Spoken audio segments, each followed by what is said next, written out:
kasih gope baru, nggak pakai lama. Dompet andalan gamers banyak damage-nya.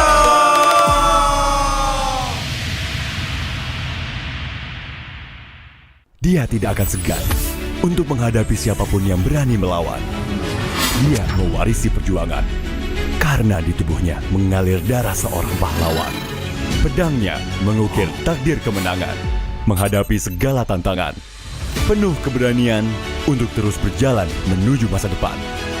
Raihlah masa depan, nabung mulai dari hobi. Koleksi terbaru UBS Gold X Mobile Legends Bang Bang, edisi spesial MPL ID Season 13.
Main Mobile Legends memang seru.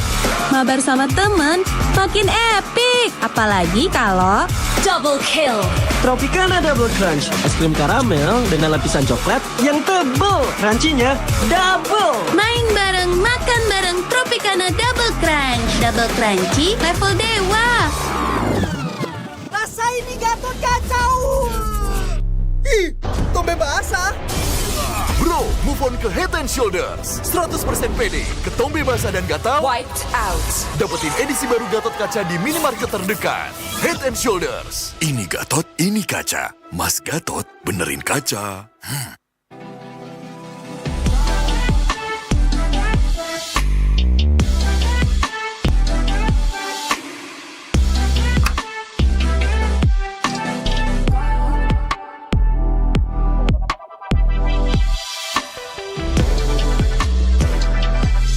Wow, finished. See you later. Time to go. Okay.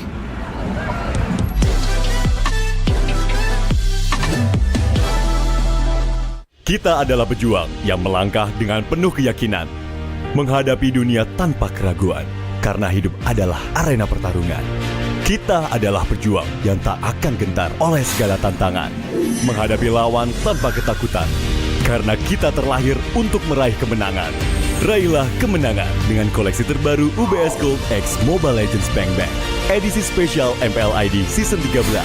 Saatnya nabung dari hobi bersama UBS Gold.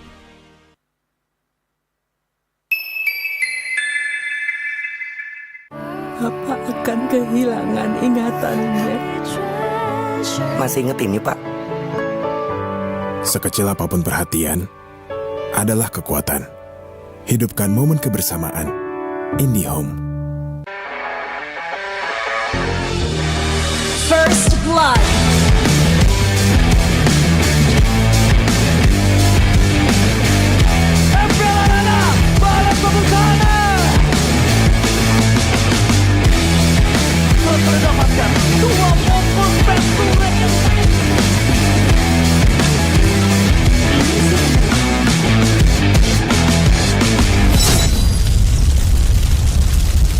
Pengen belanja banyak barang kebutuhan tapi malas keluar rumah. Untung aja pakai aplikasi Klik Indomaret. Cuma tinggal klik bisa belanja online seperti di toko. Beli ini, itu, jadi mudah banget. Produknya lengkap, banyak promonya. Gak perlu pusing, bisa pakai alat bayar apa aja. Wah, 1 jam udah sampai, gratis ongkir lagi. Untung aku pakai Klik Indomaret, belanja online seperti di toko. Klik Indomaret.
Circle it.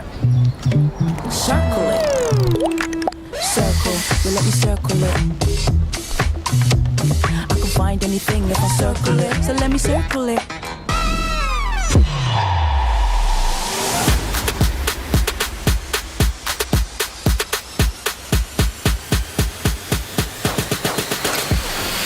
Teman murah, di aplikasi GoPay. Pulsa murah, di aplikasi GoPay. Walau yang lain terus berubah, GoPay konsisten, kasih yang pasti murah. Bayar tagihan murah, di aplikasi GoPay.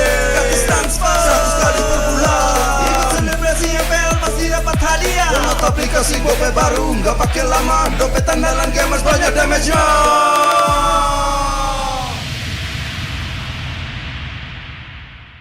Dia tidak akan segan untuk menghadapi siapapun yang berani melawan. Dia mewarisi perjuangan karena di tubuhnya mengalir darah seorang pahlawan.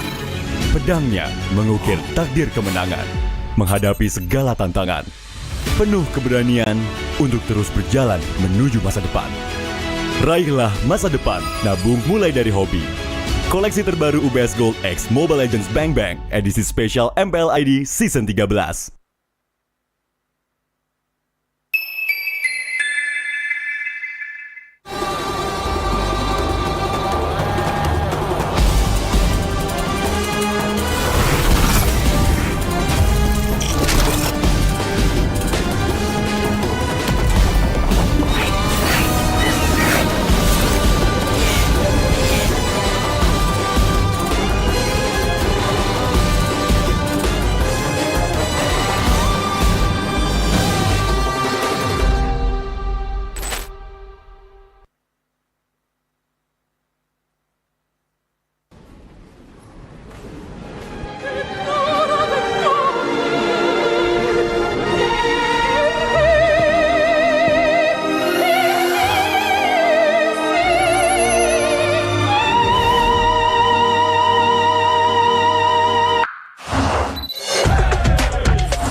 Main Mobile Legends memang seru. Mabar sama temen makin epic. Apalagi kalau double kill. Tropicana Double Crunch, es krim karamel dengan lapisan coklat yang tebal. Crunchy-nya double. Main bareng, makan bareng Tropicana Double Crunch. Double crunchy, level dewa.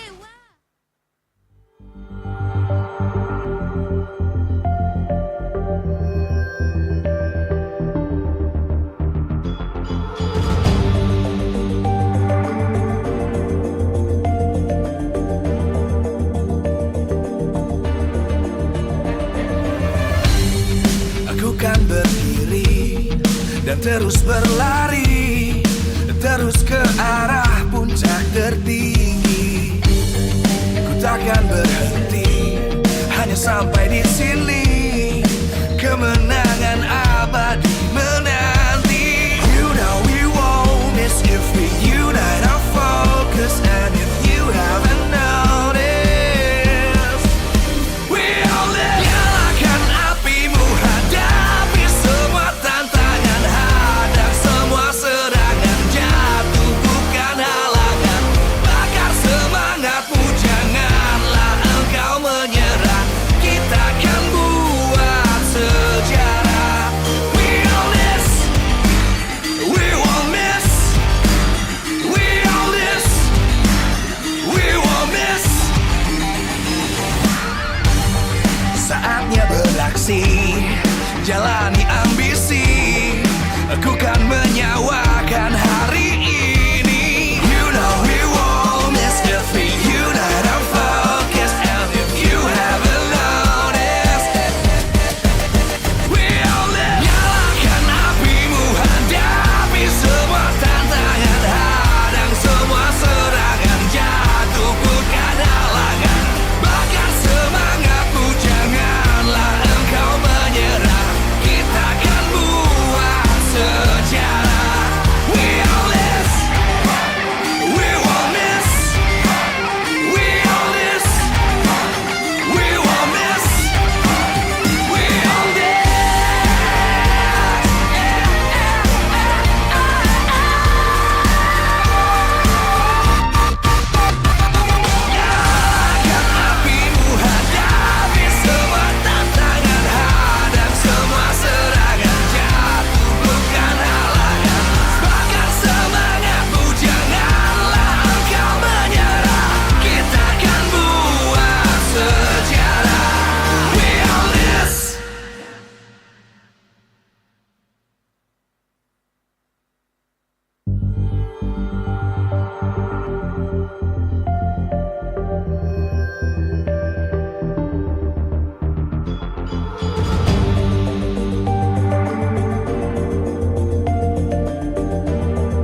dan terus berlari, terus ke arah puncak tertinggi.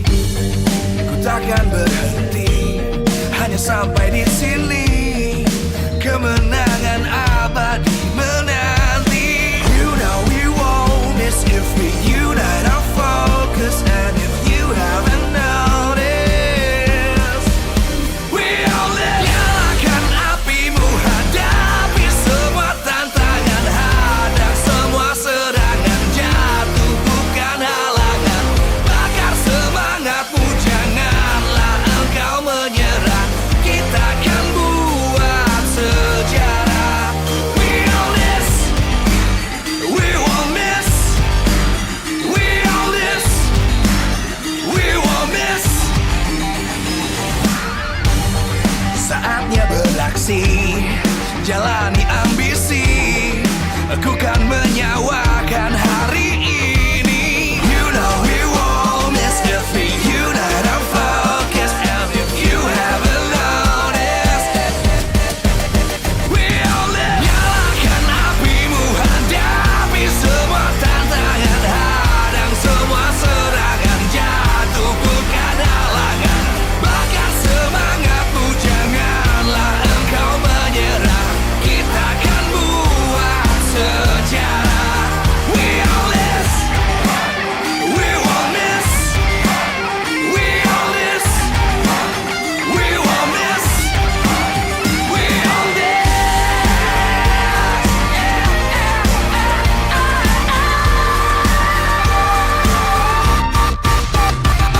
Nyalakan apimu, hadapi semua tantangan, hadang semua.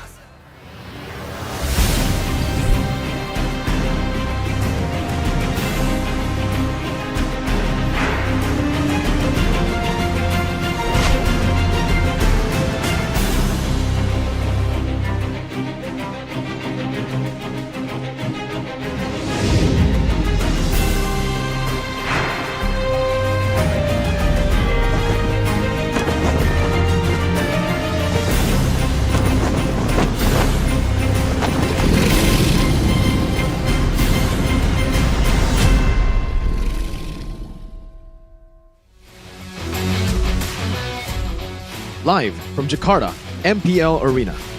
MPL Season 14 is powered by Munta. Presented by our official tournament smartphone, Samsung Galaxy. Official e-wallet, GoPay.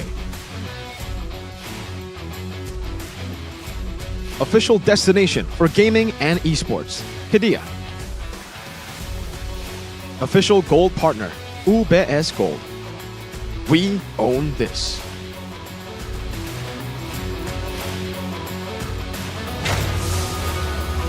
Masuk lewat tempat yang berbeda. Glorious Power langsung dikeluarkan dan sekarang ada influencer yang memang sudah dihasilkan sekarang. Coba lihat, ada satu blade yang tadi seperti udah langsung dihasilkan begitu saja dengan revitalize yang memang sudah terlihat pula. Tapi dengan crossbow of tank yang sudah dihasilkan dengan ada satu lagi netherram di bagian bawah itu menghambat bagaimana damage yang bisa dihasilkan oleh warna pertempuran yang kembali terjadi dengan satu lagi Katron. Tapi Vincentnya dihalang oleh Wewen yang ada di dalam tubuh dari Evan. Tapi tempatnya berbeda, Masako.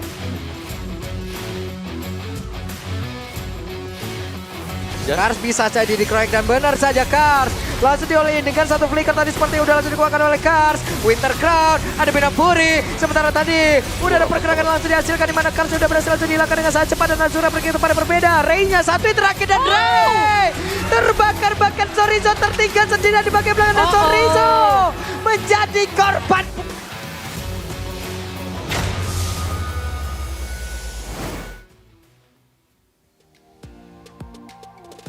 Selamat datang di MPL Indonesia Season 14 MPL Arena.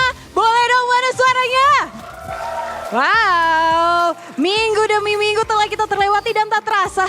Tinggal 2 hari lagi kita mengakhiri regular season 14 MPL Indonesia kali ini. Dan tentunya di minggu ke-9 di hari kedua kali ini akan mempertemukan antara 2 tim yang nasibnya cukup berbeda menuju babak playoff. Ada Geek Fam yang sudah mengamankan tiket menuju babak playoff. Sedangkan Geek Fam akan bertemu dengan EVOS Glory yang sayang sekali harus rela posisinya di babak playoff ternyata tidak berlanjut. Dan tentunya kali ini akan tetap sangat menarik karena kedua tim ini akan menjadi ajang pembuktian untuk memperlihatkan improvement mereka. Baik itu Geek Fam improvement menuju babak playoff, sedangkan juga EVOS Glory akan terus menunjukkan improvement untuk ditunjukkan nanti persiapannya untuk MPL Indonesia di season selanjutnya. Dan di sini, wow, EVOS Fam dan juga Geek Family sudah berkumpul. EVOS Fam, mana suaranya? Jangan mau kalah dong, Geek Family mana suaranya? Superfans sudah begitu semangat untuk mendukung tim kesayangan mereka. Thank you untuk seluruh Superfans. Dan tentunya thank you untuk MPL Indonesia Season 14. Powered by Moonton. Presented by Official Tournament Smartphone, Samsung Galaxy, Official e-wallet GoPay, Official Destination for Gaming and Esports Kidia, Official Gold Partner by UBS Gold. Dan tentunya ada partner in esports, ada Campina, Head and Shoulders, ada Oraimo, Telkomsel, Dunia Games, IndiHome dan juga Widring. Dan gak lupa juga thank you untuk suppliers kita. Thank you untuk Erigo, Klik Indomaret, Yummy Choice dan juga Saturdays. Dan gak lupa juga thank you untuk PBSI karena MPL Indonesia supported by PBSI. Dan tanpa berlama-lama kalau kita flashback ya di leg pertama kemarin EVOS Glory harus merelakan kemenangan untuk Geek Fam. Karena Geek Fam waktu itu mengalahkan dengan skor 2-1. Tapi kali ini kita akan melihat apakah EVOS Glory akan membalaskan dendam di leg pertama dan menutup pertandingan terakhir mereka, match terakhir mereka di MPL Indonesia Season 14 dengan kemenangan. Ataukah sebaliknya Geek Fam akan mengulang kejadian di leg yang pertama. So tanpa berlama-lama lagi, boleh sekali lagi dong, mana semangatnya MPL Arena? Dan inilah match pembukaan di minggu ke-9 hari yang kedua kali ini antara Geek Fam dan EVOS Glory.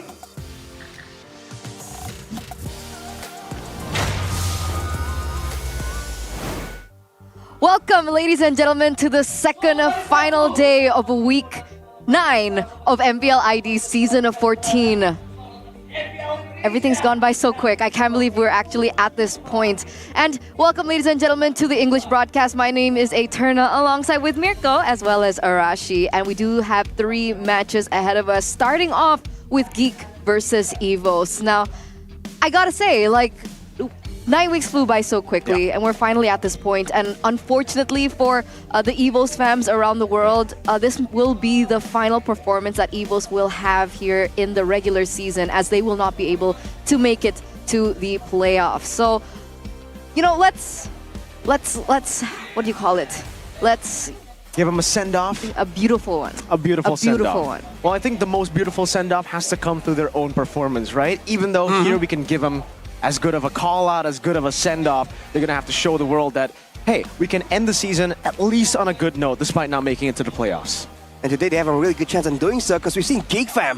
They've been a strong contender, but that last second, that late in the season performance boost really hasn't been apparent for them just yet. So EVOS can definitely take the stage today in match number 1. And later on, this is today's schedule. Team Liquid ID against RRQ, match of the day, and one of the biggest matches I think that a lot of people have been waiting on to just see who is actually the most dominant team in MPL ID Season 14 so far. And later on, there's Fnatic Onyx against Alter Ego, which will kind of affect how Alter Ego is doing in the standings too. And other than that, it will also affect how RRQ, Hoshi, or Bigatron Alpha either or who will be making it to the upper brackets. These are the standings presented by the official tournament smartphone Samsung Galaxy S24 series.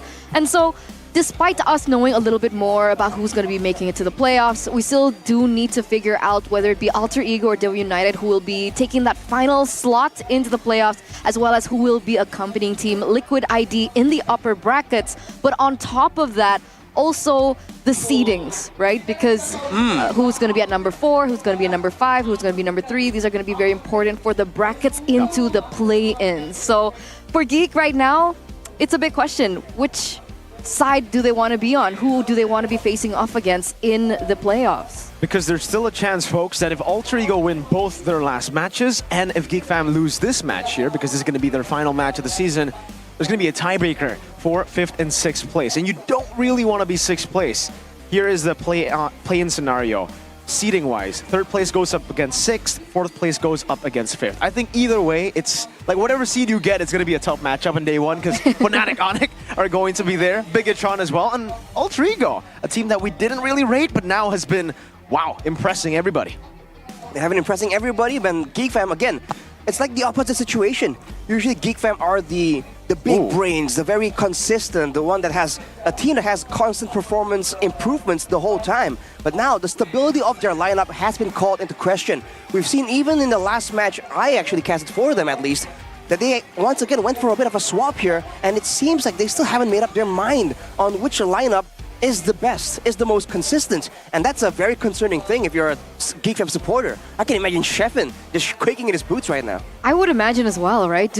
Which is the strongest line? I mean, it would be a different scenario if we were still in like maybe the 5th, 4th week of the season, but we're literally in the final week, the final days of the season. But let's take a look at Dora DSP's view on Geek Fam's preparation for the playoffs. We might be more prepared for the playoffs too, so we want to explore in terms of heroes gameplay, but we still want to win. It's just that our focus is on exploring to prepare for the playoffs, and that's the most important thing. And we see that reflected, right? We saw the Khalid in the roaming position yesterday in the hands of Beloyski. So not just the lineup that they're still experimenting with, but also in terms of their hero pool and their gameplay. Now, the big question is it wise? Is it okay to do this? I think because they have no more chance of actually, competing for the upper bracket slot, it makes sense for them to actually try to hide some of their strats. We've been saying for the longest time, I think from week 1 actually, with Vincent's entrance, debut in Geek Fam, he's always known as a cheese pick guy in Rebellion or a utility jungler. But now we've just been seeing him on the Assassins, and we've been seeing him forced on the Assassin as well. Yesterday, unfortunately on the Fanny, 2 games, 2 losses. And we see decent amounts of mechanical prowess there as expected from a pro player, but it really is quite a far cry compared to the rest of the Assassins. I think that's the big issue right here. He's doing great as a player, but compared to the rest of the Assassins in the league right now, Vincent is definitely falling short when it comes to what is required for his team to really find something. And you can see that when it comes down to it, on these Assassins, he's playing a bit more reactive, a bit more textbook in a way, and you need that unpredictable X factor when you're being one of the main carries, when you're on a hero with so much potential, so much mobility and outplay potential, like an Assassin. And for Vincent, his strong suit really seems to be those utility junglers, the ones that go front to back, the ones with a bit more tankiness. So a lot of people have been questioning, including Mirko, right? Why don't they just lean into it? Why don't they just play with this utility jungler style and then use other more flexible members on the team to try and compensate for that difference? And maybe that's the exact strat they're saving for later on in the playoffs. But if we take a look at these stats, Arashi Mirko, #1 total kill as a jungler. So despite the fact that he has been, we have to admit, quite underwhelming on these assassin picks, he does still hold that #1 amount of kills in that position. Now, how does that make sense? Well, Vincent isn't bad. Again, like Arashi mentioned, it isn't that he's bad. It's just the other Assassins have been able to create much more of an impact. While Vincent, a lot of games, when they snowball, they get a ton of kills. This is a BBB kind of lineup, Every single Geek Fam lineup has always had the most kills, the most deaths. They're very bombastic in a way, so they go for a lot of skirmishes, a lot of brawls, and team fights. And this season in particular, well, actually, no, now that I think about it, every season, Geek Fam really likes to go all 3 games, in their losses, in their wins, so it adds more into chances to go for kills, to go for team fights. But seriously, this guy's retry is what's shining. What's the brilliant part about his game? It's his retry. So he's cool, calm, collected. But again, only on those comfort heroes do we really see that retribution potential really shine. Yeah. The consistency that he's able to bring into those neutral objective contests is a valuable tool. It's on the team to really find a way to utilize it to its maximum potential. And on the note of his high kill amounts, you have to remember on the Nolan, on the Julian, these are good, aggressive early game junglers. And it was pre-patch. Exactly. All these heroes do really well in the early game as well. They want to be aggressive. They're the ones, the semi-assassin fighters that really want to try and push the tempo on their opponents. So again, the numbers somewhat makes sense, but of course in the game, kills don't determine who comes out on top. That's the big problem here for Geek Fam. They've been able to find great moments, great team fights, but overall, when it comes down to their control and their consistency in the mid to late game, right, in how they are supposed to actually end it out strong, they have been really struggling to really capture the same energy they had in the previous seasons. Now, if we're talking that one of Vincent's highest, I would say, advantage as a jungler is retribution, do you think that this will be a problem in this next upcoming match, right? Because now he's going head-to-head against Annabelle, and as we all know, Annabelle has been demonstrating really on-point retributions, very reliable as well, and perhaps even a stronger hero pool.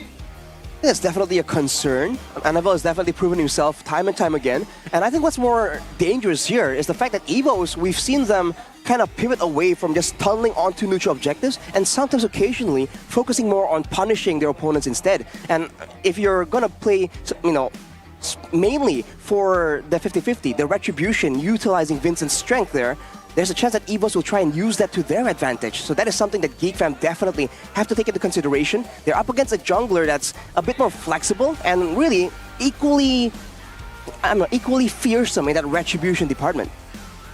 I agree. I think it's all about creating space, really, for Geek Fam, right? For Vincent as well. And they've been able to do that. Even yesterday, up against Bigatron Alpha, when they did lose 2 games in the Fanny, Beloyski, a boy, they were able to enable Vincent to get these retributions. But on the Fanny, you really don't get too much out of the turtle, because they were trading turtles for purples. Like Bigatron Alpha were actually pretty okay by giving away turtles, giving away kills to Vincent, as long as they were able to take away the purple buff. So it's all about understanding the trades, it's all about understanding the win conditions for the lineup as well. I think for them, especially in the early game, they might have to emphasize more on getting Vincent the purples over the turtles. A good example of this would be TLID.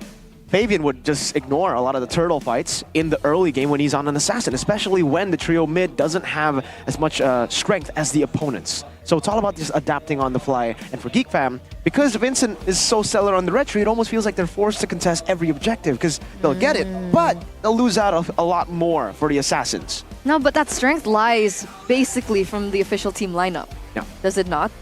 So who's gonna be playing for Geek Fam? Chidera, Masako, Gobs, Veldora?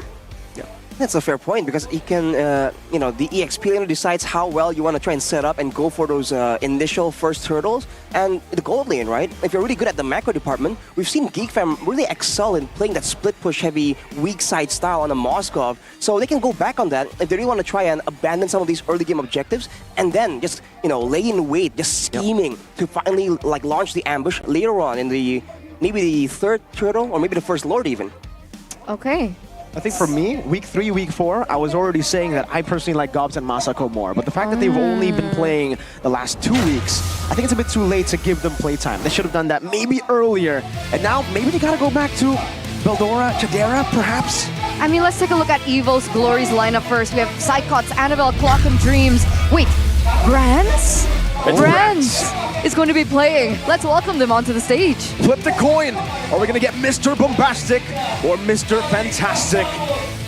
Welcome Brands together with the Evo's Glory lineup that was able to reach such high heights just in the previous season, representing Indonesia as a representative to MSC 2024. But this time, with a new captain, Captain Psychots in the midst. Their final game, their final match in MPL ID. Please welcome Evo's Glory!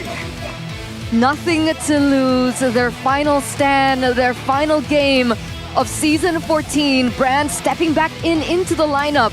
Let's see what they've got. You gotta try and end things with a bang, but against this team, you gotta be careful, you gotta be concerned. But who is playing? Whoa! Veldora, Vincent, Aboy, Beloyski, and Chidera. So they have reverted back. What can they cook up today against Evo's Glory's lineup? Well, I guess we're just gonna have to see with another swap so late into the season. It's not unlike Geek Fam to make a change as drastic as this. This was a team that brought in Marky when they were down 2-0 against RRQ to come back and reverse sweep the Kings of Kings. Welcome the Kingslayers as they go toe-to-toe against the White Tigers. Fearless as ever, it's Geek Fam! Against all odds, against everything at stake, Geek Fam come in with a different lineup. Is it too late? That's the question. We'll see how this pair, this duo pairs together against the White Tigers. Can they use these last-minute changes to really confound their opponent, and really find a style that can really work, especially against a team like EVOS? Have they done enough homework to really figure out the essence, the game plan from the White Tigers? That depends on the members walking onto the stage right here with our Marshal, Dainang. You can see Coach Bluffsy, along with Dora DSP that we quoted earlier, and of course the mad scientist Age, along with his assistant coach, Caleb. I like that he's all smiles, Coach Age. I mean, after such a whirlwind of a season, coming in late into the coaching staff, he does still have all smiles here. Again, with this being the final battle that EVOS will have, I just hope, honestly, that they have fun. Positive vibes. It's all about the positive vibes. Again, they have nothing to lose, like you mentioned. But technically, in a way, Geek Fam also don't have anything to lose. They can play a tiebreaker, but... Oh, wait. We're going to talk about the top 10 jungler hero pool. Exactly, in the hero pool department, EVOS actually has Annabelle number 4. It's above Fabian right there. And on the other side, you can see Vincent on number 6. So, if you look at the numbers purely at face value, it's still a very close amount, 8 to 9. But of course, we know that Annabelle has a lot more cards up his sleeve. And even if Vincent brings out some of these assassins, it doesn't bring the same kind of pressure, the same kind of danger that Annabelle can. That's the big question right here. He can't really go in for a standard performance. He needs to try and stand out all these assassins. If they can't do so, then maybe something else can be the key. The fact that he's only number 6 in the total top 10 jungler hero pool means that there's a lot of homework to do here for Vincent, but if he can find something crazy, something special, that can be the right curveball to really confuse EVOS, but again, do they want to reveal that strategy so early on when technically they have nothing left to lose? Looking at the rival showdown right here, you can see that the power pick versus the Assassin's Prodigy. Unfortunately, with Prodigy in his name, hasn't really been able to actually get a lot of good performances this season. And instead, the power picks, that seems to be where Vincent really shines. When he gets those comfort picks, like we were talking about earlier, that really seems to be one of the main win conditions right here for the jungle of Geek Fam. You know what? I gotta say that sometimes statistics doesn't necessarily reflect the performance of an individual, right? True. Because I think Annabelle's performance is still up there. But unfortunately, the rest of his team, they're not doing as well. Yeah. So number 6, number 8, it looks bad on Annabelle, but honestly, if we had to compare between both of these players, I would say, okay, let's say what Mirko has to say first, right? Caster POV, Vincent is the worst jungler in MPL ID Season 14. Now, we're gonna let Mirko explain for himself here. I mean, here, listen, all right? I said this, I think, just last week, I think it was. I said this in my community post. And yeah, I do agree. I do agree with myself, and I'll stand by my point. I feel like on the Assassins, unfortunately, Vincent's just not it, right? When you think Vincent, what do you think of? You think utility jungle. You think reliable retro. You even think of the cheese picks that he was able to bring with the Hanzo. But you don't think the Hayabusa, the Fanny, the Ling. And unfortunately, that's the meta we see here in MPL ID for now.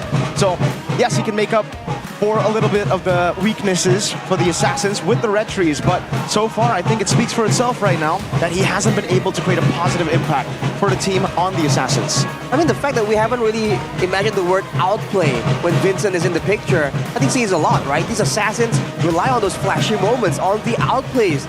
And Vincent really has been playing a bit more default, a bit more predictable, and that's the last thing you want to be when you're playing an assassin, right? You want to make sure that your opponent has no idea what you're going to do. But looking at the second pick selection here for Geek Fam, actually a very equal win rate, first or second pick. 50-50. 50-50. Very interesting. Meanwhile, for EVOS, I don't think it was as positive either. No. But again, their performance hasn't been too great this season. Unable to make it to the playoffs. Were they the first team that was eliminated from their playoff run? Yeah, they were. There you go. Over Rebellion. There you go. So yikes. Yeah, it's not as great. But obviously, again, I hope that EVOS does have fun with this matchup. And if we're talking back onto Vincent, I have to agree. Like, if we're comparing Vincent right now to top-tier junglers like Sutsujin maybe, or even Fabian, it's already a different flavor and a different layer that they're able to provide. And honestly, at this point, it's not enough. And today, especially with Coach Age back in the mix, we've seen that the drafts from this man still has a lot of value, right? He's been able to find quite the interesting, quite the effective drafts against the previous opponents. So today specifically, I think GeekFam, despite being up against a team that hasn't been doing so well, they gotta be on their toes, man. This is a dangerous EVOs we're facing. Definitely, it always is. As we're entering, ladies and gentlemen, to the drafting phase of game number 1 in this best of 3, presented to you by the official tournament smartphone Samsung Galaxy S24 series. And EVOs here with first pick, they will ban out of the Helkurt, okay, and the Phoveus as well as the Gatot Kacha. Meanwhile, GeekFam go for the Nolan and the Ling. Very interesting. I mean, one of the only assassin heroes that Vincent is comfortable on is the Nolan and the Julian, right? So with banning out the Nolan here, what do you think is the idea? Well, getting the Nolan out of the way definitely is a great way to limit the potential from the side of Annabelle. Technically, he's also a great Nolan player. He's shined on this pick quite well. And by the way, Suyo still isn't available just yet, so we gotta wait a bit longer for that.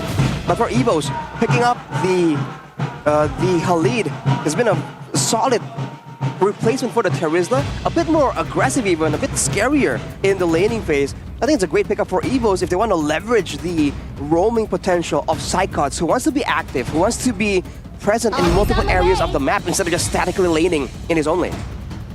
Okay, we have been talking about this too, you know, it's not just Vincent the problem for... Hey, they did it! They picked up the Alpha! It's the first time we see Vincent on the Alpha. Finally. The debut pick on a utility jungle. I'm already on it. I like it. And we talked about this a lot before, Miracle. What kind of aggressive hero that can still be a utility pick could Vincent use? And Alpha came up multiple times, but GeekFam just haven't really been able to use it. Now with the Mathilda, I believe it's not up at 100% the strategy, the Mathilda and the Alpha, but it's still pretty high up there. So EVOs now has to be very careful, but their response is immediately the Hayabusa and the Edith. They've taken away a bit of the flex potential from the Edith, but at that point, I think they just want to have a solid frontliner with a good engage or pick-up potential. I mean, the coach even mentioned, right, maybe GeekFam, they're still experimenting. Maybe if they utilize the Alpha earlier on in the season, then other teams would kind of sniff that out and take it as a respect ban and a hero that he won't be able to utilize anymore. So maybe that's why we're seeing the Alpha in a little bit late. But GeekFam will close out this first phase with the Valentina being picked up for themselves. Wow, I actually thought that GeekFam would try to go for the Season 12 run drafts, which is the Faramis together with the Mathilda and the Alpha. That's a combination that we've seen a lot from even yesterday's matches, but they're actually going to pick up the Valentina, ban out the Faramis to try to punish EVO's glory with that Primal Wrath.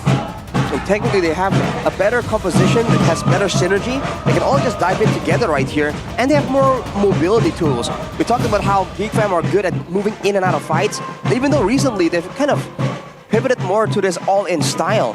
Now with all this mobility coming in from the Guiding Wind and with the independent mobility that Valentina has, I think GeekFam can be a bit more tricky, a bit more elusive in the neutral objective contests, which is a great sign that they're not going to be one-dimensionally playing the neutral objective side.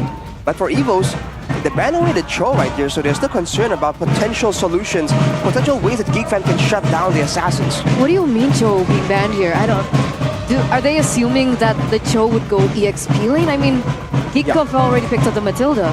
Yeah, I think it will. It will. We have seen Veldora, I think, play this Cho once. It was up against Fnatic Onyx, where he was able to get San's clutch kick. Good 1-1 ban too. Hero that we haven't... Actually, interesting. They have Chidera. This guy debuted in MPL Indonesia Season 10 with the 1-1. So I thought for sure, with the 1-1 coming back in the meta, that it will be Chidera picking it up. Never mind. They decide, okay, Brands might be a bit too good on the 1-1. He used to be the king of the marksmen for a reason. Final ban for EVOs though, seeing that the 1-1 was also banned away, I wonder if they're really assuming what kind of matchup right here that would be annoying to deal with against the 1-1, right? They ban with the Moskov though, so they take away that trading potential, that macro play that Chidera is quite well known for on that Moskov. Now for GeekFam revealing the first part of the puzzle, I think they might just reserve the... They might just go for a pick for Chidera and reserve a good matchup potentially for Veldora. So what are we looking at? Like, do you think Claude is going to surface here? The Claude can definitely work up against the Hayabusa and the Khalid. Getting a blink would definitely help them out, but Yeah, honestly, it makes sense. Maybe picking up a Claude hero would be great, and then they go for the XP later. I'm thinking more about what they're gonna go for Veldora. Don't they need setup? Yeah, exactly. Safe option will be what? Terizla, but Arlet would be a pretty solid tool to utilize to... Oh, they go for the Thanos. Wow. Signature Veldora, it seems. So who's gonna set up for these team fights, or are they not looking for setup for these team fights? Alpha and Mathilda. I think that's the only option they do have, unless the Valentina wants to get a bit more creative. The Thanos, though, it's a great way to get that zoning in that can really guarantee some of these neutral objectives for GeekFam as well. But for Evos, again, so much tankiness, so much sustain as well. Something that can do a lot of damage, or something that can kind of stop the Thanos and Alpha from being active, from dealing damage and regenning at the same time could be great. So I'm thinking some kind of card control tool would be great to add on top of this, on top of the Edith and the Khalid. Who would that be?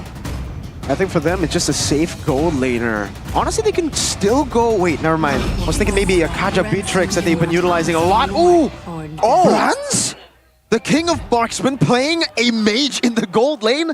That's something I didn't expect. Wow. I mean, I did say have fun.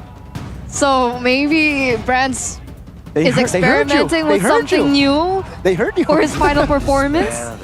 Along with that, they still go for the Vexana, so layering on the card control still.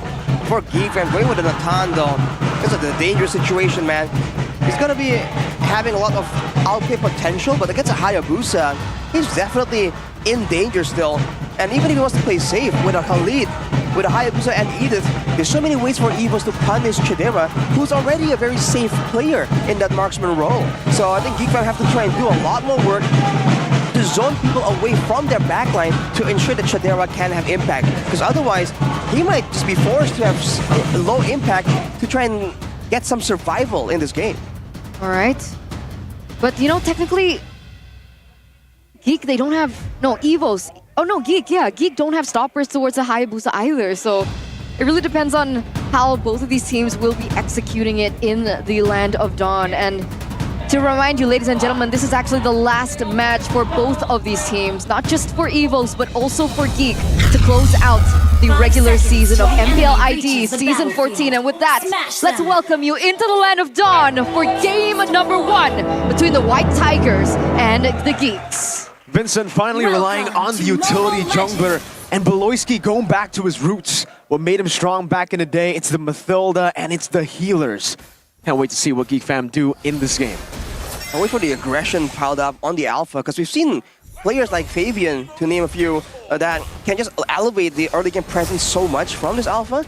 But you have to see and wait for the rest of the roster here, because you can see that Aboy and Beloyski, with this combo, there's just so many ways for them to maneuver around and go for outplays, but not a lot of all-in potential just yet. So GeekFam have to wait for a bit longer as Psychos roams.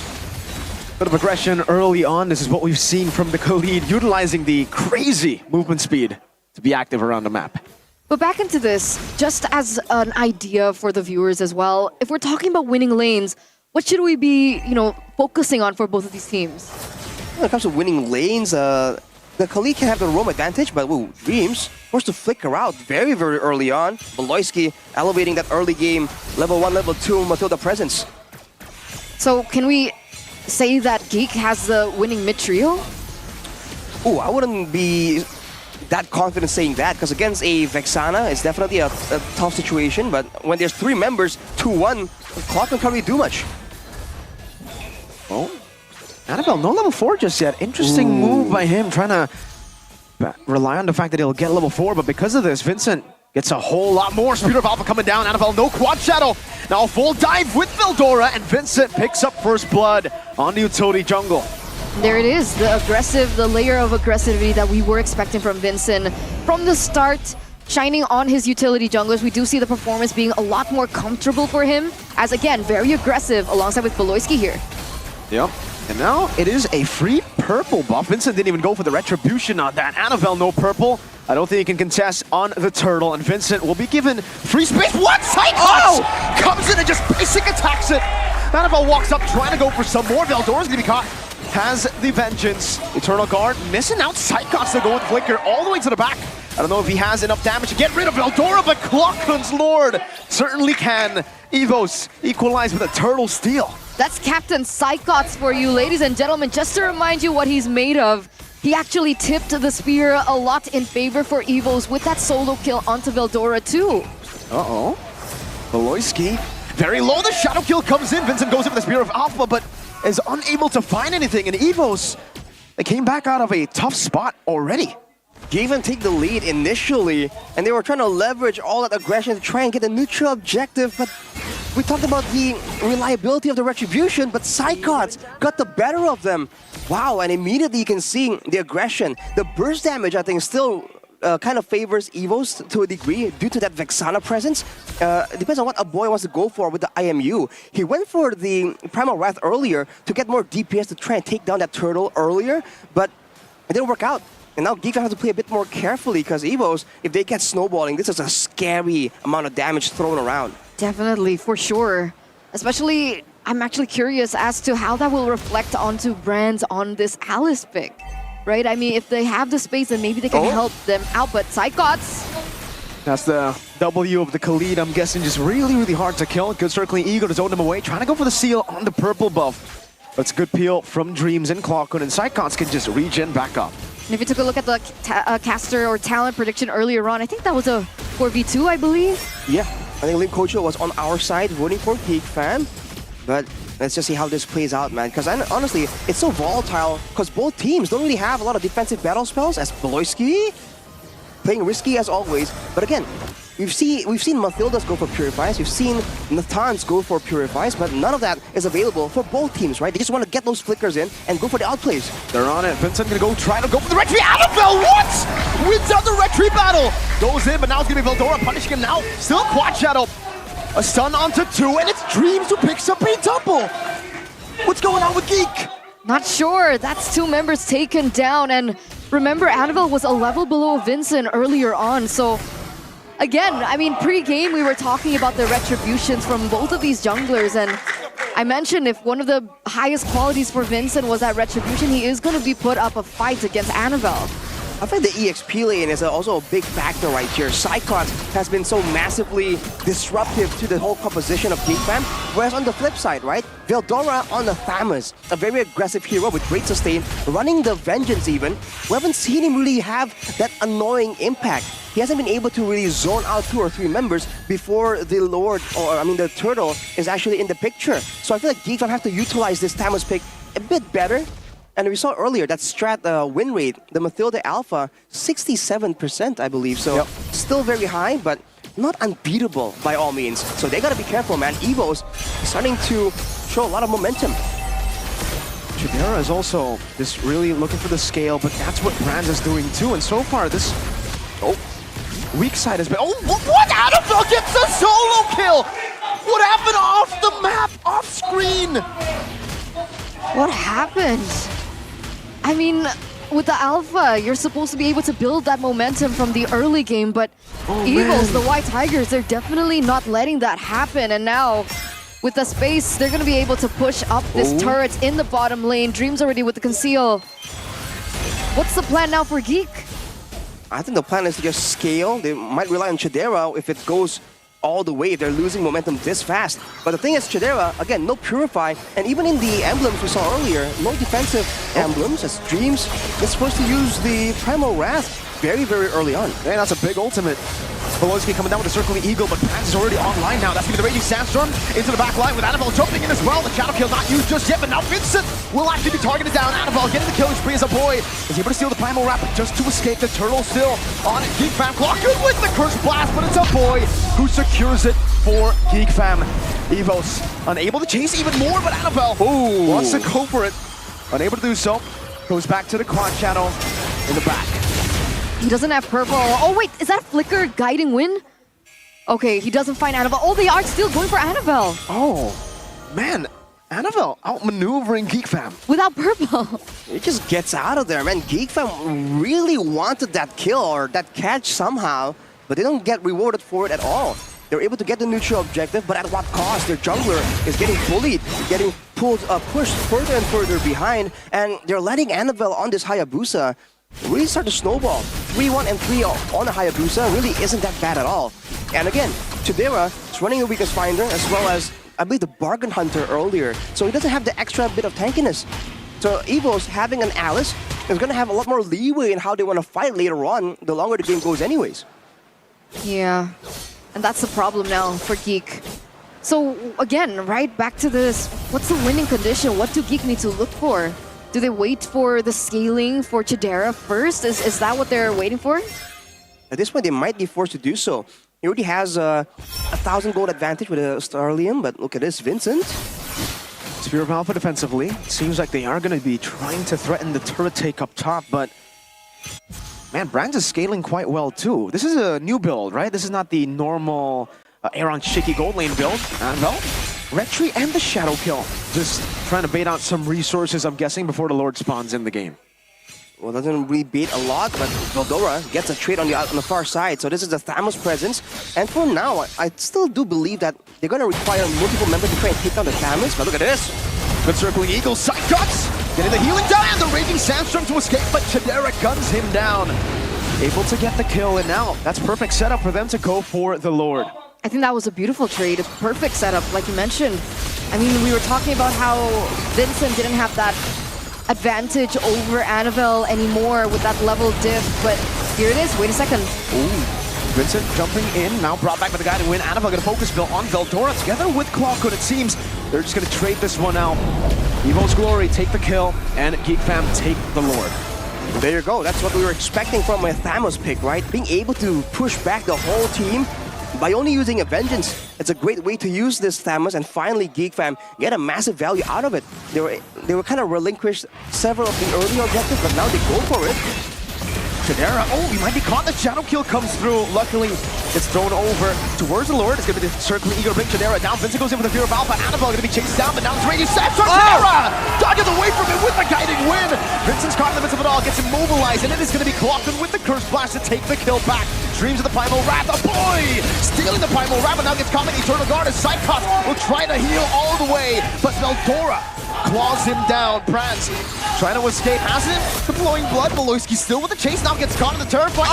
Immobilized, overtasting and punished by Evo's Glory. That was so unfortunate for Geek. At the end, that was a 3-4-4 trade. If they hadn't gone for that final dash in, that would have been them winning it out, especially being able to pick up maybe a few turrets here and there. But I don't know, I think Geek was a little too greedy there. Way too greedy. There was no reason to go for all that. They already had the advantage because Evos were using a bunch of their skills, a bunch of their resources, and it someone had the Lord, right? So Geek already got a massive amount of value from that Lord already, but then they just wanted to get just a bit more, and it really came to haunt them, man. Now Evos is back with the gold lead, but this game is just really close. But in that gold lead, with the sequence of events, Brandt has caught up in the gold department, possibly going for a Holy Crystal of his own. So now that's the same problem here, Geek Fam. We've seen that Chidera can do damage, but you can see how easily Evos can take him down. Very vulnerable.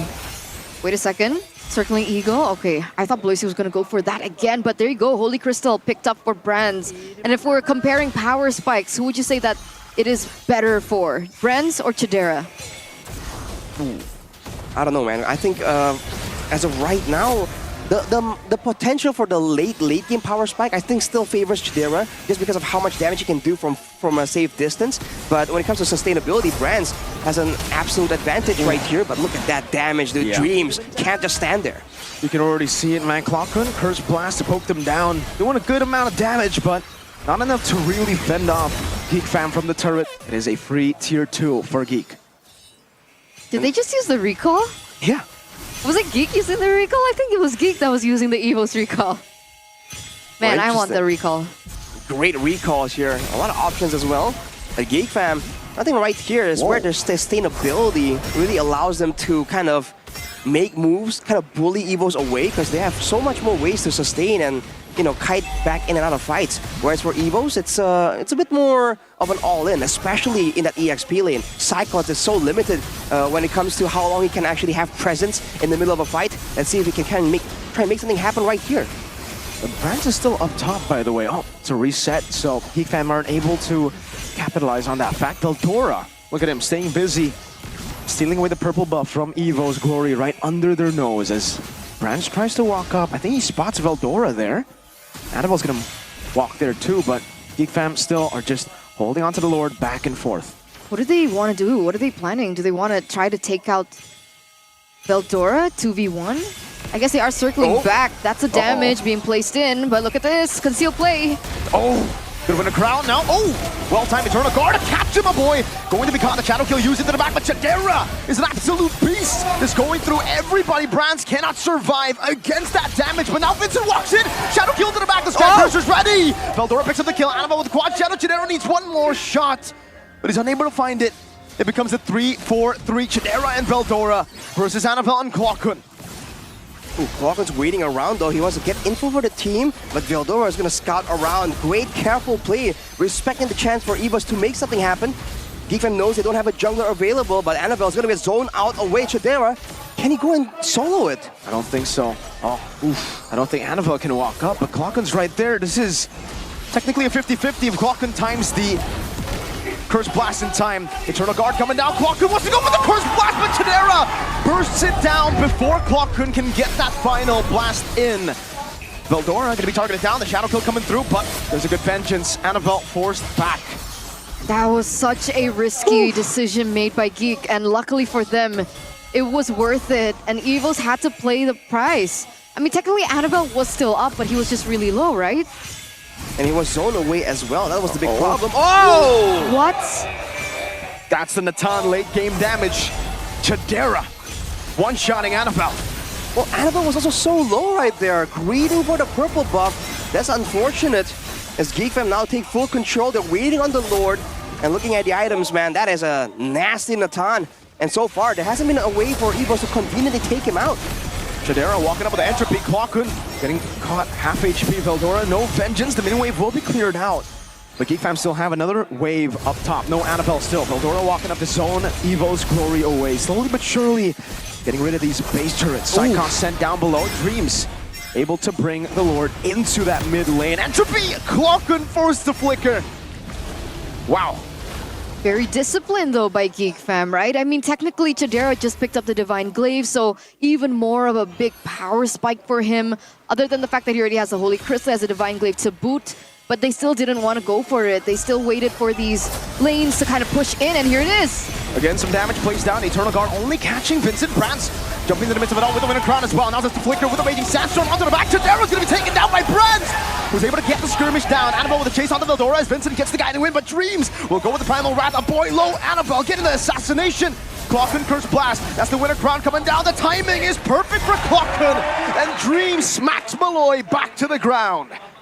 And there it is, the lead that Geek Fam were building instantly taken out. 3 members taken off the board, Beloyski, Chadera, and Veldora. And look at the space for Evos. Is this a potential end angle? Really depends, man. Vincent might need to sacrifice himself. Prance not letting him do it now as the boy goes in, but will be caught. The Eternal Guard gets placed down with Winter Crown, but he will be taken down by Brands. Chadera, 4 seconds. Will they go for the base turn is the question. Vincent against the world. Chadera spawning in. Evo's Glory will be happy with just 1 base turret. Ooh, man, that was looking kind of close. Unfortunately, Geek were able to stall long enough. That's what we were talking about earlier. Chadera immediately deleted in that fight. He doesn't even have a defensive itemization choice there. Not even the Wind of Nature. He's relying purely on his team to try and disrupt, to try and protect him from all of this danger. But when Evos are willing to spend 3 flickers to take you out, come on, man, it's a bit too idealistic to assume that you won't be able to be assassinated just like that. Now with the base turrets down though, Geek Fam has a more guaranteed way of getting this next Lord, unless of course Evos can adapt and do something surprising. But look at the shred damage. They're blitzing it. That's a Natan for you. Vincent needs to get in clutch. He gets it with the retry. Beloyski with the guiding wind, trying to get Vincent away, but the Raging Sandstorm comes down. Unable to connect. Vincent still dishing out some damage, but Psychon still going in. Spirit of Alpha with the Winter Crown. Vincent caught in the midst of it all. Now the Raging Sandstorm steal from a boy, but Annabelle gets rid of him. Chadera in the back, and he caught by Brands. So with the entropy, Brands will be taken out by Chadera. Clockun dealt with by the likes of a boy and Veldora. Now with the Lord in the mid lane. Annabelle, what? Able to get the kill now with the Quad Shadow escaping, but will lose his life to a boy. A chaotic duel, a chaotic skirmish But in the end, it is Geek Fam who come out on top. Dreams getting chased down. Beloyski and a boy relentless in this pursuit. Another guiding win to give a boy the range necessary to jump in. Can they defend? Dreams low. Dreams with the Earth Shatter. Unable to buy enough time. Now with the onward 2, Psychops is trying to hold the Lord back. 13 seconds for Brand. Psychops on the heel. A mini wave coming down into the mid lane. Into the base turret they go. 7 seconds on Brand. They're all going to go for it. Psychops able to go for the Raging Sandstorm onto 2, but the Lord is finally on it. They won't be able to defend. Geek Fam take game number 1. With a 4.4k gold lead, but that was such a chaotic game number 1, ladies and gentlemen, to start the series between both of these teams. And I gotta say, it was very close for both of them winning it out. It was so scrappy, it was so aggressive. What can you say, man? Both teams really want to get this win, really want to make a statement, and you can see it in their play styles. Gone are the calculated, hesitant Evos, and gone are the late game passive Geek Fam. Both teams is going toe-to-toe, going to try and get the tempo and aggression all the way since the beginning. Man. Well played to Geek Fam, finally able to get through those maneuvers in, man, with the guiding win, always just guiding back and forth, and in the late game, staying decisive with Chidera on an Natan to burst the Lord down. I think it's great composure for Geek Fam to really play around the neutral objective. They know they have the base tower advantage, so they were really calculative with that. Sending Veldora around to be just behind enemy lines, knowing that he can survive for so much longer, just straight away go for it, making sure that Evos has no time at all. And I think Evos really overcommitted right here. They have no idea what to expect, where the opponents are, and they were just trying to find something, anything to take in exchange for that Lord. But you can see Veldora and a boy in the back just wreaking havoc, dude. Even though Chidera was eventually taken out in the backlines as well, individually, right? There's more plays available for the members of Geek Fam. And because of that, and of course with the Lord coming in as well, 2 members alone just isn't enough to really defend against the full push coming in from Geek Fam.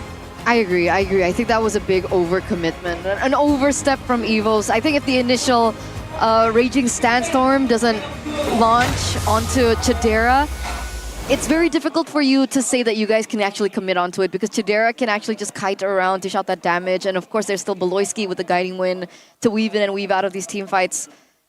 It was unfortunate, it was very close for Evos, but I don't know, maybe they can bring that same energy to game number 2 and, you know, force this into a full best-of-3 series.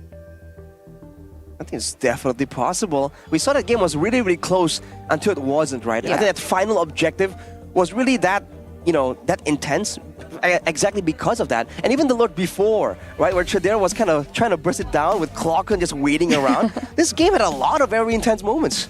It really did, and it came down to just one moment where they were able to burst the Lord down, one good red tree, and then they backed away instantly, right? But for Evos as well, they got the kill onto Vincent, and then they overchased. Brands didn't have the purple buff, kept on chasing in, and it was guided by Chidera, and ultimately, it became a gamble at that time, right? It was either they defend the Evolved Lord 4v5, or they fight. They chose fight, and they didn't get the dub. So what do we think about Brands on the Alice, by the way? I think it showed potential, it showed promise. I think the only person to make the Alice gold work is still Aaron Shiki. Still 100%. Yeah, I think Aaron's still in 100, isn't he? Aaron's the only one 100, and everybody else is at 0 for gold lane. It's kind of crazy. You have to wonder, is it an issue with the actual pick and the player in the gold lane, or is it an issue with the team? Right? Because Team Liquid, I think no one's gonna try and refute the fact that they are one of the more adaptable type of teams, and you know, maybe the Alice just requires a different kind of setup, a different kind of coordination that some teams just haven't really found just yet. But man, that early game again, there's just so many aggressive moments, but I think Geek Fam did a great job weathering the storm right there. Even though technically Evos were starting to snowball, they were still able to really get their backline members really farmed up towards the late game.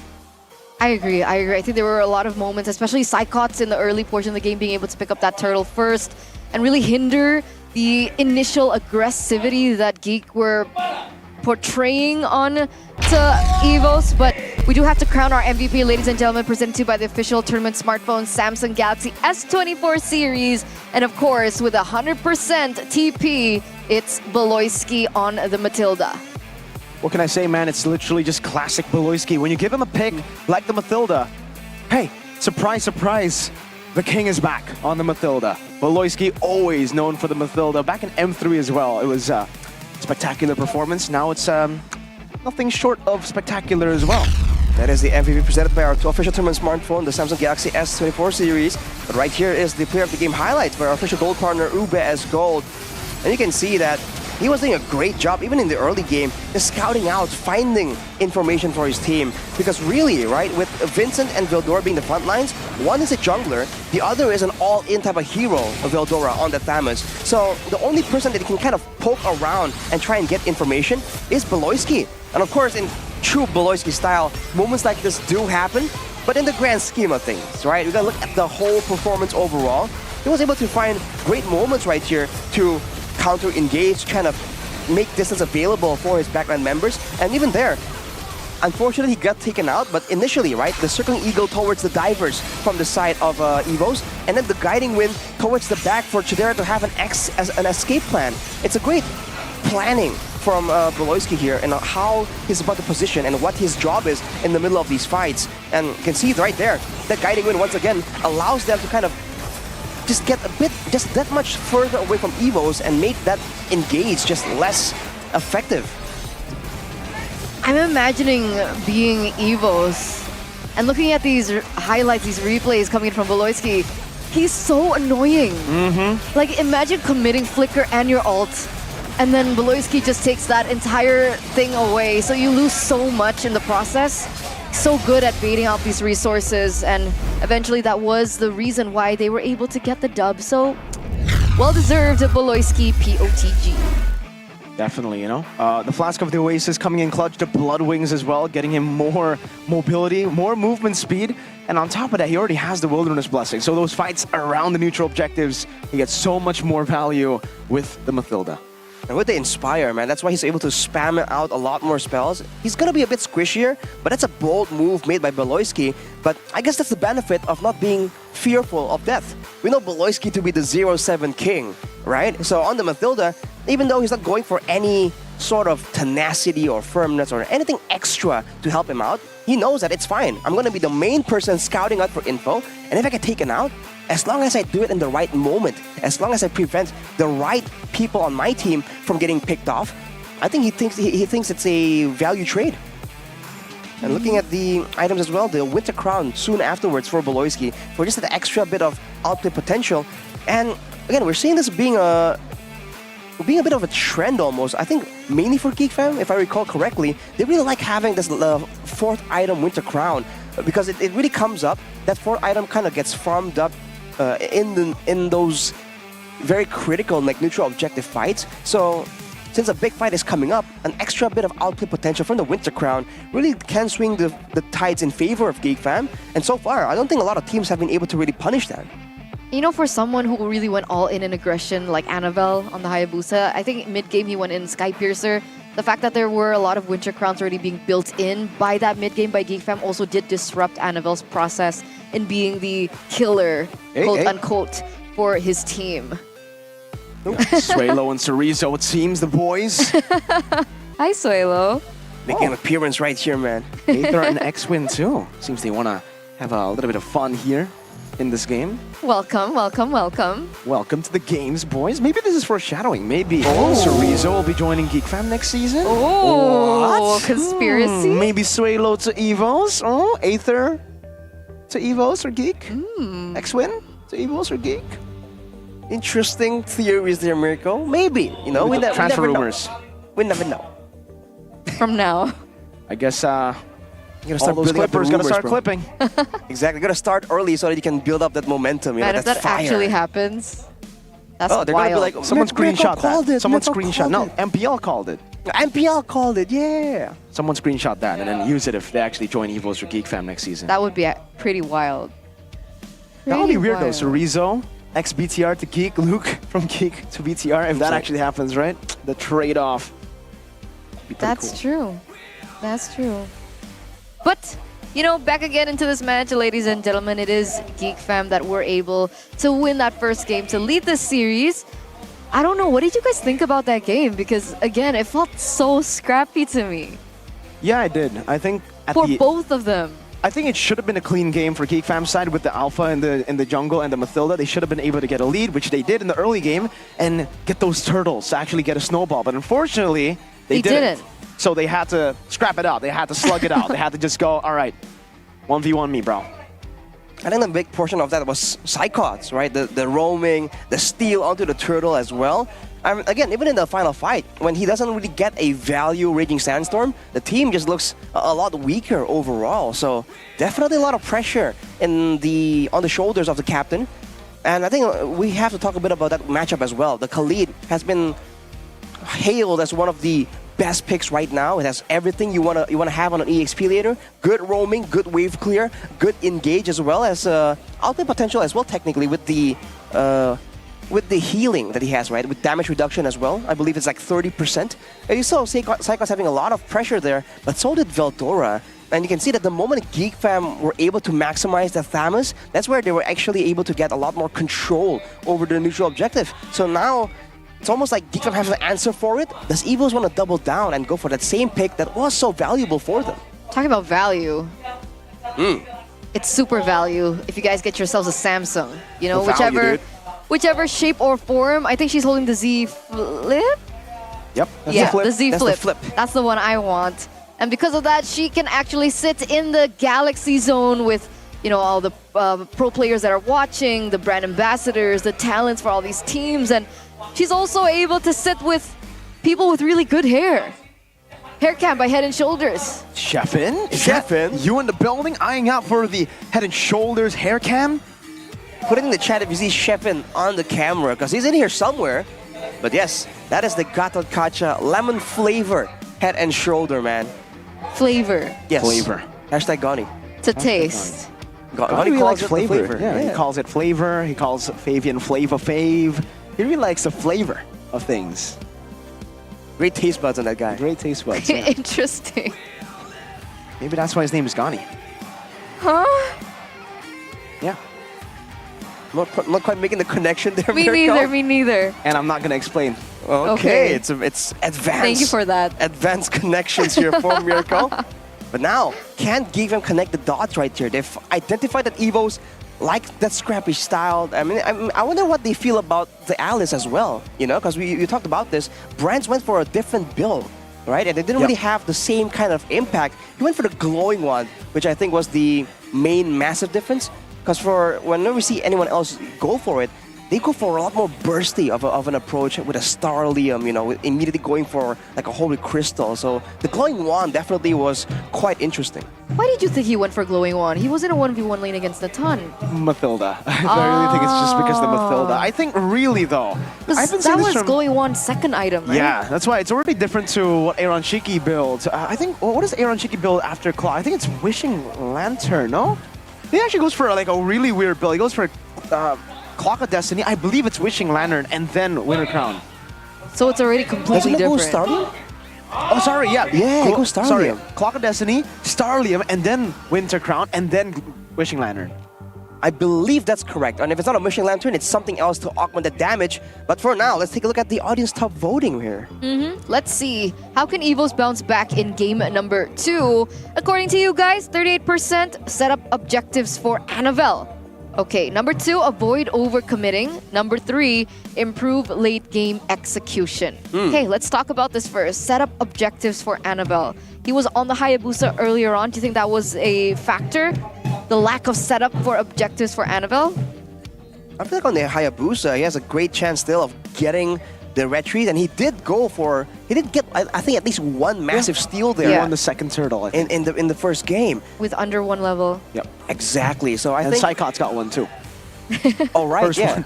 So, but to be fair, again, he just went in there and went for the immediate play. There wasn't really a lot of zoning, a lot of control from his team to really get him that space.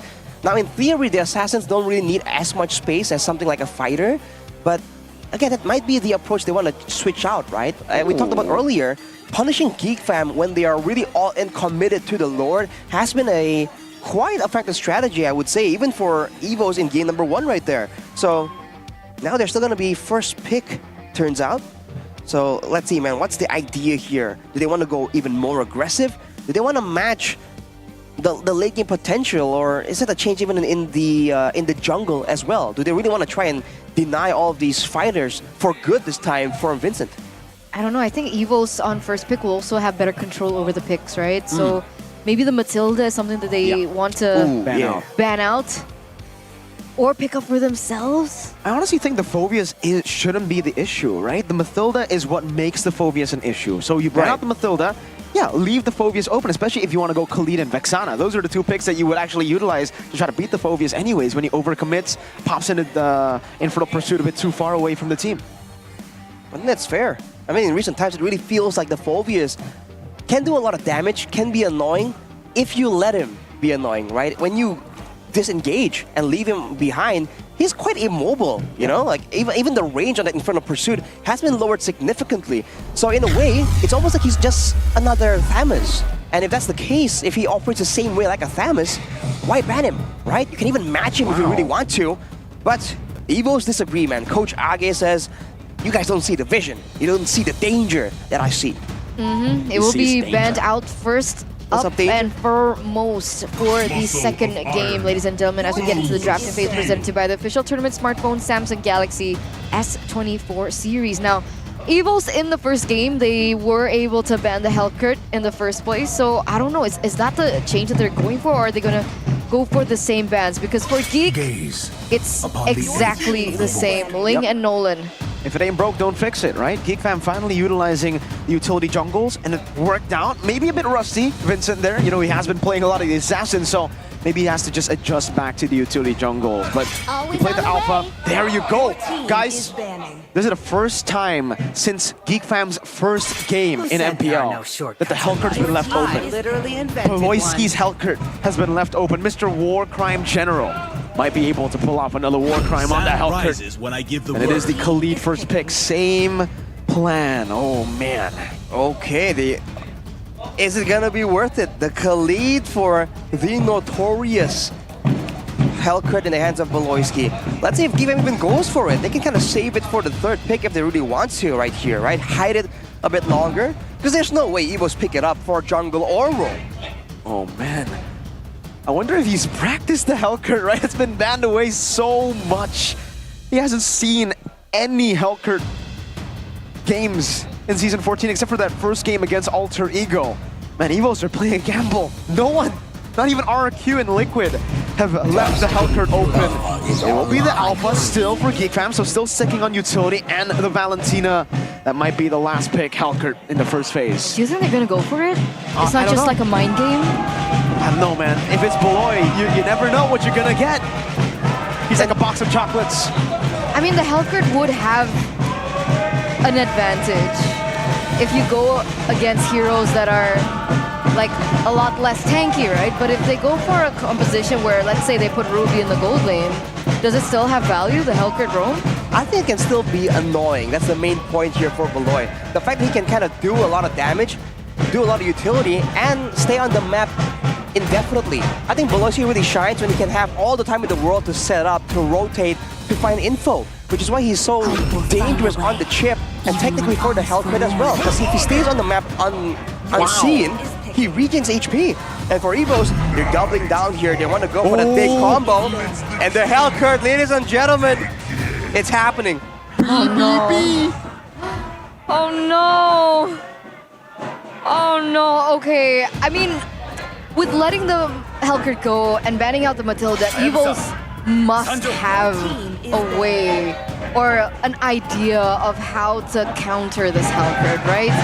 Do we see that counter in the first three picks for Evos right now? Oh, I don't think so. I mean, the Tiger technique can be a problem for him. He can be more vulnerable to getting picked off with all that CC. But again, at the same time, if he comes in from the back, you know, comes in with a flank onto Clocken, even for instance here, he's gonna be out of the fight immediately. And this is before talking about the potential to just turn off the lights in the Land of Dawn, man. Against a team like Geek Fam, that disorientation can be lethal. Man, it just feels surreal that he actually gets the Hellcurt. thought we would never see this pick ever again. What's your command? It's a fanny ban. It is a full shutdown on Annabelle. They say, if we can't go Assassin, you can't either, Annabelle. You play our game. Go on that Bane. But actually, the Bane would be pretty good against the Hellcurt Alpha. Interesting there. Do you wonder what the option is for Annabelle? With the Alpha taken out as well, the aggressive picks are kind of getting whittled down, but Annabelle, again, big hero pool. There's chances for him to just bring out a less meta hero, technically. But I think they want to try and ban more things that can maybe secure kills, because with the Hellcurt in the picture, there's going to be a lot of harassment already. You know, it's weird to talk about Hellcurt as a hero with poke damage, but in the roam department, he can very easily come in, hit you with those stingers, and just bail out. So the question is, what do Evos want to do now? They ban out the Edith, makes sense. Oh no, and the 1-1 comes out. No Hayabusa, no Fanny, no Ling, no Nolan. What about Julian? I mean... Not a threat to the 1-1. Not as big of a threat. Okay. So I would say if they really want to try to go all in, maybe the Lancelot. Annabelle, you want to bring it out? Kyrie brought it out. And against the 1-1, is it time for us to see brands on an Irithel? Safe choice would be Claude or Moskov, even 2 heroes with blinks. You can just like evade from the 1-1, but if you want to go and bully the 1-1, Clint/Irithel, those are the 2 counters, but I don't think you want to go Clint against a Hellcurt. Exactly. A bit too risky, but even with the Irithel, it doesn't guarantee that you're safe from all that burst damage too. Maybe they want to go for something a bit more aggressive here, just to ensure that the lack of frontline from Beloyski can be abused. The Harris and the Julian. Ooh, wait. This is a lot of magic damage, Evos. Maybe their only physical damage is in the Khalid. Exactly. Not and ideal. He's a tank. That's true. Exactly. So, I guess they're relying on the true damage for the most part, but this is a very Tigreal. I don't know, straightforward composition from Evos here. Physical damage, Tigreal. Full attack speed crit, Tigreal. Definitely an interesting one. That'll be interesting to see if it actually works. How does Geek close this out though? Who are they going to put in the EXP lane? Maybe something beefy here, considering that, again, Beloyski can't really help. Something they can scout out. Harizla. Interesting. I guess they want to match the Khalid's pressure. You would think that maybe other heroes can rise and fill in those shoes, but I guess good old Harizla can't go wrong with it. What do you think about the Harith against the 1-1 though? Harith against the 1-1. I feel like it's going to be a bit difficult for the Harith, because technically you rely on the fission collision there to try and do the bulk of your damage. Against a 1-1, a good 1-1, it's going to be so hard to land those. And this is Chidera on the 1-1. Yeah, I was about to say that as well. Game 1, interesting, ban, but it makes sense. You don't want to go 1-1 when you're up against a Haya. This game though, I feel like Chidera will show off what he's got. He's gonna pop off on that 1-1. We have to wait and see. We shall. Let's see whether Geek can actually close this out 2-0, clean a sweep against the White Tigers. The White Tigers, I'm pretty sure they want to go out with a bang. So, ladies and gentlemen, with that being said, let's welcome you back into the Land of Dawn for the second game in this best-of-3 series. The final match for Evo's Glory, and also the final match of Geek Fam this season.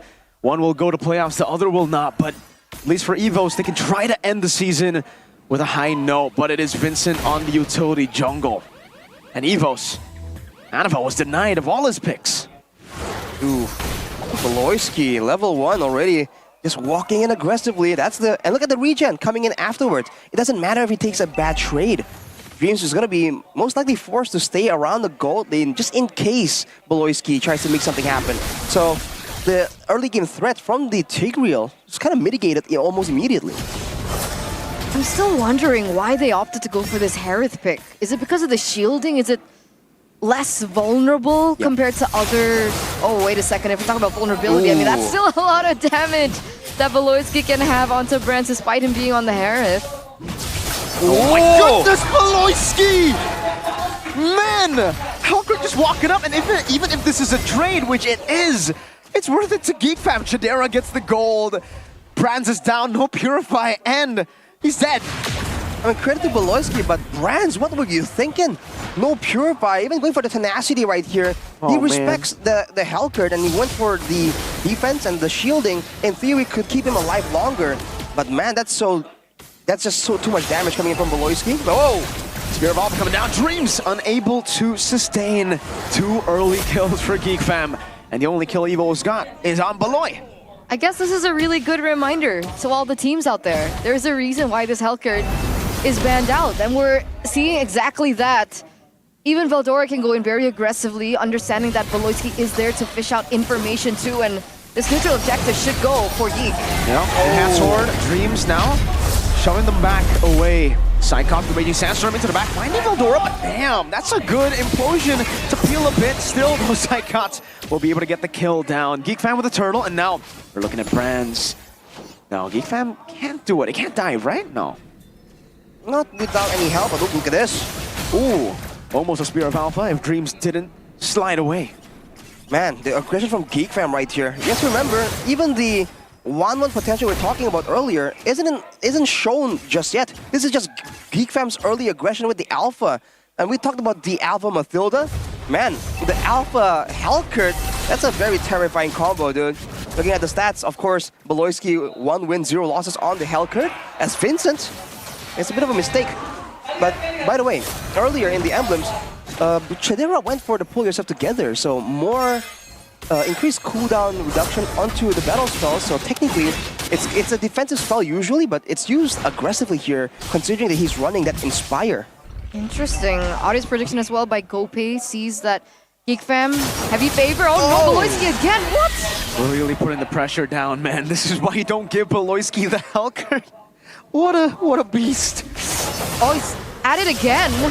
This time, should be caught. The implosion coming down. Annabelle will be able to get the kill down. Oh, it's actually Dreams, but look at the other side. Geek Fam already utilizing this to go for the purple buff. Annabelle still has the Retribution. That's a good Earth Shatter, or no, rather, the Eternal Guard coming down. The penalty zone as well. Now Spear of Alpha to the back. Walkun going to be sliced down. Dreams hitting the shot. Now it's a Raging Sandstorm. Gets the ball, and Walkun gets a kill with the passive. A boy moving back, and Evo's actually winning out of the trade. Yeah, that's 2-for-1 trade, and Annabelle is still able to get his hands on the purple buff. So despite the BBB, it looks like Evos are still picking up where they left off. That's a combo that Evos are doubling down on. They saw that earlier when they were able to get that ideal Dream engage. Geek Fam can't do much. And now technically it's the same idea.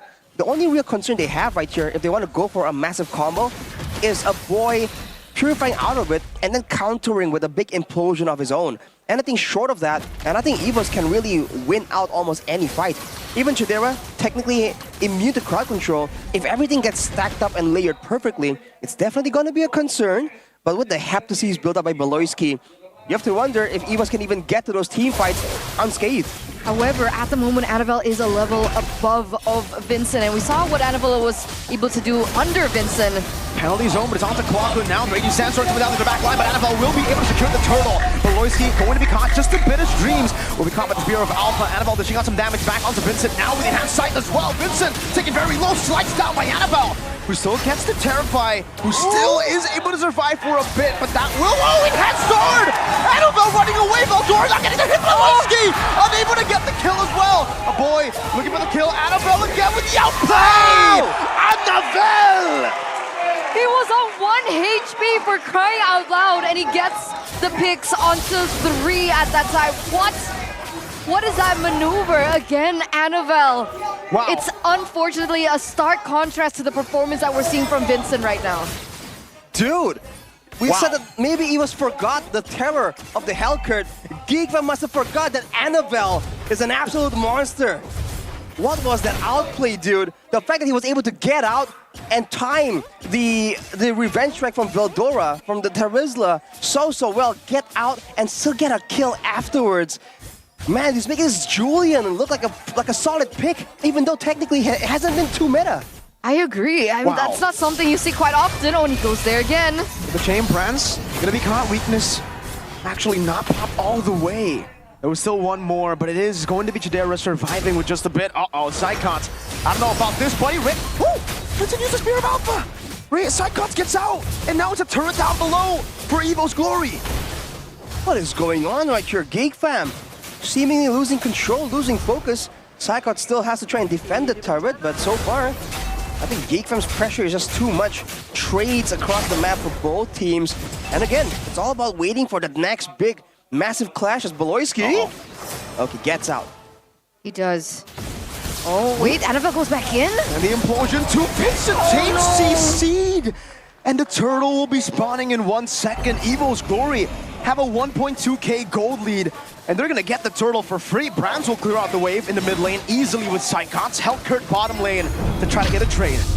This is not a good day for Vincent. We saw him on cam earlier on. He wasn't looking too hot. And then we saw the caster POV. And hey man, now, that was on Assassins, man. 2 back-to-back games. He has been targeted down so hard by the White Tigers. He's 2-3-0 right now. Now look at the hero power comparison right here between the Khalid and the Terizla. It's like the Terizla and the cooler Terizla at this point, but the early game win rate actually still favors the Terizla, and so does the late game win rate. And you have to remember that the Terizla looks worse right now due to the early game damage reduction nerfs and the increased cooldown on his spells. But in the late game, that damage reduction, the body of Smith, actually is increased by 5%. So technically, in the right circumstances, it can still be a very solid pick if you need more sustain. But look at this! Wow, Dreams! How Chidera used the second skill way too early there, and he timed it well. I really wonder what happened, because he has a built-in purifier. That should not have happened. I think he walked into the bush and got completely jumped on by the side of Evos. Even with the Hellkurt, it seems like Evos are still able to match the pressure, right, and get control around the map. And get pickouts of their own. It's a rare scene to see against Beloyski's Hellkurt, but not Vincent.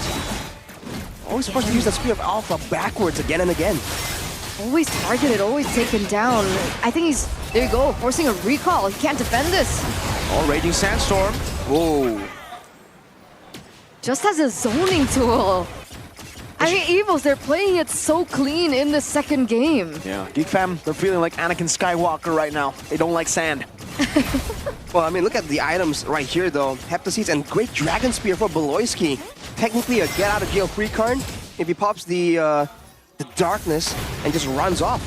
So another way for Beloyski to be annoying, but Annabelle with Divine Glaive is going to function more and more like an assassin and going to be able to actually shred down this Lord a lot more reliably, forcing Geek Fam. It's just a shove. Oh, what? That's the tank. That's the main frontliner of Geek Fam. He got melted down, but those are some big resources that they have used up. A boy now going to be engaged on. It has Chain. Oh, the Purifier already used up as well. No Purify. That means Evos can actually go for it, but look at Hellkurt, look at Beloy. Dreams again, able to find the implosion, and they bank on the fact that they can punish Vincent.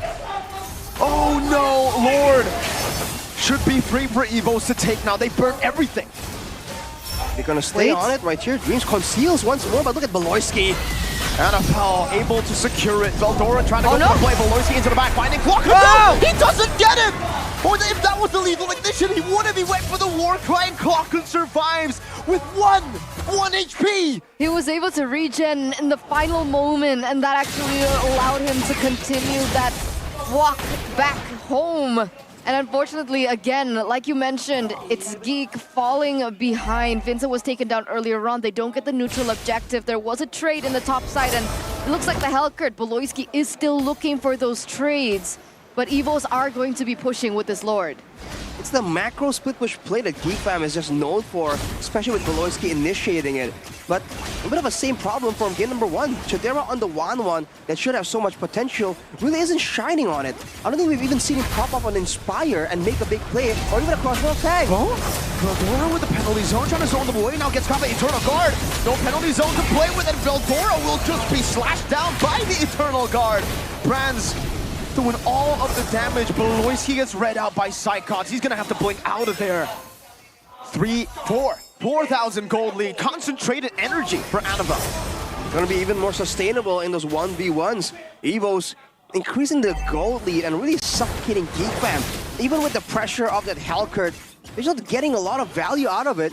And now with the Winter Crowns coming through, you have to wonder what's the idea for Evos. And they're gonna wait for one more Lord potentially, and they're playing it patient.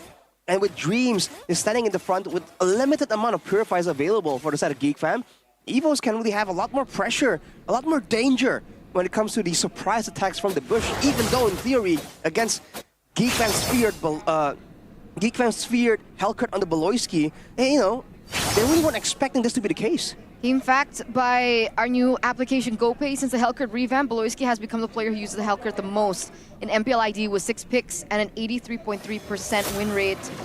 I mean, right now, Evos are doing a good job of controlling that, but what I did notice earlier on, Beloyski, Windtalker, Hellcurt, is that a normal item for a Hellcurt? Consider that he's split pushing, it can be a great way to like increase his wave clear and tower taking potential. Psychots though, really matching him down, but look at the bottom side. Still, when it comes to the macro presence, Geekfam have a lot more ways to kind of be annoying, because Evos, they have a combo composition. They have to stick together, and that is exactly what Geekfam are trying to abuse as much as possible, because there's no way the plan is to just walk into Evos and see if you can outdo Dreams and Clockern and Psychots in that big combo play. They haven't been able to either, right? No. So Psychots, though, you can see that he is trying to alleviate that pressure Beloyski is putting onto him. And technically, Psychots, did he go build physical attack instead of defense? Psychots? I don't What was his build? Oh, wow, he is going full damage. Wow. We're going to see Halbert have to see his end with the crown, but whoa, look at this. That's why he's been able to match Beloyski in his side lane. Interesting build here with the lethal ignition too. Geekfam holding on to the Lord though. No, Vincent has the Queen's Wings with more damage reduction potentially, but Brands with the Holy Crystal, that's a massive power spike. But can he get close enough? He does have to purify for the next big fight.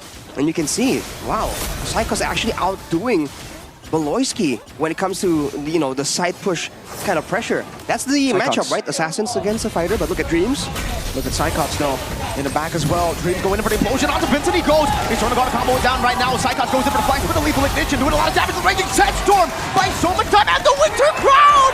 He heals all the way back up and he survives for so long. But in the end, it's actually a 2-for-1 in favor of Geekfam. Beloy was able to get that kill onto the back on Dreams. Evos though, they have a lot of resources. They will just start up this Lord. Geekfam can get a turret in the mid lane, I believe. Beloyski, can he steal it? He can look for something. Two-man terrified. Clockern taken down. Brands down with Zaman Force as well. Jumping back and forth. Eternal Guard from our boy catches him. Now it's Annabelle against 3. Trying to run away. Now with the enhanced sword as well. Unable to survive. Beloyski on the Hellcurt. Just too big of a force to be reckoned with. That's a wiped out. Ladies and gentlemen, the White Tigers have been taken down. And it looks like Geek want to continue to press the issue. One cannon minion. I don't think Geekfam can do it, but they will be able to buy a lot of time. And they have equalized on the gold disparity. They won that fight at almost a 4,000 gold deficit, man. Geekfam able to find the moments, find the weird plays. There was a flank from Evos, but then it was immediately matched by a flank from Geekfam. They're just so good at doing it. And now with the Lord cleared out, it's back to square one. And you have to look at the map. Even without the Lord, the base heart was taken out by Geekfam. So now when it's back to square one, when it's back to this waiting game, I think you can't argue that Geekfam has the advantage. And he was so patient about it too. He was waiting for that proper moment. He was lurking in the bush. You could see that he was very calm about it. He didn't go in for a rush maneuver.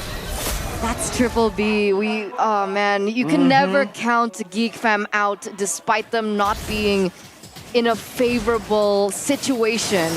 Even if Beloy dies 8 times, you can't count him out, man. Nope. That's just BBB right there. He has his own way of playing MLBB. So this is an anomaly then. 6-2-1 Beloyski on the Hellcurt. On the Hellcurt, it's pretty normal. Okay. This is lower than what he used to use. Back in the Hellcurt meta, he used to go 11-0 or something. That's true. He used to hard carry. Even now, he's going with the Berserker's Fury right after the Windtalker. So in the 1v1s, slowly but surely, as long as he can survive the initial burst from Psychots, even Psychots himself, in theory, shouldn't be able to 1v1. But look at those recalls, man. You better get it yourself and try and use it in-game while it's still fresh. But look at this, man. Geekfam. Chadera walking in alone like that. Risky play, but I guess with the wave on the bottom side, he thinks it's safe enough. Dreams? Okay. Dreams able to buy the immortality in time. A boy actually trying to proc it. Oh, Chadera with the steal. Annabelle doesn't want to use that red tree. Okay. It's a bit too valuable, especially with the next potential objectives. The purple buffs here, I think it's still going to be taken by Annabelle. With 25 seconds to go, I think that side lane matchup becomes so much more important here. Psycuts and Beloyski in a never-ending duel. Whereas for Evos, I feel like now, because of how they've been flanked twice already and kind of having Clockun deleted, I feel like they're playing it a lot safer now. They were confidently pushing out earlier into the jungles of GeekFam, but now because of that, look at how closely they're moving around together. That kind of sets them up for a big engage coming in from Vildora or Vincent, by the way, so Evos themselves have to be very careful here. Annabelle picks up the Holy Crystal here, so doubling down on that damage. That 1v1 is still happening in the top lane between Beloyski as well as Psychots. It's actually forcing Beloyski back. But again, whoa, Dreams looks for this concealed play, exactly. I don't think they can do anything. They go in onto the back. Whoa! Tadera walking forward. Penalty going to cancel it out right now. The crossbow attack from Tadera. And now the reinitiation. Brands still jumping back and forth. Oh. Force out play it. Beloyski. Meanwhile, Annabelle in a 2v1. Annabelle likes those odds. He'll take that fight and he'll win it. He's alone. Tadera. Everyone else had been taken down. That was a 4-4-2. Tadera, what's the plan here? He's gonna try and go for an outplay maybe, because Evos, they're ignoring the wave on the bottom side, now finally sending Clockun back. They want to go for an end. Chidera, can he do it? 1v2, it's a 1-1, a lot of outplay potential. No Inspire, no crossbow attack. Chidera still able to jump away for now. Chidera walking back again, doesn't have the Inspire, but he is winning out. Oh, Evos, have they made a mistake? Beloyski will be up, a boy will be up. I don't think they can burst this Lord down. But let's see, Eternal Guard, Zaman Force, everything used up onto the Lord. They should be able to take it, unless Chidera walks up, and it is going to be Annabelle with the Retribution. Wow, what a chain of events. Tadera still able to clear out that lane in a 1v3 situation, still able to survive. But the question is, survive for how long? Evos being able to blitz that will hold on to the Lord. What can we expect happen in the next few minutes, Arashi? Evos might just set up the waves initially and then escort the Lord to try and force a fight.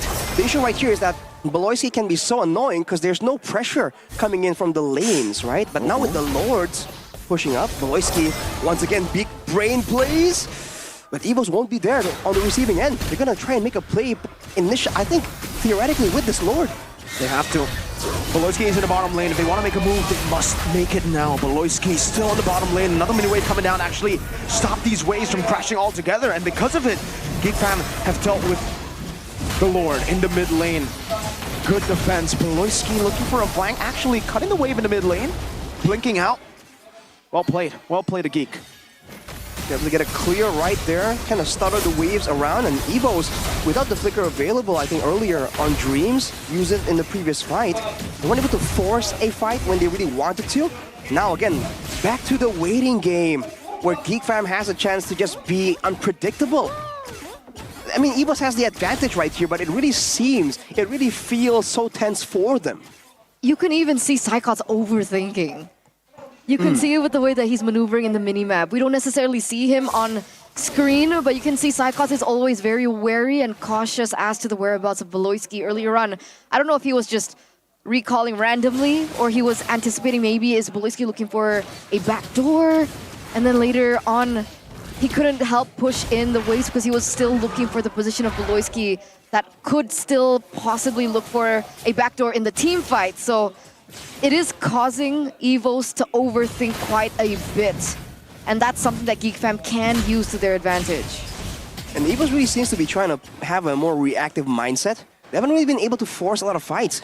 Even when they saw Beloyski clearing the waves and the waves pushing in favor of their side, they haven't been able to actually go in and try and go for a big engage, a big catch. The same way we saw earlier when we talked about the fact that only one Purify is available for the side of GeekFam.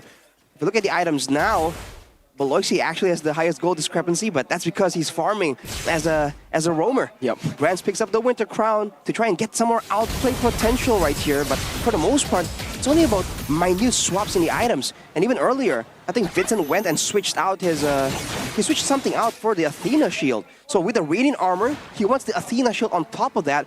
because he recognizes that it's almost a full magic defense, magic damage composition, but that's where Cyclops comes in. That's, I guess, why he's going for a bit more damage in his build. Just to make sure that the damage output isn't one-dimensional. But again, going back to this is where Beloyski shines. Jumping into the back with a penalty zone as well, but now it's going to be some on-force used up as well with the winner crown. Beloyski, well timed. It is going to be the kill onto Dreams and Brand. Cyclops with a flank, but unable to find anything. Now it's a 3v5 situation, and Geek Fam, I think they've won it out. But they have used 2 resources, 2 big ultimates. Let's see what Evos can do. Cyclops, I don't think is he recalling for sure here? I thought he was going for a steal. No, they don't do it. 3v1, they don't look for anything risky. Beloyski is still lurking around there. Always making Evos think twice about what they have to do. I mean, with the death timers being so long, it might be a bit too risky. So Evos, they're banking on just waiting and going for a big fight. And we have to realize as well, when Geek Fam are fighting in the base of Evos, that's where these weird angles, these weird surprise plays from Beloyski can't really get executed. So technically, it's a great idea from Evos, but we have to see how well they can defend. Because right now, it's the 4th Lord coming in right here. So Geek Fam are going to have a lot more of an advantage, unless, of course, Evos can leverage all that crowd control to try and make something really work out for them. Especially with Annabelle, he's been able to do a lot of damage, but now that Geek Fam also has damage, he's kind of struggling to really stay alive, stay as dangerous as he is in the previous fights. This might be the final game for Evos. For MPL ID Season 14. Turtle card unable to connect on the Chadera. Now the penalty zone connecting. Raging Sandstorm to the back now as he goes for Chadera. But he's still able to kite away with a boy. Very low in the back line. It's actually going to be Vincent locked down as well. Brands gets a double. Evos lose no members. And once again, Evos match point. The mythical creature. They lose a couple turrets, but these inhibitor turrets stand strong again. First game, it was 17 minutes, very back and forth between both of these teams. And now coming into game number 2, it looks like we're getting the exact same, but it's getting a little longer. 23 minutes, almost that 24th minute. Beloyski is still looking for a big brain play. Still possible to turn things around right now. As Psychot's Malefic Roar, by the way. Ooh, Annabelle just rushing in with a conceal. Does he want to go for it? Oh, he goes for the stinger. He jumps away, tries to bait out some stuff. Dreams actually. Not using it just yet. Brand's walking up. That's immortality by, but he's gonna lose the immortality. Chadera's shut down by Annabelle. Beloy can't do anything. All the way in the back, there's still a mini wave. Beloy, what can you do? Jumps in, implosion. Evo's glory in the final match. They won't go down without a fight. The mythical creature strikes again, forcing a game number 3 from the Geeks. With nothing to lose, this is the Evos that we were expecting to see today. They're having fun, and they're putting a Geek in a run for their money. Wow, dude, that final sequence. Every single time, Geek Fam were the ones outsmarting, really surprising Evos, but right there, Evos got the jump on them. That's why it's so costly to lose members in the late game. It was like 30 more seconds until the members of Geek Fam were up, technically, and that kind of window was exactly what Evos were waiting on. They played it safe, they played for the base defense, and it has worked out in their favor. Wow. Man, even with the full magic, the Radiant Armor and Athena, we were talking about how they could just itemize for the magic damage. Turns out, no you can't. That was Radiant and Athena, and Annabelle said, what defense? That was crazy damage. It's a lot of damage. It's also a lot of damage coming in from Brands. Yeah. And this play, it just looks so jarring here because Geek Fam were playing so in sync the whole time, and this one moment there, I guess they were forced to go for it. There were still 10 seconds left on Vildora and Vincent. If they didn't go for a risky play, for something sneaky, there's no chance they were able to come out on top right there. Wow. I think the play was almost sealed from the moment they lost those 2 members. So Evo's glory, the first team to be eliminated from playoffs, is the team that takes away that win streak from Helkert, Beloyski's Helkert. So 85% right now has dropped He was still godly on it though. Just unfortunate for Mr. Beloy, but yeah. Unlucky, man. That game was just a battle of... Again, it's a slugfest, Arashi. Despite the early lead from EVOS. Came down to one fight. Why is it always EVOS... You know, they also beat GeekFam in a similar way, right? To make it to make it to MSC, remember? Oh, you're right. It's base defense and then... Man.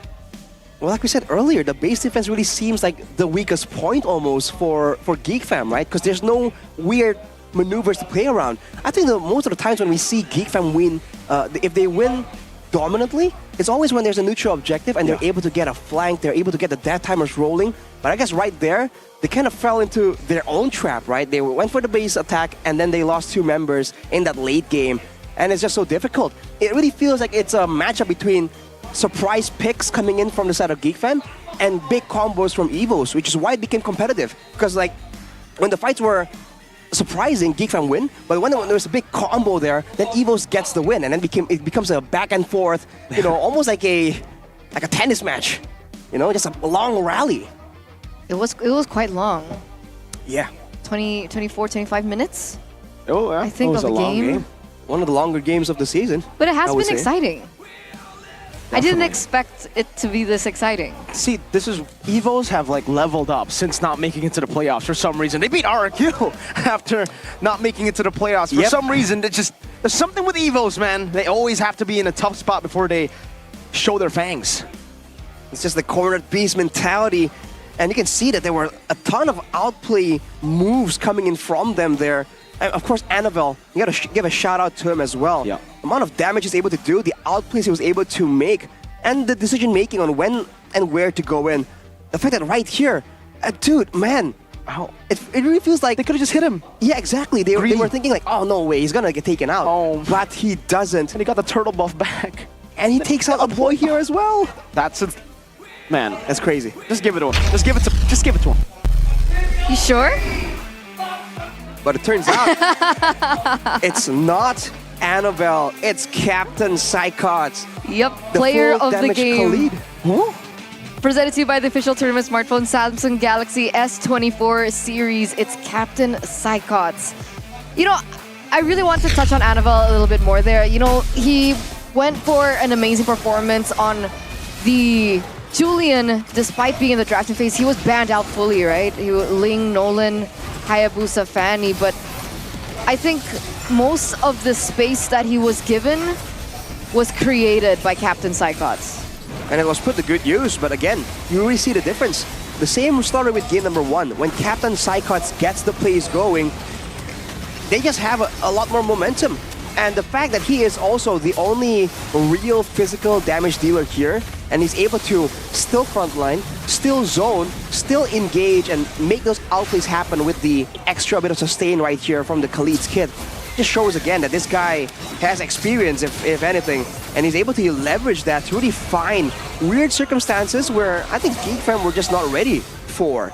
Right? And again, whenever the Raging Sandstorm lands, that's where they do get massive value. So I think it's quite obvious that his impact there was really important to the rest of the team as well. Got damage too, man. This was the moment where I thought, yeah, GeekFam would have definitely gotten the win here. And then Beloyski jumping to the back as well, getting Brand's instant initiation, or follow-up rather, from Veldora, the ex-EVOS member there. But in these skirmishes, Dreams too. They all played really, really well, honestly, right? They played as a unit. Really good placements, and I don't know, EVOS, every time they're cornered. I think you mentioned this, Arashi, a cornered beast, dying beast. What was it? What was your line? Oh, a cornered beast is the most dangerous one, basically. And that's what we're seeing from EVOS. They were definitely cornered, and they were definitely dangerous. Are you calling them beasts? They are beasts, no? Tigers are beasts. That's true. Yeah. They got Beast Rans. Did we get Mr. Fantastic or Bombastic in game 2? I think we got both. That's a rare occurrence. I'll be real with you. There were moments where Brands was absolutely weaving in and out, doing damage, and I'm like, wow, is this the version we're gonna get? And then he gets hit by an Eternal Guard when he has a Purify up. You know, there's some moments in this game as well, but to be fair, GeekFam was making it quite difficult as well, as they should be. So, But It has come remember, down to this. the first few minutes, do you remember when he got taken down? Oh yeah, that's true, that's true. He popped the purifier and walked up again. Yeah. Exactly. You Now never it's know. like a minute thing. Mr. Brands. It used to be like game thing, you know, every game it'll be different. Now it's a minute thing. It's like 1 minute he's the best. The other minute is like, let me walk up to this bush real quick. That's a bit scary. That's volatile. He's They turning it they up. got the win though. That's true. But I don't think it's because of it. But Okay, well, Oh, you know, wow. if you win is something he would probably say. But man, looking at the items here, I have to say, Mirko, Chadero on the 1-1, we were hyping it up. He even went for the pulling us together for the Inspire. You know, we didn't see a lot of that 1-1 moment. Gonna have to put my hand up like Baldwin here. Unfortunately, for 1-1, right? It's weird for 1-1. In your ranked games, you would think this guy's a scaler, right? Like late game, a beast because you can jump around. But in pro play, it's different. You need to get the power. You need to actually win it out in the mid game. Because once we get into the late game, Winter Crowns, Win of Natures, well, in this case, just Winter Crowns, will be the main counter to the 1-1. So it'll be very hard to actually get a crossbow tank. When he popped in the crossbow tank, everybody just froze. And then no translation, no damage. Win a crown, yo. Win a crown, foo. Crown Fu. Well, Chadero, again, we really were expecting a lot more in the early to mid game. That's exactly what we were talking about right here. But the 1-1 really wasn't able to do a lot due to the zoning. And you have to wonder if maybe Gifam were over-respecting side cuts because he's a lot squishier going with that like full damage build. And yet, every single time he raging sandstorms, everyone just backs away. The rich guy in the carry is going to be Annabelle, though. That was a great Julian performance. Despite the fact that he was nerfed in the most recent patch that we are using, he was actually able to leverage it, do a lot of damage. Almost feels like good old Julian. Mm-hmm. Good old. And good old Annabelle. Man. Oh. Last season, Annabelle popped off towards the later stage of the season. And we're getting that glimmer back from Annabelle. It's really nice to see that back. And that glaring contrast between Vincent, it's intense. Yeah. This is the reason, man, in MPL ID at least, right? We have so many good assassin users. This guy is 8th place. Evo's Glory are 8th. And Annabelle's doing this well, right? Like, I actually rate him as my top 3 this season. Even who's number 1? Sutsujin. Okay. Fabian. Okay. Okay. Sir Annabelle. Annabelle. Oh. Interesting. Well, again, he did show... Kyrie? This season, it's like Annabelle and then Niall. Wow. Okay. Okay. I'll take it. Niall has been performing. We can see the reason, right? For regular season, right? Exactly. In playoffs, probably Kyrie again, right? You never know. Probably. Fnatic I didn't even say playoffs Super mode. Cam. Super Cam number 1. Best jungler in the world. Oh, caught him slipping.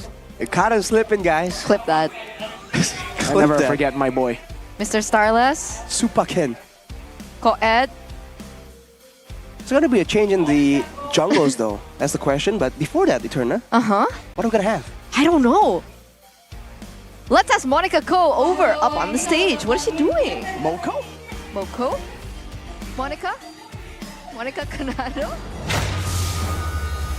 Juga hai Bu Donat. Gimana jantungnya aman? Enggak, kenapa? Karena tadi aku kira udah mau end, ternyata Waduh. Kalau Nat gimana Nat? sama sih. Tadi mikirnya udah mau kelar kirain kan, ternyata di luar ekspektasi. Di luar ekspektasi. Tapi walaupun di luar ekspektasi tadi di game kedua, pastinya ada yang udah sesuai ekspektasi. Karena Geek Fam udah mengamankan tiket menuju playoff. Congratulations. Thank you. Tapi boleh dong, ini bisa dong di spill dikit nih. Ada mungkin persiapan Geek Fam menuju playoff sudah sejauh apa sih kalau yang diketahui Nat sama Pudel? Persiapan kita sih udah mateng banget ya Kak. Terus kayak kita bakalan siap menggemparkan kota Bandung. Waduh, Bandung, are you ready? Udah siap belum Bandung bakalan digemparkan oleh Geek Fam? Tapi apalagi sih ini gemparnya itu seperti apa? Mungkin Nat mau kasih tahu dikit-dikit, spill dikit. Gak mau, pokoknya rahasia deh. Rahasia. Ini yang makin bikin deg-degan. Kalau Nat gak mau kasih tahu rahasia, siapa tahu Pudel mau kasih tahu nih. Pudel, spill dikit boleh nggak? Gak dibolehin sama manajer aku. Gak dibolehin ternyata. tapi boleh dong kayak mungkin persiapannya ini yang menggemparkan, berarti ini wajib dong, Geek Community wajib datang ya? Wajib banget.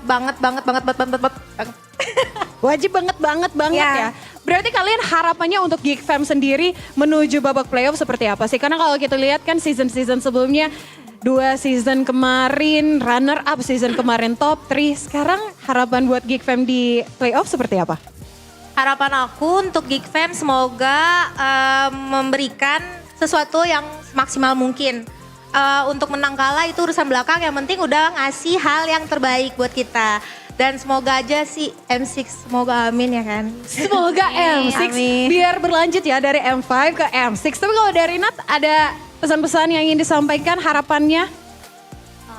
Kalau buat aku untuk Geek Fam ya maksimal aja sih mainnya. Harus full 100% mainnya. Full 100%, itu pokoknya ya harapannya untuk teman-teman dari untuk Geek Fam ini. Tapi untuk Geek Community ada pesan-pesan gak tuh juga? Ayo diajak-ajak ke Bandung. Karena mereka berdua, Pudel dan juga Nat dan teman-teman lain bakalan menggemparkan Bandung. Coba tuh diajak.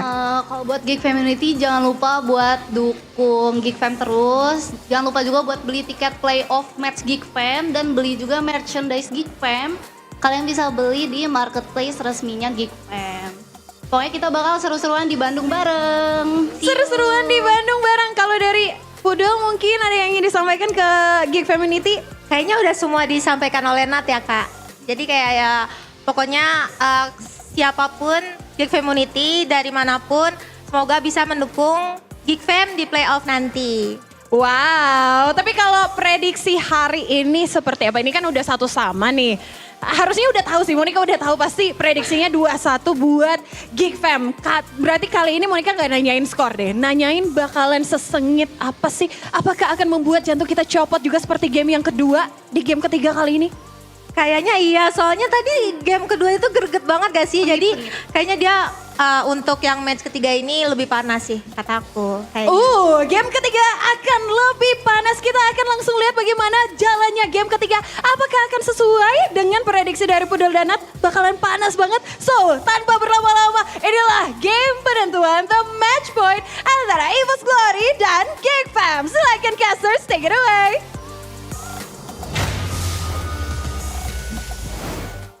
Welcome back, ladies and gentlemen, for game numero 3. It looks like the White Tigers are going to be forcing a game number 3.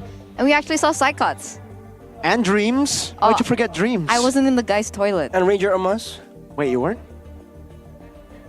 I thought you were like one of the bros. Good Psychots. Yeah, Ranger must call him Captain something that we won't. What did he say? Captain. Oh, yeah. Captain what? He had some pretty strong words. You know why? He's like, I thought it was a done deal, man, but you gotta make it intense. And now we're invested here at now. Game 3. I'm invested, just like I invested in the best device in the world, ladies and gentlemen. What's the best device? The Samsung Galaxy S24. Just the S24?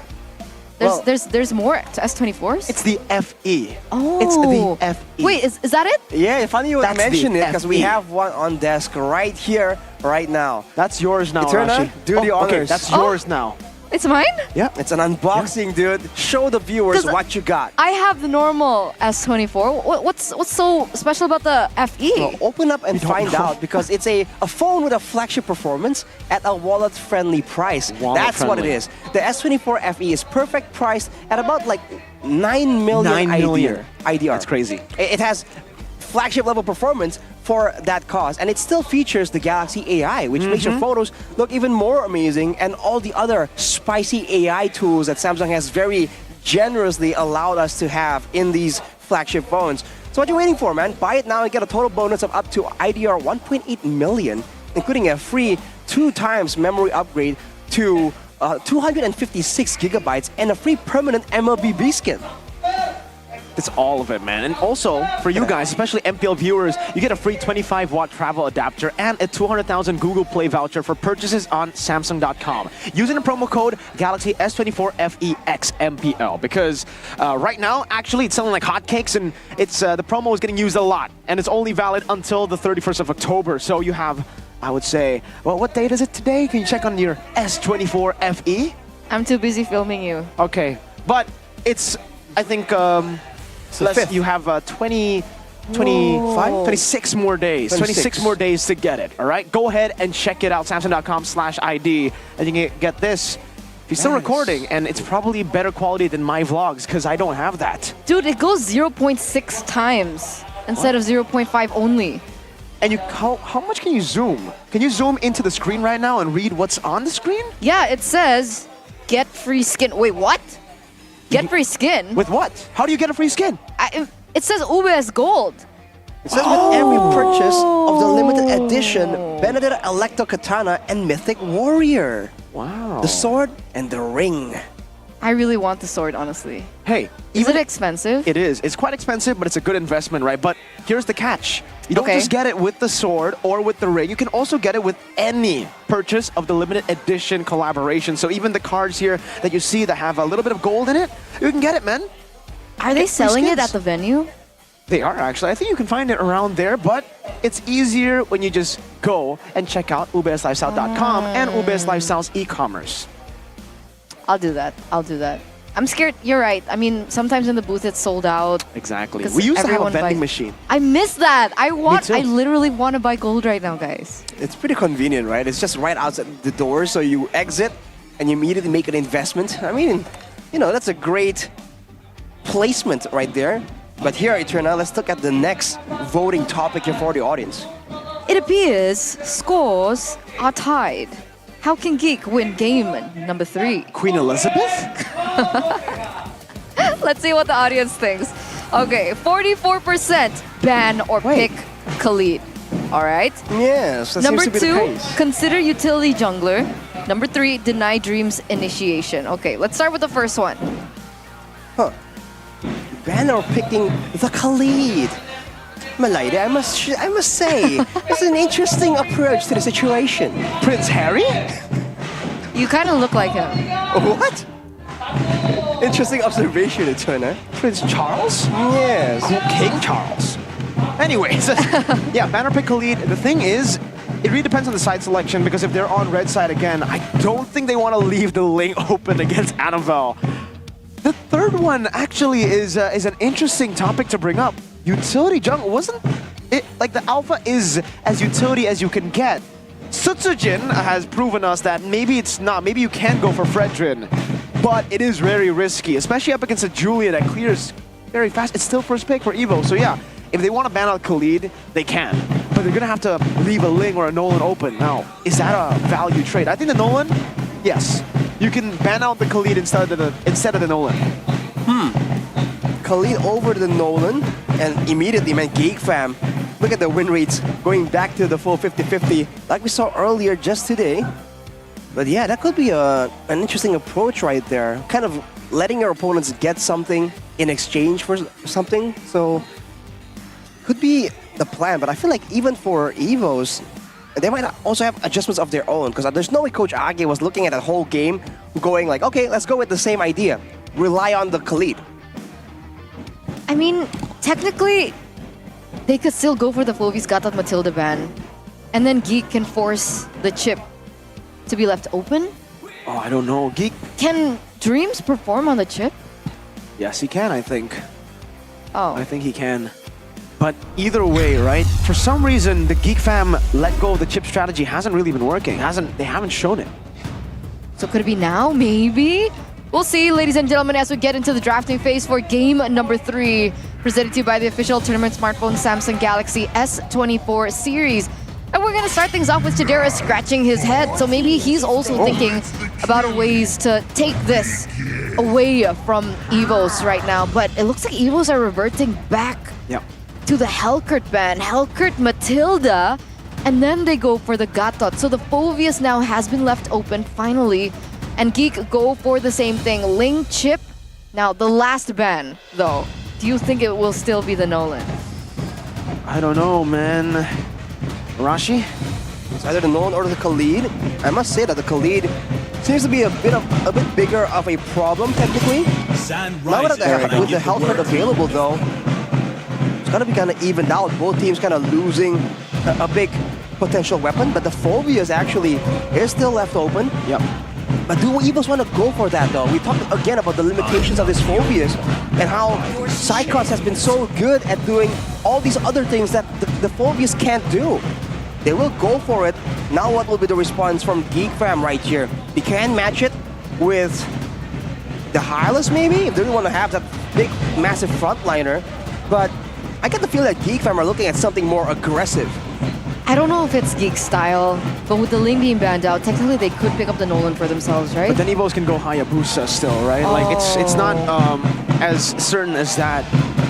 I don't know. The safe choice would still be the Alpha, but without the Mathilda, yeah, it's a tough one to actually just utilize. And Phobius, in my opinion, even though, yeah, we have been seeing Psychons pop off on, you know, the enablers like the Khalid, Phobius is still very, very broken. They go for the Nolan. There you go. And the Edith. So leaving away the Valentina up for grabs. But Evos, with this, they can actually just go for... Do they want to go for Aramis here? For Clockun. That's usually the pick for Clockun. Cool. If they go to the Faramis though, there's a chance that Geek Fam can go for the Valentina, and we've seen that they are really liking that Valentina pick in the hands of a boy, so I think it's a bit too early, if that makes sense. For Evos, they might be looking more at the jungle pick, right? With the jungle matchup so important. We've seen that Annabelle earlier was kind of shaved down to a handful of picks. So maybe they want to use this opportunity to pick up something for him now. Or maybe they're just that confident in his hero pool and they're going to let it slide. We'll see. Hi, Grill. Okay.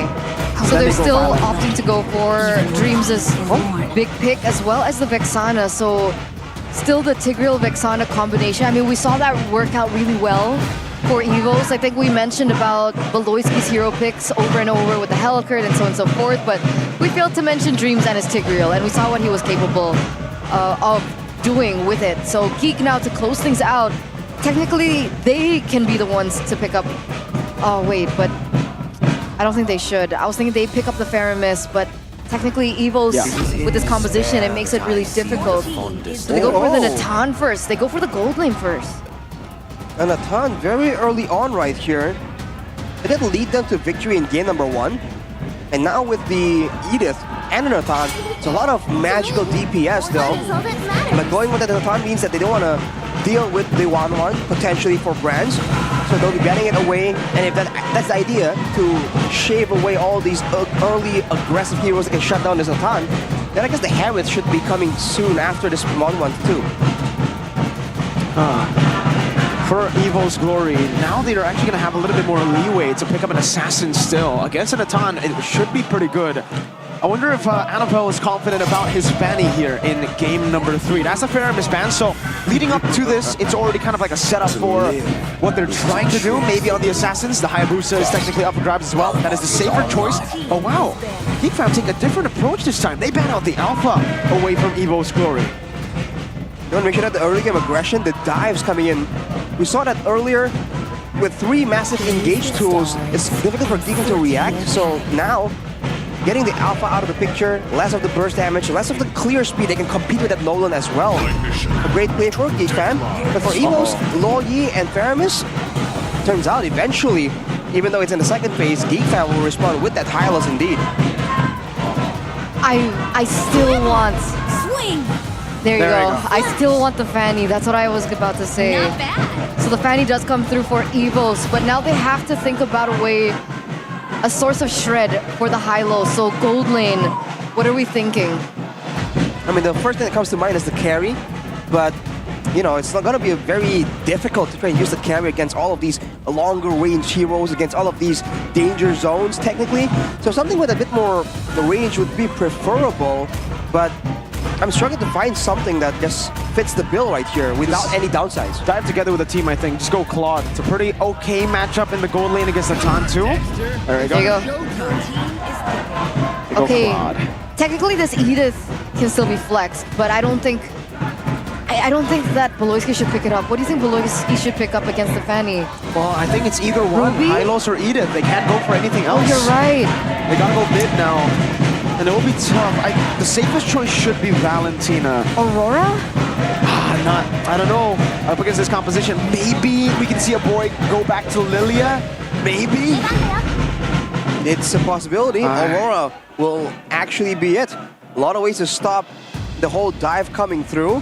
More importantly, I think whenever the Phobius tries to be a big of a nuisance, you just freeze him, put him in place, and that could be a great solution here to really negate the pressure of Captain Psychots in game number 3. And I think also her passive, right? It really does help slow down whatever kill pressure that Evos has, especially now that Annabelle is on the Fanny. It's risky. I understand the value of the Lilia.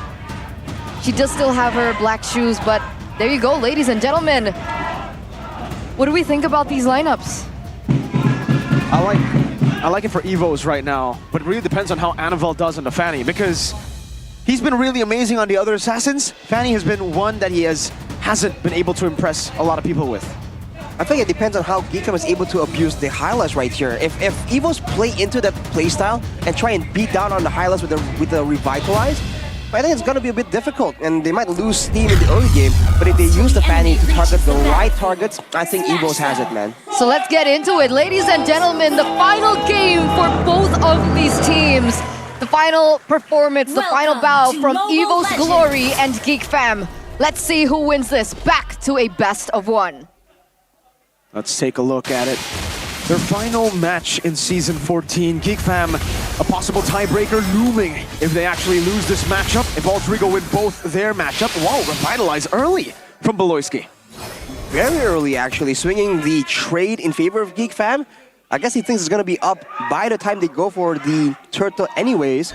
But you can see the stark contrast for both gold laners. Initially not going for the Purifies, being confident in the outplay potential, but now respecting the fact that there's just so many of those crowd control tools thrown about. And you can see Vincent, though, on the Nolan, going to be farming a lot faster here. That is one of the main strengths of the Nolan. So you have to see how Annabelle wants to play around this, whether he's going to go for weird rotations or not. If you take a look at the emblems here by Indie Home, Permanence and the Festival of Blood, actually, for Psychots, is going all in for the tankiness and sustain. So not going for the agility to really help him out with the roaming or the Wilderness Blessing, or rather, to try and roam around. So it's a whole different approach compared to the Khalid we saw earlier. And most definitely for all the backliners of Evos, the tenacities, man. They want to be up close and personal. We've seen Klokken and Brance move forward along with the team, even when they really aren't supposed to. Wanting to commit with the aggression. So going with the tenacity, it's going to allow them a few more seconds to really have a big impact in some of these fights. Also, audience prediction here by GoPay, 53% for Geek Fam, 47% for Evos. Wait a second though, Dreams. With a shove, not letting Beloyski getting that stun down, but will be able to walk back up to the mid lane. Beloyski will have to revitalize back now, pushing some damage back onto Dreams. The battle of the roamers. Dreams losing out, getting the regen too. Mr. Beloy, BBB. Oh, good poke. That's a lot of damage being played onto Dreams right before the neutral objective. Oh. What? That's a takedown, actually. Yeah, with Pretty Glacier 2 up top, plays into it from Brad. Chadera shut down. Wow. Evos Glory say, we don't care about the turtle. Our plan is to shut Chadera down. Great approach coming in from Evos. Just adjusting, knowing that the Nolan most likely will be at a level advantage, perhaps. And having more setup, having the early game high loss potential. So they give up a kill, but they might be giving up one more here. Veldora with the Earth Shadow Flicker. Now Annabelle going to the back line, jumping back and forth with the Fanny. Onto Vincent he goes, but he won't have enough energy. It's back and forth, that cutthroat too! Getting Vincent down, and no, it's a disaster for Geek Fam!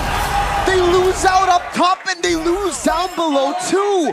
3 members traded, a boy getting out with a sliver of HP. Annabelle 2-0-2 now on the Fanny in the first 3 minutes of the game. And if he gets to that snowballing point, then he can just say, shh, to the haters. I mean, he went with massive mechanics right there in that fight. And the audacity of this man. We've seen Fannies go in, get a big burst of damage, and get out. But even with no energy left, he just stood there and just committed all into that fight. It's a bold move, and it really paid off for Annabelle. Now Beloyski might pay the price. Uh-oh. Still able to regen. Chadera getting a lot of value with the entropy, taking the turret down to 1/4 of its health. And despite everything that's been going on, sure, they were able to take down Chadera. Oh, wait a second. Psychots 1v1 Veldora. Ooh, yeah, that's the Phobius. That's why the Phobius. Man. Ha! Yeah, he gets pushed back, actually forced in a recall, but back to the point earlier on, despite Chadera being caught out once, Evo still need to figure out a way to control this imminent danger of the Natan. And so far, with Chidera being able to pick up that much gold, I do believe that could be a problem. Can definitely still be a problem if Brands doesn't really leverage the shutdown to try and bully Chidera in the lane. And with Valoisky looming very close by, you have to wonder what the plan is for Geek Fam for the next neutral objective, because Veldora is outmatched. Oh, with the cutthroat, Veldora taken very low, but okay, he has to recall here. It seems like the setup will be pretty good for Evo's Glory. Dreams gets spotted out, goes in for the shove onto Valoisky. No follow-up just yet, just a little bit of poke towards Mr. Dreams. A boy still saving that Frigid Glacier. Has the flicker in 3 seconds. Sidecons on it. Annabelle with the orange buff. Dreams with the conceal. Now the implosion flicker combo, getting the jump down with the Eternal Guard too. Big combo. The Revitalize saves them now. Annabelle to the back line, over the cutthroat too. Now able to get also in front of pursuit. Annabelle escaping, and Psychots is the assassin now. He will be shut down. Clockman is trying to run away, trying to bait up some time. A Geek Fam win there, but they will not try to go for the turtle just yet. Clockman? What is he doing? Whoa! Flicker forward! Oh! Veldora, one basic attack is burning down, but it's not going to be enough. Vincent with a chase, but Annabelle's coming down. Oh! Fracture! Lethal ignition. Clockman surviving with one. How do they keep getting away with it? That was a sliver of health. That was down to pixels for both of these players, for Vincent, for Veldora. Oh man, that was intense. But with this, it's a complete reset for both of these teams. Vincent is caught a little bit low, and it doesn't look like Evos want to go for the full throttle onto the turtle either. Annabelle looking for that purple buff first. I think both junglers are going to be going for other things across the map first, but Annabelle, he actually spots Vincent right there, so he can be a bit more aggressive. And for the side of Evos, the all-in favors them a lot more. But oh! Chidera, trying to run away. Annabelle gets the assassination, so that imminent threat, they're dealing with it. It's just so lethal, man. You just get deleted so fast. Well played for the side of Evos, but Geek Fam, they're trying to answer back. They get the turtle for the kill up top, but it's a turret traded on top of a kill. So again, it looks like Evos are doing really great at trading back, right? I mean, it looks like Annabelle was in no hurry to contest the neutral objective either, so that's just been it. They're going for kills again and again and again. Baiting the Frigid Glacier, coming back at it. No cable, still able to escape. Dreams with the jump back and the implosion, catching onto two. Brands down with the blazing duet, and the Eternal Guard catches them all. Brands in the back, Mr. Fantastic. Now gunning a boy down. The Earth Shatter into the Purify. Brands silencing the haters too as Clockman gets the double. That's a 3-for-1 trade, ladies and gentlemen. Evos are striking back, and they're striking back hard. Brands is not even at his power spike yet, right? But at that point, it's just enough damage to really swing everything in favor of Evos. The fact that Annabelle, with only a Heptasis, was able to force out the Frigid Glacier from a boy, get him out of the picture, means that everyone else can just come in through. That danger, that idea for Geek Fam to kind of zone everyone away and deny the dive with the Frigid Glacier can't work if Annabelle keeps getting his hands onto a boy. So Valoisky needs to be a bit more careful right here. A bit more calculated with who he's supposed to be escorting around the map. If you look, no way. Oh, Dreams, the shove, Clockwork implosion. Oh, that is just sad to see. Vincent getting read out by Mr. Dreams. Oh, you still want to go in. Implosion. No, not implosion. That's the entropy used up. They get Psychots. They trade Vincent for a kill down there, but look at the Vanny. Going up top. No glorious pathway here. And also, by the way, do you remember, Rashi, what Brands went for? The emblem? Was it the marksman emblem? Ooh. Because if he did, then this is already the power spike. The DHS and Golden Staff. Like, you just get these two items and you're already online. We have to look back, actually, to try and figure out that that's exactly what he went for. There's so many combinations available for the Claude, and you might be right, Mirko. Looking at the fact that Evos hasn't really had an issue keeping Brands, you know, alive or even relatively impactful in this game. Look at this, no Dreams. Rise on the Dreams, or shot flicker strike, cuts the flicker forward into the back line, and Chidera will be assassinated. Dreams with the implosion, and that is Brands again, cleaning it up. Valoisky on the high-low surviving. The lone horse as Veldora gets taken out as well. It's a 4-for-0. Evos will get a free Lord. They'll get a free turret in the mid lane. They'll get everything they want. Every single thing, literally. They pick up the Lord, and it looks like they're gonna get more than one tower there with how much damage Brands is doing. That siege potential from the Claude is still there, and it's still alive. 5,000 gold lead for the White Tigers right now. I don't think anyone expected this outcome to get to this point. I mean, the fact that they confidently just dove towards that backline, dude. GameFam can't do anything once that happens. They have to rely on initially taking the brunt of the aggression on Veldora or on Voloisky and then hitting back. If the initial strike hits a boy or even Chadera, what can they do after, man? Oh, man. 5k gold lead for Evos. And I just checked, Mirko. I think, yeah, Brands did go for that marksman emblem. Yeah. So that's why. Yikes, dude. The power spike's already there for him. Oh man, Brands did this at MSC. He goes for the Winter Crown instead of the Wind of Nature so he can Blazing Duet, have the Blazing Duet still shoot as he Winter Crowns. That could be a great moment right here, especially because GameFam are using card control to try and stall, try and stop the momentum in this fight. Now though, at least in the base, since it's still the first Lord, GameFam are gonna be able to clear with all the high ground with the Natan damage as well. But Brands is at a 1.5, I believe, K gold advantage just earlier. And I think Chadera still is in the middle of trying to finish up his Holy Crystal. I have a question though. With Brands' power spike hitting really early, and now that he has the Holy Trinity, does that mean that Evos are on a time constraint? Well, technically, Brands is at the power spike already, but he still has more items to build, right? The Winter Crown, for instance, isn't really built just yet. So they're not really at that point where the gold is starting to get redundant just about yet, but they're approaching that point very, very early on, especially if they really funnel their gold onto the right members here. So for GameFam, they gotta respect the damage potential somehow. Oh, wow. Tried to go for Voloisky earlier. Unfortunately, they're unable to do so, but man, even though we've been saying, right, the Phobia is not as crazy of a playmaker as the Khalid, Psychots with the Flicker has been actually playmaking quite a bit. He's been using the second skill into the Flicker to get 3-4 members knocked up so that the Infernal Pursuit can just be tapped non-stop. It's definitely an unorthodox kind of approach right there for Psychots. Usually you would expect the Vengeance coming in for the Phobias.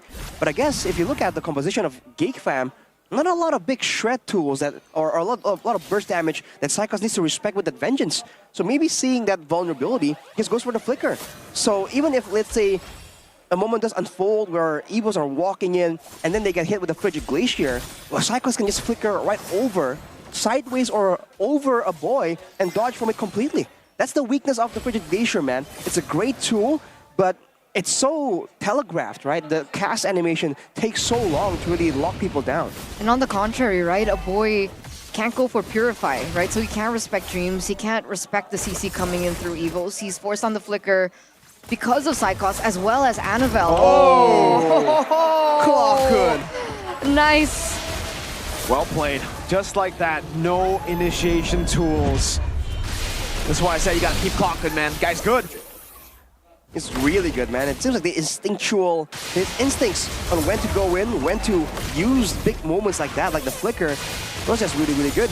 And immediately Evos, they go for the purple buff, so now Vincent in a tougher situation than before, and they seem to be trying to adjust the waves right here, going for a 3-wave push. With all the dive potential that they have, they can really have a chance to go for a big fight right here, and if it lands on the right people, if a big implosion or a big Eternal Guard lands on the right targets, this could be the end for GameFam. I believe so too. I don't know how. I mean, technically they do still have the clear speed coming in from the Natan, but even then... Oh, actually, wait, Annabelle forced a recall. Glorious pathway dome. Oh, Psychots all the way to the back line. Dreams again, getting the implosion. Good Frigid Glacier though from a boy to actually dismantle them in the back. The Psychots is still available. Brands able to back away with the Battle Mirror image, but now Annabelle comes into the cleanup. Able to get out too with the cables. Some clean gameplay. Psychots. We thought they should not ticking. Oh, Psychots just back in. Vincent getting rid of him. But that is 2 big base turrets for 2 frontliners of Evos. I would say like that's worth it, right? Yep. And it's only Psychots and Dreams, technically. They're core members, but they're not the main carries either. Annabelle and Brands hang on to that massive bounty, and they get 2 base turrets. And man, Geek Fam, they did their best right there. Chidera even stayed so far back and held off on the Purify. But again, it all starts with Psychots flickering in, and once they thought that the coast was clear, Dreams follows through as well. The fact that they were layering the crowd control so well, Evos, this makes the backline for Geek Fam just so powerless. Even Beloyski here trying to frontline with the Hylas, for the most part, gets ignored, man. They just walk past him and go for his teammates. Wait, what is Chidera building next here? Wind of Nature. Against the Fanny, that's a massive problem. Against the Blazing Duet, it's also a massive problem. So the Wind of Nature will solve those issues.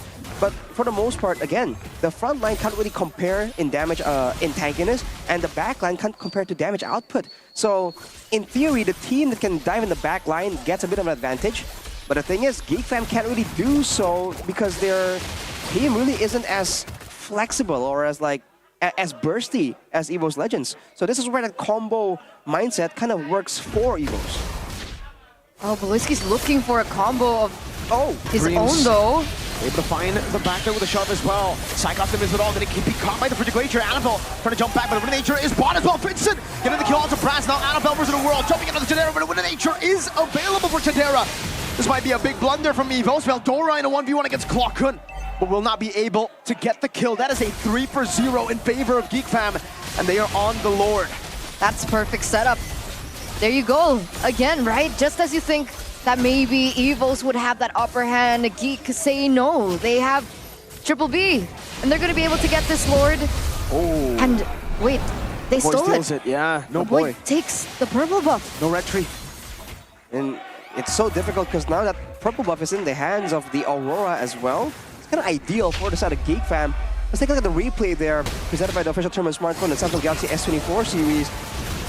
They were winning so far, but then they clumped up together, and look at Chidera just free hitting. You cannot let this happen, man. Even there, Annabelle tries his best to try and get a window of opportunity to try and dive towards Chidera, but he was denied, and he was forced to go for a long way around. They've always been able to get an advantage by threatening Chidera, by zoning him or deleting him outright. Same thing like in game number 1. So if they don't allow themselves the right resources to try and shut down that Natan, I feel like, EVO's has a really great chance of losing this too. The defense as well. I don't think it's that good, the wave clear for them. Enhanced Lord charging the mid-lane. Dreams again with the implosion on the 3! Good for Glacier to actually try to buy some time. Bransel going for the free hit. Veldora getting kill on the Dreams. The Psychots buys a little bit more time, but it's going to be a shutdown for Chidera. Annabelle coming back to life. Defending in the mid lane. Geek Fam buying some time as they go for the base turret in bottom lane. No Veldora to play with, but it's still a man advantage. Chidera probably still has him in nature as well. They will be able to threaten this. Chidera pops into Entropy, gets terrified, and the Curse Blast is right there to clear it out. They lose just 1 base turret here, but 2 of the frontliners' lives. Oh, again, very back and forth between both of these teams. A 2-for-1 trade as well earlier on, and I have to agree with you, Arashi. It really just boils down to if either Psychots and Dreams can look for that proper setup onto Chidera, and if they miss it, and if Chidera stays alive, then it's not possible for them to win in these team fights. Is there a different angle that's a little bit more reliable than that? That has to be the main one, unless they want to go for a big AoE combo like we saw earlier. That could be another win condition, but the point still stands. Right now, Chidera is at full items, and Brands has won for a couple of item swaps already. So, man, he is definitely dishing out all that damage, and the same thing can be said for a boy on the Aurora. After struggling earlier, now, as long as in the fights, he gets his Frigid Glacier right on top of Chidera, and technically, even though he gets taken out, he's done his job by zoning away everyone else trying to jump onto Chidera. Because if you're caught in the Frigid Glacier and you're getting beat up by a Natan, you're not going to last very long, especially if you look at the items right here. Only the Radiant Armor for Psychots, and I believe Dreams only now getting a good chunk of magical defense. He was banking on deleting Chidera earlier and just going for physical defense. Wait, Chidera Divine Glaive, did he sell his boots for that? Yep. He sure did. Okay, so just as Dreams gets the Radiant, we see that Chidera picks up the Divine. Oh, no purple buff. Good steal from Geek Fam. Annabelle is offline now. Should be without the purple buff. And this should give Geek Fam the green light to actually contest for the Evolved Lord. Dreams? Implosion to the back, finding a boy. Is this going to be enough? The Eternal Guard to the back line as well, as a boy will still be able to escape. Vincent takes the purple buff. The Glorious Pathway gets used up. No Eternal Guard, no Implosion. That might have been a mistake from EVOS. That was the moment that they were looking for, right? But this time, Psychots didn't fully commit, so they do still have Psychots as their layer, their second layer of defense against Chidera. Let's see how this pans out once again. Top lane slow pushing. Geek Fam gonna make a decision. EVOS can play it slow. Moving around right here, a boy trying to just harass and do some damage, do some scouting as well with the hailstones. But at this point, Geek Fam are gonna be forced to send someone back. But look at the ultimates they used earlier, the Glorious Pathway, as well as the Frigid Glacier. Everything is up. The entropy for Chidera as well. Okay. Oh, just like that. We're gonna have a moment to slow it down. All right, ladies and gentlemen, here we are. Man, sorry, I was distracted with the recall. This Super is cool. our first match, by the way. Ding, ding, ding, ding, ding, Wow. ding, ding, ding, ding. Is this not match of the day? Yeah. Huh? Is this not match of the day? It definitely looks like it. It's it can not? be. But remember, we still have TLID and RQ after this. So. I know. Oh, man. I'm a little bit nervous for that. I'm not. Well, you know, have stakes in the game, Mirko. I do. Do you? No, I don't. Hey, what I do have is Campina. Oh, I'm so excited to get my hands on Campina. You can't have one this time, Arashi, because you're sick. So now you'll feel my pain from last week. Okay. Super Okay, Tuna. happy. Fair. So guys, if you Let's don't see want to who- miss out like Arashi, go ahead and check out Campina ASAP because you guys can actually enjoy it while we are on the technical break. I don't believe you can actually use the GoPay app. You can buy it there. Or Indomart. Click Indomart too. Yeah, there's a lot of different ways that you can buy Campina. If you ever come to Indonesia, go ahead, check it out because it is my favorite brand of ice cream. It's literally my favorite brand now. Did I say band? Campina 7. What do you use to go band for band? It's crazy, man. So I guess we'll see. I mean, to be fair. Oh, we're gonna get a replay. Oh, I love it. Okay, Arashi, break it down. Yeah, this was the engage earlier. Beloyski zoning everyone out, and look at that engage. The Eternal Guard, as well as Psychots jumping onto the main two front lines. So it's not just Chidera that's just doing a lot of damage. A boy, relatively undisturbed, unfocused, he's able to dish out all that damage, and he got a really good Frigid Glacier there as well. And here though, man, you're seeing it again. It was a great engage, but the Frigid Glacier kind of cut the fun short for the side of EVO's Legends and EVO's Glory, and Chidera just shreds everyone down. That's the big problem here. We saw earlier, the moments that EVOs were able to actually get big decisive moments is when they were able to use 3-4 flickers jumping onto Chidera immediately, so that even if he does survive, it's a bit too late, it's a bit too dangerous. Because the Wind of Nature, it protects you against damage, but not against crowd control. So that is what has been abused by EVO so far. But now with the goal disparity negated by Geek Fam, they just have way too much damage. And now the only threat from the side of Geek Fam isn't just Chidera, right? A boy, as well as a Vincent on the Nolan, they can all do some damage. And if you forget about the Edith, you know, Primal Wrath, a very healthy amount of magical DPS too. BTW, it was also very unfortunate timing for EVOs, I think. Because right when Annabelle, do you remember that moment when Annabelle went in, looked for damage on the Fanny, and then he couldn't get it because of Wind of Nature on Chidera? It was like 3 or 5 seconds before that he just bought the Wind of Nature. He got a kill, I believe, and that was enough to get the Wind of Nature, so it was incredible timing too. But also, for Geek Fam, it just looks like it's Protect Mr. President, right? The whole composition is built to peel for Natan. From the Aurora to the Hylos, the Edith, it's just the Nolan that can't really peel, but in a way he can. If he's able to disrupt the backline, since we're going back. Mr. Gary is telling us we're going back into the game. Okay, did we miss anything? Doesn't look like it. Okay. Nothing too major just yet, but the Lord is still up. Unfortunately for EVOs, even though they can't really, in theory, win out in a straightforward battle, in a combo DPS showdown, they have the far side of the map to play around with. And I think it comes down to that. That single lane can allow EVOs some space to try and push forward when Geek Fam aren't ready, when they have one member down. And also allow them to kind of force the urgencies for Geek Fam to make a mistake. So if they get strategic with this advantage, that could be a potential win condition, but look at Geek Fam, man, playing it just slow and steady. Yeah, they see Nolan up top, so they try to pull the trigger. That's going to be another slow push as long as Geek Fam can't commit to the Lord. Always just slow pushes built up by Evos up top and even in the mid lane. Beloyski actually walking up now. Trying to get some space back for Geek Fam to possibly threaten a Lord take. I mean, technically, can Evos look for a split push on the top lane? With the Claude? Looks like they're actually going to go for the commitment. Psychot jumping in onto a boy. That might be a mistake. Annabelle looking for the plays as well. A boy going to be taken very low. Walking frozen earlier. A boy with a flicker forward, but will lose his life. Now Brazil lazy to onto Vincent. It is going to be Vincent buying immortality in time. Implosion from Dreams. Is it enough though to get them out? Vincent living with a sliver of HP. Chadera deals with Psychots. Vincent losing immortality, but it is still okay. Braz losing immortality. Chadera with the double. Chadera the carry. Oh no, 1-for-3 trade. The minions are on the way as well. Granted, Vincent is low, but they have a Lord on the way. They don't have to deal with that top lane either. This is not looking good for the White Tigers. And Vincent even bought the Sky Garden helmet to get a healthy amount of HP back right before the decisive fight. Can Evos defend this? I don't think so. Vincent with a dive back into Winter Crown from Clocken, but it's a fracture as easily as that. Geek Fam take the dub after a solid comeback. GG to Geek Fam on their final match of the regular season here at MPL ID Season 14. And unfortunately for Evos, they will have to bow out with a loss.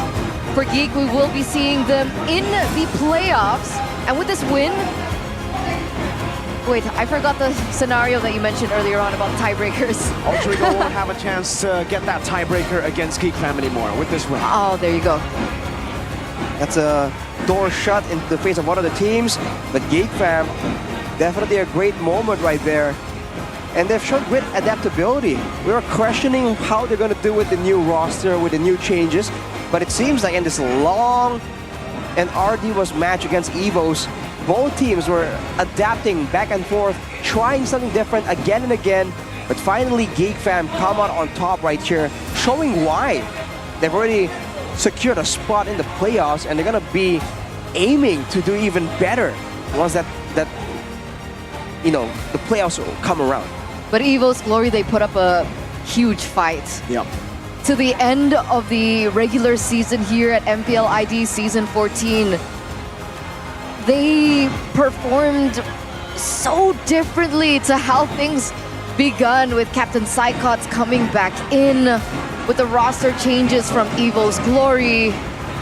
It was an insane run for Evo's, nearly replicating the success that they were able to get last season as well, nearly being able to get that Cinderella story for themselves. But unfortunately this season, once again, this team will have to bow out. Unfortunate for Evo's Glory to end the season off with a loss as well. After not making it to the playoffs just 2 weeks ago. Playoff contention out, but we'll play to Geek Fam in the late game. Even though they didn't have the far lane, they were able to out-macro still just by being decisive. That's the classic Geek Fam style, dude. The decisiveness whenever they do feel like it's time to go, especially with Beloyski calling the shots for the most part. This is why they're just so dangerous. Especially when it's comes to a macro showdown, you just cannot count them out. You can't.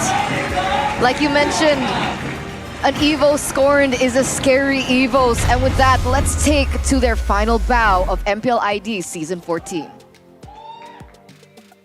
Tetap memberikan yang terbaik hingga titik darah penghabisan. Sang Macan Putih akhirnya menyelesaikan perjuangannya di MPL Indonesia Season 14. So sekali lagi, EVOS Fam, kita berikan apresiasi yang terbaik untuk EVOS Glory! Dan tentunya inilah akhir dari perjalanan di Season 14. Tapi masih ada season-season selanjutnya. Tapi silakan untuk teman-teman dari EVOS Glory, adakah yang ingin disampaikan untuk terakhir kali di stage Season 14 MPL Indonesia? Terima kasih atas waktunya. Pertama-tama saya mewakili seluruh manajemen EVOS dan juga players, manager dan juga seluruh coaching staff MPL Season 14. Mengucapkan terima kasih kepada semua EVOS fans, semua EGK yang udah mendukung dan dimanapun kalian berada. Kami mohon maaf atas performa kami yang sangat-sangat mengecewakan di Season 14 ini. Itu yang pertama. Kedua, mungkin saya ingin mewakili EVOS juga mewakili EVOS. Terima kasih kepada seluruh players dan coaching staff. 2 minggu lalu kami udah fix nggak lolos playoff, tapi mereka masih berjuang keras untuk menampilkan performa terbaiknya. Dan juga tahun ini juga kami juga saya juga mewakili mengucapkan terima kasih juga sama Valdo, Panzer, dan juga Doma, dan juga Fluffy yang udah hadir di season ini. Terakhir mungkin kami ingin mengucapkan ini adalah kali ketiga EVOS nggak lolos di playoff. Ini juga jadi tamparan keras buat kami, jangan jadi bahan buat kami untuk rebuild di next season. Semoga kami bisa kembali lebih baik dan semoga EVOS bisa kembali lagi kepada masa-masa ini. Terakhir mungkin mengucapkan good luck buat teman-teman yang lolos di playoff season 14. Semoga yang mewakili di Indonesia nanti di M6 bisa memberikan penampilan yang terbaik. Semoga bisa memberikan yang terbaik lah di level M6 nanti. Udah, kami EVOS, kami pamit. Terima kasih semuanya dan mohon maaf. Sekali lagi kita berikan apresiasi yang terbaik. Inilah EVOS Glory. Tentunya kita berharap akan melihat EVOS Glory comeback stronger di season selanjutnya. Tapi tentunya hari ini ada yang begitu luar biasa di match pembukaan di minggu ke-9 hari yang kedua kali ini. Yang juga menjadi match terakhir dari tim ini di regular season menuju babak playoff. Kita melihat bagaimana begitu sengit 3 game.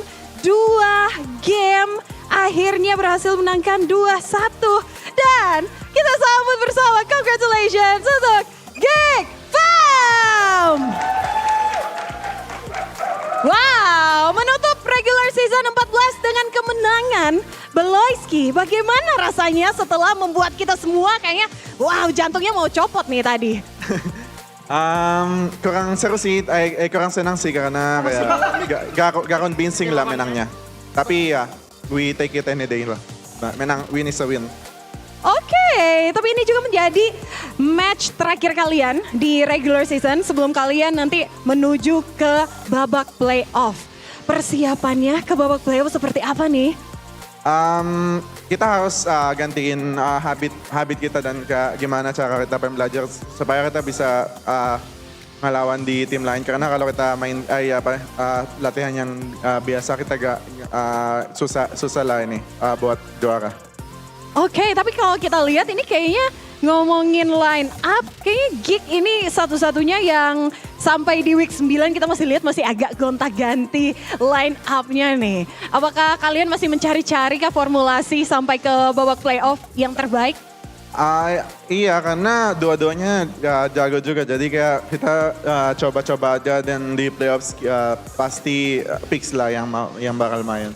Anyway, balik lagi kalau Monica pengen ngomongin tadi game kedua yang bikin beneran jantungnya mau copot. Dan itu agak di luar prediksi karena di draft kita udah lihat wow ada Hellcurt-nya Baloy. Tapi what happened Baloy di game 2?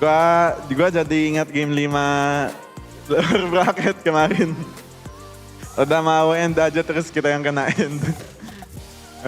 Oke, tapi ada juga yang menarik yang hari ini kayaknya membuktikan juga kalau salah satu caster kita, English caster kita ada Mirko. Ini statementnya salah besar kalau ngomongin bahwa Vincent adalah jungler terburuk di season 14. Coba Vincent, buktikan. Kalau ini kan udah kamu buktikan dengan kemenangan, dengan kata-kata dong kepada Mirko. Mana nih Mirko? No comment sih, itu kan statement orang kan beda-beda. Jadi yang harus di-improve dari diri sendiri aja. Jadi fokus sama diri sendiri lah. Gak perlu ke distract sama hal-hal kayak gitu. Gak perlu distract dengan hal-hal begitu. Mirko, udah dengar? Udah terjawabkah bahwa statement kamu salah? Oh, mungkin kita bakalan lihat nanti di playoff ya. Bakalan seperti apa Vincent akan membuktikan diri. Tapi kalau ngomongin kalian kan udah ketemu EVOS di leg pertama, kemudian di leg kedua. Mungkin Aboy ada yang dilihat nggak dari perbedaan EVOS di leg pertama dan di leg kedua? Apalagi leg kedua kalian ketemunya sama-sama di match terakhir kalian di regular season. Sama-sama kuat sih. Ya. Bedanya ya Psychots yang baru, sisanya kan sama semua kan. Oke, tapi tadi juga kan mungkin Monica pengen nanyain ada mantannya EVOS. Kalau tadi ngelihatnya kayaknya udah diangkat-angkat sama Coach Agi, digendong-gendong nih sebagai ex-EVOS. Veldora, gimana ketemu EVOS dan ternyata ya ketemunya di match terakhir yang juga akhirnya ini match terakhirnya EVOS di season 14. Ada pesan-pesan nggak? Pesan-pesan buat EVOS. Apa? Semangat aja, good luck season depan. Semangat, good luck di season depan. Dan tentunya itu buat EVOS Glory ya, semangat di season depan. Tapi anyway, kenapa kok kalian makin mundur sih? Maju dong biar kelihatan nih sama semuanya, sama Geek Community. Nah ngomongin kalau EVOS Glory kan good luck di season depan. Tapi kalian perjalanannya masih baru akan mulai nih di babak playoff. Mungkin Cadera bisa spill dikit nih persiapannya udah sejauh apa untuk Geek Fam menuju ke babak playoff. Karena kalau kita tahu kan Geek Fam 2 season lalu runner up, season lalu top 3. Tahun ini seperti apa season ini? Persiapannya sih dari segi gameplay 80%. Nanti ada hero unik lah dari kita. Wait, hero unik dari kita. Kitanya itu siapa? Kalau hero unik biasanya sih kita tahu ya, ini yang di samping Monica selalu unik. Tapi berarti ada persiapan surprise lagi nih ya berarti, Cadera? Harus dong kan, namanya juga playoff, sistem gugur. Dan belum dikeluarin, belum ditunjukin di stage regular season berarti? Harusnya belum sih. Harusnya belum, tapi Monica penasaran. Tadi kan katanya, oke dari sisi game 80%, berarti 20%-nya sisanya apa tuh? Sisanya tinggal matengin aja. Matengin aja, kita bakalan lihat nanti di playoff.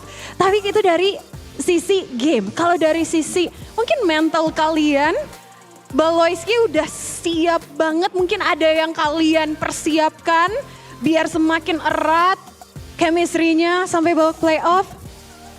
Kalau mental dari regular season udah okay sih, dan tapi kalau di playoffs kan beda. Jadi kita harus siap-siapin, dan kita kan nggak ada 2 nyawa di playoff kan, cuman kita dari lower bar. Jadi kita harus lebih siap-siapin itulah. Tapi kita fokus sama gameplay kita dulu karena kuat-kuat tim season ini. Terakhir, targetnya di playoff. Yang pasti juara atau enggak M-Series itu aja. Kalau selain itu nggak bakal senang. Selain itu nggak bakal seneng? Iya. Oh jadi harus ya? Harus. Biar dari M5 kemarin sekarang berlanjut ke M6 ya? Iya, amin. Oke, kita bakalan lihat bagaimana performance dari Geek Fam di babak playoff nanti. Tapi tentunya yang pasti hari ini Geek Fam telah memenangkan match terakhir mereka menutup regular season dengan kemenangan. So, sekali lagi Geek Community, mana suara untuk Geek Fam? Dan tentunya para caster akan langsung mengupas tuntas bagaimana kemenangan dari Geek Fam kali ini. So, silakan casters, back to you.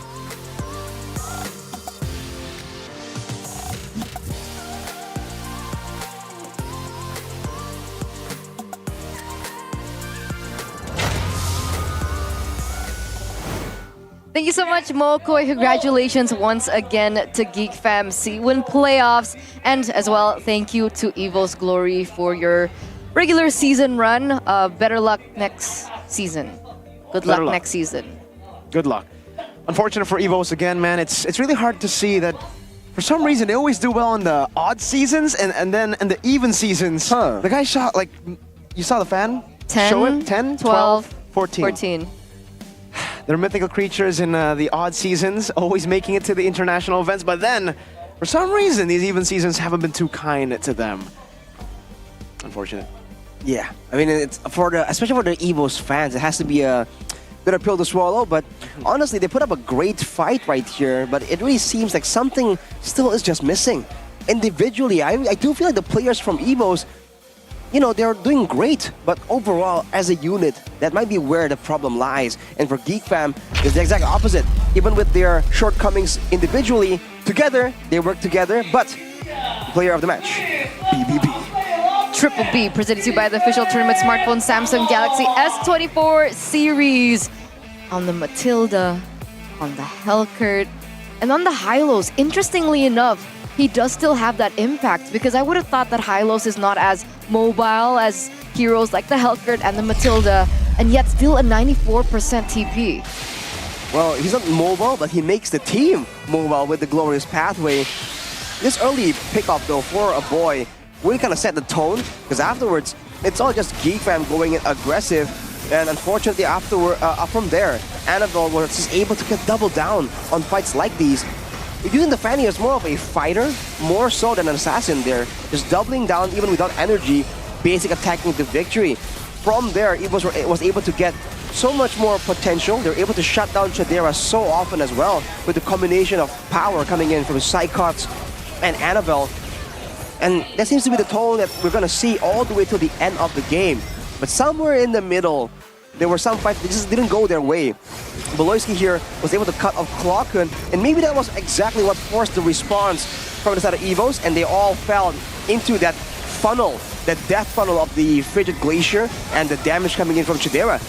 And there was at that moment that Eternal was highlighting, the Wind of Nature secured just seconds before it was completely necessary, and from there, it was just difficult. EVOs tried different things. They even tried going for the pickoff, the trading. They had base turrets, but even then, the decisiveness coming in from the side of Geek Fam was just too much for them to deal with. You can see them hesitating in the back, you know. The players who are done already were still kind of waiting around to see if they can kind of do something, go back in. But unfortunately, against Geek Fam, you stick around too long, you get punished. Yep. And we are going to see what the comms were like for Geek Fam in that earlier match. So let's get to the golden moment by UBS Gold. Jangan bareng guys, jangan Salur dong. LTG konsum. Gua stun nih. Tigernya. Gua aman. Kena. Kalau Dewi Kena banyak ya mereka. Gua aman. Yang depan dulu. Mati nih rata. Fanny ya, ingat Fanny ya, Chan. Gak ada tiger ya abis sana. Gak bisa. Mati Fanny. Enggak. Mid guys. Gua freeze. Mati nggak, Chan? Balik. Awas Fanny lagi. Winter ya. Udah di sini sih Tigel. Gua mau bawangin. Tigel. Tiga dulu. Aman gak? Kena dua. Gua cover mati. Cover canda guys. Gua aman. Gua Dewi. Nice. Mid. Sabar Paninya. Aman. Bisa. Kasih dia masuk aja. Kasih masuk. Kenapa kayak dia? Bisa sistem bisa adorator aja. Udah, Boleh, ayo. Gua kena 3 orang. Dapat. Balik, boy. Balik aja. Dapat Fanny. Nice. Masih bisa gak? Kalah, balik. Bisa. Gua gak ada ulti guys. Gak ada ulti cloud. Menang nih, kiting guys. Kiting ya. Udah mati sakot kan? Mati. Nice. Santai komsnya. Ini cloud deh. Santai komsnya. Nice one boy. Atas yuk. And there was the calculated shot calling coming in from Geek Fam as we took a listen to it in the previous golden moment by UBS Gold. But now 22 minutes and 33 seconds, Arashi. It's quite a long game, and you see adjustments coming in. Even from Chidera, the guy was kind of standing out there doing all that damage, waiting for the tenacity instead of the bargain hunter that he did in game number 1. Changes like that really make or break big decisive moments.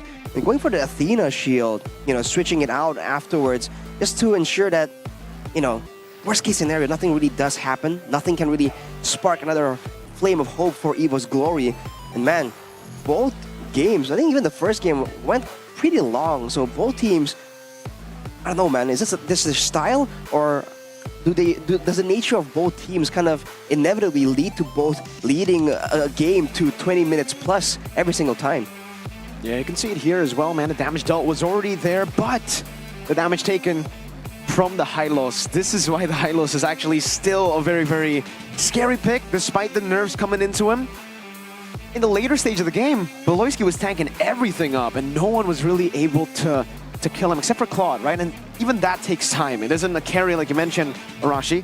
The Claude is better against the Natan, but against the Hylos, with them having too many burst types of heroes like the Vexana and also the Fanny, no one was really there to fully target the high-lows. Whenever high-lows walks up, it was either Brands gets distracted and the enemy backline depleting from the burst damage, or it went fully perfect for Geek Fam. Oh! Wait, what's this? Whoa. Oh, what? Congratulations to the Indonesian continent on their Congrats. victory at BWF World Junior Championship 2024. That's so crazy. It's that badminton. Yeah, I hope we can find the same success. Yo, come on, let's see it I'm like sorry, that. I'm sorry. Evo said it on stage, right? He's like, whoever represents Indonesia, we wish you the best of luck. Hopefully they can lift the trophy. So, like they did. Like they did. Let's take it as Indonesia setting the tone here. Oh, Rashi, you want to say something again? Nah, No? I'm gonna reserve some words Did for again. later. Nah, not right now. Not yet. Because after he did it, I got like really good engagement after as well because of him. He got too. He got really good Oh, engagement he's too. number one, but like we Yeah. got also Unfortunately, quite a I bit. didn't. No one. Oh, really? Because I wasn't on the desk. It was you, Gani, and Oh. Arashi. So I didn't get any engagement. That's pretty lame. But did you get tickets? Oh, of course I got tickets. Well, technically, I got tickets without getting tickets because I'm casting. Oh, true. But for your family? Oh yeah, I got them tickets. I got them a whole lot of tickets. How? What do you mean how? How did you get the tickets? On the website, bro. Snap my fingers, and the tickets just suddenly appear in front of my face. Well, that's great, but if you can't do the magic that Mirko was doing, use the GoPay app and you can still get like a 10% discount, you know, and it's quite sizable. So make sure that you get those tickets, but you also get the playoffs tickets. I think that is where a lot of people, even the teams, have their sights on right now. Because the playoffs is always so fun. There's so many things that you guys can actually engage in. Activities, there's so many merchandise booths that you guys can get your hands on. There's just so many things that even when I'm not casting, I usually come to the venue just to explore the playoffs. Yeah, I mean, again, right? Even if you don't have tickets, you can actually come over because the festival is full of moments that you can enjoy there. I mean, there's a free watch party for you guys that was also there last time. There is this tournament right here for you Magic Chess enjoyers. MCNC is back.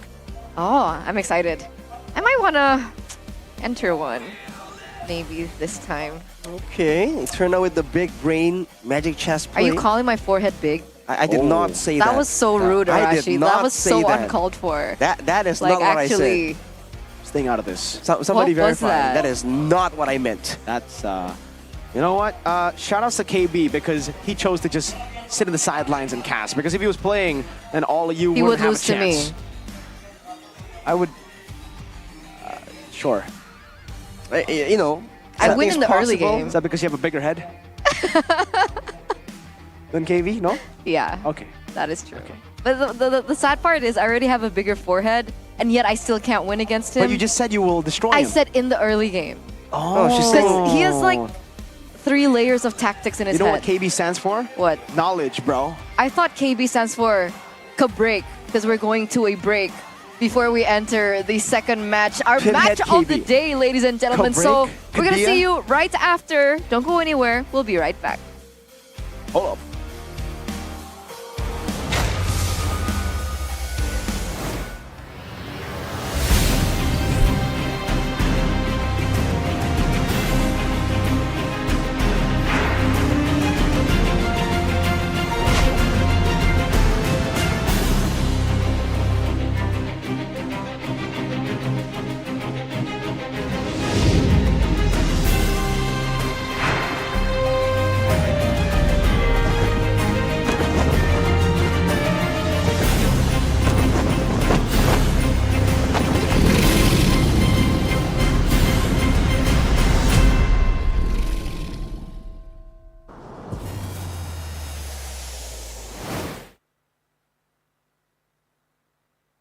Where are you?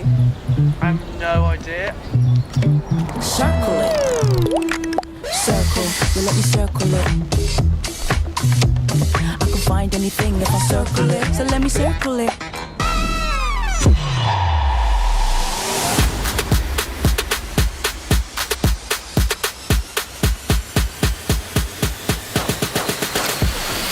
Teman murah, dia kasih gope, samurai, dia kasih gope. Walau yang lain terus berubah, gope konsisten, kasih yang pasti murah. Bayar tagihan murah, dia kasih gope, gratis transfer, 100 kali per bulan. Ikut selebrasi MPL pasti dapat hadiah. Motor kasih gope baru, nggak pakai lama. Dompet andalan gamers banyak damage-nya.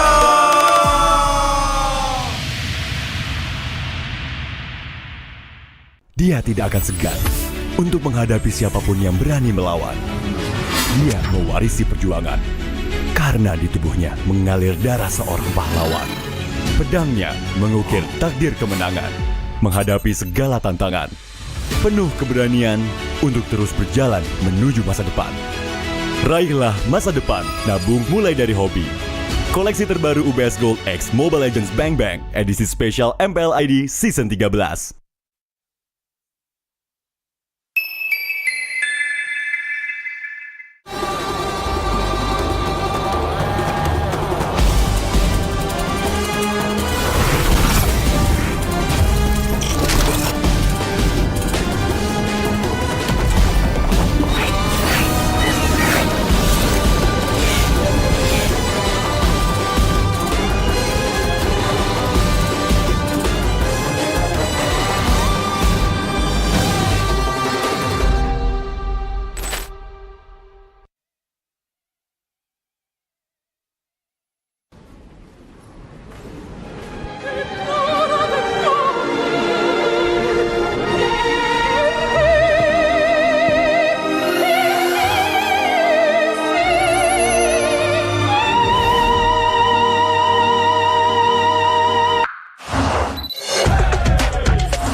Main Mobile Legends memang seru.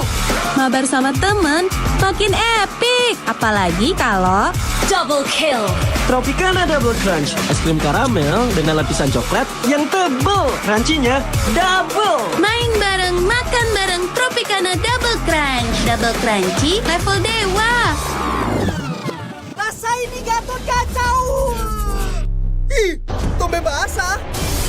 Bro, move on ke Head and Shoulders. 100% pede, ketombe basah dan gatal Wiped out. dapetin edisi baru Gatot kaca di minimarket terdekat. Head and Shoulders. Ini Gatot, ini kaca. Mas Gatot, benerin kaca.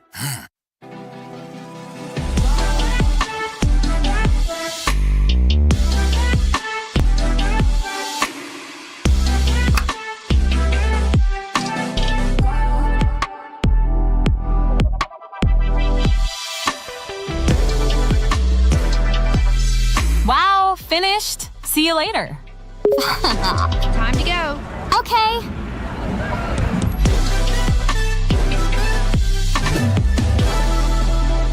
Kita adalah pejuang yang melangkah dengan penuh keyakinan, menghadapi dunia tanpa keraguan, karena hidup adalah arena pertarungan.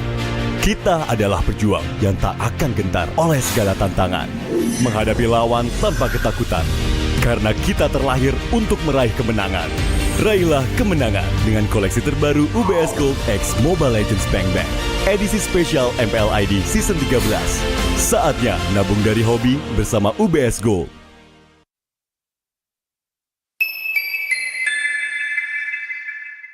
Papa akan kehilangan ingatannya. Masih inget ini, Pak? Sekecil apapun perhatian adalah kekuatan. Hidupkan momen kebersamaan. IndiHome. First blood.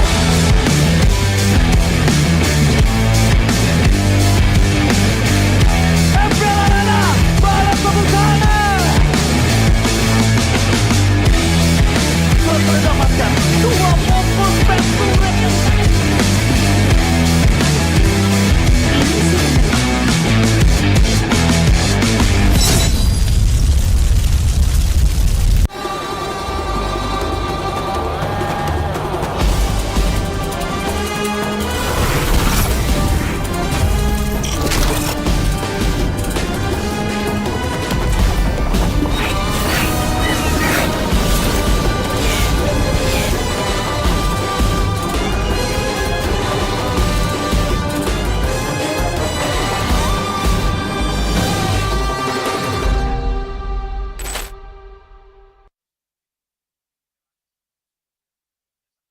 pengen belanja banyak barang kebutuhan tapi malas keluar rumah. Untung aja pakai aplikasi Klik Indomaret. Cuma tinggal klik bisa belanja online seperti di toko. Beli ini, itu, jadi mudah banget. Produknya lengkap, banyak promonya. Gak perlu pusing, bisa pakai alat bayar apa aja. Wah, 1 jam udah sampai, gratis ongkir lagi. Untung aku pakai Klik Indomaret, belanja online seperti di toko. Klik Indomaret.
A darkness plagues this world,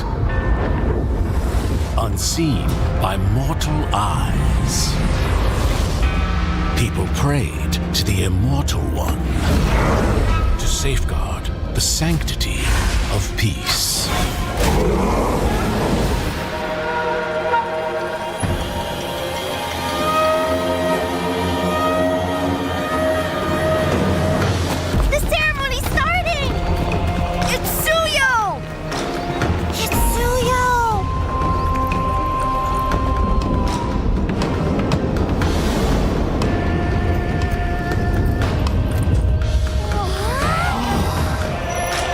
I bear this mask, for this duty is mine alone.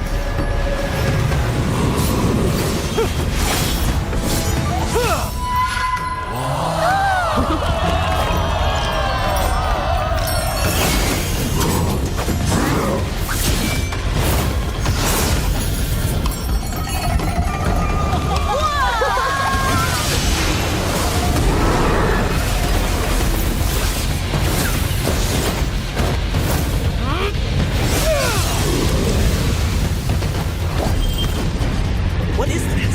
Is the ceremony over? Mommy, I'm scared. What is that?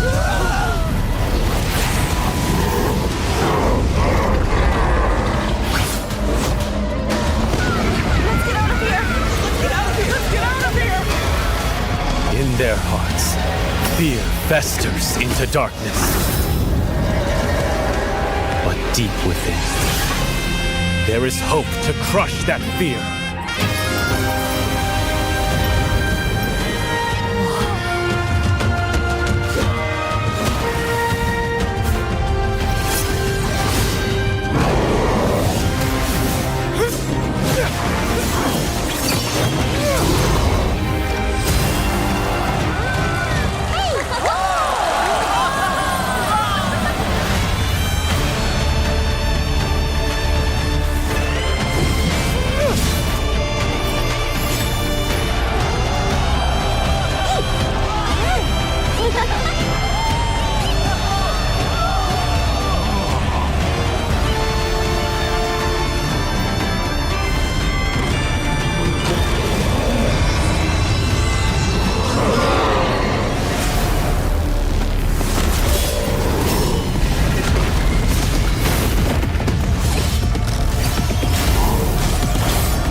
Through this mask, I see no fear.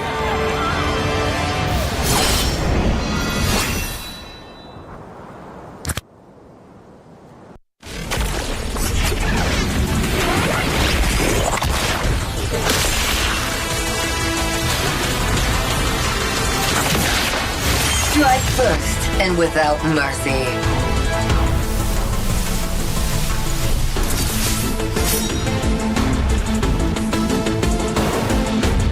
Where I tread, death follows. Enjoy your last breath. Deploying smoke. Going dark.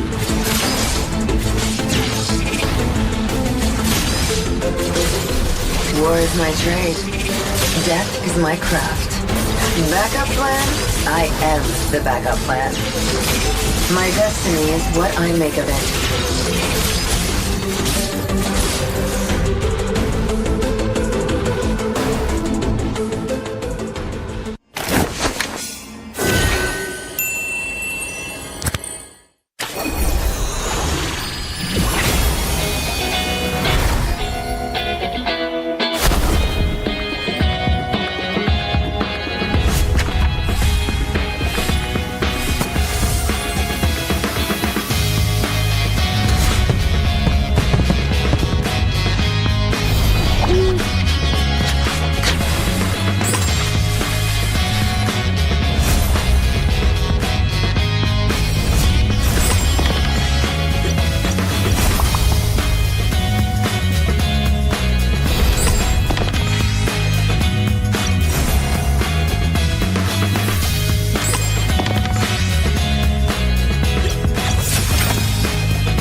Welcome to the land of God!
Nafasnya mulai bergelombang. Tapi matanya tegas seperti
bersorak menantang terang. Hei kawan coba teriakan, bersorak kita pemenang. Hei kawan coba teriakan, bersorak menantang terang. Di tengah badai kita berdiri, bersama kawan tak pernah sendiri. Langkah demi langkah kita jalani, dengan harapan yang selalu menyinari. Mengalahkan pemburu lawan, senang kita relakan perang. Bayar semua kekalahan, berlari menuju legenda. Hei kawan coba teriakan, bersorak kita pemenang. Hei kawan coba teriakan, bersorak menantang terang. Hei kawan coba teriakan, bersorak kita pemenang. Hei kawan coba teriakan, bersorak menantang terang. Hey, aku MPV di sini, jago tak terkalahkan, tak perlu pembuktian. Yo, ku tak tertandingi, lawan bergemetaran, cukup satu pukulan. Tiap kali aku masuk arena, tak perlu banyak fikir, semua kocak kacil. Sengket sudah biasa, victory depan mata, akulah si pasti juara. Hei kawan coba teriakan, bersorak kita pemenang. Hei kawan coba teriakan, bersorak menantang terang. Hei kawan coba teriakan, bersorak kita pemenang. Hei kawan coba teriakan, bersorak menantang terang.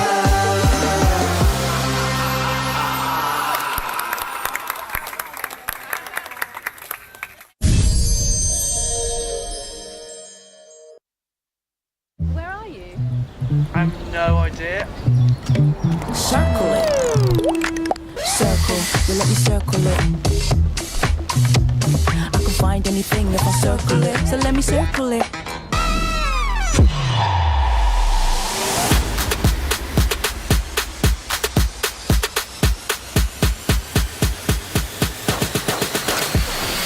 Teman murah, dia aplikasi GoPay. Samurai, dia aplikasi GoPay. Walau yang lain terus berubah, GoPay konsisten, kasih yang pasti murah. Bayar tagihan murah, dia aplikasi GoPay. Gratis transfer, 100 kali per bulan. Ikut selebrasi MPL pasti dapat hadiah. Download aplikasi GoPay baru, nggak pakai lama. GoPay tandalan gamers banyak damage-nya.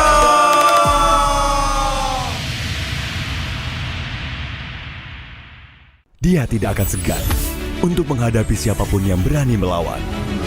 Dia mewarisi perjuangan karena di tubuhnya mengalir darah seorang pahlawan. Pedangnya mengukir takdir kemenangan, menghadapi segala tantangan. Penuh keberanian untuk terus berjalan menuju masa depan. Raihlah masa depan, nabung mulai dari hobi. Koleksi terbaru UBS Gold X Mobile Legends Bang Bang edisi spesial MPL ID Season 13.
Main Mobile Legends memang seru. Mabar sama temen makin epic. Apalagi kalau double kill. Tropicana Double Crunch, es krim karamel dengan lapisan coklat yang tebel. Crunchy-nya double. Main bareng, makan bareng Tropicana Double Crunch. Double crunchy level dewa. Rasa ini Gatot kacau. Ih, tombe basah. Bro, move on ke Head and Shoulders. 100% pede, ketombe basah dan gatal Wiped out. dapetin edisi baru Gatot kaca di minimarket terdekat. Head and Shoulders. Ini Gatot, ini kaca. Mas Gatot benerin kaca.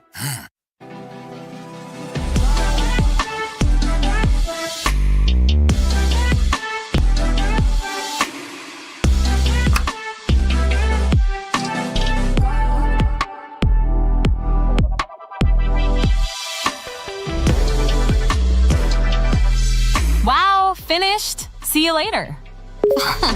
Time to go. Okay.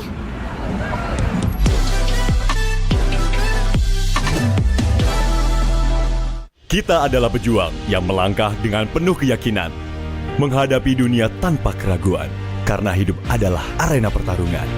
Kita adalah pejuang yang tak akan gentar oleh segala tantangan, menghadapi lawan tanpa ketakutan, karena kita terlahir untuk meraih kemenangan. Raihlah kemenangan dengan koleksi terbaru UBS Gold X Mobile Legends Bang Bang, edisi spesial MPL ID Season 13.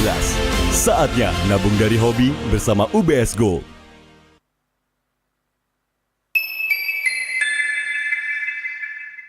Apa akan kehilangan ingatannya? Masih inget ini, Pak? Sekecil apapun perhatian adalah kekuatan. Hidupkan momen kebersamaan. IndiHome.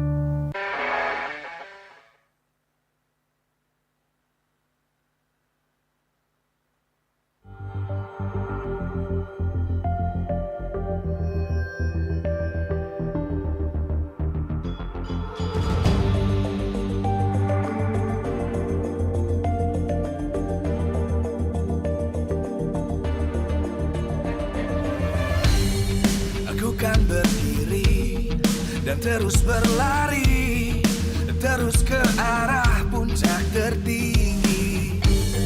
Ku takkan berhenti, hanya sampai di sini. Kemenangan abadi menanti. You know we won't miss if we unite our focus. And if you haven't noticed, we all live. Nyalakan apimu, hadapi semua tantangan, hadang semua serangan, jatuh bukan halangan. Bakar semangatmu, janganlah engkau menyerah. Kita akan buat sejarah. We all this, we won't miss. We all this, we won't miss. Saatnya beraksi, jalani ambisi.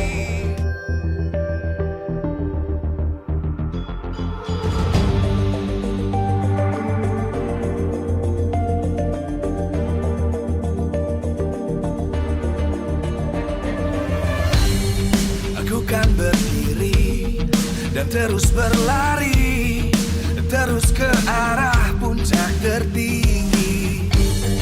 Ku takkan berhenti, hanya sampai di sini.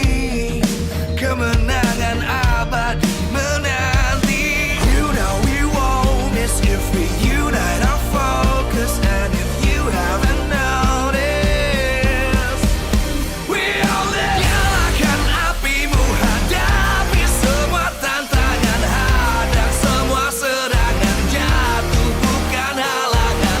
Bakar semangatmu, janganlah engkau menyerah.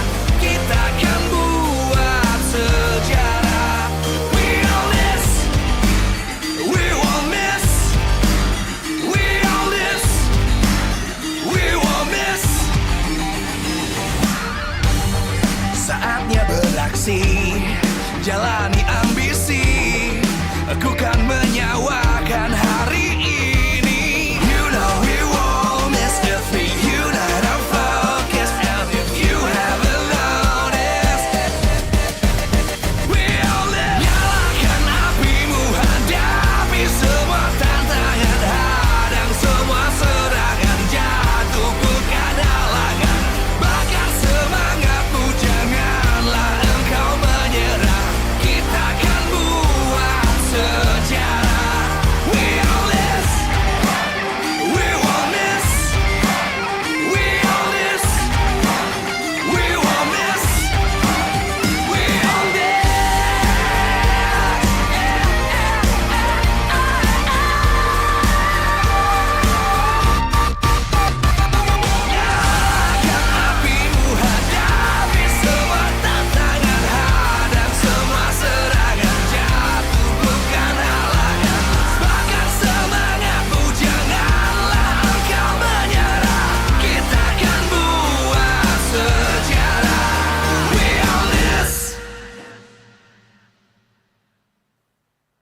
dan terus berlari, terus ke arah puncak tertinggi.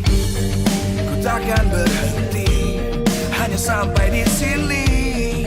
Kemenangan abadi menanti. You know we won't miss if we unite our focus. And if you haven't noticed, we all live. Nyalakan apimu, hadapi semua tantangan, hadang semua serangan, jatuh bukan halangan. Bakar semangatmu, janganlah engkau menyerah.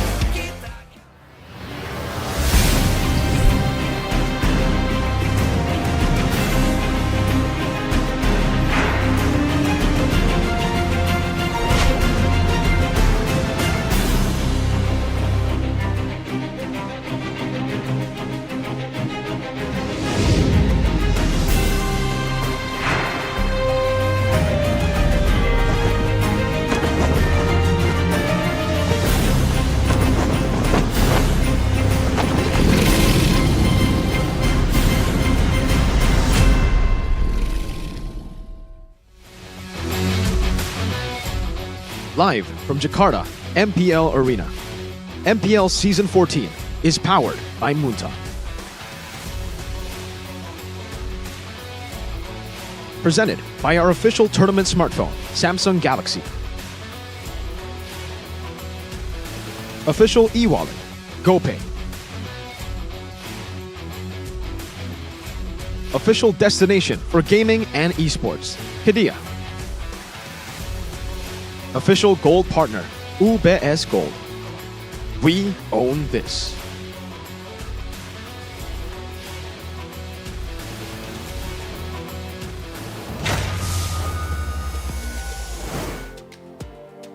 MPL Arena, mana suaranya?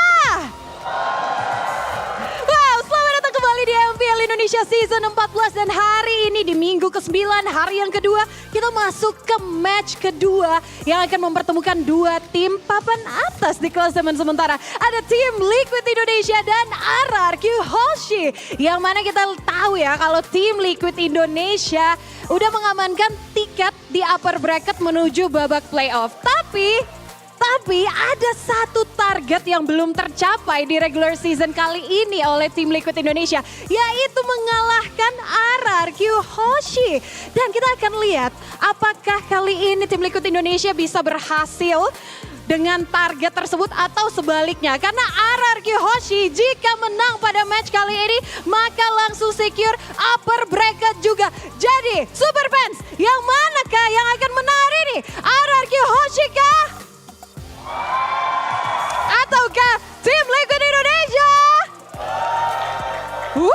Bakalan sangat seru, tapi tentunya ini juga selain memperebutkan gengsi, tapi juga ini menunjukkan regenerasi mana yang paling sukses. Karena kita tahu ya tim Liquid Indonesia dan juga RRQ Hoshi sama-sama di season kali ini begitu kuat dengan kehadiran para rookie-rookie. Jadi sebelum kita akan melihat pertemuan mereka di Land of Dawn, kita akan ngobrol-ngobrol dikit, kita akan pertemukan dua sosok rookie dari kedua tim ini di stage MPL Indonesia. Sama-sama kita sambut Favian dan Idok. Wow, Favian, Idok. Kayaknya jalannya udah mantep banget nih, percaya diri banget nih. Tapi kayaknya ada yang beda gak sih dengan Favian hari ini? Kayaknya gayanya hari ini apa yang beda ya? Apa tuh yang beda, Favian? Pakai kacamata. Pakai kacamata, oh iya. Ini ada apa dengan kacamata Favian? Soalnya di MPL ID 14 ini yang sefek pakai kacamata semua, jadi pengen ikutan sefek. Oh gitu ya. Idok nggak ikutan pakai kacamata?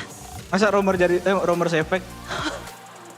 Oke, masuk akal. Tapi emangnya Favian hari ini bakalan ketemu dengan sosok Idok yang juga adalah rookie yang sama-sama kalian memperkuat tim masing-masing nih.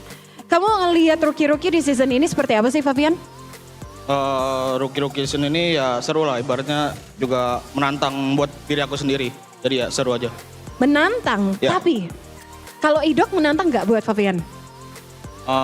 menantang juga, soalnya kan dia di top klasmen 2 ya. Jadi ya bisa dibilang rookie yang GG juga. Rookie yang gigi juga, tapi menurut sosok Idok, gimana Idok? Setujukah dengan apa yang disampaikan Favian? Enggak, kenapa? Favian yang paling jago. Favian yang paling jago. Loh, kok ini jadi saling memuji sih? Soalnya tadi di backstage mereka peluk-pelukan gitu. Gimana tuh? Pada cie-cie nih. Jadi kenapa? Kenapa menurut Idok Favian yang paling jago? Ya, dia rookie of the week ya, udah banyak player of the week juga. Rookie of the week-nya udah banyak, player of the week juga. Tapi coba kita akan melihat ada yang ingin ditampilin nih di layar. Coba kita akan lihat sama-sama. Ada apa nih kalau kita lihat? Oh, rookie of the season. Kalau tadi kan Idok ngomongnya Favian udah 5 kali rookie of the week. Idok juga pernah kok sekali rookie of the week. Ini kalian di top tuh rookie of the week. Kalian lagi balap-balapan kah? Emang ini ada target kah supaya bisa jadi rookie of the season? Apa gimana? Ada target nggak? Ada sih, nggak ada kejar, main aja. Nggak ada yang kejar, main aja? Ya. Tapi kayaknya Favian beda nih, ada yang dikejar nih. Nggak juga sih, nggak ngincar apa-apa. Yang penting main, kasih game yang terbaik aja, biar menang. Biar menang? Ya. Ngejar ini juga, tapi rookie of the season berarti? Nggak juga, cuma ya kalau emang dikasih rookie of the season ya rezeki berarti alhamdulillah. Oke, karena kan di season lalu juga ada King Gugun jadi rookie of the season. Siapa tahu sekarang mungkin Favian mau mengikuti jejaknya gitu kan? Ya kalau misalnya emang rezeki ya udah bersyukur aja. Bersyukur aja. Nah kalau tadi kan Idok bilangnya Favian jago banget, rookie yang jago banget. Boleh dong Monica nanya ini, Favian kalau ngelihat sosok Idok yang ada di RRQ itu gimana sih, sekrusial apa sosok Idok di RRQ? Mungkin sosok Idok ya bikin RRQ bisa jadi bisa jadi tim kuat sih. Dan terbukti juga kan dia di top 2 klasemen sekarang, jadi ya makin jago sih RRQ. Makin jago RRQ. Idok, kalau Idok sendiri ngelihat Favian kayak gimana? Dengan kehadiran Favian di tim Liquid Indonesia, nambahin apa sih di tim Liquid Indonesia selain nambahin kegantengannya Favian ya? Ya dia bisa bawa Liquid win streak aja sih. Oke, itu ya singkat padat jelas. Tapi kalau misalnya kalian ngelihat mungkin apa yang ingin disampaikan kepada masing-masing? Mungkin Favian ada yang ingin disampaikan kepada kompetitor rookie of the season kamu, seorang sosok Idok? Nggak ada sih, mungkin ya good luck have fun aja buat Idok. Good luck have fun, mantap kali ya. Tapi kalau dari Idok apa nih yang ingin disampaikan ke Favian? Sama paling kasih game yang terbaik aja, sama suruh mewing. Oh, coba dong sama-sama ya kita lihat. Coba dong biar Idok seneng nih mewingnya. Apa? Mewing katanya. Mewing? Disuruh mewing. Oke, Idok mau ikutan juga? Enggak. Ya. Dan itulah mewingnya dari Favian, sekaligus juga kita akan mengantarkan mereka berdua biar bisa siap-siap dengan timnya. Thank you Favian dan juga Idok. Thank you Cimon. Thank you. Good luck. Dan tentunya ini bakalan sangat seru melihat mereka di stage, kayaknya udah seru banget. Apalagi nanti di Land of Dawn. Dan tentunya dengan kehadiran super fan semua di sini menambah keseruan dari MPL Indonesia Season 14 hari ini. Dan thank you banget untuk MPL Indonesia Season 14 powered by Munton, presented by Official Tournament Smartphone, Samsung Galaxy, Official e-wallet GoPay, Official Destination for Gaming and Esports Kidia, Official Gold Partner by Ubas Gold, dan tentunya thank you untuk partner in esports ada Campina, Head and Shoulders, ada Oraimo, Telkomsel, Dunia Games, IndiHome dan juga Widring. Dan gak lupa juga thank you untuk suppliers kita ada Erigo, Klik Indomaret, Yummy Choice dan juga Saturdays, dan tentunya MPL Indonesia Season 14 supported by PBSI. Tanpa berlama-lama kita bakalan ngelihat kedua tim ini beradu dan melihat apakah RRQ Hoshi akan berhasil mengamankan posisi di upper bracket atau tim Liquid Indonesia yang akan berhasil mengamankan menuju targetnya untuk mengalahkan RRQ Hoshi yang belum dikalahkan di regular season kali ini. Dan inilah match kedua hari ini antara tim Liquid Indonesia dan RRQ Hoshi. Silakan casters.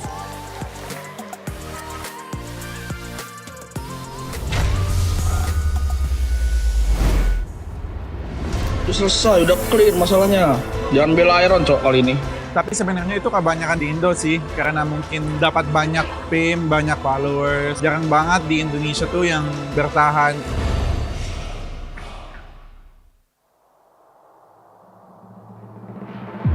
Pemain-pemain baru, rookie-rookie yang begitu bersinar di MPL Indonesia Season 14 ini membuat kita semua terbelanga. Karena sekarang ya banyak rookie yang kena spotlight, jadi hati-hati aja kalau mereka lupa daratan.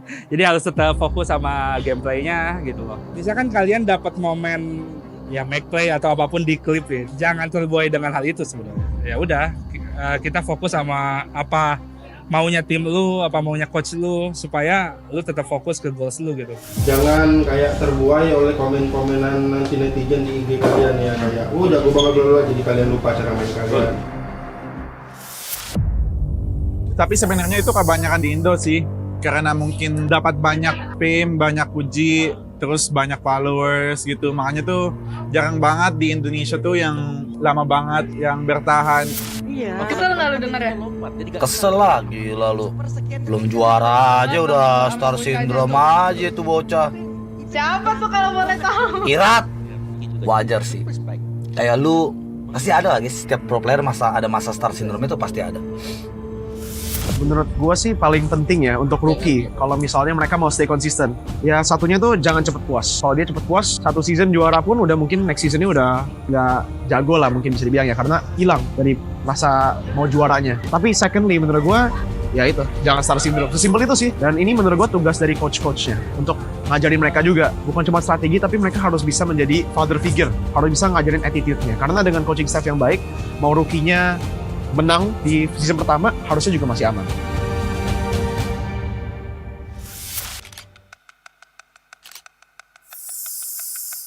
Udah selesai, udah clear masalahnya. Emang Iron salah lah kocak lawak lu. Jangan bela Iron cok kali ini. Dari yang awalnya gue kayak gitu tuh, yang pas sama Evos itu kan berlebihan, terus kayak gue banyak yang ngasih tahu. Nah gue coba buat kontrol. Gue tahu gue pasti bakal bisa star syndrome, tapi harusnya gue bisa nge-handle.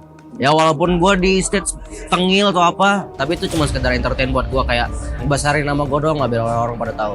Di balik itu gue tetap respect sama musuhnya, gue tetap kayak dengerin orang, dengerin coach, jangan so jago, sama jangan pernah ngerasa lu tuh di notice sama semua orang. Jadi kayak narsis kali ya, terus deketin cewek sana sini, kayak lu baru naik MPL, terus lu kira lu keren, harus membuktikan dulu tuh. Kembali lagi, tujuan kita tuh apa nih? Tujuan kita kan pasti kan juara kan, terus series juga segala macam. Cuma ya gua harus ngingetin lebih detail lagi sih, terus juga biar dia sadar diri aja.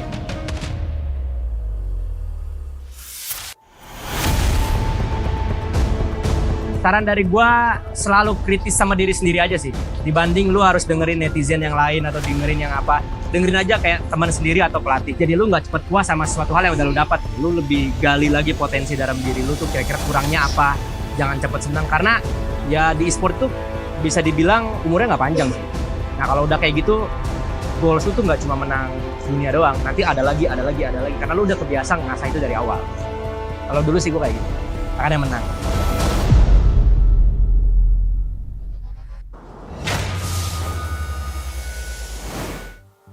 RRQ are one match away of securing the upper brackets, but the only thing that is standing in their way is TLID. TLID, that was the first team to secure the upper brackets, and the TLID that is sitting at a 10-time win streak right now and are looking for their revenge, as RRQ is the only team that they have yet not conquered throughout the regular season of MPL ID Season 14. So this is the match, the highlighted match of the day, ladies and gentlemen. Welcome to the English broadcast with me, Eterna, alongside with Mirko, as well as Arachi, between RRQ, Hochi, and TLID. Oh, man. I mean, it's crazy to see that after the change of the full rookie lineup here for TLID, they haven't lost a single match, except the one against RRQ. The first... So in total, in the standings, they have 3 losses. First 2 losses came through with still the Yaoi, James, Kabuki, and Gugun lineup. But after the change of rookies, they've only lost 1 match, and that was against RRQ Hoshi. In the second leg, they have avenged the first 2 losses as well to BTR, and also in their first match. So I mean, looking at it, this is another Evo's Glory situation from last season. It's another miracle run that they have been able to create for themselves. It's really mind-boggling. And it's crazy that they've overtaken RRQ themselves, actually, because we were all saying RRQ was going to secure upper brackets, but then Team Liquid just swoops in and overtakes them. Now there's a bit of a difference right here. Win streak mission versus the upper mission. RRQ wanting to get to the upper brackets. They have already lost their impressive win streak, but now for Team Liquid, it's about maintaining that momentum. It's about proving to themselves more than anything that they can defeat RRQ, because this is the only team like right now that has any kind of weight behind an argument. You know, if anyone's saying that, hey, Team Liquid is still beatable, they point at RRQ. So if they can actually get their vengeance in this match, it's gonna be a massive statement, man. It's really lining up for Team Liquid to just, I don't know, man, boost up even higher than before. And speaking of statements, I think the rookies have also made quite a statement, especially now that we're centering our focus on these two teams. RQ have found this much success with two, right? They have Rins, they have Idok, two new faces in the league, as well as on the other side for TLID, they have three. They have Weedy, they have Aaron Shinky, and they also have Fabian, who has also found a lot of success this season too. So it's like the battle of rookies between both of these teams. And what do you think about this, right? Because we are nearing towards the end of the regular season, which means that we should be crowning the Rookie of the Season, right? That's the title, Rookie of the Season? Rookie of the Season and the regular season MVP, there you technically, go. right? And hey, Fabian is on top of both. I think for Rookie of the Season, he's basically already claimed that. I would just vote for him instantly. But the MVP of the regular season, this could change a lot with the performance of RRQ Hoshi in their last two matches. Sutsujin and Skylar trail very close behind to Fabian at number 1. So it's almost a weird situation where if they want to really get a definite win in those standings, they got to pick and choose who to get the MVP, because they can't split it, you know, and still compete. So we'll have to wait and see, right? That's why it's still exciting. There's still things we want to find out all the way till the final day, I would say, till the final match, because RRQ, I believe, is playing that one. Tomorrow, right? Against Rebellion. Yeah, against Rebellion, Oh, the that's final match of the season. Oh, that's spicy. Oh, so yeah. let's talk about this, right? So let's say, just an example, Arashi, RQ lose this match. Okay. And they win against Rebellion. Do they get upper brackets? Yep. Yeah. They win one single match, they're in upper brackets. So even if Bigatron win doesn't matter. their next matches, it doesn't matter. Doesn't matter. They just need one. That's it. All RQ needs is one match. Unless they lose both and then Bigatron win both, that's how they would move up. Oh, so those are the conditions that have to be met if Bigatron want to get the upper bracket. Does Bigatron want the upper bracket? I think he already mentioned in the interview, he's like, we don't really care at this point because we're going to have to rely on RQ to lose. We're just going to do our best to win both of our matches and then look at the results later. Okay, that's But fair. obviously, yes, they do. Even with upper brackets, they got dropped twice, remember? So second life would help. Yikes. That's true. That's true. Yeah. It's always the play-ins are always just so brutal, man. Arashi felt it, how brutal it was, man. Geek Fam knocked his team out. He was the first team out in the playoffs just last season. Boom, just like that. And arguably, this season's playoff is going to be even scarier. Have you seen the teams playing? Yeah. I mean, just today, this roster is going to move up. That is true. So let's see what the Kings of Kings have to say about this today with their full lineup with Dairon, Sutsujin, Rins, Idok, and Skylar. They're looking for the upper brackets. One match away to claiming that second life in the playoffs. That will be very important. Ladies and gentlemen, let's welcome the Kings of Kings. The soldiers rally behind the king. The new era of Rex Regum Kaon. They've been performing out of their minds, but they've been in a slump. And a lot of people are saying they're showing signs of weakness, and that's a dangerous thing to have when you're on top of the standings. Showing weakness here can lead to everyone just targeting you down as an easy target. So RRQ need to establish their dominance once more. They're gonna do it up against one of the greater teams in the season right now. Au contraire, if you're showing strength, you also have a target on your back. And this is exactly what TLID have had on their backs, especially being the first team to be able to secure the upper brackets. with Aran, with Fabian, with Yeheskel, with Weedy, and with Aaron Shiki. They are looking to find their revenge against the Kings of Kings today. Who better than to claim the crown for themselves than the usurper? Fabian will look to try to achieve that today. Welcome the cavalry. The charge undisputed still, undefeated in leg number 2. It's Team Liquid Indonesia. The literal unstoppable charge coming in from Team Liquid. All the momentum, all the flexibility, all seemingly the right tools to succeed and just come out on top in Season 14. But right here is where the real deal gets laid out. Our Marshall Daynang brings in Coach Saint DeLucas and Facehugger up against Coach Keskute with NMM. This is where the chess match begins here. The drafting phase has always been so important, but never has it been as important right here when both these teams have shown insane flexibility in the drafting phase. This has got to be one of the most anticipated matches for especially the second leg of the season, right? And we're finally getting it in the second last day of the season. When you're talking about chess matches, I am all for it. We are super excited, and I'm pretty sure the audience are also very hyped. But Mr. KB from the Indonesian desk has a message for RRQ and TLID. You can be satisfied, but don't go overboard because there is still playoffs and even M6 that we have to push forward. Yeah, this is what we've been saying for a lot of them. Oh, even more. Bulung is handing over M6 to RRQ. As for me, don't forget to watch the Malaysian, Cambodian, Myanmar, Turkish, or even Singaporean regions. PH, you've already met them often in scrims, haven't you? This is actually a message from Pak Bulung. Yeah.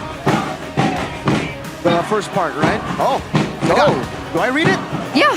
Well, you're special, and that's undeniable. But don't act excessively just to impress others. You're already special. Don't need to try even harder.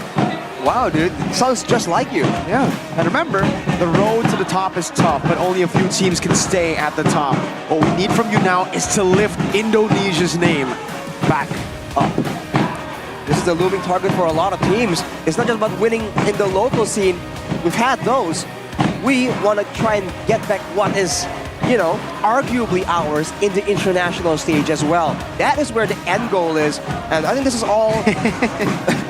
Well, Mirko, Continue. Please make sure that it's your names I shoutcast for the international title. Please don't make me yell another foreign team's name in the finals again. Is that biased, Mirko? Well, in a way it is, as long as you know the delivery is professional. I don't think anyone cares. What was the latest one? Bren Lang Malaka. Oh no. The latest one is Gideon's line. Yeah. So I didn't yell it. It was him saying his countrymen's line, so it's okay. It's a great moment. Well, in this match though, the rival showdown right here, as you can see, the race for the regular season MVP. Wow, man, whenever you see the numbers for Fabian, it is just absurd. At the same time, Sutsujin has been so calm, so calculated, and so consistent as well. So, I think a lot of people still have great belief that this man can wrestle it away from the hands of Fabian. It is a big possibility.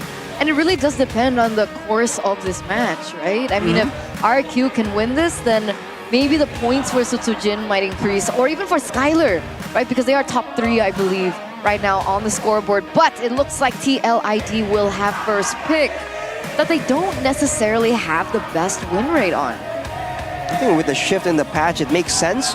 And there's also a chance that they have something special cooked up for RRQ. Again, for both these teams, there's an abundance of moments to study for both these teams when it comes to the draft, when it comes to the execution, the rotations. So I think there's definitely going to be some kind of idea. And even for RRQ, for Coach Keskute, being on the second pick selection doesn't mean that they're always at a disadvantage. In fact, you can see that the win rate for the second pick ain't too far behind from the first pick.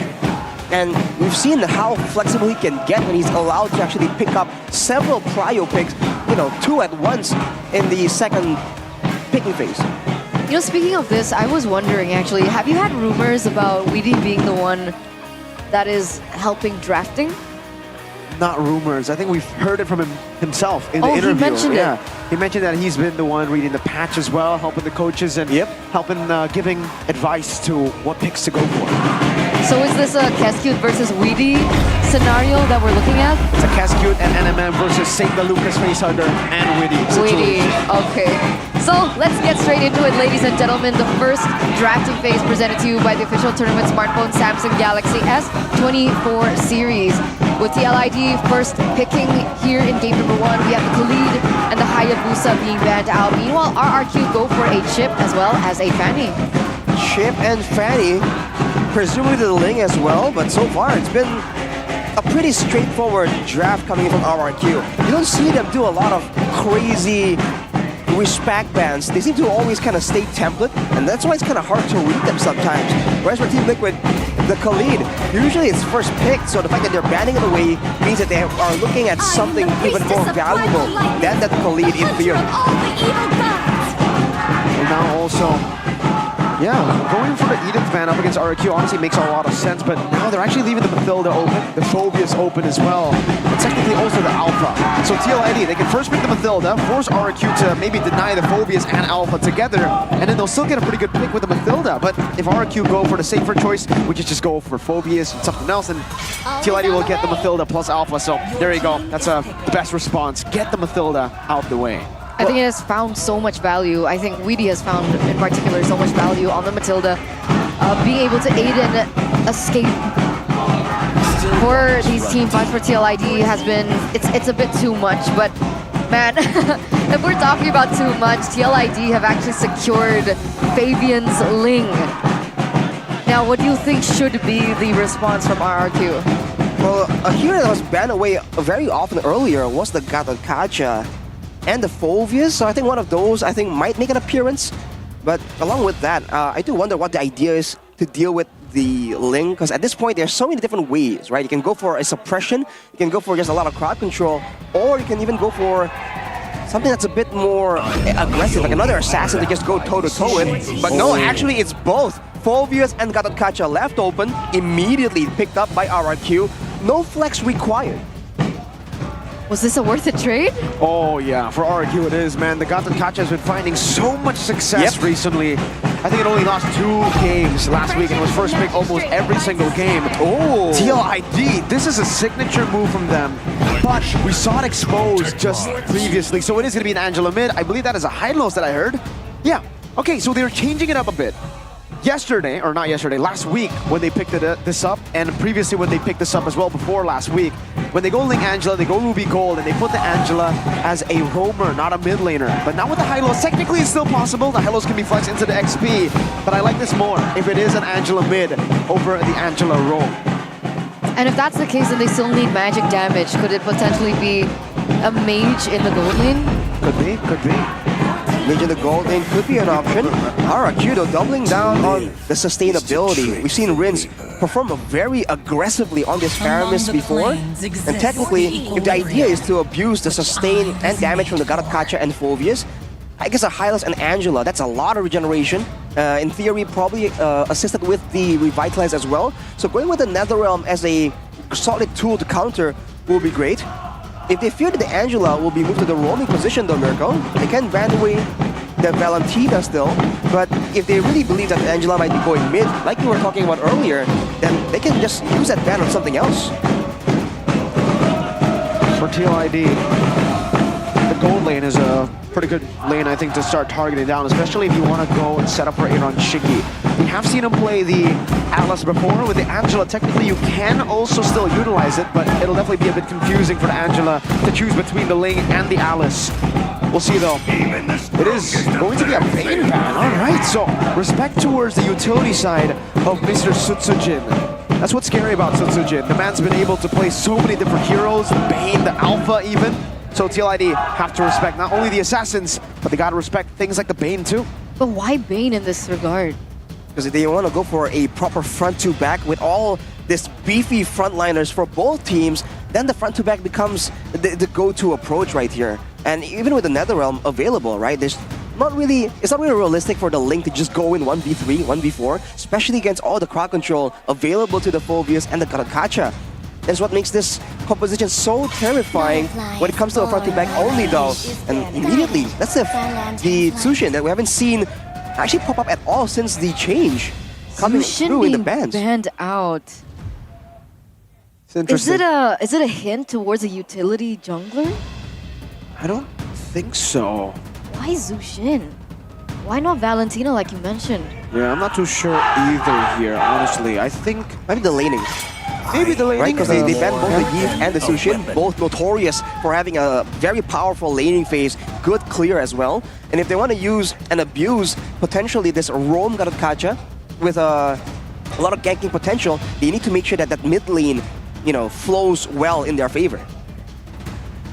So RQ now Dead first pick. patient is a good Okay, patient. they're gonna go for the Roger. Wow, yeah. I mean, RQ are the only team so far to actually utilize the Roger in the jungle and still make it work out. I think Sutsujin is still sitting at 100% win rate on the Roger. This is also the Roger that got a savage against the defending champions Fnatic Onic. So TLID, they go for a standard gold laner or they go for something crazy. I think they can still go for Harith too, right? They have a Ling in the jungle. Makes sense to go for some more magic damage, especially if the Angela is going to be the one going mid lane. I mean, technically Alice can still pop up, right? Alice Ruby, and then they pick up a mage. Vexana is open. A lot of possibilities here for Team Liquid. It all depends on what kind of play do they want to make. If they go for the Harith, that is shown through. But along with that, it's going to be a Cho, actually. Ooh. An interesting move there. Considering that there's a Netherrealm in play and a lot of crowd control, the Cho is a very bold pick. A big statement from Team Liquid. Is it to shut down Sutsujin? What's the idea here? Or are they anticipating a big pick from Skylar?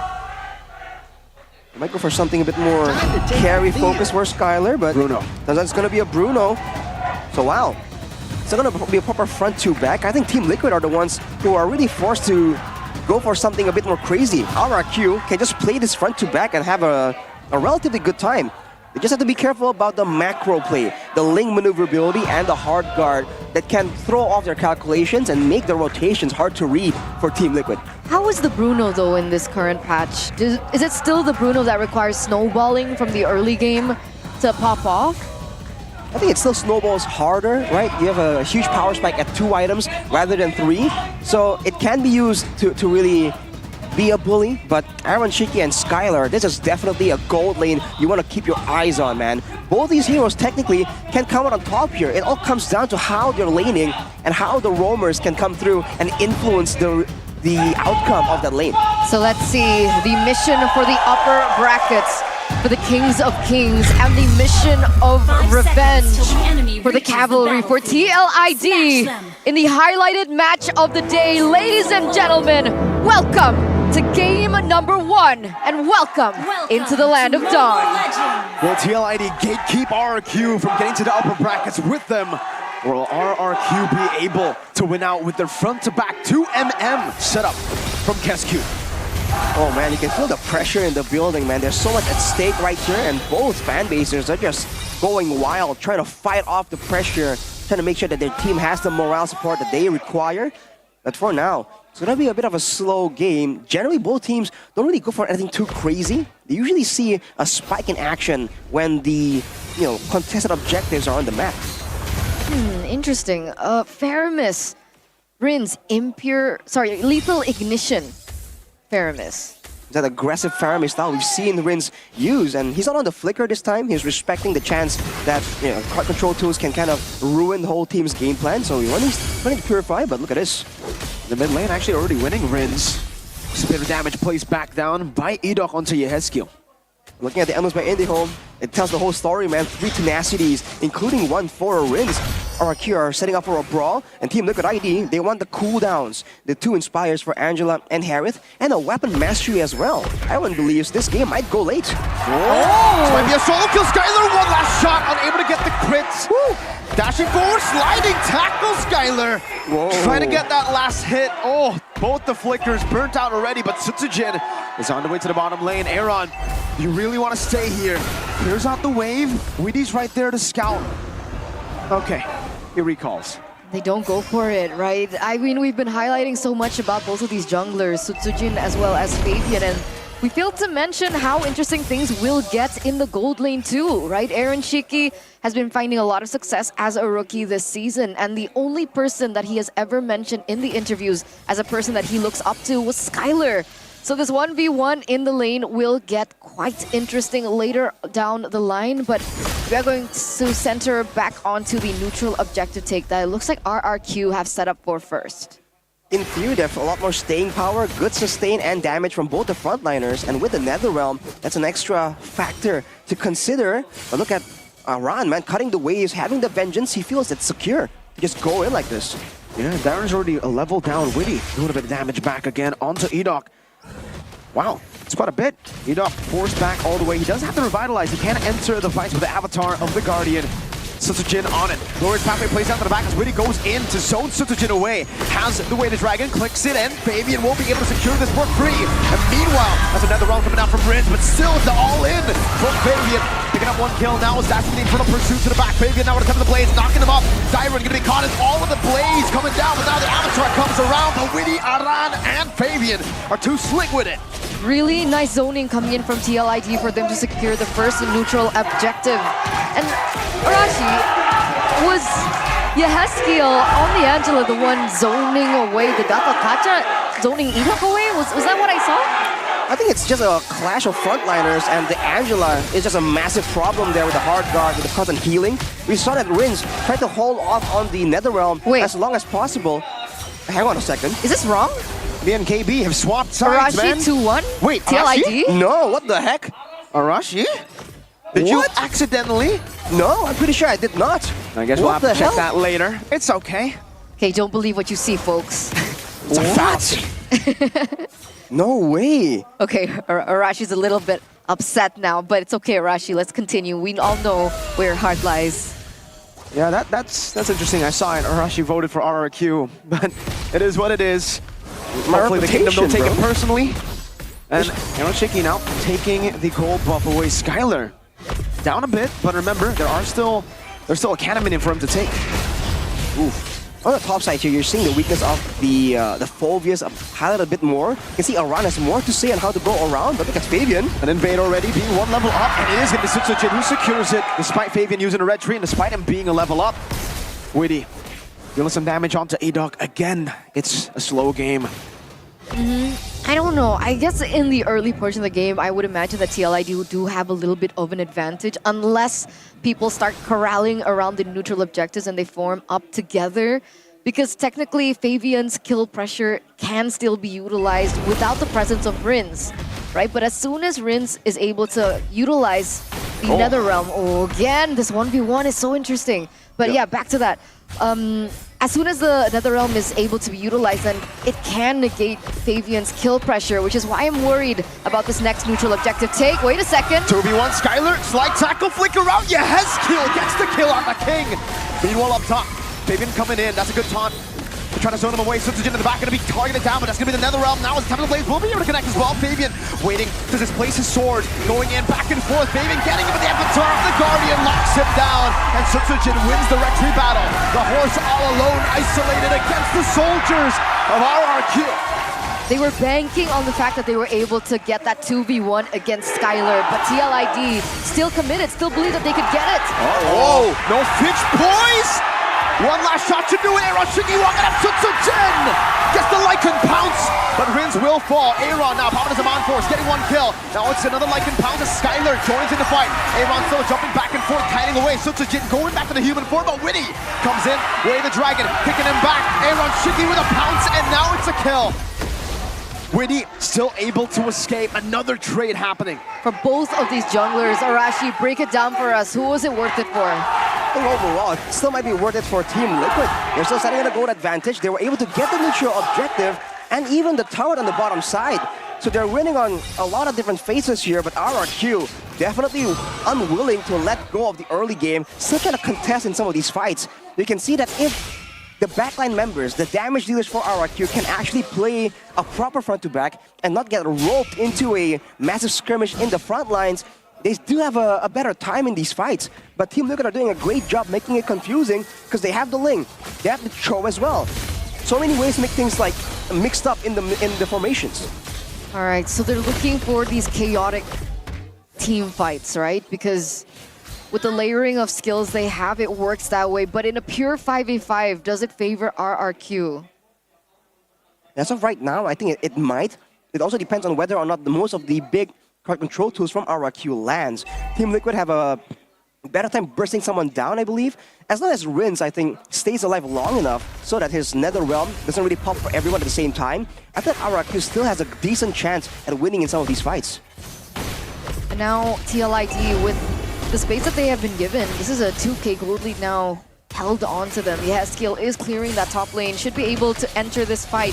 And here it is, the 5v5. Blurridge pathway on the Jin. Good Nether Realm coming down as Diamond distracts in the back line now. Away the Dragon, locking him down. Skylar's gonna be the one caught. The Avatar comes in as Fabian. Wins up the retry battle. Really taken out with Skylar will fall. The Monfor's not there, but Aaron Cheeky's able to flicker back again. Getting the shots down. Fabian versus the world and Jin. Aaron shut down by Tyron.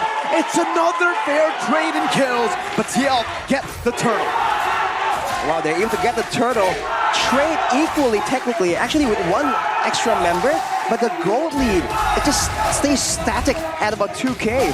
Looking at the items right now, Berserker's Fury and the Has Claws for Fabian, as the mid tower actually falls to Jin, who has the War Axe Thunderbelt combo. Definitely sustainable and doing a lot of damage. Skylar is getting shut down quite heavily, but Jin is still definitely on the board. Which is, that's always been the problem, right, with teams that are going against RRQ this time around, right? You shut Skylar down, but there's still that underlying problem that Jin holds, especially now that he's on a Roger, right? So that damage can still be supplemented with the damage that Jin can have on this Roger.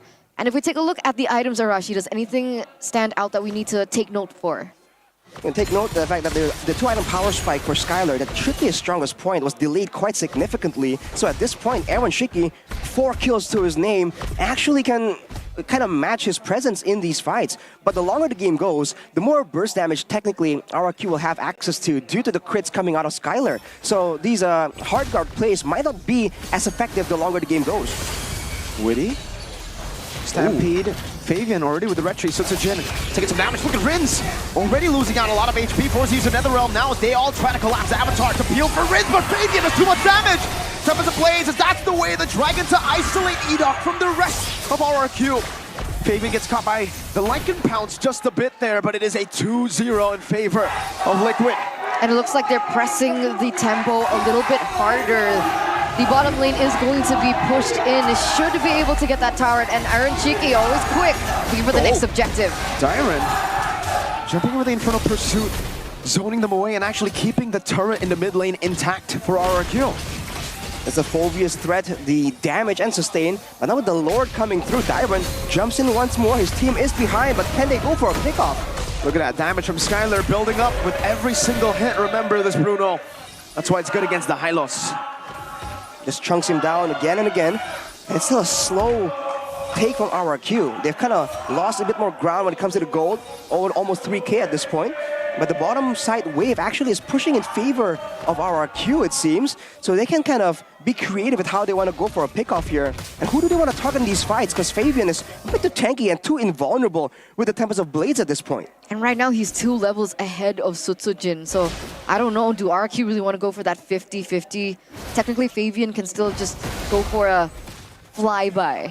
Right? It's not a drive-by, it's a flyby that he has been notorious for, and with this level lead, it should pose a problem. RQ looking for something elsewhere. Oh, Jin getting dove on, Tempest of Blades, locking him up. Now 3 blades, Jin trying to survive, but gets picked off by Fabian and the Angela.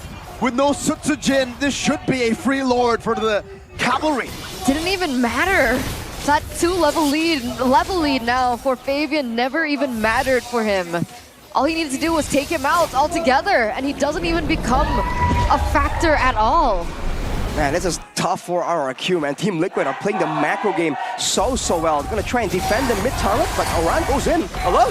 Yeah, trying his own. He wanted to go with Aaron, but unfortunately, the rest of RRQ just ignored the horse.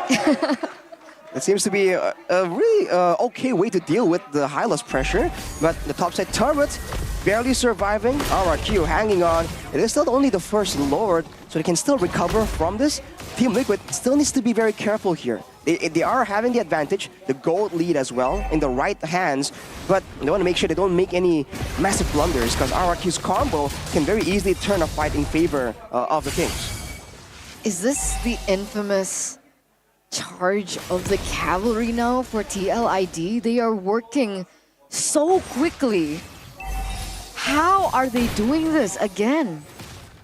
Just by having the early game pressure to just make plays around with the Harith, the strong laner, with the Ling and Angela combo that has been notorious, and having Aran on the highlights to back up the whole team. But look at this. Blur's pathway to the side. It's an off angle here to try to get some space for them to head the Lord. Fabian doing a lot of damage. Rinse might be forced to use the Netherrealm, and he does. Netherrealm baited out. Now Team Tyra jumping with the Infernal Pursuit, and the Avatar on the Guardian coming out as well. Aaron Shiki gonna be helped up, and Skylar will be able to free hit all the way from the back. That's a double for him. But it's a base turret cracked in the bottom lane. And that's a kill onto Aaron, and that's great, but the main threat still is going to be Fabian on this Ling. And so far, already building through the BOD and the Malefic Roar, Fabian is still definitely a problem. Even earlier, we saw that a single dash in with a Tempest of Blades is enough to really force Rins to use the Netherrealm. And the longer the game goes, the more important fights are going to be around for that Netherrealm to be saved for, right? They have to save that Netherrealm for the moments that really matter. On the other side though, Sutsujin kind of behind, but he's caught up in levels, and he's finally gotten the Great Dragon Spear. So behind by about half an item, 2,000 gold behind though. He has the chase potential and the damage, but so far, he's been zoned out just by danger, right? He can't really go in forward because he knows he can't survive jumping into the mix of Team Liquid. So this feels like a very similar situation to the Hayabusa Faramis, is it not? I mean, like, face value, you would think that the Faramis is the counter towards the Ling to be able to deny that shutdown. But like you mentioned earlier on, Arashi, Fabian goes in with a Tempest of Blades, and it's already enough to bait in the Netherrealm. Is that the situation we're looking at?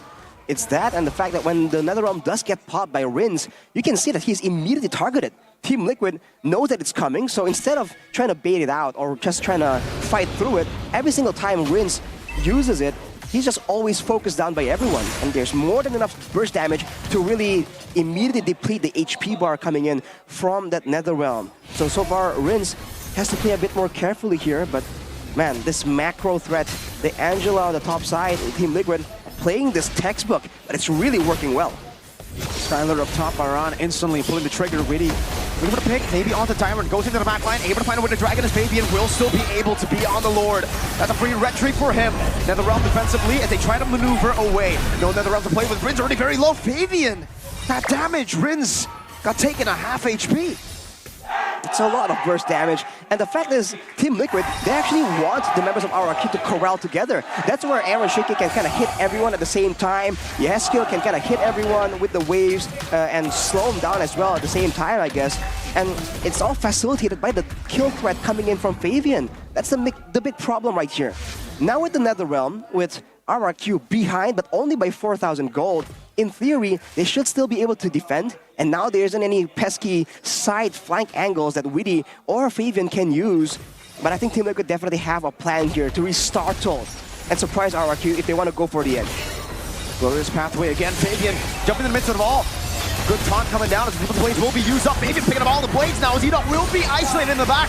But it is going to be Witty traded over with Fabian very low. Aran has to run away, but now gets caught by Tyra with a Infernal Pursuit. 1 HP, Tyra unable to find an Aaron in the midst of it all. Still able to flicker out together. So it's with a chase, but now to the Fire Blade, and it's Fabian again. One more from Aaron with a Synchro Vision. 3 for 1, only Witty dying from the side of TLID. That is 3 base turrets taken out. Aaron Shiki has the Saman Force, jumps out to Skylar, who cannot defend alone. Now it's Rins, Aaron buying the immortality. Rins cannot defend alone either. TLID starting things up with a 1-0. That shouldn't have been an end angle. Even you mentioned it, they had the wave clear. RRQ should have been able to defend, but wow. 16 minutes, ladies and gentlemen. TLID picking up this first game in this best of 3 convincingly. Wow, dude. It's like RRQ. It's like Team Liquid cannot got a read on them and expected a counter-aggression, a counter-attack coming in from the base. And with that, they're able to bait it out. They were using all the mobility that they had. The Glorious Pathway, the Finch Poisons, the Heart Guards even, for the extra movement speed. They're able to just go in, burst one member down, and get out clean every single time. And RRQ, who are gearing up for a full-on committed all-in, just don't have the same tools or the same preparation to use some of those tools in a more chase type of manner. We're gonna take a look at a replay at the final moment there. How did they crack that base open like that? Witty, man. Witty, the sacrificial lamb. And then the chase from everyone else afterwards. I think that Aaron Shiki now was the one getting protected by the hard guard, and Fabian just waits on the wings for the right moment. Again, this is a back and forth. Skylar wasn't even present there. He was clearing the Lord, so there was a bit of miscommunication there as well. There it is, Rin's the final person that they needed to take down. And that's why I mentioned during the drafting phase, I asked you guys, this trade, was it worth it or not? Ling for the Phoveus as well as the Gatot. And I honestly meant it for TLID, as in like, is it worth it to trade a Ling for two? Both the Gatot and the Phoveus? In any other case, maybe not, but it's Fabian's Ling. It's the usurper. It's Flava Fave. And it's Aaron Shiki on a Harriet as well, a strong leaner. We talked about that being a very important part of his playstyle, right? Being able to bully in the gold lane laning phase was just so good. And I have to say, I think the farmers also wasn't really that effective, right? Even though they have the Netherrealm, it just kept getting popped again and again due to all the burst damage. So, you know, when you fall as a Faramis, everyone else in the Netherrealm also gets resetted with you. And I think that kind of played against RRQ instead, actually. That makes sense. Time. Yeah. The Faramis initially looked like an amazing pick because the Faramis is... You know, I got this from Mr. Beloy, by the way, at MSC. We were talking about the drafts during every single match when we were watching together, and he would always say, whenever the Angela gets picked up, he's like, Faramis, Faramis, Faramis, because the Faramis does well against the Angela. But in this case, again, like you said, the burst was just too much. They were able to maneuver around the Faramis so well, and the targeting was just crisp clean from TLID. So what do you think that RRQ should change?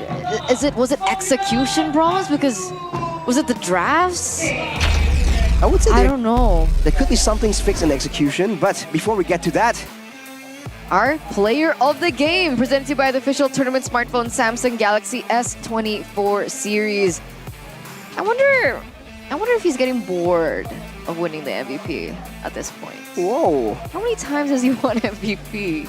I mean, he is still competing to be, you know, the that's true. season MVP, but let's look at the player of official gold partner, player of the game highlights here by UBS Gold, where early on, again, with all this frontline, you would expect the fight to go in favor of RRQ, but Rin's got chunked really low there already, even before the Netherrealm.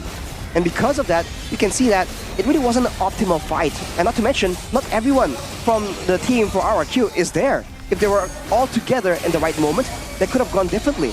But even here, you're seeing that RRQ failed to engage, and then Team Liquid ID just go for the punish and look at who they target first every single time. It's always Rins, and it forces out the reaction, the Avatar of the Guardian from EDOC as well. So the overall plan on how to deal with this diving composition of Team Liquid ID doesn't seem to be effective enough. Maybe it's a miscalculation on KSQ's part, but towards the mid game, at that point, it's just Team Liquid playing with their strengths, with the macro that we always chalk up about whenever an Angela and a Ling is in the picture. And every single time, whoever dives first or whoever gets targeted first by RRQ, there's always going to be the hard guard.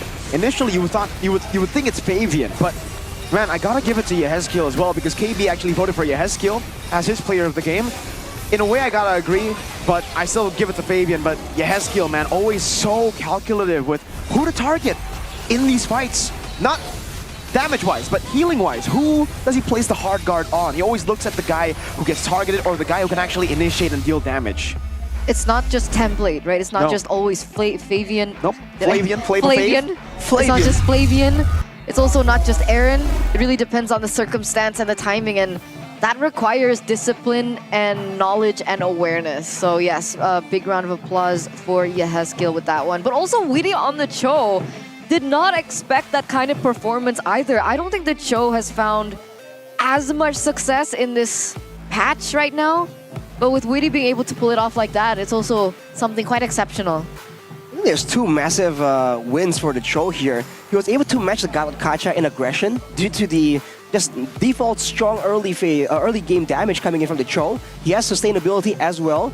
and he has a lot of mobility. So he can go in, beat up the Gatot Kaca and then get out afterwards. Something that not a lot of roamers can do against the Gatot Kaca, who wants to kind of do a more all-in kind of trade. And on top of that, they were able to use it to really zone out Tsujin. So a lot of these early game neutral objective fights were actually difficult for RRQ Hoshi, because you can see the Cho just roaming around on the sides, being annoying because there's no real particular requirement. There's no clear target for Team Liquid to go for there with the Way of the Dragon.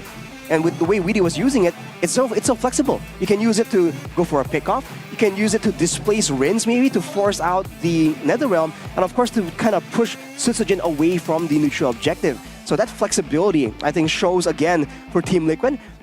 And to a degree, the point about the Angela just being on the right place at the right time every single time, I think you can say that Team Liquid were also the ones dictating who starts the fight, who is going to dive in, right? They were alternating, sending Fabian in for the dive with Iron Shiki, and sometimes you just don't know in the middle of a chaotic fight who exactly is the one being buffed up by that hard guard. It's a tough call to make, man, for RRQ, who to target even, right? And it's always because Yehezkiel is not telegraphed at all. Like you said, Eterna, it's not template, makes the decisions on the fly, and really we could say it about not just Yehezkiel, but the entire team. This team, when they actually, debuted in MPL, what was interesting about them is they actually adapt on the go. And that's not something we see from rookies. Usually it takes these seasoned veterans. It's something you would see from, a BBB, maybe like Vin back in the day as well, when we're looking for trades. But yeah, they're able to do it. Witty, Yehezkiel, together with Aaron and Fabian. Don't forget Aran. This entire team has been very, very impressive. That's why friends are important. Friends are important? Friends are very, very important. True. Community is also important. How do they get friends, Because a lot of people can't get friends. Oh, it's super easy. Wait, what? How? You guys, we're in week number 9 already. Yes. Like Kadia. Oh. The gaming Discord. Are you talking about Discord or the location, the destination? Both. Both? Both. Yeah, this is when you continue. No, I'm thinking about it, right? Because both. Do I join the Discord first or do I go there first? Go there first. Does it matter? I go there first. I feel the sensation of entering the world's first gaming city. And then I check out the most complete facilities in the gaming city. And then I join the Discord to make friends? Or do I make friends in the gaming facilities? Or you can make friends in Discord and then go there together, dude. Honestly, both works, It doesn't matter. No, Both are Arashi, just she equally said good. we have to go there first. No, because you're rich. So it's like you might as well just go first. Okay. Amen. Okay. But like, I would love to go there first. Kadia, you guys want to save play live. money, just go Discord first, find friends, and then you go to the city, Kadia City. Discord is free? I was gonna say something, but I forgot. Oh, I was gonna say it's not template, like Yehezkiel. Ah, so you can make your own decisions? You don't need to follow other people's instructions? Nope. Well, you guys need to follow our instructions, though. Go ahead and join the Discord and head over to Kadia. And also, if you want good hair, Eterna's got the solution. I got the solution. It's Marky. I'm just kidding. What? Because Marky's the solution. Ah, yeah, he's in couple Team seasons Evo ago. now. Just huh? Yeah, he's in Singapore. Really? Yeah. I didn't know that. It's been 9 weeks, My Eterna. twin. I miss you. Anyway, head and shoulders, right? Because don't let your match become a mess due to dandruff and itchiness. Yuck. Move on over to Head and Shoulders Lemon Fresh Gatot Kaca for 100% dandruff and itchiness wiped out and protection from itchiness. This is the Tigreal one, though. That's a Tigreal one. That's Ghani's favorite Oh, one. we never get the Tigreal one, actually. Exactly. We always usually get the Gatot Kaca one, Arashi. Smells really good. Arashi's a lemon big fan of flavor. the lemon one because he's an RQ fan. You're so trusting. Luckily, I'm nice today. Oh, so I don't think you're able to do that. I was in danger. But that, she is the danger, it seems, Arashi. She's the Wipe danger. me out. She's the one who knocks, especially in the talent room. She keeps on knocking on the fridge of our campaign. We have to That's lock true. it away from her That's because she keeps on eating. Listen, you can have one, but having 4 a day is excessive. I'm sorry, I have a problem. You can tell her what to do, Mirko. Well, technically, it's not a problem because it is Campina. It's just that good, but True. too much of a good thing is a bad thing It too. was almost a problem because I was almost late to the desk because I was still eating my ice cream That is earlier. fine because you need the energy for this matchup, and you guys can get that energy with the double energetic god level caramel ice cream with double chocolate. What's it called? It's called the Tropicana Double Crunch. Double crunch. Not the crunch, the quanch.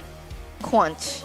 So hurry up, what are you waiting for, ladies and gentlemen? Go and buy it right now. Check it out anywhere. Get it. If you're at the venue, you guys can actually check out the Campina booth. But if you're at home, you know, we already mentioned click Indomar and so on and so forth. So double crunchy. Take it to the god level, guys. Double your energy like Arashi here.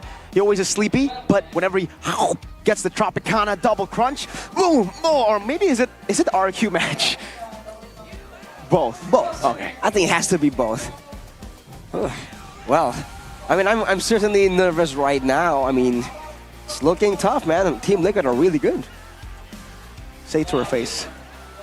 She's been waiting for this moment for like years. What? I've been very transparent. I've been fair with my judgment. That's true. No, I don't want to celebrate too early. Oh, she's because evolving. I've seen teams do so well, Arashi, in the regular season. And they flop at playoffs. Hey, you know? why are you talking about Fnatic Onyx Philippines like that? You talking about CFU? Yo, CFU fans, Fnatic Onyx Philippines fans, they literally just said that our teams, you know, the same teams that do well in the regular season. That's why I don't want to get ahead of myself right now. All three of our teams, CFU, FNOP, Bigatron, you know, we all like to choke in playoffs, but hopefully that just changes. Hopefully that just changes. Not aware. Hopefully this changes. Not aware. But are you guys aware that Mobile Legends has been nominated for 5 categories at the Mobies Awards? 5! Mobile Game of the Year, Mobile Strategy Game of the Year, Mobile Competitive Game of the Year, Developer of the Year, as well as Live Event of the Year. Can you imagine that? I can, because it's here. It is! That's why! Support MLBB by voting at www.mobileawards.com/vote. It's actually below us right now. Oh, it's on this. Oh, it's gone. Well, it's easy. When your Samsung phone, all you need to do is double rewind the ting. Rewind the ting. Okay, rewind. But RQ, how can they rewind and turn it around in game numero 2? We will see what you guys voted for. I personally agree with number 1. Number 1. Okay, watch TLID's kiting.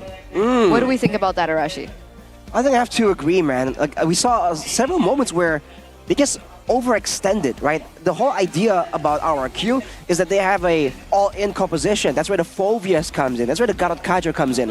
When we're talking about fights that goes in and out, you know, forwards and backwards again and again, the Garot Kaja and the Phobias really lose a lot of value.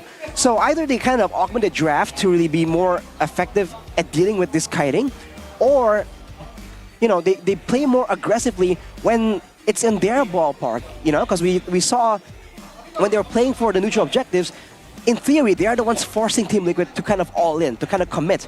But it just didn't play off the right way. So maybe something can change from the drafts in the mid lane as well. We've seen that Team Liquid knows how to deal with the Faramis. Or in execution and in game plan, something needs to change here. And see Coach Keski is still looking pretty confident, still all smiles. And now they're actually going to pick the first pick selection here, RRQ, switching it up. All right, there you go. I guess that's the change, right? It starts from here. TLID now have a second pick as they are going to be on red side. I believe that TLID have a better win rate on red side. So did I remember that correctly? We'll see in just a few. But, you know, going back to the audience votings earlier on, I don't think it's as straightforward as that, right? There you go. See, TLID 77% on red side. I don't think it's difficult, right? Because like you mentioned, if the composition is more for the all-ins, then obviously they would play towards that. If they had a composition that was more for kiting, then they would also go for the kiting game. You have to find the right tools. Exactly. So I don't know. I don't necessarily think that RQ made a mistake either in that previous game. When it comes to drafting? Just everything. Execution more so though.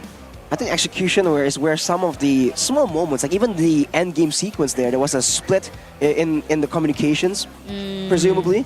So there are moments like that that can really be ironed out quite efficiently. But I think what we have to highlight right here is the fact that Team Liquid are just so good at drafting right here and so unpredictable because the players are involved, right? They themselves are familiar with these strategies, and so it's a lot easier for the coach and them to kind of talk to each other, bounce ideas off each other, and go with something that the players themselves are very confident in pulling off. That's the same. That's something that I think only Team Liquid can really say. All the So let's see how that actually pans out here in the drafting phase for game number 2, presented to you by the official tournament smartphone Samsung Galaxy S24 series. And this was one of the things that was glaring for me, right? TLID have found so much success with the high-lows.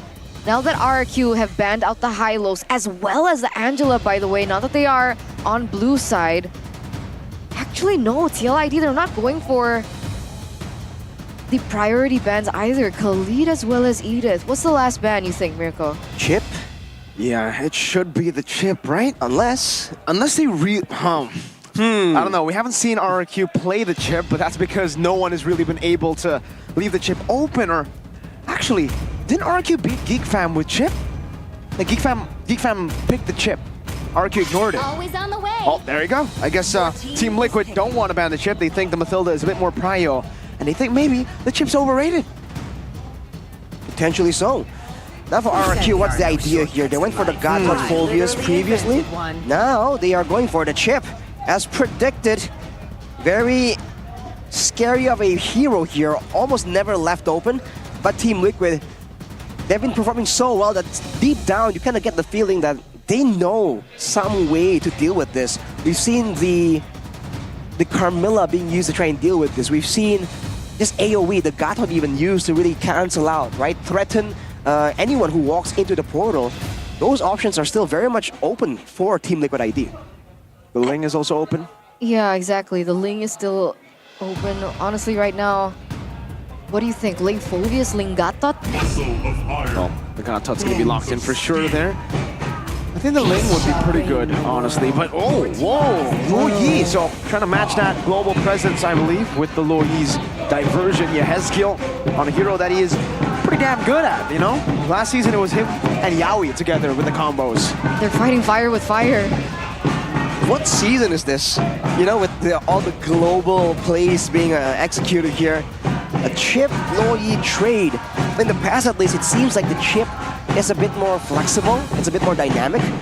But man, now for RRQ, what do they want to use to really guarantee that this chip will have the desired effect? They want some early game pressure, that's for sure.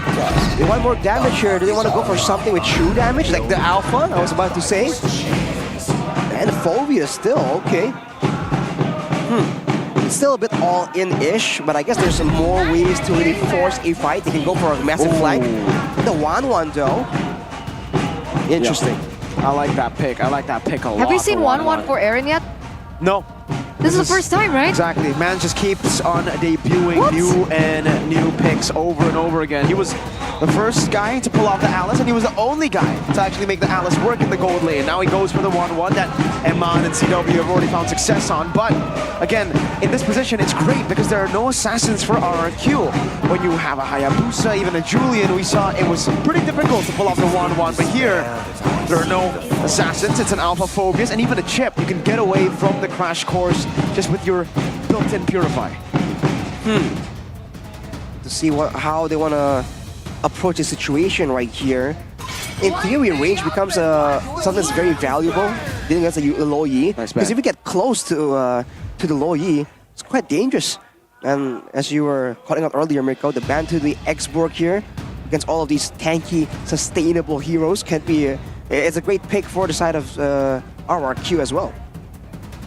Does Natan win lane against the 1-1? Is that why the Natan was banned? Yeah, 1-1 struggles up against anyone who outranges her. Technically, the 1-1 should still win in the early game, but Natan can just free farm. He can just look for last hits. He doesn't need to fight. So it'll put pressure on the 1-1 to actually get a snowball. And Natan, obviously, if it becomes a non-lane, will scale better in the later stage, especially with the frontliners that RRQ already have. Magic is my life. Your team is banning. I thought that the Harith would be okay against the 1-1, but they go for the Harith ban? It's like a strong laner, and Mirko already talked about how the 1-1 wants to get rolling in the early game, abuse the mobility. For RRQ, finally betting with the Carmilla. But again, with the Gatot Kacha already there, have Team Liquid secured enough to really be a menace against the massive portals. They have already two very annoying, right, heroes to deal with the 1-1 and the Gatot Kacha. And technically with all this front line, there's so many ways for Aaron to be able to proc the crossbow of Tang right here. So they're going to be forced to show their hand a little bit for now. Might be the EXP lane first though. Have we already seen the XP lane is my question. Because so far for TLID, Witty has never played the Gatot. He can try to debut it here, but it's always been on the hands of Aran. So maybe, oh, there's no horse here. Against the chip, usually you would go Carmilla. If you want to go Carmilla, never mind, they go Cho. Wow, Witty. Doubling down on this Cho pick. It's quite crazy now for RRQ. What is it gonna be? More damage? More crowd control? With a composition like this, going up against the 1-1, the Cho, I think RRQ are almost forced to try and find more ways to lock them in. The Yeve comes to mind, but even then, that's a bit dangerous against all of this dive potential that Team Liquid ID is flashing at them. What is it then? Aurora? Aramis, Valentina? I don't know, I don't like the Faramis, but turns out it is going to be the Yeve. There we go. Irithel. What a throwback, dude. I've been preaching about this pick when you're up against a 1-1. Irithel is the best choice to counter the 1-1 in lane. Not the Natan, not the Hereth, it is the Irithel.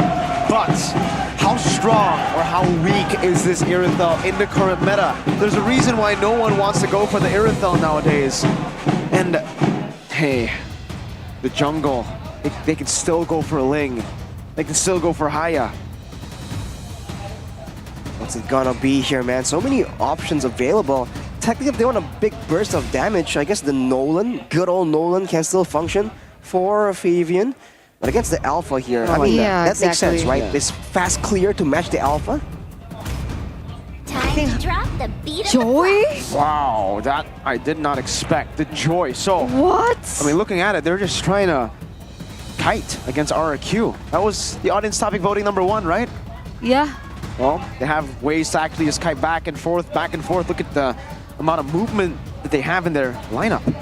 And for RRQ, you're going to be relying a lot on the slows coming in from the Yeve, and the Joy is still immune to the slows. No longer immune to the hard crowd control tools, but RRQ don't have a lot of those anyways. So now this could be the way for Team Liquid to really find a window to the backline. But even then, if he's going to be trying to assassinate a Yeve that's kind of, you know, fast with the Void Blast movement speed boost, and Skylar on a sprint Irithel against a Phoveus, a Chip, so many targeted crowd control tools, I feel like he's going to have a tough time. Well, with TLID now leading this best-of-3 series 1-0, RRQ have brought back a hero that we haven't seen in seasons, the Irithel, to look for game #3. And with this, ladies and gentlemen, let's welcome you into the Land of Dawn for the second game in the series, as RRQ continue to look for a match to get the upper bracket slot. It's a dangerous game that RRQ are playing. The Irithel with a sprint up against a lineup that can lock you down. The Gatot Kacha, the Cho even, Witty and Aran. They have their sights set on Skylar, but also Sutsujin. Wow, that's a killing spree, Alpha. A lot more aggressive of an Alpha than we're used to, for sure. That's now for the early game, RRQ trying their best to pressure, as they really should be doing, but man, Witty on the Cho is a very massive risk to try and go up against. I would agree. I mean, we saw what he was able to do in that first game, but in the second game, with the chip being a factor, how do you think it's gonna pan out? Ooh. Like that, I guess. What? I mean, the benefit is that the chip can actually kind of sustain due to the passive. The chips, literally, that he can eat up. And, you know, that's going to allow him to match the Cho's, you know, sustenance in the Land of Dawn. Looking at the emblems by IndieHome, though, like we mentioned earlier, Mirko, that's going to be an aggressive build on the Alpha for Sutsujin. It's going to give him more clear speed as well, technically. So let's see how well he can kind of snowball with that. For Edok on the chip, though, he's going with the Firmness and Wilderness Blessing. Same thing for Rinse. So the dual pillars of RRQ are going to be rotating around. And for the side of Team Liquid, Cho and the Lo Yi are going to be trying to do the exact same thing. Good read by Fabian there. Spawning them out as they teleport down below. Very aggressive by Rins, though. Look at his positioning right now. Wow, up top too. Well played by Aaron Shiki. This man's laning has always impressed me, but now with the help of the Cho, just a bit, he was able to actually out-trade Skylar with the Inspire. Great moment for Team Liquid ID, but RRQ already doing a much better job going in for the Turtles. But we know that Team Liquid likes doing this, right? They are so content in letting go some of the initial objectives because they know that there is a time and place for everything. Look at Fabian though. Widdy's not level 4 just yet. Fabian's just chunking Skylar down and expect this to happen a lot. They need to try to give 1-1 space to win it out. Widdy, try to jump in. Yehezkiel has already utilized the diversion in the bush. Gonna try to do it. Yehezkiel the flicker forward. Wow, well played! Aaron Shiki with the crossbow attack now flying by. But it's not surviving, just with a bit of HP there. Oh! And that's gonna be Fabian still able to survive, getting the kill outside of it. Dire with a jump, but now it's the Avatar of the Guardian marching forward. Away the dragon to kick him to the wall for Aran to punch down. And at the end of the day, that's a 2-4-3 trade, ladies and gentlemen.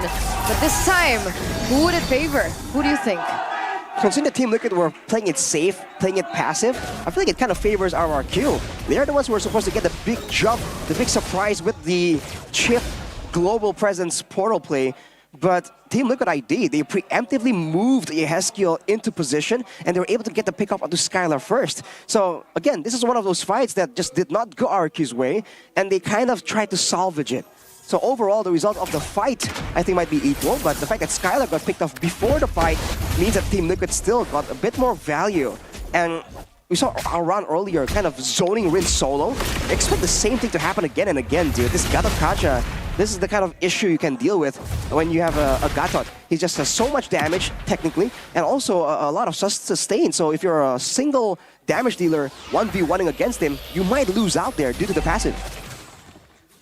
So far, so good, honestly, for TLID, because we have to remember that RIQ are placing a lot of resources to get the Irithel ahead. Right now, it's Aaron who's ahead, maybe in gold, because in XP, it's actually still Skylar holding that lead. Edok spotted up top, and that's why I guess the Cho finds a lot of value here. You can actually just Shunpu out of the Crash Course initiations. Fabian starting up this turtle, Dyron jumping in with the Inferno Pursuit. Fabian able to outmaneuver, Dyron, Edok rotating over, get the shortcut down, Skylar walking forward, heavy crossbow, good! Peel from Yehezkiel. Widdy walking up, Aran still surviving, doesn't have to revitalize. Actually, he does, but he decides not to use it. Sutsujin claiming the turtle. Edok with a Crash Course, and it is going to be a diversion towards the top side of the map. Widdy has the way of the dragon, but decide not to go for anything just yet. Widdy gets spotted in, pops into Shunpu, and RQ are leading with 1,000 gold of that lead. That was a big win for RRQ, wouldn't you think? I mean, so far, TLID have not found a successful take on these neutral objectives. The zoning coming in from RQ earlier on was also brilliant. Didn't give TLID even a chance, but there you go. Even Widdy here gets caught really low, unable to find this. Might be a pick, actually, onto Widdy rather, by Rins. Good angle of attack. Real world manipulation. Widdy! Oh! What a snake flicker forward though from Rins. Aaron unable to punish him. Well played. Wow. And while that is all happening, look at the pressure here. The Alpha is winning it out, having so much more damage, and being a much more of a real legitimate threat. Even though Widdy and Aran are tanky, now with the extra true damage, they gotta be a bit more careful. So RRQ getting more of the pressure all around the map. And even later on, we talked about the kiting game being what is used by Team Liquid. With Skylar being on a Irithel, technically you're like the best kiter or the best chaser. That makes sense with the sprint as well to add into the maneuverability that the Irithel has in her kit. So the big question is, what's the idea for TLID? They've been playing it quite passively, very different to how they were playing in game number 1. What's the plan? When do they? Is there a portion, a moment in the game that they get their power spike? Is that what they're waiting for? Might be it, as Edok kind of gets caught out right here. Pops into Purify too. Unable to get much there. It's just a little bit of poke onto Aaron Shiki. I'm guessing just trying to bait out some of those resources, but Aaron is holding strong to that Inspire. Alright, well, I think they have to go for massive plays like this, but look at Widdy. Good heavy crossbow utilization. Widdy not going to be locked down as the Avatar comes in as well. Widdy unable to get the crossbow, or sorry, the way to drag it into the crossbow tank there. He already popped it in, but it didn't come through the kick. Now RRQ utilizing the space. It's actually Skylar. Don't know if that was intentional, but a turtle is a turtle. Still counts. Widdy now grabbing the Radiant Armor. It's going to be great. Very useful at dealing with Dyron and Rins. But for now, man, the fact that they have the high ground as well, they have the range advantage with the Yves, that's something that's really bothering Team Liquid ID. Even if they want to go for a big dive towards Rins, it's easier said than done. Oh, Fabian. Shortcut, Fabian taken out, shot down by a heavy crossbow of Skylar. Spear of Alpha catching Heskio, forcing to flick around. Skylar tries to go for the chase, but Aran is able to peel for the back. Witty, unable to get away the dragon here. Will be forced back by Dyren. Rins pushing out in this mid lane. That's purple buff. A purple buff stolen by Sutsujin with level lead. Real world manipulation. And the Spear of Alpha. Witty caught even with the flicker. And now Shiki will be able to fly down with the crossbow attack. But Sutsujin, no problem at all to tank it up. Dyren with the flicker out. Aram getting stunned by Crash Course and the Spear of Alpha once again. This time Aaron won't be able to chop damage. And wow! Skylar came in through. Fabian now trying to look for the damage, but Skylar does too much with the heavy crossbow. They go in one by one, and one by one they fall. Amidst all the chaos from game number one, amidst all the dominance from TLID in game number one, it looks like now TLID are falling into the battle zone of the Kings of Kings as we take a look at this game fact by Gope. Skylar's debut with Iritel in MPL ID Season 14 makes Iritel the 77th hero to appear in MPL ID Season 14. It really just reflects on how flexible this meta currently is. And technically Skylar right now on the Iritel, he has been finding success for 1-3 so far. It's a lot to say about Cascade as well to find a draft like this. And man, did you see what Sutsujin was doing earlier? He used his skills backwards, so when Fabian goes past him, he actually gets hit by the extra damage, and it allows him to sustain as well. The foresight on Sutsujin is just absolutely crazy, but now can Edok do the same? Almost getting trapped by a Heskio, but now that's a play onto the Lord by RRQ. Wait. Edok has the shortcut. Is this a mistake? They got the Lord. Now he has skills compromised. Shortcut Fabian cannot run away from the crossbow shots. Those bolts of Skylar. This is almost a 9,000 gold lead from RRQ in game number 2. Look at how much they're controlling everything. Look at Ron now, running away with his life. Oh, crossbow attack ready. Aaron Shiki popping in with the Inspire as well. Aran able to escape with the Avatar of the Guardian, but now Aaron Shiki is in a tough spot. Skylar with the chase. Aaron surviving with a sliver of HP as Skylar sets his sights onto the tier 2 top lane. Wow, man, RRQ bringing in all the aggression, but they gotta be careful here. If they clump up too much together, there's a lot of damage in the joy in the hands of Fabian, and there's a lot of combos available for a Heskio. You have to remember the amount of damage possible for a low Yi is a lot higher than other mages in those short engagements where everyone's clumped up together. So far, they're playing it chill, calm, collected, and they're using this chip to its maximum potential as well. Quick item check shows that there's a Windtalker, Berserker's Fury, and Has Claws for Skylar. Already 2,600 gold ahead, and a great Dragon Spear, just for good measure, just to ensure that nobody can match him in a marathon. The natural counter to 1-1. We were talking about his spell choice. Wow. Gotta be careful still, like Arashi mentioned. Yeah, his skills damage is quite ridiculous. He is standing only on a enchanted talisman, and that's the amount of damage he can dish out. Imagine if he gets a couple more items and starts scaling. RRQ definitely feeling the urgency, wanting to get back at Team Liquid, but they're showing that disciplined side that is shown with the new roster here.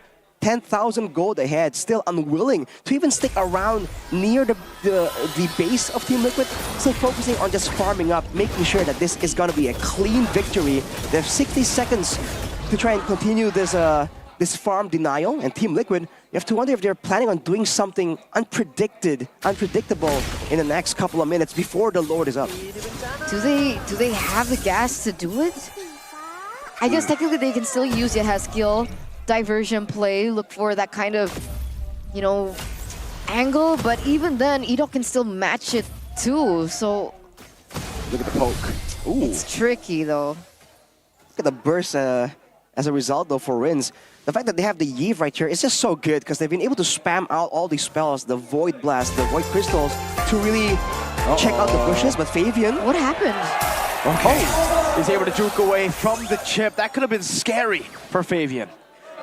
Did he outplay, or did RRQ feel like, hey, hang on a minute, Lord is up in 9 seconds. Let's save the big play for when this is available. That could be it, man. Now with Team Liquid still relatively stuck into their own base, not having any pressure, RRQ, are they gonna try and bait out a fight? Are they gonna try and just nuke down this Lord? I mean, either way, Fabian is 2 levels below Sutsujit. Ron's opening it up, but look at the chip. As always, all alone here, but he can pop in the shortcut and then 5 members can come through. Aran, Avatar, the Guardian, but Skylar knows exactly where he's going. Heavy crossbow bolts of Skylar. A clash in the Olympic disciplines there, the long jump against the marathon. But obviously Skylar was able to cover more ground with a hop of his own. Now with a 11, almost 12,000 gold difference, RRQ, this is their moment if they want to really take full advantage, the full benefit of this gold difference. And they're setting up the waves just exactly to make that happen. There's no way that TLID can defend this, right? They don't have the wave clear. They don't. But we'll see.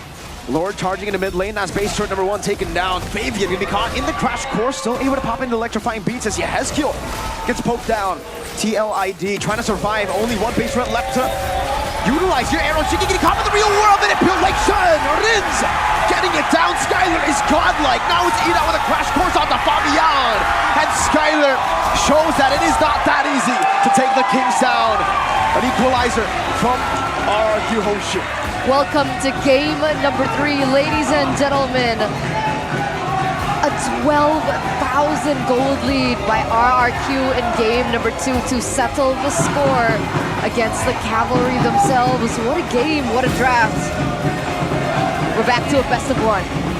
All the potential tools we were discussing, we said has potential. Somehow Coach Kescu, he's wiretapping us, man, he knows. Bring out the Aerithel. Bring out the Eve, the Alpha, the exact things that we said could be a solution for them.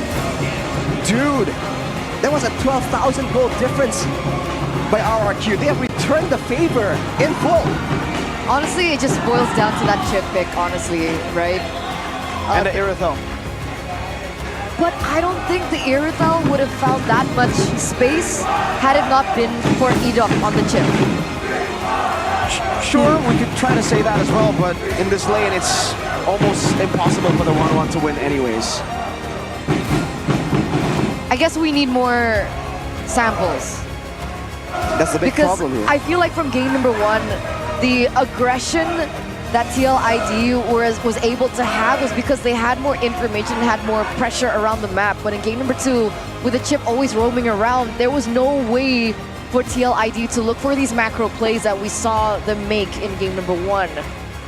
So had there not been a chip, I wonder whether or not Aerithel would still have been a factor, because I'm pretty sure it would have been punished. I have to remember that back then when the Aerithel was really falling out of the meta, Skylar somehow was able to actually make it work, sort of. So I think he's comfortable on this hero for sure. So I think without the chip, it won't be as dominant. Let's be real here. Several times there, RRQ were able to completely turn things around due to the chip. We're seeing again why it's so prio. And again, it kind of nullifies the choke pressure as well. Because Witty would be chunking down Edok again and again, and he just walks around and just starts snacking on the potato chips. Yeah. And it's all good. Just stands there and kind of matches the pressure. And I think pressure is the main word here. Because you see RRQ, when they have pressure in the lanes, in the drafting phase, right, in the team fights, they do so much better here, right? All these issues that we were talking about earlier seem to be fixed, but that was RRQ's turn to adjust. Now, in theory, this should be Team Liquid ID's turn. So now, I think it's still kind of scary. I think it's already a good start, no? I mean, technically, Kescu put TLID in a position where they had to pick up 2 new heroes, right? The Hylos was banned out. They had to pick up, they went for Luo Yi pick. The Joy was kind of weird to me as well. For and me, what's the other debut pick? 1-1. There you go. 1-1. I don't think the 1-1 is a bad pick there. You know, I can't blame them either for not banning the Aerithel because we've never seen anyone play the Aerithel this season. But yeah, it is the natural counter. Chip, though, was the biggest factor for sure. But I think there's a lot on top of the chip. The chip, the Aerithel pick to counter the 1-1, and even the Joy pick. The Joy pick is... It's like we were talking about Ling, Haya. I don't think anyone mentioned Joy, and when Joy came up, we were all like, Joy? I mean, okay. again, in theory, there are some moments, some situations where the droid does excel, able to ignore most of the slows, have a lot of mobility. But at the same time, you know, mobility doesn't seem to be the issue here. Fabian isn't the one kiting in and out, and he can't do so because he gets punished so heavily. And this alpha pick, dude, Sutsujin is just doing so much, and with that aggressive emblem pick, dude, he completely leveraged it. Take a look right here. I think this was the moment where it's gonna be a counter play attempt from Fabian. Goes for Sutsujin. He uses the skill backwards, heals from the jungle minion, but also from Fabian. So there's a small little outplay right there, and the neutral objectives, dude. Like, there's no control over vision, over the bushes near the neutral objective, and even on the far side, the chip nullifies anything Team Liquid can do on the other side as well. Yeah, I mean, TLID leaving the chip open against Alter Ego. Sure, right? In the interview, we also heard from them that, yeah, Alter Ego play with their mechanics, not really with their macro, so we were able to just out-macro the chip, but against RRQ, against a thinking team like this, a very disciplined team in MPLID, I don't think it was a wise move, but even then, it was Cascute also just impressing us with the Irithel and the Eve. I gotta give props as well to the Eve, because I just realized the Eve and the Irithel were the last two picks, and those are literally the two counters to the 1-1. We were talking about how anyone who outranges the 1-1 will give 1-1 trouble in lane. Well, you have that Eve, and then the Irithel, the best counter to the pick. Boom, bang, bada bing. I believe it's 100% win rate on Rins, by the way. Yeah, Is Eve 5-0 now. Crazy. And he was so effective, not just, again, for doing damage, but also for scouting.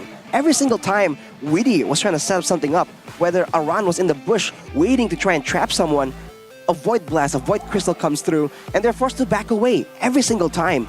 This was a one-sided game. No neutral objectives, no turrets given to the side of Team Liquid ID at all.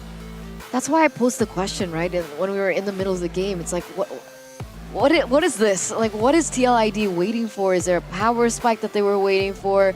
Because they completely ignored all the neutral objectives, and it was very similar to what we saw in game number 1, but the toss and turn was they were able to punish Skylar in the side lane, and Fabian was able to pick up a lot of pickoffs, right? But here, there was absolutely no fighting coming in from TLID whatsoever, because they couldn't. No, they could not. They could not. They literally couldn't. They were looking for power spikes, but every time they would hit, let's say like their mid-game power spike, RQ would have already passed that. They would have already outscaled that power spike. And then the next time they get the power spike, the game's over.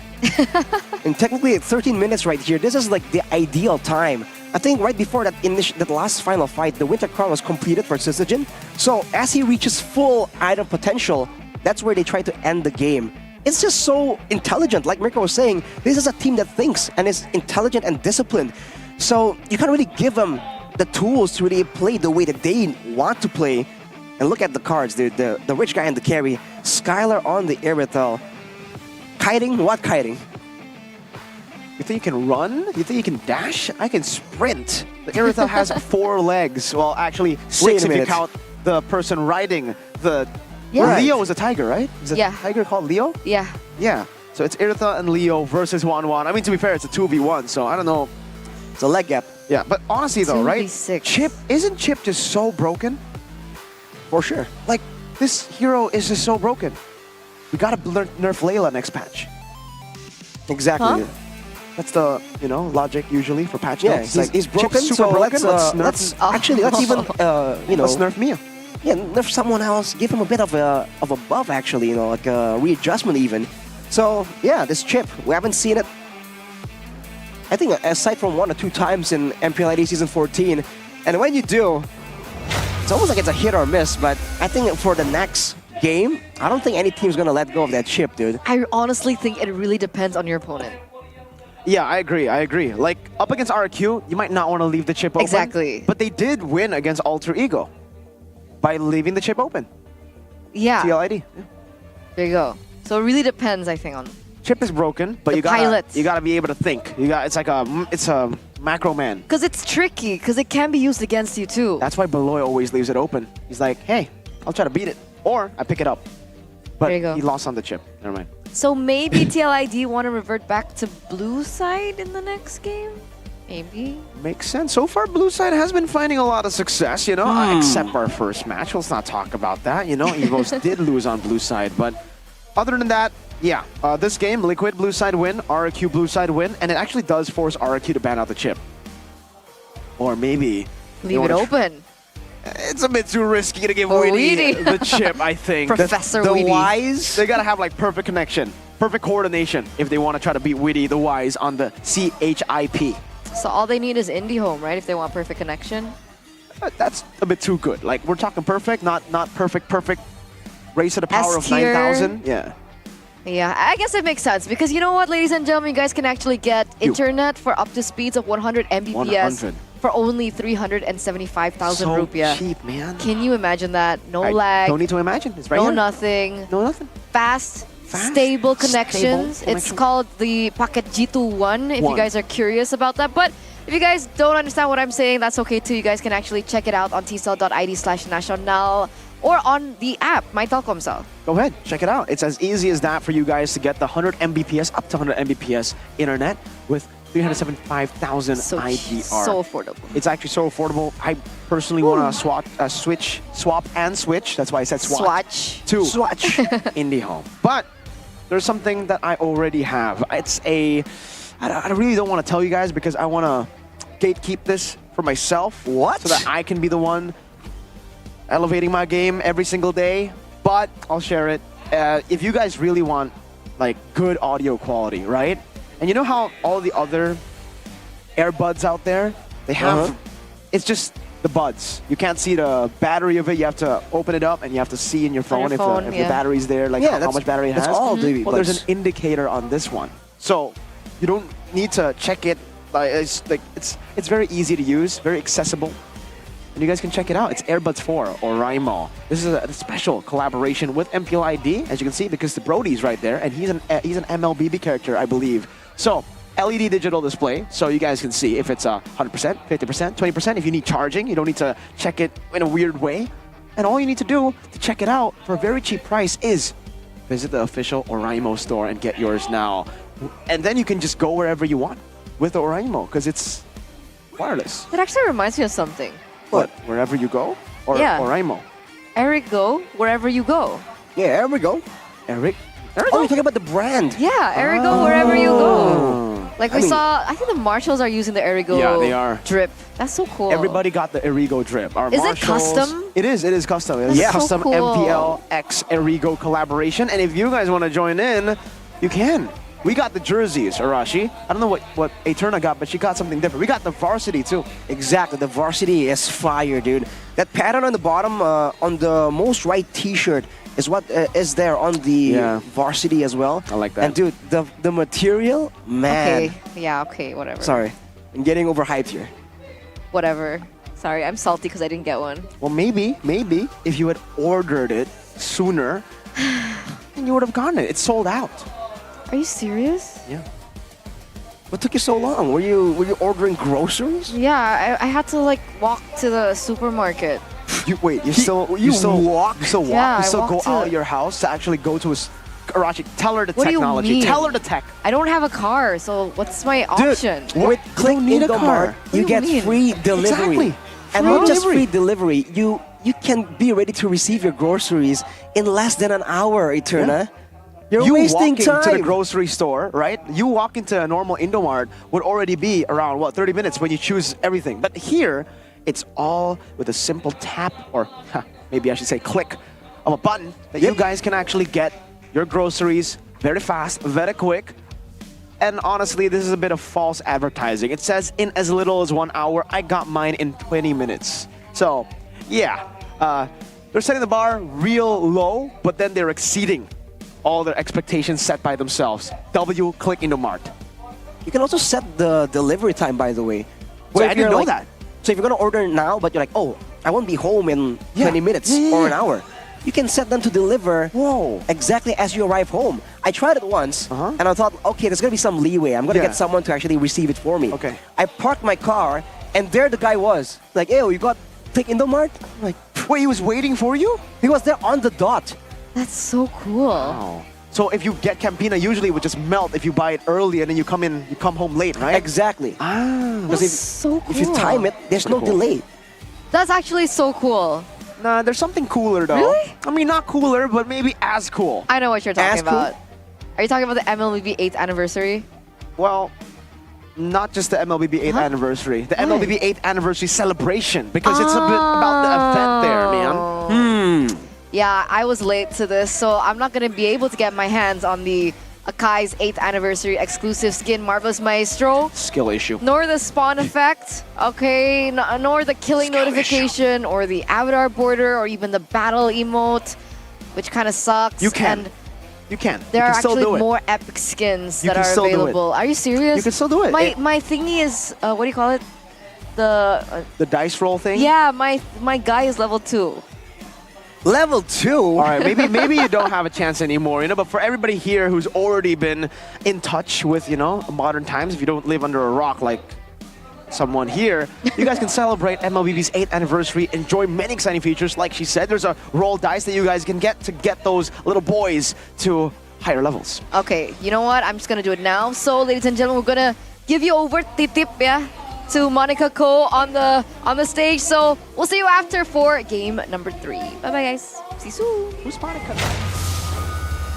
Indonesia, halo. Wow, rame banget hari ini. Cantik-cantik banget. Ini ada apa nih kumpul-kumpul hari ini selain mungkin buat ngedukung tim Liquid Indonesia hari ini? Jadi hari ini kita punya personil baru nih. Personil baru? Iya, karena kalau dilihat-lihat kayaknya ada 2 wajah baru. Boleh dong dikenalin? Halo semua, perkenalkan nama aku Audrey. Nickname aku Audrey. Aku adalah new talent dari tim Liquid ID. Yeay, welcome Audrey. Halo juga semuanya, kenalin nama aku Saibil. Aku juga new talent dari tim Liquid ID. Wow, welcome Saibil and Audrey. Ih, keren-keren banget. Tapi boleh dong, Monica pengen tahu nih, selain kalian kan udah tim Liquid Indonesia udah secure upper bracket, pasti seneng-seneng banget kan? Terus ada wajah-wajah baru, ada talent baru, ada apa lagi sih yang baru? Ada event baru juga dong. Wait, event baru? Boleh dong dikasih tahu event barunya apa tuh Audrey? Jadi event barunya itu kita bakal adain Road to Playoff with Tim Liquid ID dari tanggal 15 sampai 20 Oktober nanti. Wow, itu ada eventnya apa aja? Aktiviti-aktivitinya? Jadi di situ kita bakal ada mini quiz, fun match, challenge, dan giveaway merch sampai giveaway tiket playoff. Itu udah dikasih tahu ya infonya, tapi pastinya ini banyak banget The Cavalries, kemudian juga super fans. Monica juga jadi pengen ikutan. Gimana tuh caranya ikutannya? Caranya kalian bisa pantengin Instagram Tim Liquid ID dan join Discord Tim Liquid ID. Wow, jadi ada menariknya tuh pasti berarti ada hadiah-hadiah ya. Ada hadiah-hadiahnya apa aja tuh? Hadiah-hadiahnya tuh ada kan, kalau tadi ada Road to Playoff nanti 15 sampai dengan 20 Oktober. Terus katanya ada merch gitu Nanti atau ada apa hadiahnya tuh? bakal ada dapat diamond juga karena lumayan kan diamondnya bisa dipakai buat gacha recall TLID atau TLPH. Wih, dapat diamond. Ini diamondnya berapa banyak tuh kalau boleh di-spill dikit atau masih rahasia biar surprise? Gak cuman dapat diamond 80.000 buat Cavalries yang beruntung nanti. Wih, 80.000 total diamondnya. Aduh, ini bukan cuma The Cavalries, tapi kayaknya semua superfans jadi pengen ikutan. Terutama juga The Cavalries, Monica juga jadi pengen ikutan. Tapi kan kalau ngelihat yang cantik-cantik ini kayaknya jadi makin semangat buat ngeliatin gimana nih perjalanan ini hari ini match terakhir di regular season dari tim Liquid Indonesia. Sekarang udah 1 sama. Menurut kalian game ketiga match poinnya bakalan sepanas apa nih? Oh, kita langsung nonton aja kali ya. Langsung nonton, udah gak sabar ya. Udah gak sabar. Jadi sama-sama langsung aja kita bakalan ngelihat inilah the match point antara tim Liquid Indonesia dan RRQ Hoshi. Silakan Kazers, take it away.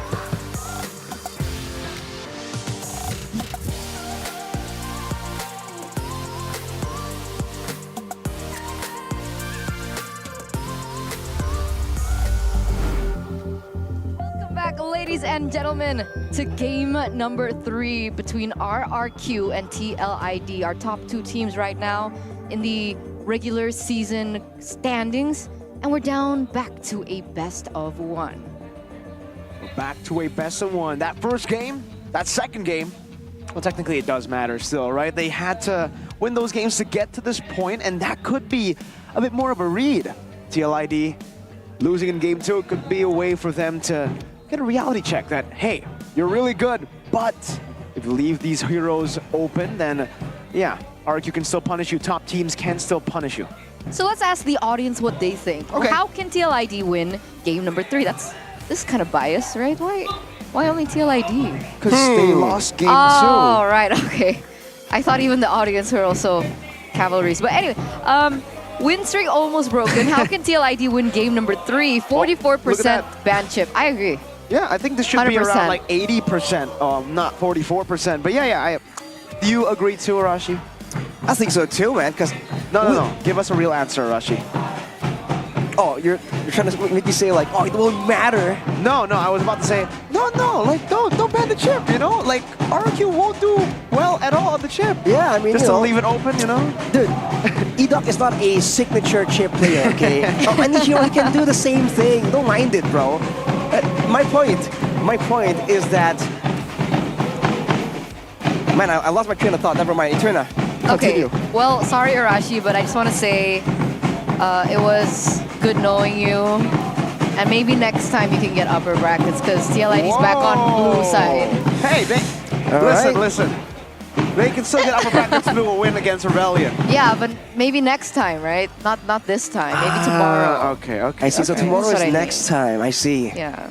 Living life in days is Eterna's meta.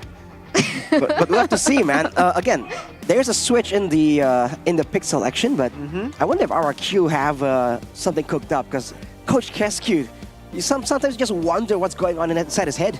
And I think what's really telling is the fact that Team Liquid ID, even when they lose so far, they haven't ever lost in a stomp, in a dominating fashion. I feel like every time they've kind of lost, they've always had moments as well where they're able to kind of make it competitive, make it kind of close.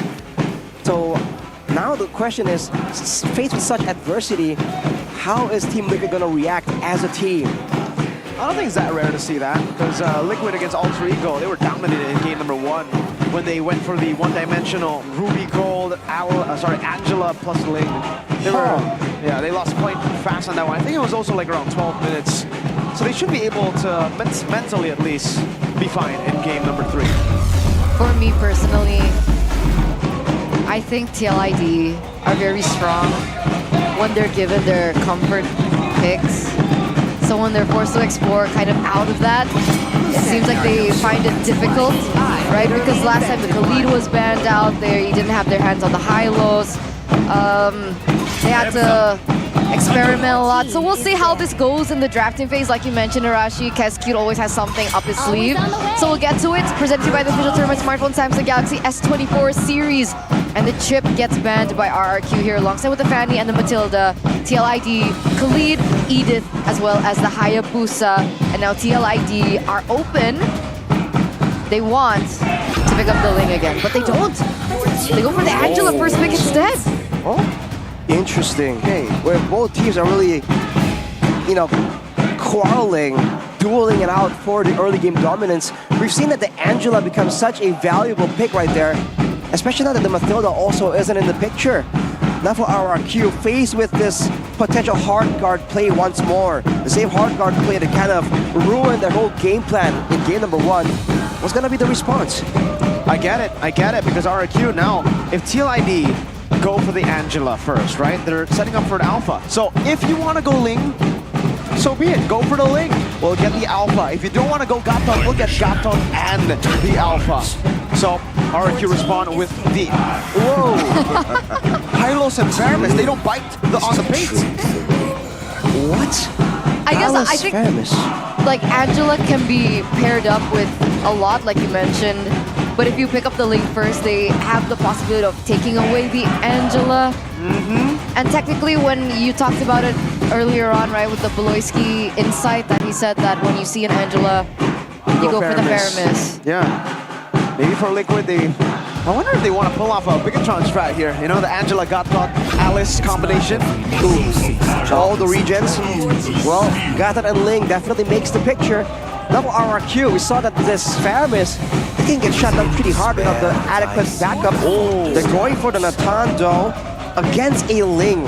Certainly is quite dangerous, but now they have the Hylas to kind of augment the healing. So overall sustained with the Glorious Pathway and the Netherrealm. In theory, it makes sense, but I fear the late game where if the Gatot goes 1v1 against the Natan, never know how much passive damage is going to be poured into those strikes. So for RRQ, I feel like it's they're showing a lot of cards right here, but I think it's because they want to hide the more important cards instead. Let's see though for Team Liquid now. The Hylos is the flex pick. I guess the safe choice would be to just ban out the jungle. Try to put Sotsujin on a hero that he's not comfortable on. In game number 1, I believe it was the Bane that was banned out. No, they actually go for the Phobia, so they're actually not convinced that the Hylos will be going XP. They think it's going to go to the hands of Edok. Roam Hylos then against an Angela Ling, against a Gatot even. It's going to be quite difficult to contest the early game unless they get some more early game muscle of their own. The Alpha technically is still in the picture. Again, can match with the clearing speed, and we saw the aggression that Sotsujin was able to bring with that Alpha. But I think we have to wait and see, because I think, depending on the circumstances, something that's as immobile as the Alpha with only a single movement tool, the Spear of the Alpha, I feel like it could be a bit dangerous and could be punishable by Team Liquid ID. Justice in the world. But here we go. RQ go out and ban out the Cho. So I guess the Cho in game number 1, it was a big factor, right? As to how they were able to find that momentum. There was a lot of information with how much mobility he was able to have. The kiting game that they were able to have as well in game number 1 for TLID was also because of the Cho. So TLID respond with the Arlet ban out. RQ go for the Bane instead. I like it. The Bane is a very good answer to a composition like this. That deadly catch displaces the Ling a whole lot. When you use the Tempest of Blades, if you get caught by the deadly catch, it's hard to actually catch these blades. So TLID will have to play it in a different way. But four bans towards Dyron, putting a lot of respect onto the playmaker for RRQ. Here's a chance he's still going to be going with the Hylos, but if you know Dyron, it's probably something a bit more aggressive, someone that wants to take matters into his own hands, especially against Aran, right? I don't think RRQ is going to give him a pushover in the lane, something aggressive, most likely. But for Team Liquid, what's the answer for the Natan matchup? What are they going to try and use to shut down? Ooh, it's going to be the Ruby, and they're taking the Yve away as well. Wait, so Ruby gold lane? Yeah. Ooh, this is the one-dimensional composition that we've been talking about for TLID that usually they deploy in game number 1, but they're, wow, taking a big gamble here with this composition, because RQ, that's the Franco signature pick for Edok. Interesting. Getting a pick-off tool and a suppression from the Franco, and on the off chance that the opposition tries to save their guy, you have a solid front to back. In theory, it's a solid game plan, but in practice, in the land of dawn, who knows, man? Team Liquid, seeing that this is the situation they're in, they gotta be really thinking, trying to crunch out some plays, some ideas, how to really shut down this front to back. Maybe try and get the snowball from the early game using that Angela. That's the only way that they're able to win, right? Technically, TLID with the Ruby in the gold lane, they're on a countdown timer. This is a ticking time bomb that Skylar needs to get to. TLID, they need to address this from the start. And here we are, ladies and gentlemen, back to a best of 1. The mission to the upper brackets and the mission for revenge. Who will reign out on top? RQ are just a game away of getting to the upper brackets. Let's see if they're able to pull through. It's a team fight composition for TLID. They need to team fight. They need to look for the Ruby to participate, maybe all the way from the first turtle. On the mid lane though, you can see that Team Liquid ID has more to say about the situation. Especially if you look at the matchup here, Faramis against Angela Yee. You're seeing Edok and Wins both is struggling to match the presence, and that might just bleed over into the jungle where Sutsujin is trying to farm up a storm. That could be the angle here for Team Liquid to abuse the trio mid. For RRQ though, the pressure that we were talking about earlier that allowed them to play so much more aggressively isn't going to be on their side at this point. They have to be the ones who played smart. Oi! What a hook! Threading the needle! Wow, Edok! And this is going to be a problem, right? If he's as accurate as that, there's no purifies on the board. Sure, you can't purify out of the suppress, but you can purify out of the hooks earlier on. But there's no respect there as we take a look as the emblem. Wow, it's a bargain hunter for Skylar, so not really concerned about the aggression coming his way. And for Rins, knowing that he's going to be all the way in the front, running the lethal ignition as well, goes for a bit of tenacity and agility just to get around in those fights. But Edok is all about the roam, but he might be jumping instead. Wow, Fabian, Times of Blaze used up already. First blood, deadly catch coming down, but Fabian will just disengage. Immediately, the aggression coming in from Team Liquid. You're seeing it again, Fabian on the Ling. Definitely no pushover. And in this laning phase though, I feel like Skylar and Aaron, this might just turn into a bit of a bro lane, right? Unless Skylar gets caught with the waves kind of pushing, not much she can do. Oh no! Got a stampede! Edok concussive blast! And Rins will be forced to flick around. Fabian dodging away from that iron hook. Sutsujin on the turtle. It will be for free, it seems, unless Fabian walking up, the Avatar coming down, Aran looking for the top now, but Sutsujin wins out the retreat battle. And Aran will be caught. Sutsujin, can he get the kill? No, it's Dyron. There you go, a big lead in for RRQ and Skylar. Iron hook canceled out by Diamond Fender, but Winnie is still able to survive. Rins walking up, Ghostbursters, Winnie surviving. Aaron Shiki doing his best to peel for the team, and Fabian will still be able to get his purple buff. So it's not as bad as you were. Oh, not again. Another iron hook, but the hard guard comes through. Fabian looking for the kills now. Aaron doesn't have time offended just yet, but Fabian should be able to get the kill, and he does. Going for the dive against Skylar. Aaron Shiki with a tank up as well. Fabian makes the play down, stampede Fabian with a bridge push, gets caught as well. Skylar caught under the RWM, will be slain. It's a slugfest here, folks, and it's Jehezkiel who gets the double. Wow, okay, at the end of the day, that's a 4-4-4, so TLID have traded back with the kills, but again, right, unfortunately, Aaron Shiki got taken out. We saw that Skylar was also taken off the board too. At the end of the day, who was that worth it for? I gotta say, considering we were concerned about the early game safety of RRQ, the fact that they're able to trade evenly and even get a kill in the hand of Skylar might favor them, but look at Rins with the happy feet. Sidestepping away from the I'm offended.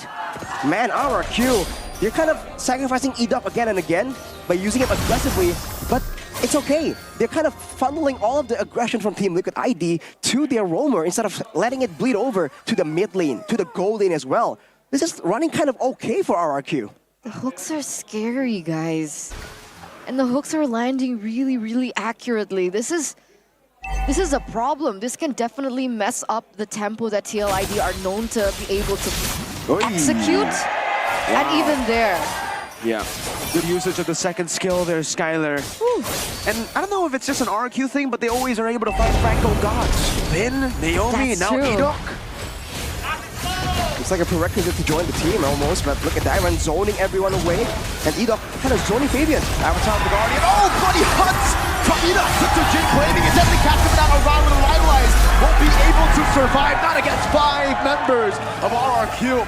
Fabian with the hard guard, can't even collect the little creep in the jungle.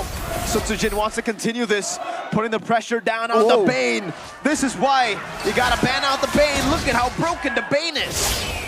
This is a huge problem. I mean, TLID, they were banking on the composition that they could potentially look for a snowball in the early game, close it out as soon as they can, understanding that Skylar on the Natan is still going to be farming, and the fact that RRQ have been holding all the objectives. What leeway does TLID have to work with now? They still have the macro pressure, the maneuverability tools as well, but they're kind of getting sucked into the tempo of RRQ, going to all these fights where, in theory, they don't have the advantage just yet. It's a far cry from the more disciplined, the more tactical style they were using in game number 1. And look at this, Edok, man, the front row pressure just by standing there, just by him not being on the map. You can see Team Liquid ID corralling together just in case. And I guess that's what we're seeing as well. Earlier you mentioned about the mobility. Fabian is clearing there in the bottom lane. Oh, Skylar again being able to juke things out. Deny that pick from happening. Oh, Shitsujin waiting in the bush. Average B, deadly catch, forcing the cover blaze around the back line. Going to be able to actually catch Shitsujin there. Purple up taken, NetherRealm painted, Skylar very low with entropy. Unable to escape, Aaron kicking him into the now getting the Dobro walking Fabian. Getting the kill back, it's a trade over, Dyron the horse. Trying to stop TLID from getting towards Rins, but man, jungle and gold lane down for nothing. They just played by RRQ right there, going in, funneling into the kill zone. Gotta be a bit more careful, even though they've been making great moves across the map. They have to remember that they need the Iron Hook as a surprise tool initially in order to get the full value. But look at this, Aaron Shiki already committing onto Diamond. Just a pull back there. Yeah, I don't think they're gonna be able to take him down just yet. Fabian now trying to work some wonders. Oh, so close. It's too close. But now it looks like TLID are on the setup for the neutral objective. Fabian level 9, meanwhile Shitsujin level 11. Do they even stand a chance? I don't think so. Bane is almost 100% when it comes to direct repel. They go onto Edok. And MPL used up Aran, taking a whole lot of damage. Now Edok! Getting the hook and the bloody hunt onto Yehezkiel of all people. Oh! Dyron still surviving with the Revitalize. That bought enough time. Rin's able to flicker out to safety, but man, that is the damage coming in from Fabian with the Tempest of Blades. Finding one, now looking for more. Shitsujin low. That's another hook from Edok! And Skylar cleans him up. 3-for-1 trade before they even go for the neutral objective. TLID were banging on the fact that they had more kill pressure, but look at this. I don't think he can run. Another hook for Edok. Give us the stats already. How accurate is this man? Skylar steals the purple. What is going on, dude? What was that damage? We thought that Aaron Shiki on the Ruby is going to be able to kind of sustain a bit longer than that, but he got blown up immediately. Wins all across the board for RRQ, but they did lose a turret. But now they're going to be trying to equalize it, and Edok just angling away, looking for a play, but look at this. Now top the guard is catching two. Now with the Amazon as well, the top of the blaze will be used up, and Riz was able to buy some time. Now Fabian with the Divine Blaze, back and forth around zone in the back line. That's a double, that's a triple! And now Fabian goes wild. Skylar is next to the topping block. It's a maniac for Fabian, but he'll be punished by Skylar. Dyron unable to get the trade. It is another 4-for-2. It just keeps on giving this game. This is a match for the ages. Wow, all right. A maniac being brought in by Fabian, but that's a big shutdown given over to Skylar. In the grand scheme of things, was that okay to give over to Skylar? Wait a second. Dyron trying to run away. That's a revitalized immobilization coming down. Aaron with a Dobro walking. Yeah, Yehezkiel gets the cleanup. That's a lot of resources burnt though, and the mid turret still is standing for RRQ. But look at the gold difference, dude. It's just bouncing back and forth. It's so good, this game. RRQ definitely have control, but at a single flick of a switch, Team Liquid ID can just go and make a play like that.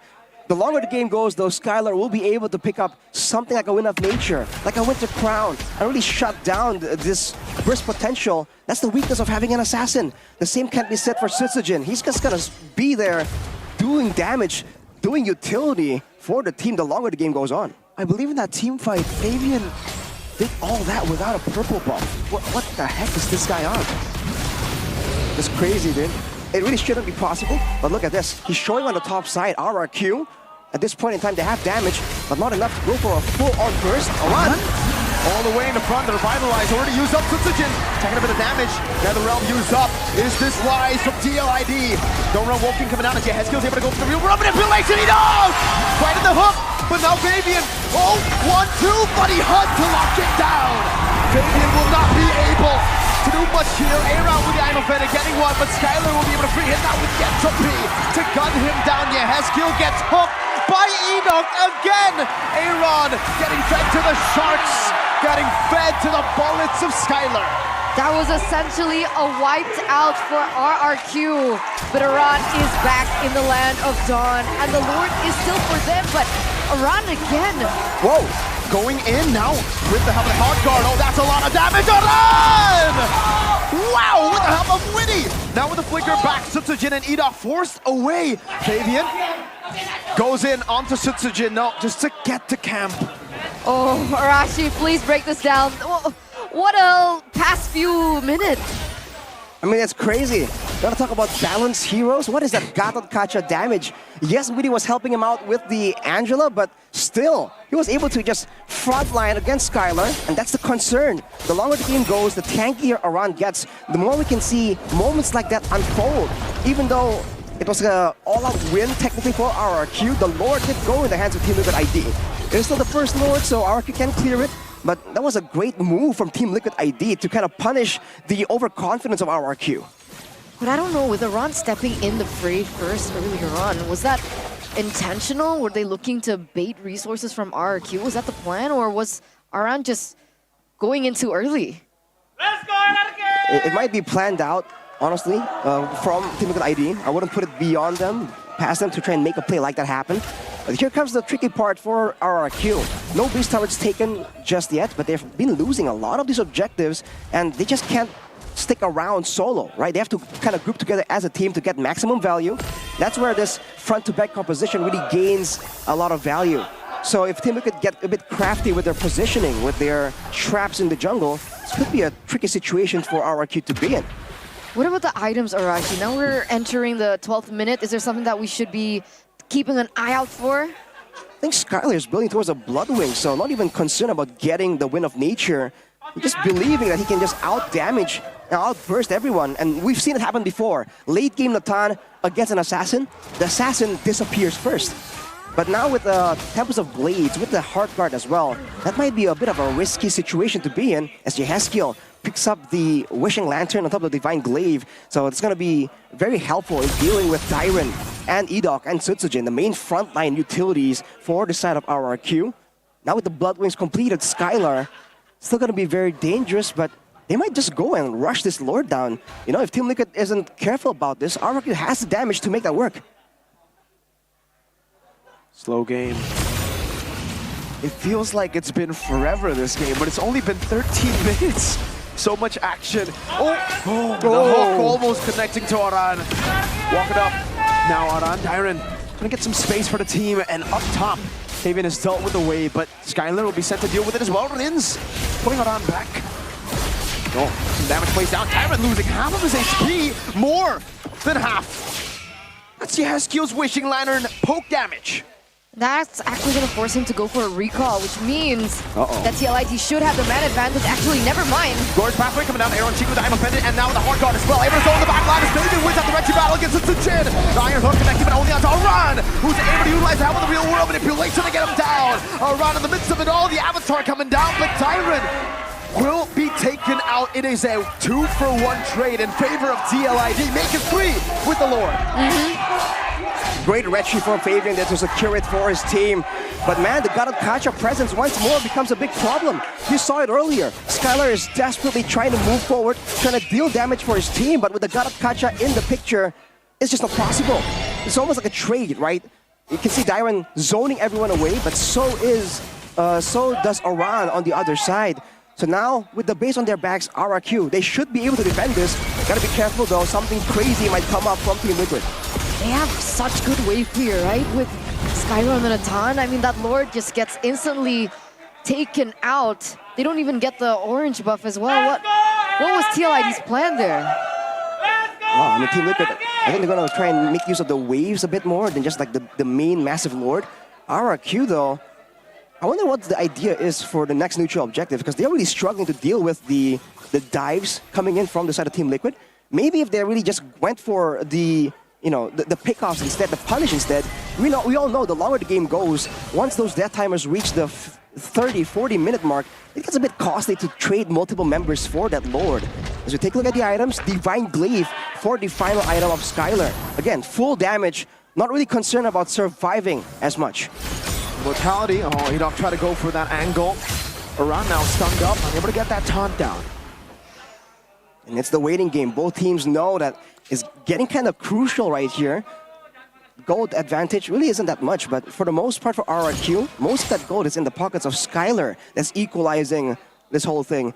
And so far, Edok, that has performed so well early on with the Franco, hasn't been able to land a big hook so far that can change the game. And I think that's what RRQ needs to really get an advantage here. A single hook into Skylar's burst damage would be enough to force Team Liquid ID to respond or even over-respond, and that could be the moment they're waiting for. And it just takes one moment, right, to turn this completely around. And without any purifies in the hands of TLID right now, there is a big chance that Edok can land in that. 2 for 10 right now on the Franco, has been finding a lot of success. Dyra now opening up the map, giving information for his team as Fabian picks up that Malefic Roar. Both teams just farming around, but you can see again, Team Liquid ID has more liberty to move around, not moving against an assassin, but against a Franco though. RRQ are the ones kind of corralling together just in case something happens. And for Team Liquid, they're doing a great job pressuring the other side of the map as the Lord is up right here. Most likely, they're gonna leave that wave half pushing, and now they can kind of... Whoa! Getting the hook, not going for Bloody Hunt. Knows that Aran has the immortality. Should they have gone for that, Aranchi? I think they should have. The fact that Skylar popped the entropy as well, it won't be available for the next fight. But without the Garakacha, Team Liquid ID has nothing to really stop the damage of Skylar from pouring out to the rest of the members too. Seems like an equal trade in the end of the day. That's a great move by Edok. One more hook can really seal it for his team. Yeah, entropy probably only like a 10-second cooldown here in the late game, so no problem there. But the Lord is at 20,000 HP. Oh, that was close to getting Aran. Aran looking for the taunt, unable to find it here. Lord reset again. Oh, another reset here. Oh, so there you go. Skylar finally picks up that Wind of Nature. Should help negate the damage coming through from Fabian as well as Aaron if it does get to that point, as well as from Aran. So there is a little bit more survivability that Skylar has to utilize and to manipulate when things go south for him. But again, TLID with the Ling should be able to utilize that mobility to work on these side lanes. I think the damage of RRQ is what's negating that macro play, but Iron, half HP. Beat up with the Iron Hook again. No Bloody Hunt this time around. Around still able to dish out some damage. The real world equation gets placed out, but Iron's going to be isolated here by everyone. Aran jumping with the Avatar of the Guardian to the back line. The toughest of plays used up. Rin very low. No! Finding the Bloody Hunt. That was what he was waiting for. And a hook to get witty. The 3-4-1 trade, ladies and gentlemen. Fabian jumping in, not knowing that Edom had the Bloody Hunt, the beginning of the end. That should be a free Lord given over to the Kings of Kings. And this might be the end angle that they need. Wow, Edom. Wow. The Bloody Hunt saved all the way through Skylar. Entropy forward, Aaron Tricky.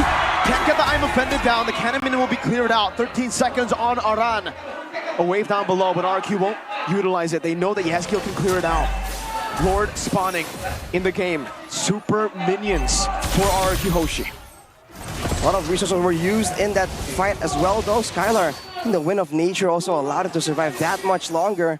In theory here, it's a proper front to back, and they have a way now to really force Team Liquid to engage them 6v5 with the Lord. As Edok is still angling for something here, but Skylar absolutely aggressive on this Natan. Wow. Unable to utilize the super minions effectively so far. But Fabian won't have a purple buff. That will be a problem, it seems, for TLID. Lord Evolve now in the bottom lane. RQ, can they even utilize this? Aaron Shiki in the midst of it all, gonna be stunned up right now. Grizz goes in for Flicker, but it might be a mistake. Then the round coming down to Winter Crown. As the hard guard comes in, that's a bloody hunt onto Aran. Yeah, it's with the real worm manipulation, zoning them away as the Lord will be dealt with. Sutujin getting the turret now onto Crab Claw Cannon. Yes, kill is that's gonna take it. Stunned up Aaron Shiki! With the I'm Offended, finding two, Sutujin, Winter Crown. Aaron looking for more, getting the dome roll. Wolf King, so yeah, Hesku can shut him down. Skylar Entropy, what a game of MLBB! What a defense! What? This is a late game, Natan. RRQ, wait a second, Fabian's going in for more? Good glorious pathway to slow Fabian down. He has the tempers of blades, but remember, no purple buff, so we can't just utilize these Defiant Blades randomly. Again, back to that, right? TLID.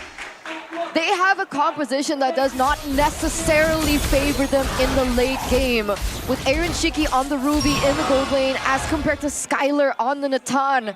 They don't necessarily have the best wave clear either. The way that they were able to manipulate and create that defense was impeccable. That should have been an end angle for RRQ for sure. It really could have been. And even the chase afterwards could have been punished, but both teams are just hanging on to it. Again, the gold lead is just so meaningless in a game like this. A single moment can end everything right here, right now. And from the looks of it, with how RRQ are able to just dish out more damage more reliably, Team Liquid are the ones who have to try and do something crazy. You gotta do something that's just so unexpected, because otherwise it's a slow, painful grind towards the end by RRQ. I agree. And this time around, TLID, they have to work with no inhibitor turrets whatsoever, right? So all these 3 lanes will be pushing in favor of RRQ, and that's a big advantage for them to utilize as they go in for the Lord Dance, as the Lord has spawned back into the game. Wow. All right, bit of a breathing moment here for everyone. I mean, that was a crazy turn of events. But now RRQ, with all 3 base turrets down, in theory, they should be able to really dictate the terms of engagement here. And Edoc still just angling away on with the Iron Hook. Team Liquid are getting control over the Lord here. It's looking kind of dangerous. They gotta be decisive. Glorious pathway by Dyron around into the back line. Getting them down. Real world equation as well used up. Aaron Shiki in the midst of it all. Now we're around with the after the Guardian. Fabian goes in, but Aaron loses his life. Fabian coming back and forth, gonna be slain by Rins. Aaron is low. Yehesio gets pulled back. He has the flicker. Who's going to get the Lord? It's Skylar. Aaron has the flicker. Aaron Shiki finds the aim of Fenton to perhaps save the game once again. 2 for 3 trade. The Lord is still for RRQ. But how was that possible? Aaron Shiki in the final moments. RRQ is not respecting the late game Ruby on the hands of Aaron Shiki. This is a gold lane Ruby with items. 3v3 technically if you count the Lord, but 13 seconds till a round is up. RRQ working against the clock. They can't do it. They can't end the game. We've got another round. We've got another rally between the top 2 teams of Indonesia. The upper brackets, they were already smiling at RRQ at the end of the tunnel, and yet TLID are still able to shut that chance away. 23 minutes in, it looks like we're looking at full items, but uniquely, Genius wand in for Weedy Arashi. At this point, with all the magic damage being done by Yehesio and around the Gatot Kaca, I guess having an extra bit of magic damage reduction there can kind of go a long way in the middle of a long fight. For RRQ though, if you look at it, it's all about one decisive moment, man. But for Team Liquid ID, identifying that perhaps, they've been switching out their items for the Winter Crowns. And we've seen how a single Winter Crown can really confuse and ruin the whole pace of a team fight. Team Liquid still trying to find ways to be tricky, to be crafty. They have 80 seconds to go here, and it is a painful wait for both teams. Definitely feeling the pressure. But it seems like Team Liquid, they kind of got a read on Edoc. These hooks aren't landing as consistently as they were in the early game. But even the Bloody Hunt is enough to really prevent things from rolling the way that TLID wants, right? And this time, Fabian doesn't have purple buff. So look at the trap set in by RRQ. No purple buff for Fabian. So Zojin takes it away with the Retribution. It's gonna be a long time until the next Lord really spawns. And they leave it up as well. The camp is actually still standing there, so Team Liquid is gonna be denied from that purple buff for even longer. It's a smart move from RRQ.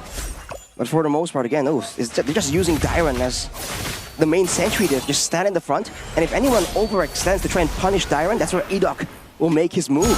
It's great coordination between the two the players here, the roamer and the EXP lane. But finally now, with 15 seconds to go, who's gonna make the first move, man? Wave-wise, so far, does seem like Liquid have the hold. Because for RRQ, unfortunately, it's just Skylar who can clear up these minion waves. Rins is gonna struggle. Hylos obviously is gonna struggle. Maybe Sutsujin, right? But you can't afford to have him on the other side of the map when the Lord is there. He's not mobile, this Bane. Not mobile at all. And you wonder if there's gonna be an assassination angle by Fabian here to try and 1v1 Skylar. Get spotted. Oof. Okay. And now TLID technically they have two, right? They can utilize Sweetie to try and clear those side lanes, and they can also utilize Fabian. Edok walking up, good stun. Man, the poke from Yehezkiel. Darren's already at half HP. This is a high loss. That's the max HP damage being done by the Wishing Lantern. And you can spam away so easily on the Eve. Look at this RRQ. Wave on the top lane, I think has settled closer to RRQ. It might push for them as well. This is the trap set up by RRQ. Flicker, Bloody Hunt coming down. Aaron Chicky buys immortality! Now he goes into the midst of it all. Fabian also jumping in. No Netherrealm to help him. Fabian going for the play. The real world manipulation is placed down. Only on the Tyrant. Aaron Chicky! In the midst of it all, finds Skylar! Now it's Witty doing some damage. Aran buying some time, but Sujin carries when Skylar cannot. 2-4-1 trade. Skylar gets taken down, but I don't know. With Dyrant caught so low, with Edok caught so low, that's actually going to buy still some time for TLID to rehash into the land of Dawn. What was that? Folks, we are playing around with a 60-second death timer, man. RRQ only down one member. They still have their jungler available too, but Team Liquid now, with Fabian having a purple buff, what's the idea? They're going for the Lord right here. Team Liquid, are they gonna risk it? It's super slow though. It is super duper slow without the Natan. Fabian cleared up top. Yehezkiel cleared down bot. Fire hook and Bloody Hunt. Fabian now jumping in the midst of it all. Yehezkiel gonna be caught right now, but he buys immortality in time as Fabian jumps in onto 4. Can he do it? The miracle play with the Finch boys back and forth. Edok trying to get him on the wall. No Skylar, no problem. This is the new RRQ. And RRQ pick up the Lord in the 27th minute of the game. Neither of both of these teams want to go down without a fight, and RRQ are putting the biggest fight of them all. The biggest fight to the upper brackets. One more slot is available, and they are a game away, and here they are. Like he's mentioned, no Citizen, no problem. No Skylar, no problem. They go for Edok here. Bloody Hunt onto Aaron. Fabian looking for the blades, unable to find the kill. Aaron now with the help of the hard guard. Can he do it? No, I'm offended. Skylar walks up with the entropy. Around in the midst of it all, now jumping on the Skylar. 1v3. Sujin clears the game. The Kings prevail up against the Cavalry. The 10th-time win streak for TLID, number 1 in the standings. The first team to secure the upper brackets. No longer RRQ. They remain elusive to the dominance of the Cavalry, and they will be making it to the upper brackets for playoffs. MPL ID Season 14. Everything settled in one fell swoop, man. It could have gone either way at every single point in the game. But in the end, with the superior late game draft, with the objective painstakingly taken in the early game, the 3 base turrets, RRQ has put a stop to the Cavalry charge. 100% win rate for Team Liquid ID. In the second leg, undisputed, undefeated. But RRQ, they're able to take that down. 2-1. What a performance from the Kings. Just a season ago, if Skylar falls, if Skylar dies, you know it was over. You know it was just inevitable that the game would go to their opponents. But now, when Skylar dies, there's Dyrant, there's Rins, there's Edok, and there's that goddamn mercenary, Sujin. What a journey for the Kings of Kings this season. If you take a look at the replay, oh man, did they play it so well. Rins on the Veramis. They had so many tools that they were able to really layer with one another. With a Stampede coming into Edok's. It's amazing. Let's talk to them. Let's see how they were able to break that win streak and make it to the upper bracket. Sang Raja melaju dengan nyaman di upper bracket menuju playoff. Kingdom, mana suaranya untuk RRQ? Wow, game ketiga sekaligus match point tadi begitu menegangkan. Wow, dan di regular season. Congratulations pemuncak klasemen di regular season. Tapi Monica mau bahas tadi di game ketiga. Upper bracket, juara regular season di game ketiga. Tadi tuh Sun Sujin, gimana komunikasinya tadi sampai tiba-tiba kalian lagi team fight, kamu tiba-tiba split push, tiba-tiba udah winning aja, udah victory aja.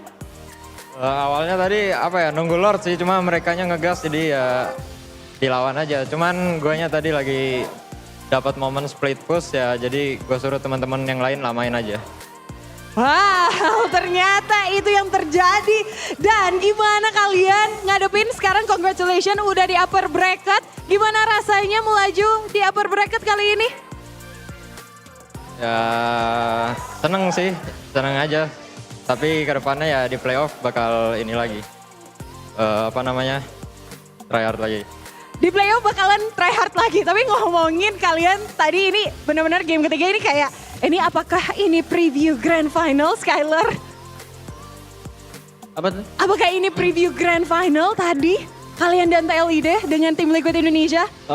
Kalau di regular season iya, mungkin kalau di playoff ya kita juga kan harus berusaha ya. Semoga lah kita bisa mencapai grand final lah. Oke, dan semoga mencapai grand final. Tapi kalian sekarang menjadi pemuncak regular season, juara regular season. Gimana rasanya? Alhamdulillah lah gue ngelihat mereka yang se-try hard ternyata. Teman-teman gue yang try hard ya, walaupun ya kita kalah-kalah kemarin tetap mereka ya cari solusi gimana caranya menang gitu. Ternyata memang jadi chemistry dari kalian semua yang membawa kalian bisa menjadi juara di regular season. Iya, mungkin chemistry sama ya kita in game juga ya. Sama lagi balik lagi kita dibantu coaching staff, ada Abang Kesgo sama Bang Kevin yang support kita lah. Tapi ngelihat Skylar hari ini kayak begitu senang, terharu. Apa yang membuat seorang Skylar hari ini kayaknya benar-benar senang bisa jadi juara di regular season kali ini? Kalau bilang senang mungkin ya kita ya dari pribadi gue semangat karena ngejar upper bracket juga sih. Gue nggak mikirin yang juara regular season ya. Gue mikir ya menang kita upper gitu.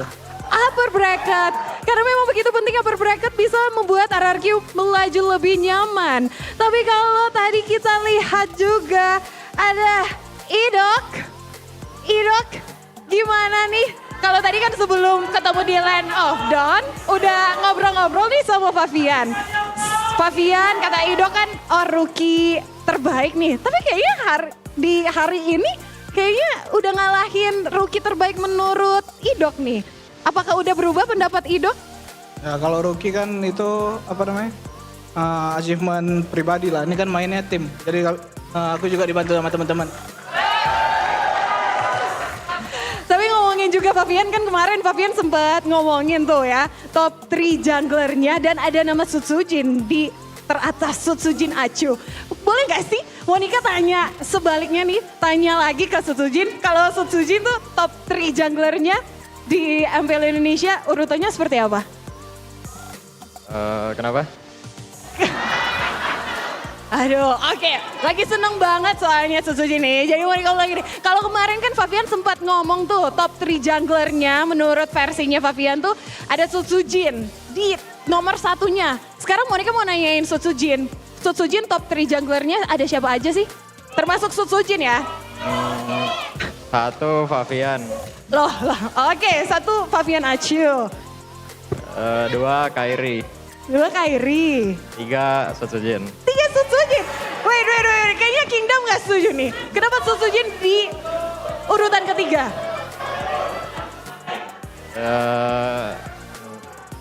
Nggak tahu sih. Tapi hari ini ketemu dengan Favian di leg kedua seperti apa? Ya dia jago banget lah. Tadi juga kan ini, dia main lane-nya tadi kayak nge-carry banget gitu lah. Nge-carry banget. Jadi memang menurut Sutsujin, tapi yang penting hari ini di match kali ini Sutsujin dan RRQ yang menang. Dan juga ada Dairen. Kalau kemarin kan kalian di leg pertama dengan skor 2-0. Tapi hari ini 2-1, kecurian poin loh, kecurian 1 poin.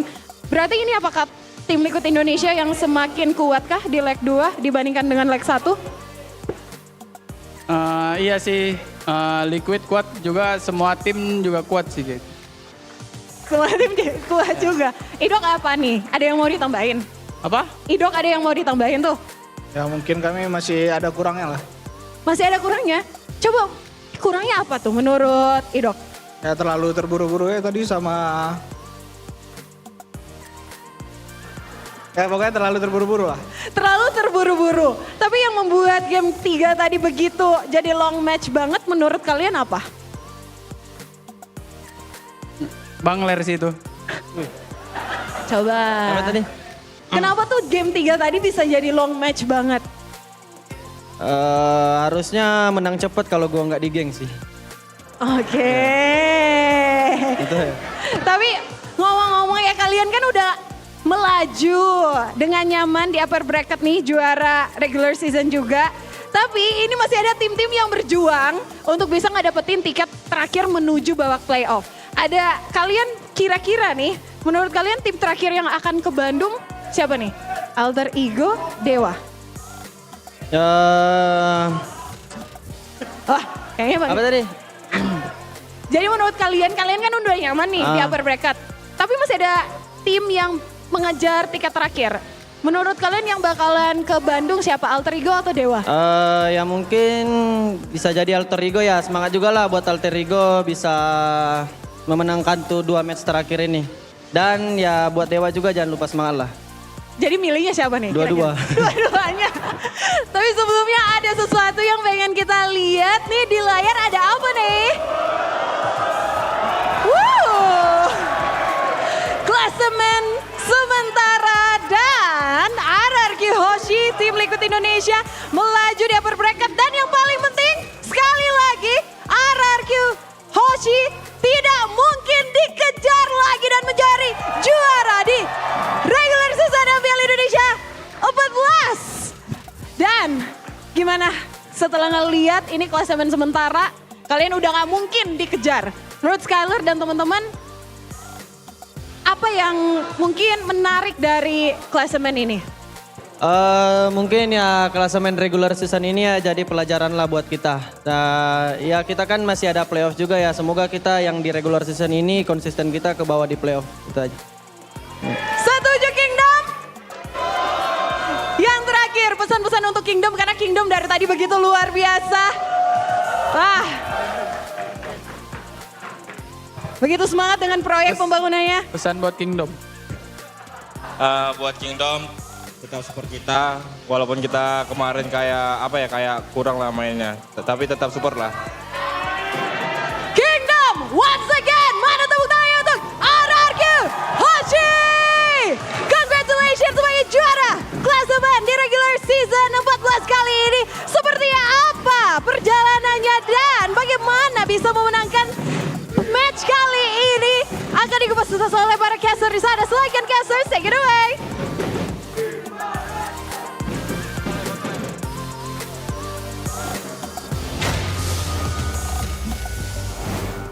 Welcome to the upper brackets and welcome to number 1 in the regular season standings. There is no chance that TLID can actually overcome that because that was their last match of this season, regular season of MPL ID Season 14. Congratulations. GG, GG indeed. I'm so mad. I want to say I'm really happy with the whole thing, but it was so intense. My heart, dude. The whole time, especially in the third game, we're dragged on for so long. Oh man, it's just relief at this point. Maybe later on, I'll find time to actually rejoice about the whole thing. Maybe. Well, we'll see again, folks, because it's not the end of the road for RRQ just yet. It is technically the end of the road in a way because, you know, they've secured the #1 spot, they've secured upper brackets, but they still have one more match to play tomorrow against Rebellion. Ooh. But that confirms it, no tiebreaker for upper brackets, and it seems like we're just not going to have the tiebreaker happening for Geek Fam and Alter Ego too. There's only one possible tiebreaker now. Okay. Dewa, Alter Ego for playoffs, but Dewa have to win against Fnatic Onic, and Alter Ego have to lose both their matches. Oh, so the next match, but man, player of the match presented by the official tournament smartphone Samsung Galaxy S24 series. It's going to go to Edok. Exceptional performance on the Franco for game number 3. The chip was absolutely impressive as well. He's a rookie again. Where are these rookies coming from, and why are they performing this guy's so not a well? rookie. This guy's not a rookie. Huh? He's not a rookie. He's not? No, he doesn't play like one. Exactly. It's almost like unfair. It seems like he has so much experience knowing when to go in and out of fights. And dude, in the midst of chaos like this, he finds the right timing to just pop the Bloody Hunt again and again. Obviously, this was one big moment from Fabian that, you know, could be said to be worth it for Team Liquid ID. But again and again, when he's going in, when Fabian goes in with the Angela, you're seeing that Bloody Hunt always on point again and again, stopping him from going in the back line, stopping him from getting towards the turtle as well. It's just so good, dude. Finding the right moment at the right time. Even though towards the end of the game, these iron hooks weren't really landing with the same kind of consistency, when it matters the most, he lands them and makes it just work for his team. And overall, even his damage taken there, what was it, 200,000? Almost? This was a long game. I think, honestly, the whole team, like I think Luis Susujin was mentioning it as well, the whole team participated. And if any one of them kind of fell short in a game like this, it would have been over for them. But together, they kind of found the right opportunities. They're able to use the pick-off advantage, the card control advantage, the iron hook advantage to really force Team Liquid to fight it they don't really want to take and use that to finally end the game right there when they're able to cycle the death timers. I don't know, it was an impressive performance from RRQ, and I'm wondering, with everything going on so chaotically, so scrappy sometimes, how calm were the comms? So let's take a look to the UBS golden moment. Mid kirinya gelap ya. Angela di sini, Angela di sini. Gua buka nggak? Mau buka nggak? Buka. Radio. Itu. Nggak gua gigit. Kiting. Lo tuh. Gua tuh belakangnya guys. Masuk. Lihat gua nih guys. Ya, lo banget tuh. Link masih ada ulti gila. Yang ada aja. Gua dawan. Gua link. Nice do. Mati dia guys. Lagi. Gua. Dia bisa ini ya. Dia mau gas tuh guys. Berani. Gua depanin ini. Takutin dulu. Lihat Rubinya nih, mau ke gua dia. Ini gua tutupin kau. Gua gambar dulu Ruby. Aman gua. Orang aja. Nyalo. Udah masuk Angela tuh. Gua kolam. Mati raten boy. Lo banget tuh. Linknya turun lagi tuh. Nice tuh. Gas. EP. Keluarnya. Santai. Cabut. Ini Balik. Aman. Beli Guardian aja kali gua ya. Iya, Guardian sih bagus tuh. Len nih Ruby clear mid di sini gua flicker ini. Dia lagi nunggu link. Mau ke Tuh, udah masuk Angela. Pelan-pelan. Gua enggak ada ulti ya, Ler. Ya, flicker. Dia udah flicker. Ruby gua start. Ler. Kena gua mati guys. Banyak deh. Nice, mati dia. Gua mati ya. Let's go. Pelan. Ya, cover atur. Darah dulu santai. Darah. Ya, Feng enggak ada flicker. Ruby flicker ya. It's good to know that not only were we feeling the hype, not only were the audience feeling the hype, but it seems like the players were also feeling that hype. I mean, Skylar screaming out, gas, and everyone else just trying to, sabar. It's pretty cute, actually. But yeah, nice. I mean, they're definitely hyped, dude. Like when you play a game of such thin margins, a single second of hesitation can make or break the game, which is why you see them whenever they're making the calls. It's not enough to just say it once. You know, what if your teammate mishears or didn't catch it the right way? So you have to keep saying it, man. You gotta yell it out. I think you saw Skylar do that. You saw Edok do that as well several times. Man, that was a very, very tough game. And the fact that, again, shout out to Team Liquid as well for actually making that game somewhat close and competitive, despite the fact that they don't have a marksman. They had a golden Ruby, and even in the jungle, technically the assassins are, in theory, supposed to fall off. Ling is a special case, but still, Team Liquid ID, their team fighting is just insane. And looking at the damage taken, this was a brutal game, dude. 820,000 for RRQ. Yikes. Yeah, when you have someone like a Hylos with a Revitalize, a Bane as well, and a Feramis, that's how much damage you can take. By the way, 27 minutes and 51 seconds and a total of what? How many kills is that? 24 plus 28. It's 52. It's almost 2 kills per minute. Wow. That's insane. And it really felt like that was the case, right? It wasn't a full-on game. It's a sequence of repeated attempts at supremacy where both teams were kind of going leg to leg, trying to get that much further away, pulling further away from their opposition. It's like wow, man. Sheffin and Miracle on the same table. Oh. It's like Miracle says something unhinged, and then Sheffin wants to one-up that. And it just continues from there. Yeah, I think it's pretty good. Oh, Pongski. Oh, thank you, Pongski. I think TLID is playing really well right now. They might have just been unlucky against RQ, who are also in top form. Hopefully, both teams can deliver an exciting match in the playoffs. Thank you so much, Pongski, for your comment. We appreciate it. Thank you so much. So, do you think that is the preview for the grand finals of MPLID? I don't think so. Oh, you don't? Ah. Dude, I swear this playoffs this season, plot twists. Just wait. It's going to be Geek Fam and Alter Ego. That's the grand finals. Maybe not that far of a plot twist. Wait, what do you mean? I mean, for Alter Ego. Okay, so you think Geek Fam can do it, right? Geek can still, I think, maybe. So But Alter Ego, no. What if they beat Fnatic Onyx and Bigatron next? It's just Fnatic Onyx that's not performing well. Oh, wow. I don't know. I mean, like the entire season, can you really say that Alter Ego has a chance to get into the grand finals? If they play I'm the not way being mean. It's if they play the way that they played against RQ, there's a chance.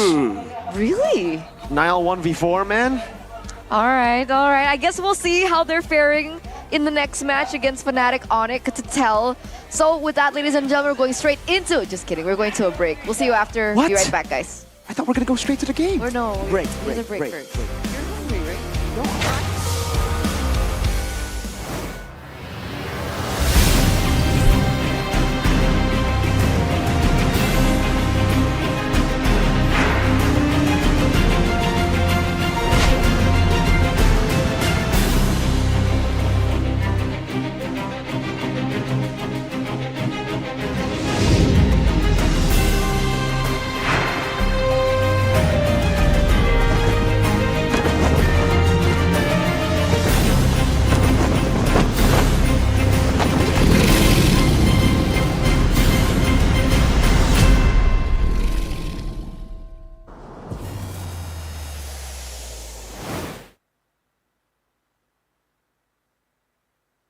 Where are you?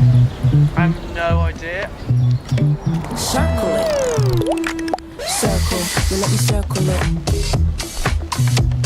I can find anything if I circle it, so let me circle it.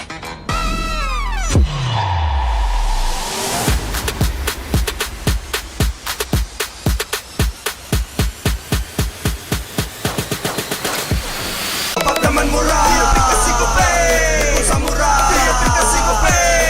Walau yang lain terus berubah, gope konsisten, kasih yang pasti murah. Bayar tagihan murah, dia kasih gope, gratis transfer, 100 kali per bulan. Ikut selebrasi MPL pasti dapat hadiah. Download aplikasi gope baru, nggak pakai lama. Dompet andalan gamers banyak damage-nya.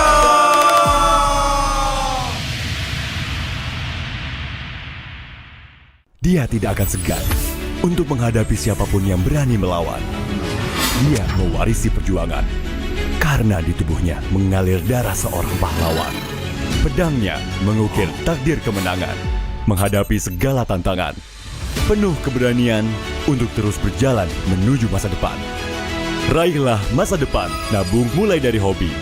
Koleksi terbaru UBS Gold X Mobile Legends Bang Bang edisi spesial MPL ID Season 13.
Main Mobile Legend memang seru.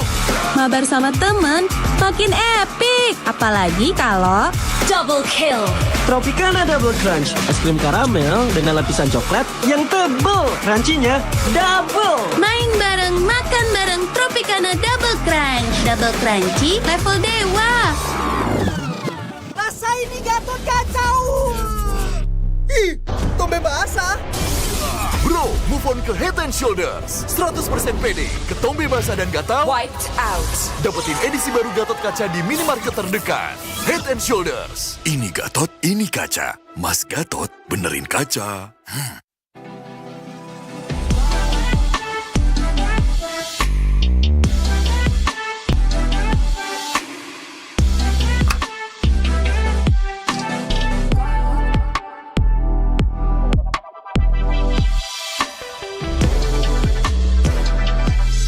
Wow, finished. See you later.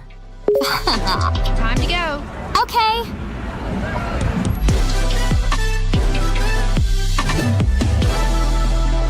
Kita adalah pejuang yang melangkah dengan penuh keyakinan, menghadapi dunia tanpa keraguan, karena hidup adalah arena pertarungan. Kita adalah pejuang yang tak akan gentar oleh segala tantangan, menghadapi lawan tanpa ketakutan, karena kita terlahir untuk meraih kemenangan. Raihlah kemenangan dengan koleksi terbaru UBS Gold X Mobile Legends Bang Bang, edisi spesial MPL ID Season 13. Saatnya nabung dari hobi bersama UBS Gold.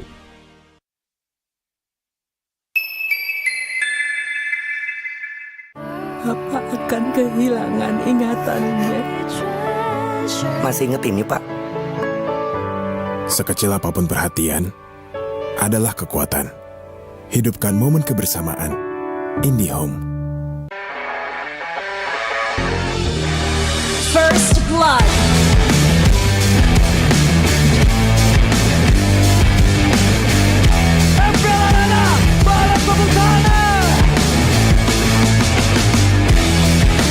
Mendapatkan 2 momen back-to-back yang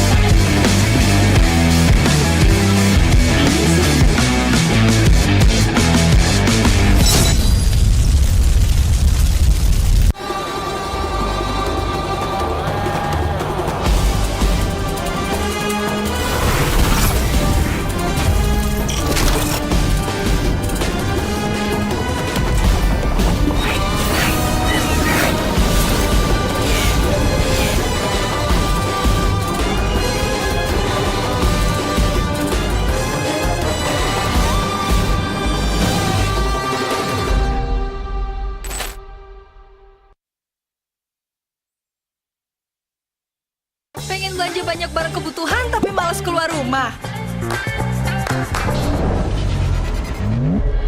Untung aja pakai aplikasi Klik Indomaret. Cuma tinggal klik bisa belanja online seperti di toko. Beli ini, itu, jadi mudah banget. Produknya lengkap, banyak promonya. Gak perlu pusing, bisa pakai alat bayar apa aja. Wah, 1 jam udah sampai, gratis ongkir lagi. Untung aku pakai Klik Indomaret, belanja online seperti di toko. Klik Indomaret.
A darkness plagues this world, unseen by mortal eyes.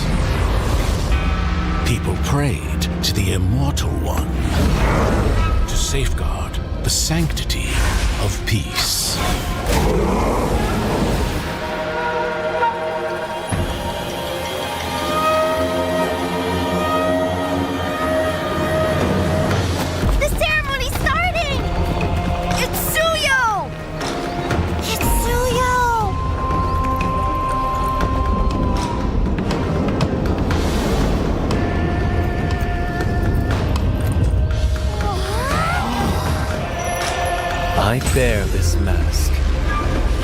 for this duty is mine alone.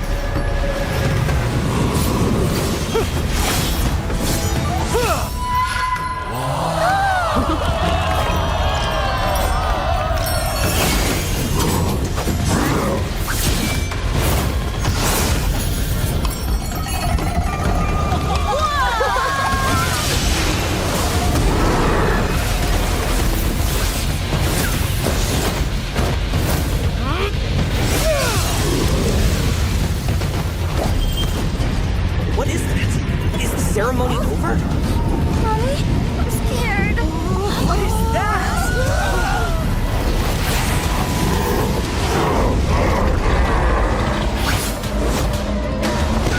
Let's get out of here.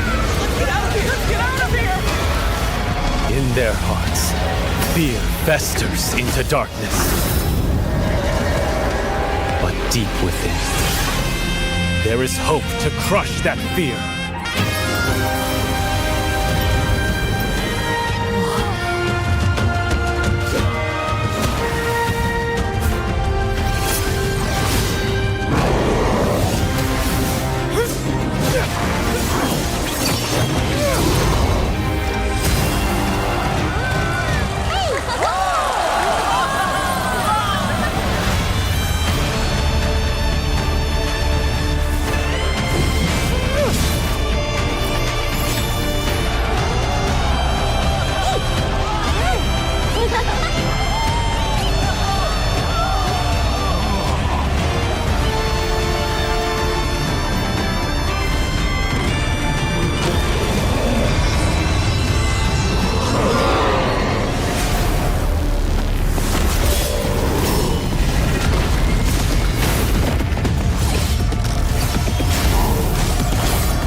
Through this mask, I see no fear.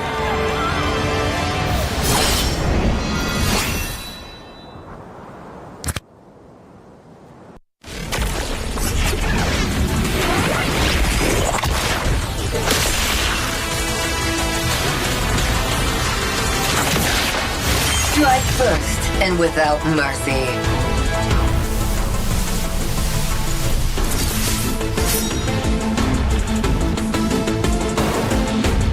Where I tread, death follows. Enjoy your last breath. Deploying smoke. Going dark.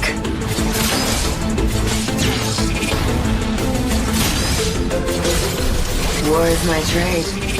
Death is my craft. Backup plan? I am the backup plan. My destiny is what I make of it.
Oke warga, ini dia yang kita tunggu-tunggu. Akai, pro player dari desa legenda, sudah mengambil posisi. Nafasnya mulai bergelombang.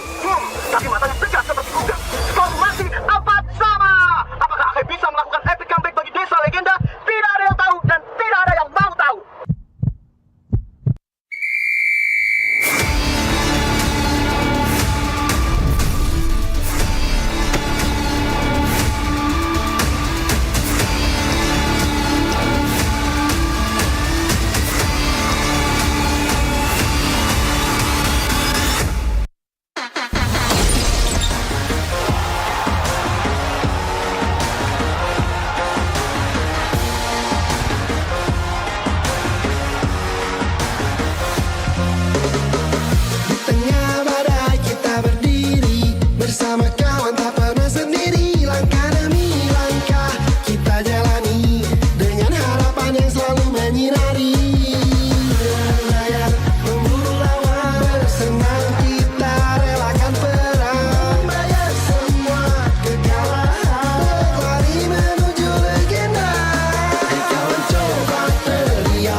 I have no idea.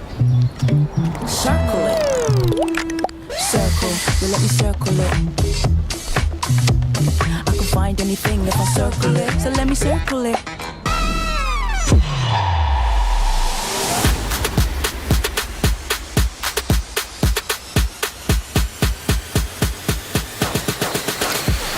Apartemen murah, dia kasih gope. Pulsa murah, dia kasih gope. Walau yang lain terus berubah, gope konsisten, kasih yang pasti murah. Bayar tagihan murah, dia kasih gope. Gratis transfer, 100 kali per bulan. Ikut selebrasi MPL pasti dapat hadiah. Download aplikasi gope baru, nggak pakai lama. Dompet andalan gamers banyak damage-nya.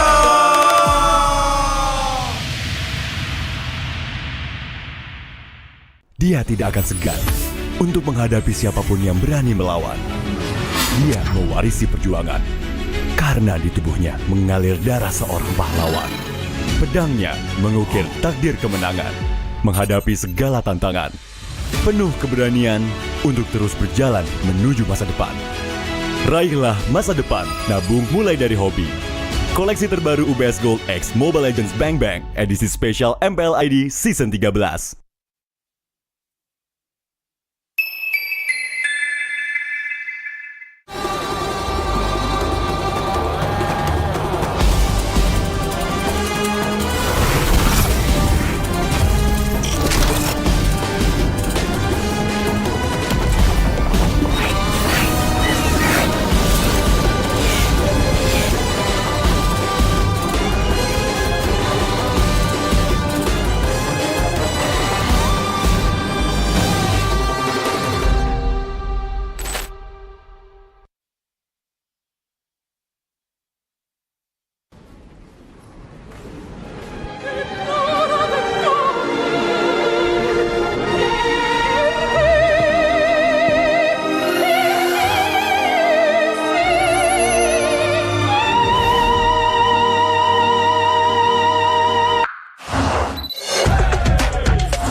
Main Mobile Legends memang seru.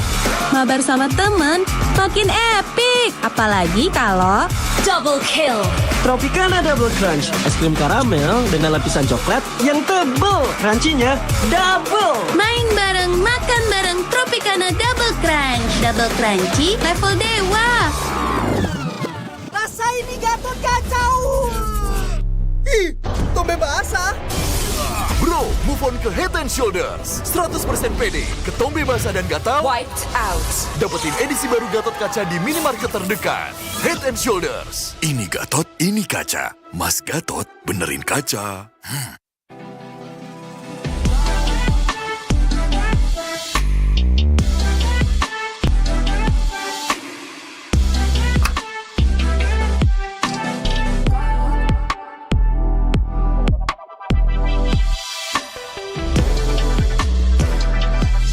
Wow, finished. See you later. Time to go. Okay.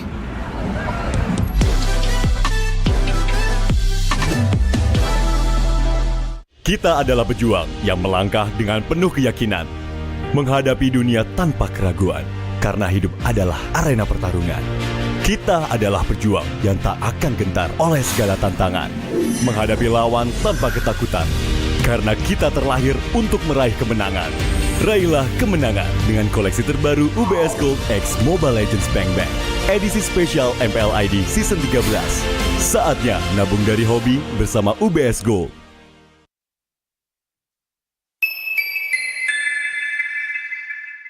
Bapak akan kehilangan ingatannya. Masih inget ini, Pak? Sekecil apapun perhatian adalah kekuatan.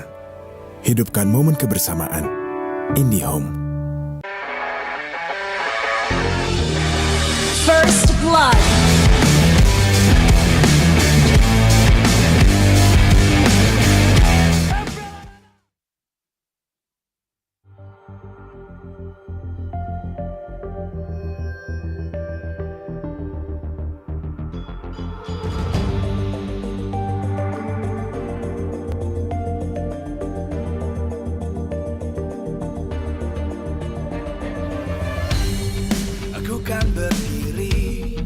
dan terus berlari, terus ke arah puncak tertinggi. Ku takkan berhenti, hanya sampai di sini. Kemenangan abadi menanti. You know we won't miss if we unite our focus. And if you haven't noticed, we all live. Nyalakan apimu, hadapi semua tantangan, hadang semua serangan, jatuh bukan halangan. Bakar semangatmu, janganlah engkau menyerah. Kita akan buat sejarah. We all this, we won't miss. We all this, we won't miss. Saatnya beraksi, jalani ambisi. Aku kan menyawakan hari ini. You know we won't miss if we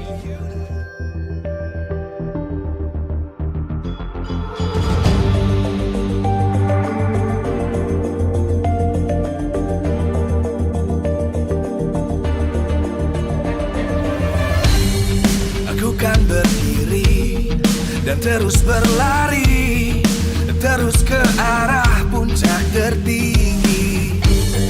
Ku takkan berhenti, hanya sampai di sini.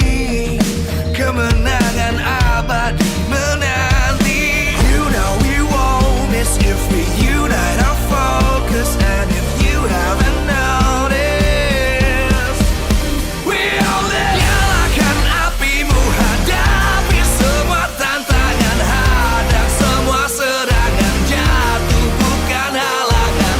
Bakar semangatmu, janganlah engkau menyerah. Kita akan buat sejarah. We all this, we won't miss. We all this, we won't miss. Saatnya beraksi, jalani ambisi. Aku kan menyawakan hari ini. You know we won't miss if we unite our focus. And if you haven't noticed, we all live. Nyalakan apimu, hadapi semua tantangan, hadang semua serangan, jatuh bukan halangan. Bakar semangatmu, janganlah engkau menyerah. Kita akan buat sejarah. We all this, we won't miss. We all this, we won't miss. We all this.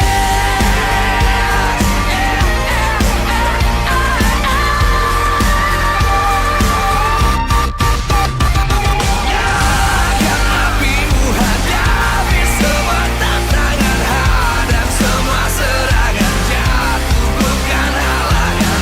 Bakar semangatmu, janganlah engkau menyerah. Kita akan buat sejarah. We all this.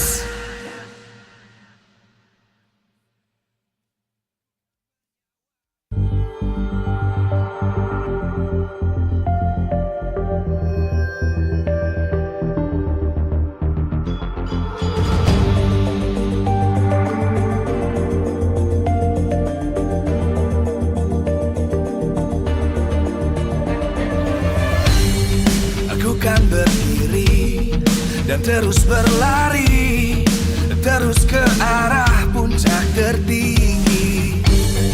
Ku takkan berhenti, hanya sampai di sini.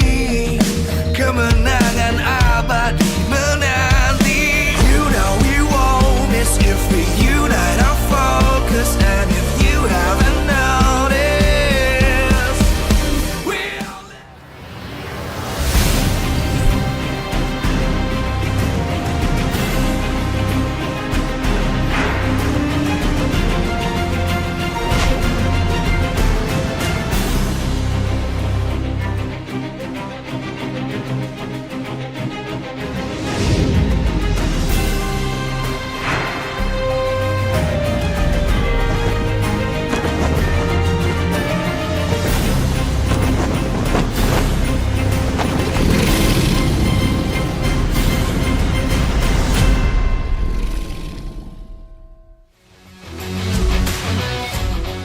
Live from Jakarta, MPL Arena. MPL Season 14 is powered by Muntan.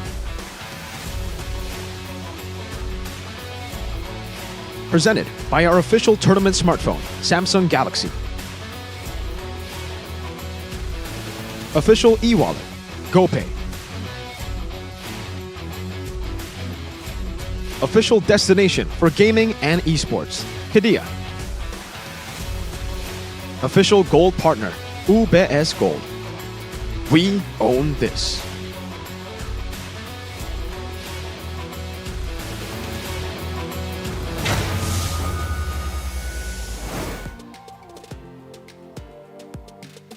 Inilah match penutupan di minggu ke-9 hari yang kedua MPL Indonesia Season 14 MPL Arena.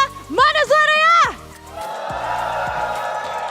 Wow, di match penutupan hari ini kita akan melihat Fnatic Onyx akan bertanding dengan Alter Ego, yang mana ini juga bisa menjadi match yang kita tunggu-tunggu untuk melihat siapakah satu tim terakhir yang akan mendapatkan tiket terakhir ke babak playoff. Karena kalau kita lihat, jika Alter Ego bisa memenangkan pertandingan kali ini, match kali ini dengan Fnatic Onyx, maka Alter Ego dengan secara otomatis akan menjadi tim terakhir yang melaju ke babak playoff. Tapi tentunya ini akan lumayan sulit karena Fnatic Onyx juga terus berusaha untuk mengamankan poin-poin agar bisa lebih improve lagi menuju babak playoff. Dan di sini Superfans sudah begitu banyak hadir di sini, sudah memberikan dukungan yang terbaik untuk tim tersayangnya. Thank you very much untuk seluruh Superfans yang ada. Dan tentunya MPL Indonesia Season 14 powered by Muntan, presented by official tournament smartphone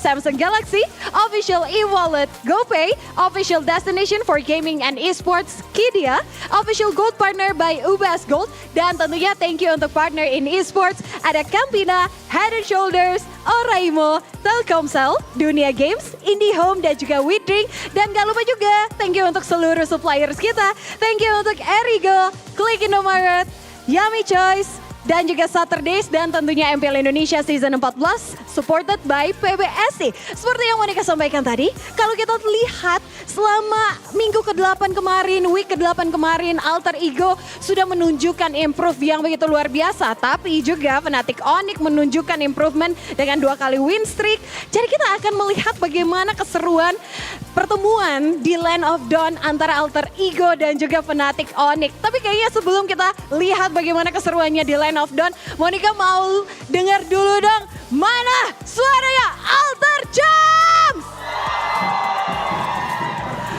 Ada yang gak mau kalah, mana suaranya Sonic? Sonic dan Alter Champs sudah begitu siap. So langsung saja, inilah match penutupan hari ini antara Fnatic Onyx dan Alter Ego.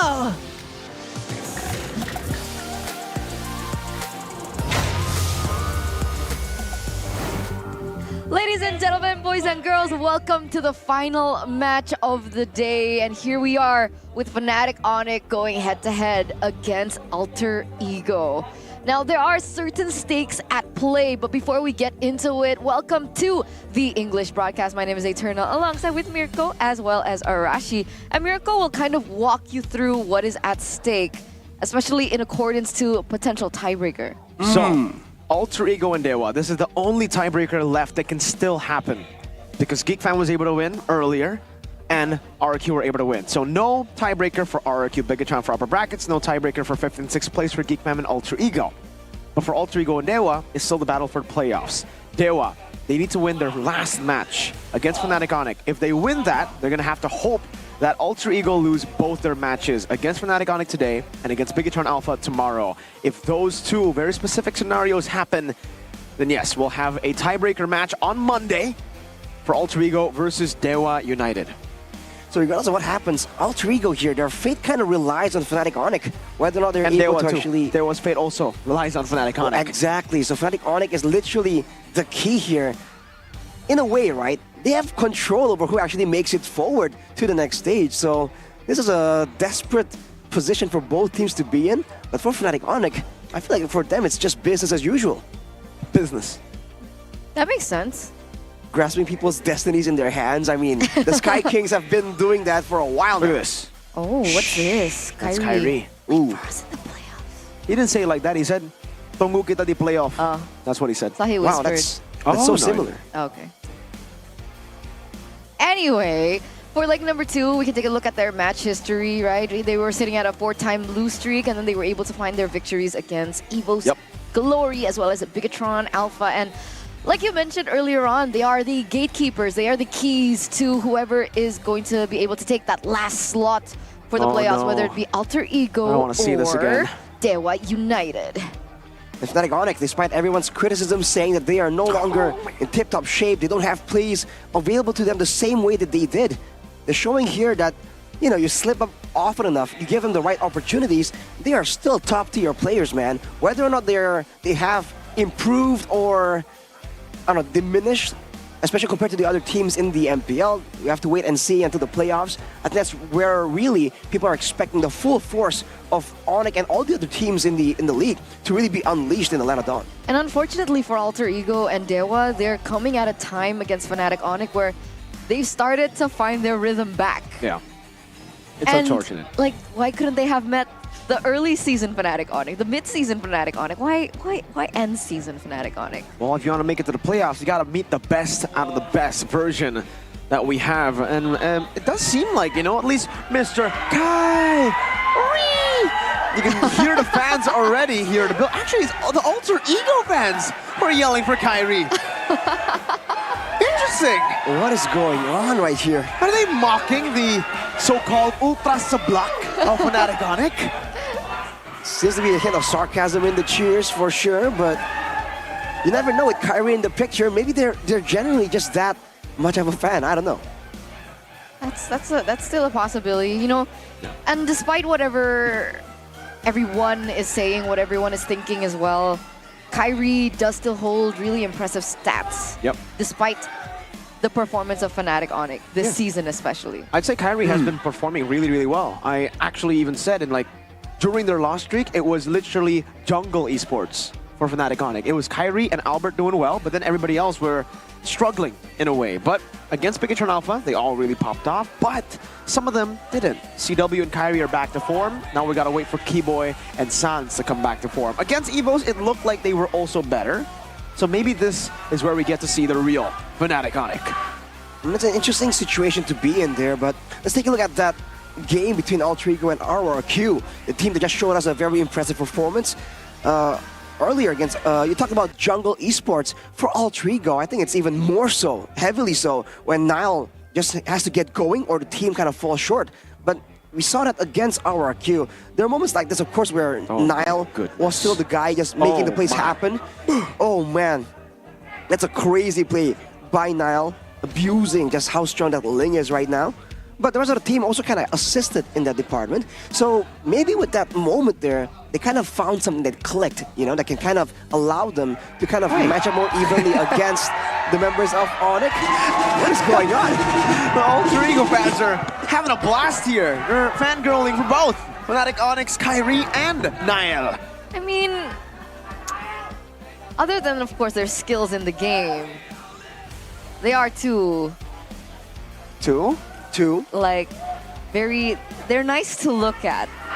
Oh, right? okay. So maybe that's because why they're they're wearing squealing. the same t-shirt? Are they actually wearing the same t-shirt? Well, both of them wore blue, this color of blue. What do you mean by nice to look at? Like the t-shirt or? Maybe, yeah, sure. They're just visually appealing people. Visually appealing. There you go. So whether it's the swag, it's the yeah, the physique, you know? The physique. Exactly. I agree. I concur, Tip-top you know? Good-looking dudes. especially now that someone is not playing. So What could she possibly be talking about?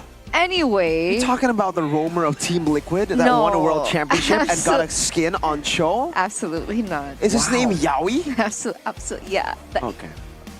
That could be it. Fnatic Onyx versus Alter Ego, right?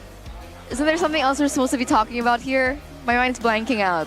Well, they're one step closer to the playoffs. I guess we can touch on that a bit. Okay, Right? We can touch on okay. their shaky performance, Alter Ego I'm talking Okay. about, because they're kind of a one trick here in the last two matches. Against RRQ, they were able to win, but it was both on Gatot Kaca, on Owen.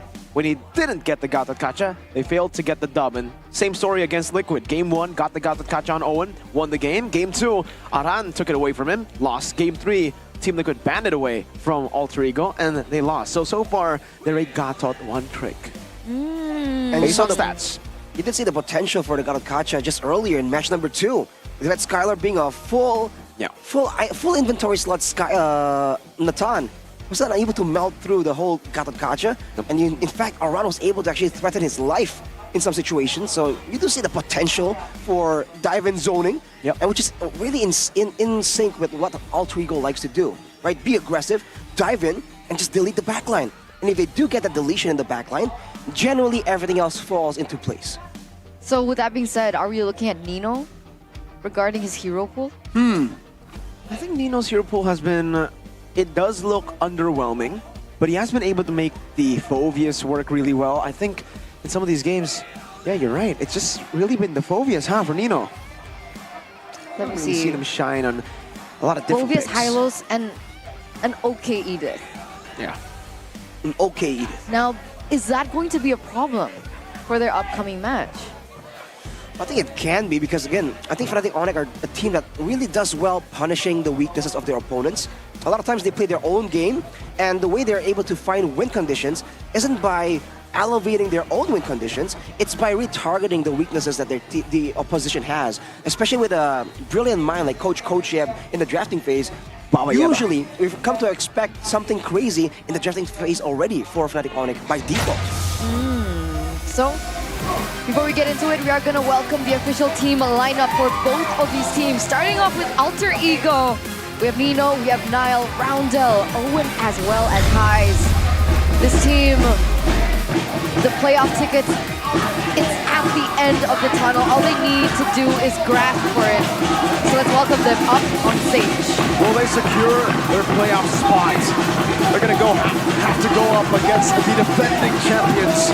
4-peat back-to-back champions of MPL Indonesia to try to secure that playoff spot. Ladies and gentlemen, welcome the three faces of Alter Ego.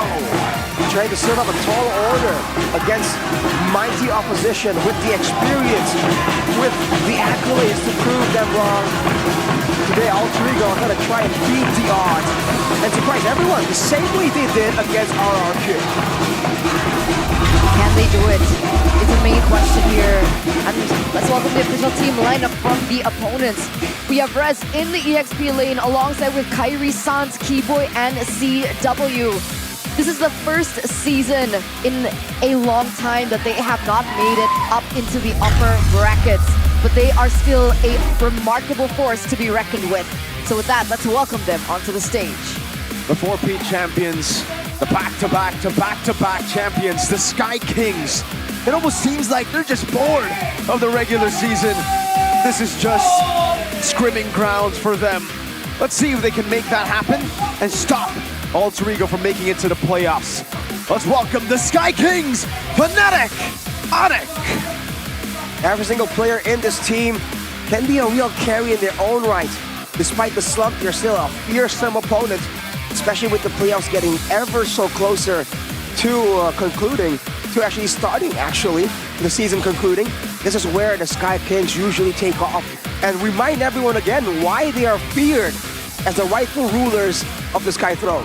It's eerie, right? The performance that we've seen from Fnatic Onyx is eerie.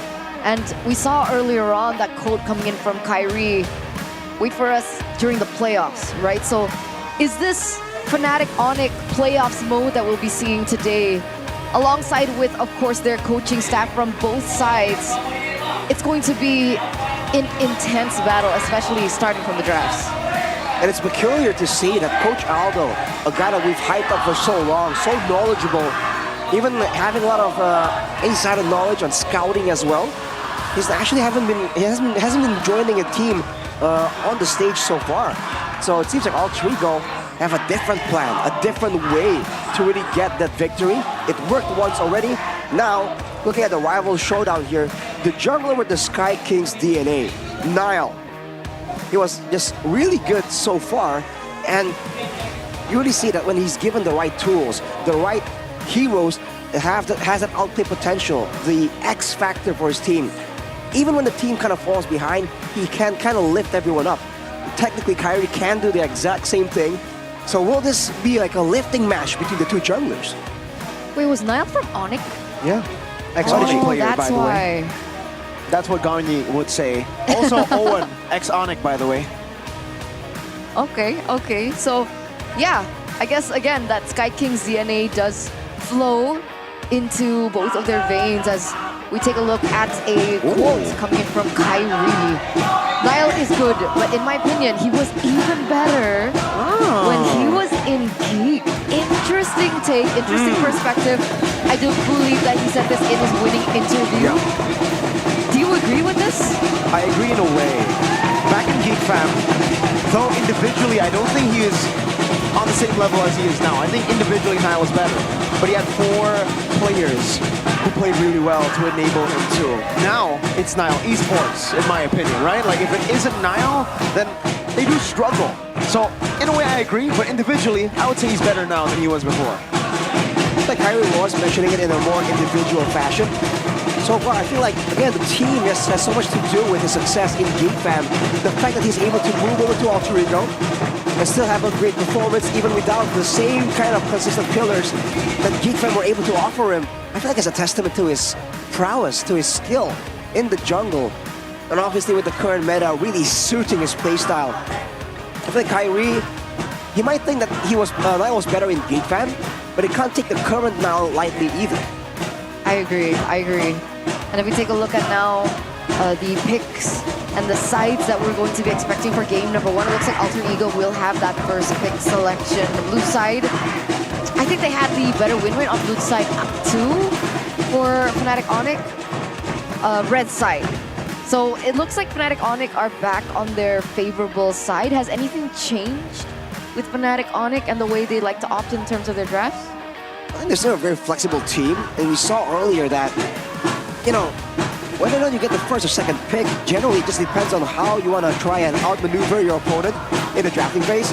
If they're really concerned about the chip, then maybe, you know, if Fnatic want to use the chip pressure against Alter Ego, then going first will really benefit them. But otherwise, you know, if they can secure 2 good heroes on their end as well, I think Coach Yeb really enjoys having that option as well. I really wish I could actually understand what you're saying, Rashi. Yeah. Unfortunately, you know, the fans are super loud here, and their support, the drums have been amazing. The support has been phenomenal. Atmosphere, as usual, in the MPL Arena, especially in the last week, electric. But I did hear Coach Yeb in your sentence. So I agree. Coach Yeb, he goes for really unorthodox drafts that you would expect to be, you know, all that good, but that's Fnatic Onyx style. It always has been Fnatic Onyx style. When I give the word. And now we're going to the drafting phase, ladies and gentlemen, for game number 1, presented to you by the official tournament smartphone Samsung Galaxy S24 series. Alter Ego on blue side have banned out the Harith. They have also banned out the Khalid. Fnatic Onyx go for the Chip and the Phobius. So these are bans that we regularly see. Mostly we do see the Ling being banned out as well in the first phase of the draft, but with both these junglers being top-tier assassin players, do you think that the Ling will actually be let go this time? What's your command? I think it might. Oh, I was going to say it might if it's going to be matched with a Fanny, but now for Alter Ego, after banning the Fanny, are they going to try and force that Ling ban onto Fnatic Onyx? That's the question here. I don't know what ban that was. The Gacha is still up for grabs, by the way. I don't think it was... Okay, Fnatic Onyx last ban is the Gacha, and it's the Ling. Whoa! This gives the opportunity... Maybe this is a good bait, honestly, from Alter Ego, because we haven't seen Kyrie play the Alpha. Usually, most teams would just go Mathilda Alpha. That's like the winning combination. But maybe Alter Ego are saying, yeah, you're not going to put Kyrie on a utility jungle. You're not that crazy, coach. Although we've seen Kyrie perform really well on the utility junglers as well. Now though, Edith, still a very flexible pick. Was respected as well just in the second match earlier. Could be used to kind of throw a curveball to try and confuse the opponents. Is it gonna be Rez or is it gonna be Keyboy? My money's on Keyboy so far, but with the Hayabusa here, Fnatic Onyx most likely gonna look to try and be aggressive and try and snowball. Ooh, I'm liking this already. A Hayabusa and a Link showdown between both of these top-tier junglers. Very interesting. Alter Ego, though, what's their plan? Right, they already have the Ling. Remember, heroes like the Matilda is still up for grabs. Technically, it's not as well as it is paired with, like, let's say, with the Alpha, but it is still an option that they can go for Alter Ego. So if Alter Ego want to go for that, they can, but again, I feel like they want to be a bit more straightforward. They want to try and go for the straight-up dive, and that's exactly what they go for here. Terizla, along with the Valentina, is going to allow them to just go in whenever they really want to and get a decisive engage, possibly to try and counter Fnatic Onyx mobility-based approach, moving back and forth, like the way we saw with Team Liquid ID. This is essentially something that we've seen last season. Yeah, right? Classic. When you see the Ling, you go for the Terizla for the EXP lane. Is it still valid now? Hey, I would say yeah, it's still valid. You can still utilize it. It does the same thing, but the Terizla has been nerfed. That's the only downside to the Terizla now. You're not as tanky as you were before, and even though you are still very oppressive in the early game, you're not as oppressive because of the cooldown for his second skill. Anyways, though, what I want to talk about is what happened to the Arlet? Didn't this guy get a buff essentially with him no longer needing mana?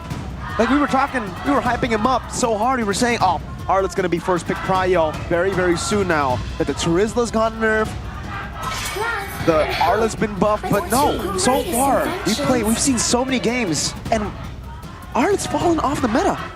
At least in the pro play. I feel like it's a shift in mindset for the EXP laner, because before, it's about making plays happen, it's about being aggressive, winning in the 1v1 trades, or even pressuring the rover. But now, if you look at the meta, quote-unquote, EXP laners, it's just massive walls of muscle, dude, that you can use to absorb damage. The Hylas, the Phoveus, you know, the Terizla. It seems to be back to the enabling EXP laner meta, technically. But again, in the right hands, with the right composition, you can still go for those aggressive EXP laners. And in fact, earlier, I believe we saw Team Liquid ID ban Arlet as well against RRQ for game number 3. So it's still definitely hovering around in the meta, but maybe it's a bit more situational looking at the development of the meta so far. All right. The Moskov now gets banned out alongside the Angela. Alter Ego didn't pick it up in the first phase, and so it does get banned out. They don't want the Angeling combination to be paired in alongside with a Tigreal ban. So Alter Ego now with the Moskov being banned out, are they still going to commit onto this gold lane ban? I feel like they want to go and just ban away all of the other gold laners here. It has to be a bit more targeted, because for Alter Ego, I think they're really banking on getting the Link to snowball and then using that pressure to, you know, delete the gold laner. So any kind of gold lane with you know, a mobility, I was about to say, and crowd control can be an issue. But I guess taking a bit of a warning from the results of the previous match, they ran away the Franco right here. It's a great mix between aggressiveness and defensiveness as well. Yeah, we've seen that, you know, from Keyboy. That was the pick that he utilized to beat Bigatron Alpha in game 2. But now, honestly, with the gold lane still being left open in the air right now, is it too crazy to say that Fnatic Heinz is a pretty good Irithel player, actually, so I don't know if Fnatic want to go and bank on that 1-1 pick here. They can pick it up last pick, I think. That will be safer. But then they're going to have to show where this Edith is going to go. They can't utilize the flex. Time and tide wait they go for Beatrix. no All right, just a safer gold laner. No real pure counter. But it's so peculiar that we see the Beatrix without the combo, right? Usually we see the Beatrix being combined with the Franco, with the Kaja, exactly. So, or is that a bait? Could be a bait. It could be a really solid bait. Alter Ego, he could just try to like counter the Kaja before it happens, and then turns out Fnatic gonna go for something crazy like what? An Atlas now against Valentina. I don't think they're going to go for those big ultimates anymore. But I do think Alter Ego can still pull off the Hylos with Owen. Oh, the Hylos with Owen, I think it will work just fine if they want to bully away Fnatic Onyx. They're up against the low Yi though, so the slower nature of the Hylos, in the rotations at least, can be a bit of a concern. But having a Beatrix also is a great solution against Assassins. If you remember, in a full inventory slot, the Beatrix can kind of delete an Assassin if he kind of if the assassin player isn't too careful with the positioning. But with the Ruby and the Kufra, we're seeing this kind of trend with the Ruby going into the gold lane. It can be very effective, especially if you want to go for the brawl approach, which is exactly what Alter Ego usually want to go for. So that's Fnatic Onyx seeing that threat, like another way for Alter Ego to try and get a catch onto the Lo Yi and Beatrix. I think they want some kind of frontliner of their own that can be a bit safer in the situation. Okay, so no Kaja. Oof. No Kaja, you're right. Okay. So Edith for Keyboy, and we have Barats for Rez. Yeah. Does make sense. And remember, with the Ruby in the gold lane, it does kind of eliminate, not so eliminate, but filter the kill pressure that this Hayabusa can have, especially in the hands of Kairi. Yeah. It's a lot more difficult, and it was a counter way back when, right? Ruby, Hayabusa. It's still a counter to this day. Anyone that can stop, right? So technically, in a way, Alter Ego's draft is literally just anti-Kairi. They took away the Ling. Valentina's good against these assassins. You have a Kufra, Ruby, and a Terizla to lock him down. Let's see if the anti-Kairi formula can work out for Alter Ego, or if FNOC have CW, Keyboy, Sans, and Rez to back him up. Well, especially if Sans kind of gets online in this game. This is a scary situation, man. We saw how difficult it was to deal with the macro pressure. And earlier it was a chip, which is arguably stronger. But now with the Lo Yi, we know Sans gets creative. He gets really, unpredictable when he gets picks like this. So let's see, man. For Fnatic Onyx, with Kairi kind of quote-unquote targeted, what's the approach here? What is the approach? Ladies and gentlemen, as we enter game number 1 of this best-of-3 series between the Sky Kings and the Three-Face Mask, this is the ultimate test now for Fnatic Onyx to prove that it's not only Kairi that has been performing, but the rest of the members of the team can step up and find this win for the team as well. Especially in the EXP lane, you do wonder what the matchup looks like between the Barats and the Terizla. I feel like Nino's gonna have a bit more sustained advantage, but look at that mid lane pressure, dude. Owie. Level 2 Lo Yi. Stay away, dude. I don't think you can stay here, Roundel. Kairi's online. Has level 3, has the quad shadow. And yeah, plays it safe. It is gonna be the lethal take for Fnatic Onyx. Right, already a small victory, small wins for Fnatic Onyx. And they're really abusing this early game power spike. This Roundel tries to match it, but he's gotta be careful, man. A well-placed Earth Shatter can kind of seal his doom, especially with Kairi reaching level 4. He's looking for it. Yeah, if he hits the quad shadow on Roundel, I think he might be dead. Meanwhile, up top, is Nile poking CW a bit with those swords. They're both going for the Assassin Emblem, but Tenacities on 3 members for Fnatic Onyx. They want to try and brawl it out, and they want to leave CW to scale and be that vulnerable member, running still the weapon mastery and the thrill, so a lot of burst damage in the lane.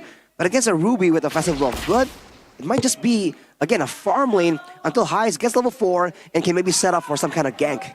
Oh, this is actually Heis on his debut pick as well. Ruby for the first time in some time this season, right? He picks this up. We'll see how he's able to perform on it. And again, back to the point that you were making earlier on, CW needs to understand how vulnerable he is as well, right? Nile on the lane, technically from the side of Fnatic Onyx, the only stopper that they have is Keyboy on the Edith, Earthshatter. That itself is actually also not as straightforward as Owen on the Kufra or even Heis on the Ruby. So coming into this next neutral objective, that level 4 power spike is going to be very important. And Nino has that level 4, so we'll see. I don't think they should contest. Penalty zone coming down on the Kairi. Retribution still on point. Nile trying to go for the steal right there. That's welcome. Keyboy with the Primal Wrap. Nino gonna be caught very low, taken out. Kairi picks up first blood. Roundel sealing away the Primal Wrap, but unfortunately unable to get a kill down. No trades. Kairi still has the shadow kill, actually. And if he gets it on Roundel, walks up, gets out from the Tyrant's Revenge. Nice juke coming in from Kairi, and the fact that he was able to get that retribution down despite the Tempest of Blade, the shadow kill. The shadow kill is great. It really does help excel Fnatic Onyx performance here in the first 3 minutes of the game, as we also take a look at the talent prediction by GoPay. 4v2.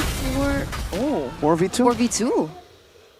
No situation here, but Limcocho and KB are on the same page, expecting something unpredictable from Alter Ego. For Fnatic Onyx though, 1K gold ahead. seems to be smooth sailing for them. They have a strong front line in Rez on the Daytona, on the Barat, and Keyboy is just free to try and be creative, to try and get those pesky pickoffs. And if you stray too far to try and get around Keyboy, that's where Kyrie can kind of make the plays happen. And even now, at 3 minutes, almost 4 minutes, we haven't even seen the true extent of Sans on the low Yi, right? We've seen him trying to pop the diversion once, but they end up using it only for information. They haven't really made the ambush play just yet. Oh! No, Kyrie took it. Still was able to secure his own purple buff. It was a nice try though, valiant effort coming in from Nile. And it looks like both of these jungs are actually toe-to-toe, right? Their levels, both at level 7 at the moment. Hey? Oh, Keyboy. Oh, flicker from Moen. The respect. It's dangerous, man. I mean, if you're playing Kufa, that's why it's so difficult. But look at that. The recall spam as the fans go wild, seeing their team in confident shape. Look at this, though. If you look at the level advantage, Kyrie is 1 level ahead. This orange buff won't even get Nile level 8, I believe. So, Fnatic Onyx back on the turtle immediately yet again. And Rez is just zoning everyone, man. This big dino. Penalty zone into the back. Kyrie gonna be caught. No flicker there. Oh, still the retry win. That's his welcome. With a spit out there. Able to get Owen stunned onto the wall. CW picks the kill up. Kyrie gets another heist. Gets pulled into everyone. Keyboy comes in with the onward as a flicker backwards. But a primal wrath. Oh, it's a good time offended. Oh, even with a diversion. Kyrie with a quad shadow. And Fnatic Onyx with a winning early game. That's 4-0, technically 5-0 without the wipe top, but they're also able to get that neutral objective. Interesting that Alter Ego still wanted to commit for that, understanding that Nile was a level below of Kyrie. Yep. Definitely an odd choice for that Alter Ego, but maybe they thought that it's possible. They want to test the waters a bit for now. Fnatic Onyx, though, with that sequence of events, getting close to a 4K gold advantage, and this is looking bad for Alter Ego because once more, Fnatic Onyx has that a marksman, and technically their mid lane doesn't really scale off that badly anyways. And in fact, they still have the Edith. But look at this. MPL ID Extremer with a familiar face and a familiar jersey. That's a weird sight to see. Papulu wearing an RRQ jersey? Isn't he anti-RRQ? Oh, I think because Liquid is higher placed than RRQ. He voted for RRQ earlier. Oh, that makes sense. Oh, what is he gonna do? Oh my god. Lolos nggak nih? That's an Evo's jersey. And anti-Onyx. The classic. Oh, whoa. Kyrie going in very aggressively there. Little bit of damage onto Nino, but he's still able to get out. Pulung anti-RRQ. Yeah, that's what I thought. Yep. Having Pulung anti-RRQ on an RRQ jersey. That's just classic Papulung, man. And also, Lolos got knee, which means, are you going to qualify on an Evo's jersey? This guy is full of memes. The funny moments, memes. One charging though? Yeah. They're going serious. Search revenge. And what the heck was that damage, my guy? On from Mr. Rez, spinning him out, and that is straight into Kyrie. Triple kill. Brother, they're not given space to do anything, Alter Ego. Absolutely not. 3 members taken down for the price of none. Fnatic Onyx with that earlier 4K gold lead. It's propelled them to 6K now in 7 minutes. What's going on, Alter Ego? It feels like they're still committing on to things that they know that they're not going to be able to win. I mean, they're so behind. Should they look for something else on the map? In theory, they should be trading a bit more instead of going for these fights, especially with CW already getting quite a bit far ahead. 2-0 and 4, already with a BOD. That is what the damage was, dude. A bit, that's a 2K gold lead. Exactly. Owen goes in expecting to try and get a pick off, but he gets deleted instead, blown up almost immediately. But here we see that Finch poise being a problem still, now able to kind of push around, be annoying, but for how long, right? He's only going to be able to do so for a limited time before Fnatic Onyx are going to be able to pressure him to come into these neutral objective fights. That's a bod for Kyrie at the 7-minute mark. He's got a bod, bro. Pretty impressive bod from Kyrie, along with the Hunter Strike. So definitely snowballing. Oh, look at that! Rez on the Barats! Man, this guy is so good on the Barats! What? Did he catch Nile on the wall? I think it was a diversion into a trap into the Daytona's welcome, dude. immediately just takes him out of there. CW didn't even have to use the Renner's Apathy. Fnatic Onyx with all the pressure right here, and Alter Ego without range. With everyone mid-range, they wanted to be the one diving, to be the ones pressuring, but now with no range, they're going to be forced to overextend again and again. And remember, CW picked up the Malefic Roar too, so that's the Beatrix power spike, right? BOD, Malefic Roar? Even more burst damage for sure. Right now, even the tankiest of members from Alter Ego can't really withstand that kind of damage, man, especially if he goes with the Bandit's Rage. And before that, even the Nibiru's Passion. If this goes on and if CW keeps scaling like this, sooner or later, Nile can't even go and 1v1 him, right? If the Beatrix gets a win of nature and goes for a slugfest against the Ling, you know, CW has pulled off those kinds of outplays before. We have seen it, and that's why it's a problem. Nile is trying his best, though. He was able to pick up a tower in the top side, but all the while, it seems like every time Nile is looking for a trade, Fnatic Onyx trade back with something greater. That Lord, completely uncontested for Fnatic Onyx in the 90th minute of the game, and an 8k gold lead. I think it's also very interesting that for Fnatic Onyx, they're not using these diversions to kind of hide things, to kind of move around the map with rotations. They're using it aggressively again and again. And then usually when there is some momentum, just go behind their opponents. Like right here, they were predicting that the Alter Ego were going to be on the purple buff, so they just go behind immediately. So they're not being sneaky about it. They're being very decisive and aggressive at how they're using these diversions. And look at how they're using the Lord, right? Just slow pushing. It's going to be... Well, I think at this point, if they continue this push, it might be like a whole 2 waves that'll be crashing down into that tier 2. And then after that, there'll be maybe a whole 3 waves to come crashing down on the base turret. Fnatic Onyx doing such a good job, man. And looking at the items right here, Owen actually went for the Thunderbelt, trying to go for some scaling potential, extra damage and utility. But man, that is not what you want to see from the GOAT. Gonni's GOAT highs. As the turret passive at the bottom lane actually gets popped already. This is a tank. This is a tank. Kyrie doesn't care that it's a tank. What? That's a Kufra. That's meant to counter Kyrie on the Hayabusa. So now they're going to have to defend without Owen in the picture. A man advantage. Oh? What is going on right now with Fnatic Onyx? Oh man, the quad shot actually landed on the Nile. I'm a Fnatic connect down to 2. And the Winter Crown. Whoa, new interaction coming down. This Rez is able to flicker out the safety. 0 deaths so far from Fnatic Onyx. Came on! Goes in forward. They're going to end the game. And they're going to give Alter Ego a big round egg. Diversion. Oh, and can you do it? Can you save this game? Can you at least get a kill? Oh, that's brutal. Fnatic Onyx, 15-0. 13k gold lead, 11 minutes and 26 seconds. Alter Ego was given nothing. They got a tower, I think a turret up top. But other than that, nothing. What is this game? They got very minimal trades across the map, but in the end, dude, the damage coming in, the rotations, and even the counter engage. Every single time Alter Ego want to try and go for a fight with Nino, with Owen, Fnatic Onyx just says no, and just stiff arms them. Just sticks their arm in their face and says, not today, bro.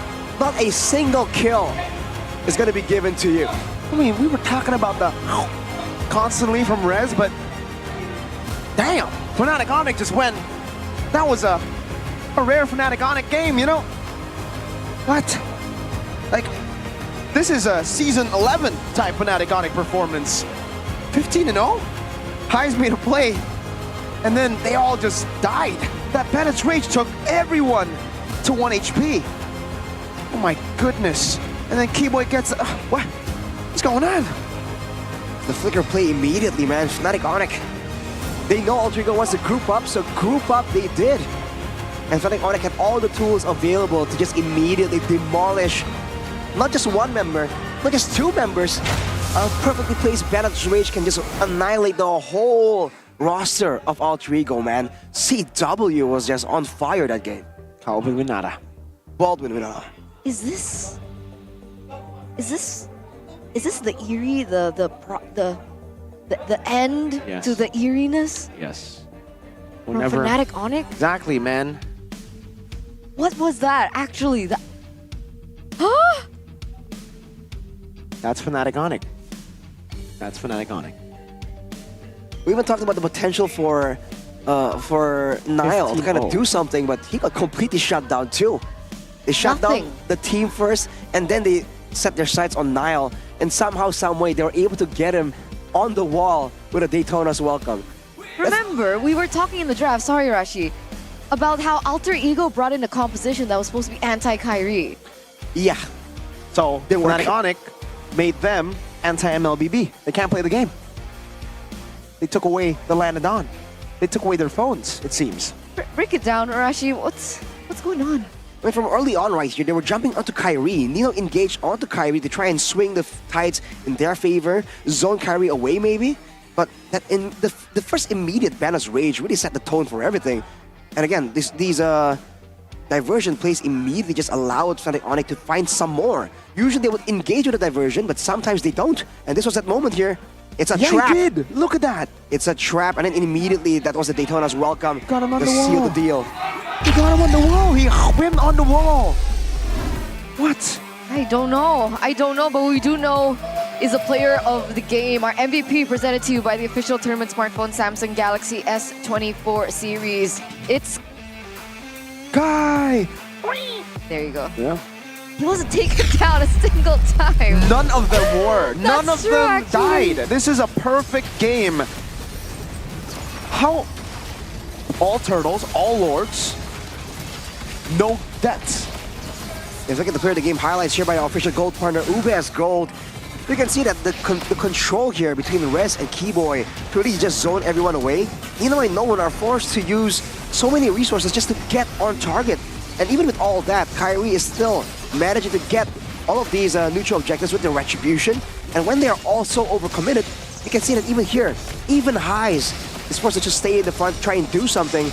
And the strong Ruby fighter in the gold lane that we thought would allow Alter Ego to be annoying, to be a lot more aggressive, is completely shut down as well. CW completely outclassed them. And when the whole team is falling behind, the jungler soon follows suit. Gee, man. The Nile here. I mean, they looked for a play. It wasn't like... But Rez got Nile. That was supposed to be a good play. Wow. Supposed to be. Wow. Being the key word there. And immediately the flicker as well. So Keyboy still with the Keyboy instincts. And Owen trying to match it, but you can't out Keyboy. Man. Absolutely not. They really put the egg in Alter Ego. Oh, whoa. Calm down. 15-0. Oh, true. It's an egg. You're right, it's fine. Wow. 11 minutes and 23 seconds. See, one tower. That's all they were given. One tower. Hey, By Nile Fnatic in the top lane. you can do better than that. That's not a perfect game right there. Take it back. 11 minutes, 15-0. Could have been better. Could have been a 7-0 stat there too. How? What made it this bad for Alter Ego? Was it the drafts? Was it the way they executed it in the early game? What went so wrong that there was absolutely nothing that Alter Ego could have done?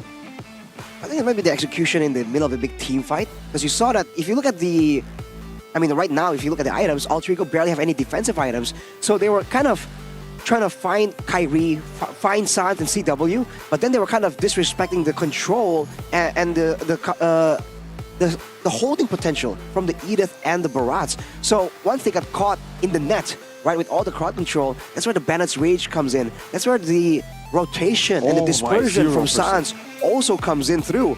And CW, there were some moments there where his damage wasn't even required to wipe the floor with Alter Ego, and still, in a 11.5-minute game, 33,000 damage on that Beatrix, definitely insane.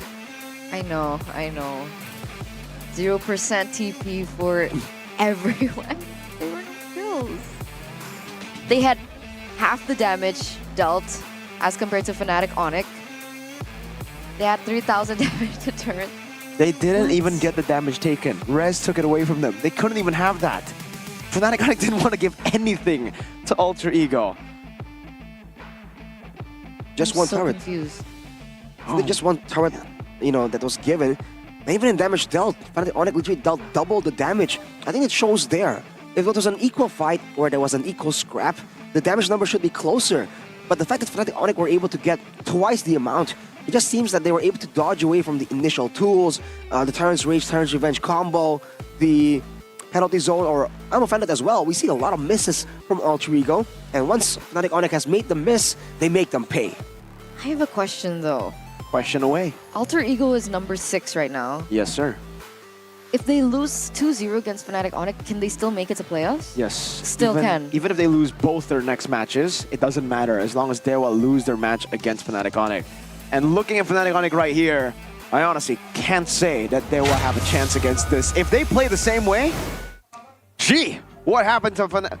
Have we been scammed here? Huh? Yeb? Adi? Huh? Rez? Kyrie? Keyboy? San? CW? Have we just been scammed the entire regular season? What the heck was that? Have you, what? Have you been faking this? I feel cheated. I feel cheated. I feel cheated. We feel Gideon. Get it? Yeah, Get it? Yeah. I get it. Yeah. It's an SPS joke, Arashi. Gotcha. He said something about that. I don't get it. Well, I don't get it. At this point, right, you may feel cheated as well. But it's okay, because GoPay will help you not feel cheated. How? What? Did you just ask me how? Uh-huh. Well, for you guys, you can download the new GoPay app right now, the ultimate wallet for gamers that packs a punch. Buy diamonds or even get the weekly diamond pass with honest and low prices exclusively at GoPay Games. Payments are easy, secure, and you can directly use GoPay straight off the bat. Just top up now at gopay.co.id/games. Do it now. Right, Arashi? Right now. I feel cheated. He feels hurt because I just punched him. Oh, wait. Punched? Eternal violence, bang bang. Eternal. Wait, no, I mean Rashi. Equality. Hey, I didn't punch that hard. I didn't punch. Hey, you already punched my heart winning 2-1 against TLID. It's For fine. the channel, my inner Paquito, though. He's not meta. Yeah. Oh, you're right. He's not meta. Oh, did you talk about how they can vote for the winners and stuff? Actually, I did. No, I didn't. Well, you guys can actually vote for the winner of each MPL ID Season 14 match, and everyone will get free GoPay coins for their first vote of the season. Now, if you guys get the dub there, you get 1 token for voting for the winning team in each match. And you get 1 more token for correctly guessing the final match score. So collect all these tokens, and you may say, Miracle, what the heck are these coins or tokens for? Well, you can get MLBB skins, GoPay coins, gaming smartphones, and even electric motorcycles. What? Because like sometimes we're hearing like so many like free skins, but an electric motorcycle, And gaming smartphones. now that's value. They should feel cheated. Yeah. Who? GoPay.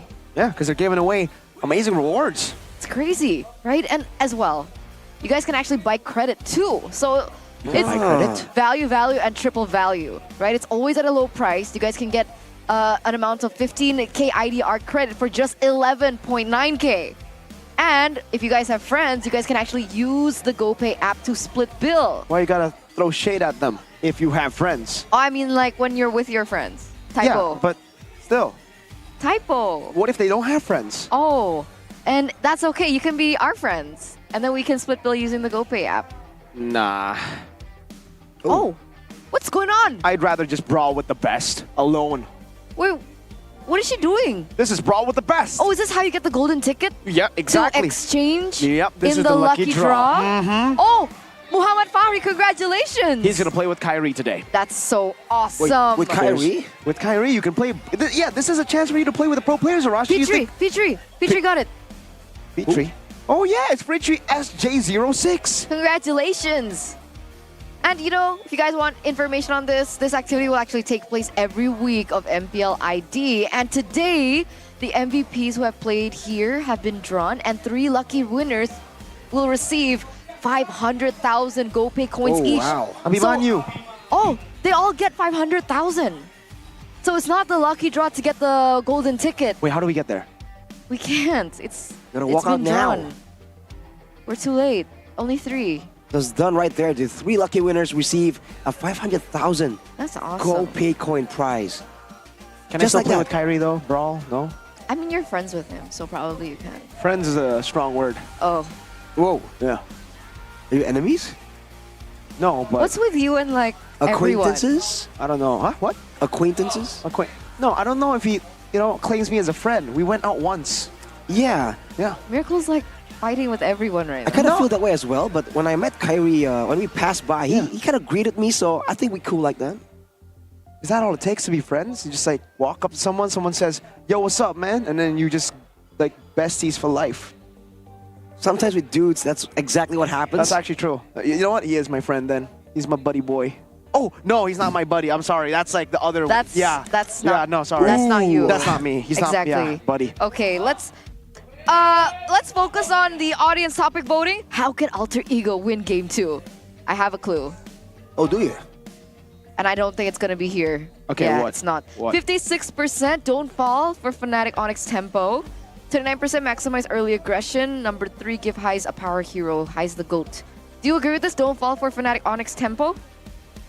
I feel like that's kind of a good idea to try and deal with Fnatic Onyx, because you really feel like you're kind of roped into a lot of fights, a lot of situations that you don't really want to be in.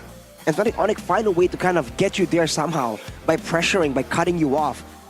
But the other two, man, like getting a strong hero for Heist, I feel like they kind of already did that, right, with the Ruby. It's supposed to be a winning against the Beatrix. Fnatic Onyx just says no, basically through execution, through rotations too. First pick, by the way, Arashi. So, do you think the draft has to change? You're already talking about the execution, but do the drafts need to change? I think now that they have a better idea of how, at least in one way, Fnatic Onyx might play the game, if they kind of assume or see from the patterns that it's the same kind of playstyle, then they can change some of these engage tools. I think specifically for Owen, the Kufra was looking kind of difficult, man. He doesn't have a good escape tool. He can't really engage as surprisingly as he needs to. So I feel like something else could be put in that position. Okay. I'm confused, right? Like Me too. I'm thinking. Because I get it. You want to give Owen an initiator. You want to give him something flashy. Tiger was banned out.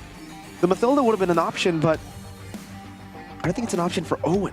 Owen doesn't play those type of heroes, He's more of a initiator. So Hylos, that's not even an initiator. That's more of like a walk in and hey, I'm here kind of guy. Maybe he requires that simplicity to really show his situational awareness. Jawhead? I was about to ask, can you still use Jawhead? I mean, technically you can use anything you want, right? If you want to lay Larome, so it's pretty, Just can't believe that was 15-0 with an actual comp.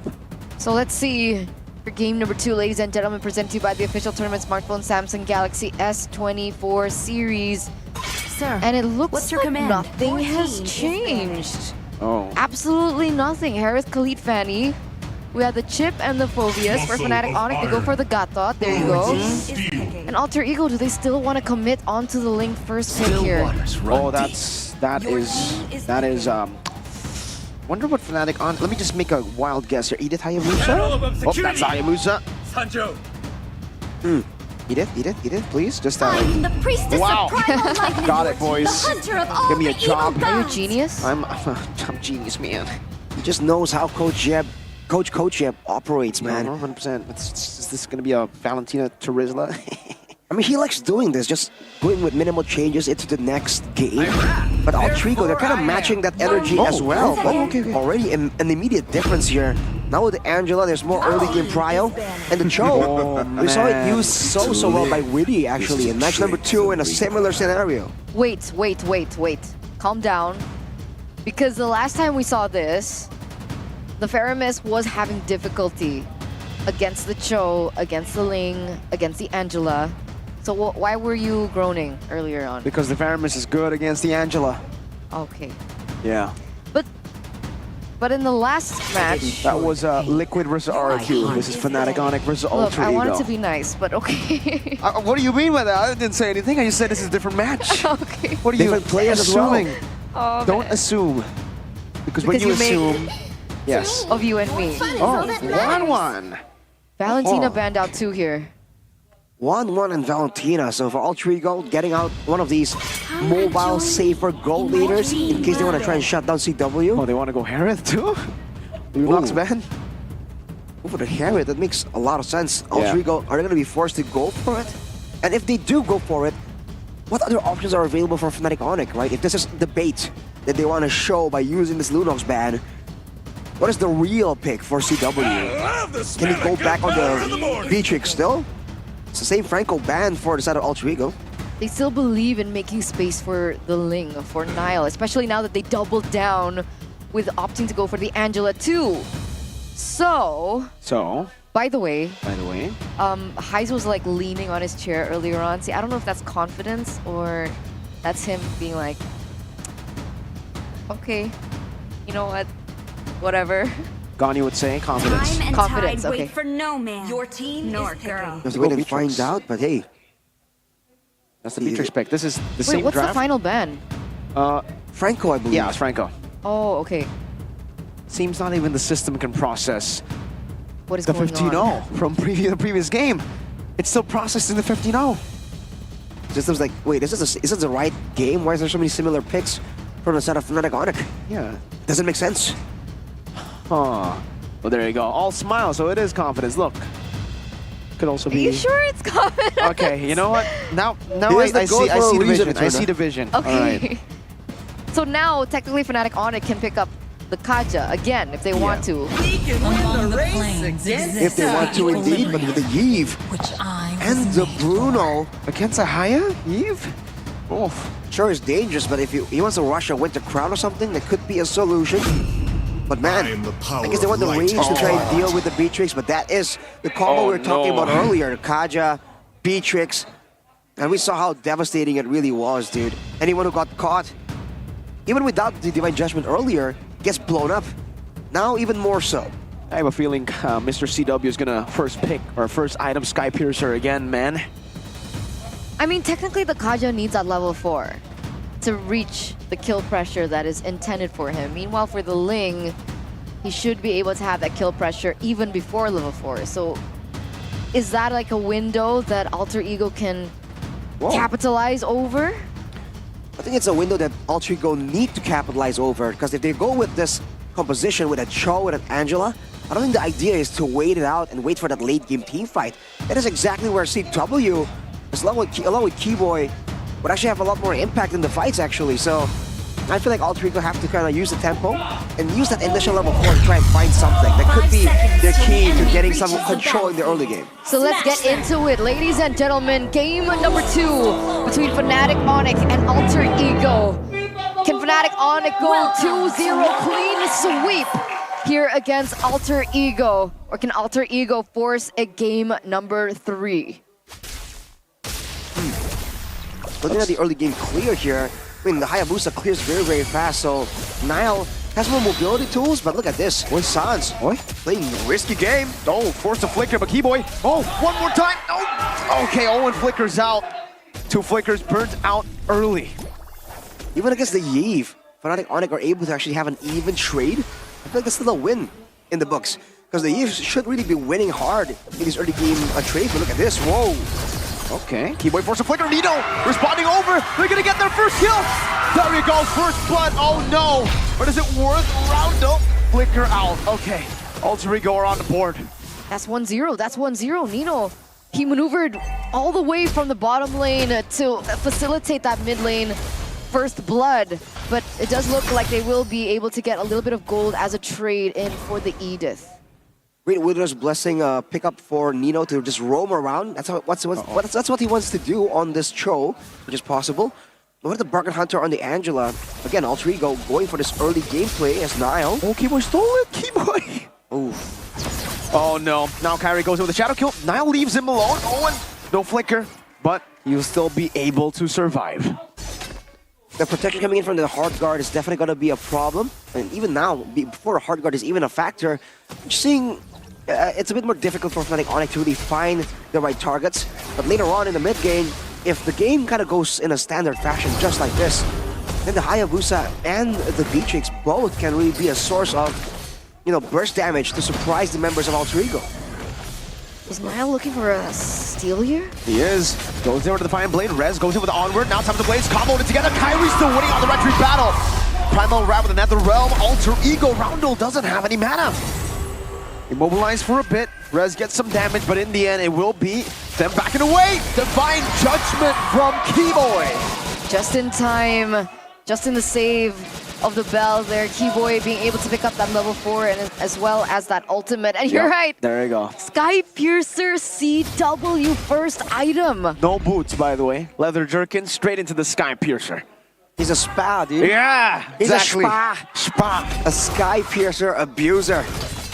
CW will be attempting to snowball right here, and from the looks of it, with the backup and the pressure that Fnatic Onyx have at the table right here, it's looking really, possible as Keyboy once again tries to be a menace, stealing away camps from Nile as Kyrie pulls away even more in the EXP gap. Oh no, Owen.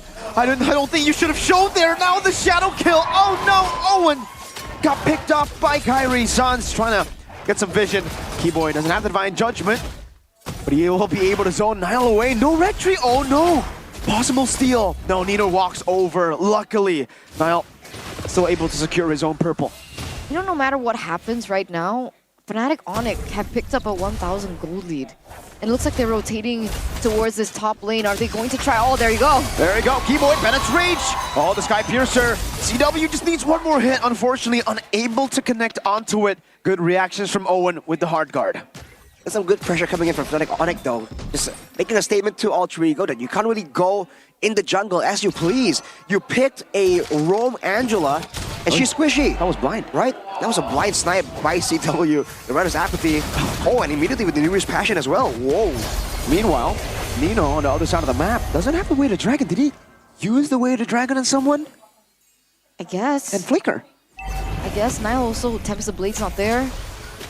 Sans also utilized his ult too, so there's going to be a lot of resources that are not up and available when both of these teams start corralling for the turtle. Oh man, even with the Defiant Blade from a farm, Nino going to be caught in the Shadow Kill. Tempest Blade is used up, but Kyrie is inevitable. Nile follows through. Finch poised to run away. Rez is right there. Oh no, Nile, where are you going to go? Basic attack with the Primal Wrath. Sans is looking for him. Rez, oh, the Earth Shadow Kill! Gets the whip on the wall. 3-0 trade for the Sky Kings, a 2.2k gold lead and counting. What is the one thing that Alter Ego still have to utilize as we approach this mid-game? Range and spammable spells coming in from the Yeve. Even the strong laning phase we were hyping up about earlier with the Yeve. It's kind of shut down right here by Fnatic Onyx. Keyboy on the Kaja, even though he doesn't have a lot of good wave clear, is able to, with Sans, keep clearing the waves, and you can see Keyboy again and again just moving into the jungle of Alter Ego, solo sometimes. Oh, we have Fnock Maxi though, at home, doing the restream, MPL IDX streamer. It's always good to see the faces of the people that are doing the restreams. Hopefully you get to see Arashi there one day. Oh. I think it'll be cute. Sure hope so. I think if... I think you'll react like that too. Is that how you would react to Arashi? I think so. Keyboy, oh, what a read, but it's rage! A spa! CW, Sky Pierce Abuser. That's one. That's one stack. Count it up. Speaking of reaction, there was absolutely no time for Alter Ego to react to that one. Keyboy very quick with it. And now look at this, the zoning from CW as well as Sans. Hopefully, oh look at that damage! Heist, I don't think it's wise to stay here, man. Or maybe it is. Maybe he wants to go worldy, shot down, just to defend this turret. I mean, the fact that Olwen was on the Angela, and this is twice now that he's shown in the front line. It's almost like Alter Ego are trying to instruct him to move forward and do roam things, but you can't do the same kind of roam things on an Angela, bro. I think they should use Nino instead if they need to try and contest grounds, because worst case scenario, Nino gets jumped on. The hard guard, along with Nino's tanky nature on the Cho, might be enough to save his life. Are they trying to go for the steal again? Oh man, Keyboy, conceal. Divine Judgment locking him down. Nile actually winning on the Reggie battle. Comes the Blaze, gets locked in, but another realm saves them. The Shadow Kill following through. Nile very low. Shurikens, one last shot is all he needs. But the healing is right there. Rez able to out-sustain. High's very low. Keyboy unable to get the last shot. Somehow Alter Ego were able to trade it 1-for-1 kill for Turtle. Still a small win for the side of Alter Ego, getting something at all. But they haven't dealt with the CW issue. The fact that he can just stay in the back, use the Runner's Apathy. Now, in theory, can kind of be a threat to him, but that's where Keyboy comes in. whenever Keyboy is waiting around, it's almost like there's pressure building up and you have no idea when the next Keyboy moment might just show up. I agree. And when's the next Gila Sans moment gonna be? Game fact here from Gopay. Faramis became the second most picked hero for Sans since his debut in MPL ID Season 6 with 32 picks and a 71.88% win rate. Wow. 71%. That's super high. It's very high indeed, especially on a hero that's kind of vulnerable, kind of aggressively moving forwards. Hey, that's a BOD completed by CW, so if you thought that the spa was bad enough, now there's a bot behind it. And that's the Eve. Oh man, Keyboy with Divine Judgment and the Flicker. Trying to run away, real world manipulation plays down, CW caught in it. Oh, just shoots him down with another realm. Nile don't go in. There's a shotgun in the way, Nino goes in. Finding the way to Dragon, CW gets one. No way he survives this. Good shutdown from Nile. Rez with the Flicker forward and the Primal Wrath. It is still a winning fight, 4-1. Did you see that trust though that CW had? He didn't even opt to go out. He knew that there was going to be backup coming in from Sans with another realm to save his life. Eventually he does get taken down, but still that's a 4-for-1 trade. That's a crazy play to switch over to the Wesker and just punish the aggression of Altrigo, moving into the bushes without vision. Man, Fnatic Onyx at every single turn, even there with the advantage they have with the range, with the spells coming out of Roundel, just gets shot down. CW just challenges him to a duel. Nile should be able to get this buff, right? Yeah. Would that be enough though? That's the question. Gonna have energy to play around with, but where exactly on the map is safe enough for him to go for something like a split push? I guess that's the question. So far, it looks like Owen has been the one doing the split pushes. We saw how they all look at this. Divine Judgment and CW with the Sky Piercer. That is 5 stacks. But he got taken down once, right? So just minus a bit, you know? Only a bit? Just a bit. Freelord over to FNOC. That was the Cho with a Dreadnought armor. And Nino right now, so pressured, not really allowed to farm, 0 and 4 already. He's actually not being allowed to get a lot of gold either. I don't think he's even completed a single item here, just keeping his hand on the components so far, just to try and stay relevant. Potentially looking for a pick-off play, but the longer this goes on, the squishier Nino is compared to Rez, the more control Fnatic Onyx can get around the map. CW has a Malefic Roar, by the way. Oh boy. Uh-oh. 1v1. Now, does he want to take it though? Kyrie just gets away with the juke. Oh man, they baited the hard guard too. Kyrie, oh, he might have made a mistake. Shadow kill unable to be used up. Yeah, a mistake, mistimed the quad shadow. A kill is a kill. Nile gets it with the help of Owen, but Keyboy. Oh, penetrate. It seems there are multiple miscommunications here. CW with the gun down, Nile with the Defiant Blade. Is this the Great Escape?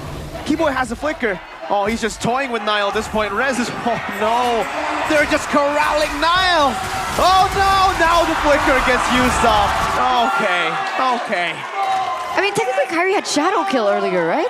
Tempest Blades. Oh. If he used it early, then the Tempest Blades would come through. But if he doesn't use it, and he gets that low, then the Tempest Blades kind of prevents him from using it anyways.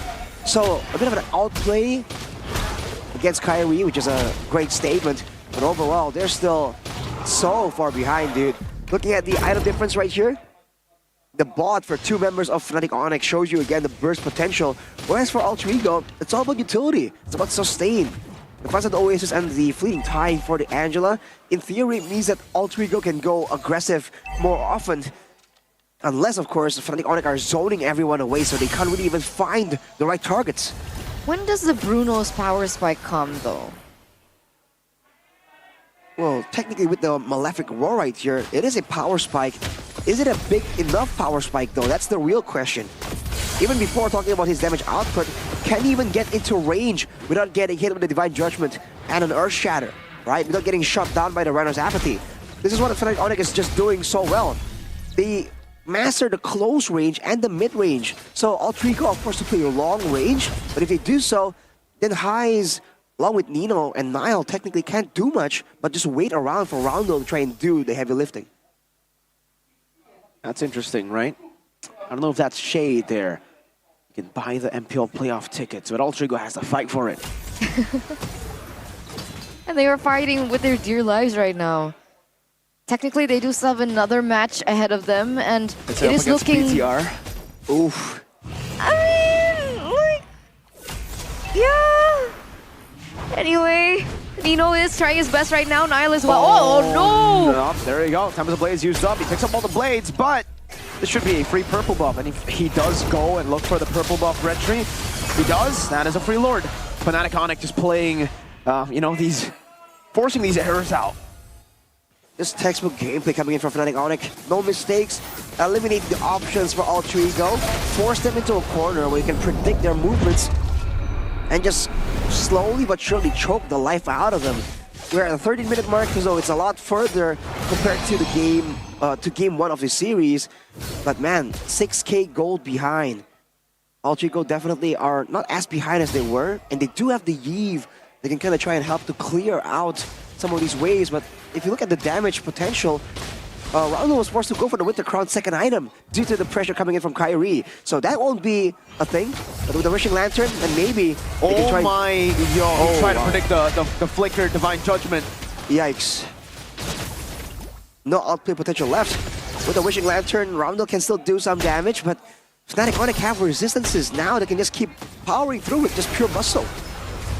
Oh no. This is very scary, man. Fnatic Onyx.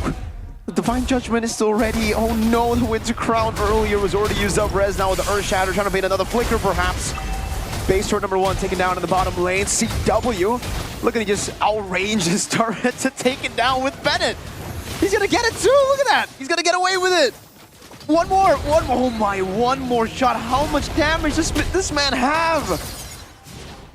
He's standing on a full inventory slot with the Heptaseas and the Malefic Roar on top of the Sky Piercer and the BOD, the Spa Bod combo. And he has a Wind of Nature as well, just in case a hero play is made by Niall. Fnatic Onyx covering all their bases, waiting for a chance to make a play onto the final base turret. But Alter Ego's playing it safe and patient. Niall used his Retribution. So that means he's not going to be able to get his orange buff too. Yep. That is out of the Onyx. question though. Oh, Keyboy. Full control, ladies and gentlemen, from game number 1, game number 2. This season, people were asking if Fnatic Onyx era is over. They were questioning their performance time and time again. And now, 15 minutes in, 7K gold lead, 3 kills to 12. Fnatic Onyx holding all the cards in the book. What is there that Alter Ego can hope for? Do they hope that Niall can go for a split push? You can hope for Niall to go for the macro play along with Owen, right? Go for that Angela advantage. Or they can try and use Nino to try and get a value pick-off. Although against a Kaja, it's just a dangerous proposition altogether. So either or of those two. And with Roundel being on the Eve, then maybe they can kind of get a team fight that's so messy that they can kind of shut down CW before the fight even begins. But again, these are all very ideal circumstances. And for Fnatic Onyx, they can just keep doing what they're doing right here. They can even bring CW up to just use the Rider on the turret and outrange it. Oh no, Nino. Oh. Whoa. Wait, he's going for it. Nino? Bennett's Rage used up. Perfectly timed now, Suns! With a flicker forward. That was an interesting play, to say the least. What was he doing? Well, he didn't flicker, he didn't use his ult either, he didn't... What? Yeah, in the worst scenario, he gives the Sky Piercer stack as well, but Niall looking for the hero play, level 15. Fnatic Onyx, I'm not gonna let him get away with it though. Desperate times call for desperate measures, man. You need to try to make a play somewhere in the map, and unfortunately, Fnatic Onyx have control everywhere on the map. Now, Niall can't even walk up. He doesn't have the purple buff, so once he uses the Finch Poise, he'll just have to go. Oh, this is just... should be free, right? I don't know, Niall's coming in. Finch Poise. Is he going to be coming in time? No purple buff. Doesn't seem like it. It's Sans who picks it up. Rez trying to go for it, but Fnatic Onyx will just use his Lord. I'm still questioning what happened with Nino earlier on. Was it a resource bait? Were they Because if it was a resource bait, Fnatic Onyx, the cooldowns were so quick that it was back when they were on the way to the Lord anyway. So, I don't know. This looks like the final push for Fnatic Onyx. We'll see the defense from Alter Ego. Let's see. Now is holding on to it. That's a turret up top. That's the third base turret coming down. We'll see if Ronald can do it with the winner crown. Sans already has the winner crown too. Nino using the Jikundo. Kyrie with the quad shadow. Now it's going to be Keyboy. Oh, he doesn't get it in time. The Menace Rage comes down. Go winner crown to actually survive for a bit, but another realm is there to give them another HP bar. And they don't have the HP bars to deal with CW Sky Piercer. GG. Fnatic Onyx 2-0 clean sweep. Clean, calculated, one-sided for both of these games in this best-of-3 match. Alter Ego, they stood absolutely no chance to the Fnatic Onyx that we see now here in the end of the regular season. Fnatic Onyx, dude, they were foreshadowing it. They were telling us all about, hey, we might not look so good right now, but you can't count us out. You know, we have the experience. We were in this spot before. We know how to get out of it when we want to. And they said that towards the final ends of the regular season, they might just surprise everyone. And I think they are doing exactly just that. It's looking at a whole complete, it looks like a whole completely different Fnatic Onyx. I mean, yikes, man. I feel cheated for Fnatic Onyx. Their performance just doesn't line up with all the mistakes that they've been making in the regular season. But maybe they've woken up. Maybe they've been experimenting. Who knows? What we know now is they might be back. They might be looking for their 5th ring to complete the full collection. And if they do that, plot twist. It's too eerie. The performance that we've seen from Fnatic Onyx has been too eerie. Look at the execution that they had in this game. It was so clean. Sure, there was that weird mishap with Kyrie earlier on, but for the most part, the drafts were good. Their execution was clean. Let's talk to them. What is this Fnatic Onyx we're seeing? Dua leg dan tanpa memberikan poin sama sekali, inilah Fnatic Onyx. Sonic sekali lagi dong. Begitu luar biasa, 2 game one-sided, tapi di game pertama begitu cepat juga. Sans, apa yang terjadi di game pertama? Apakah begitu mudah untuk kalian mengalahkan Alter Ego tanpa mengizinkan mereka ada point kill sama sekali loh, 11 menitan? Yang pastinya nggak mudah, kita cuman disiplin aja di game itu. Tapi nggak mudah, emang susah juga. Gak mudah, susah, tapi itu 11 menit, quick game, cepet banget. Apakah ini juga menjadi pembuktian kah di week 9 kalian ini Fnatic Onyx siap untuk playoff? Pasti siap playoff, cuman kita masih ada 1 match lagi, kita pasti bakal kasih yang terbaik pasti. 1 match lagi. 1 match lagi dan kasih yang terbaik. Kalau mungkin hari ini juga kalian Fnatic Onyx sudah 2 kali ketemu Alter Ego, tapi kalau di samping Monica nih ada Res pertama kali ketemu Alter Ego di leg 2 kali ini gimana tuh? Ya sama aja sih sama tim-tim lain, jago. Sama aja, jago, jadi semua tim jago.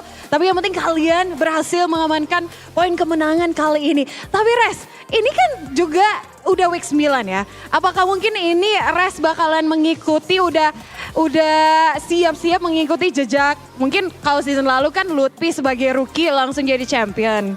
Res udah siap nggak nih mengikuti jejak Lutfi season ini? Amin. Amin. Sans langsung senyum-senyum, amin. Jadi doa yang baik.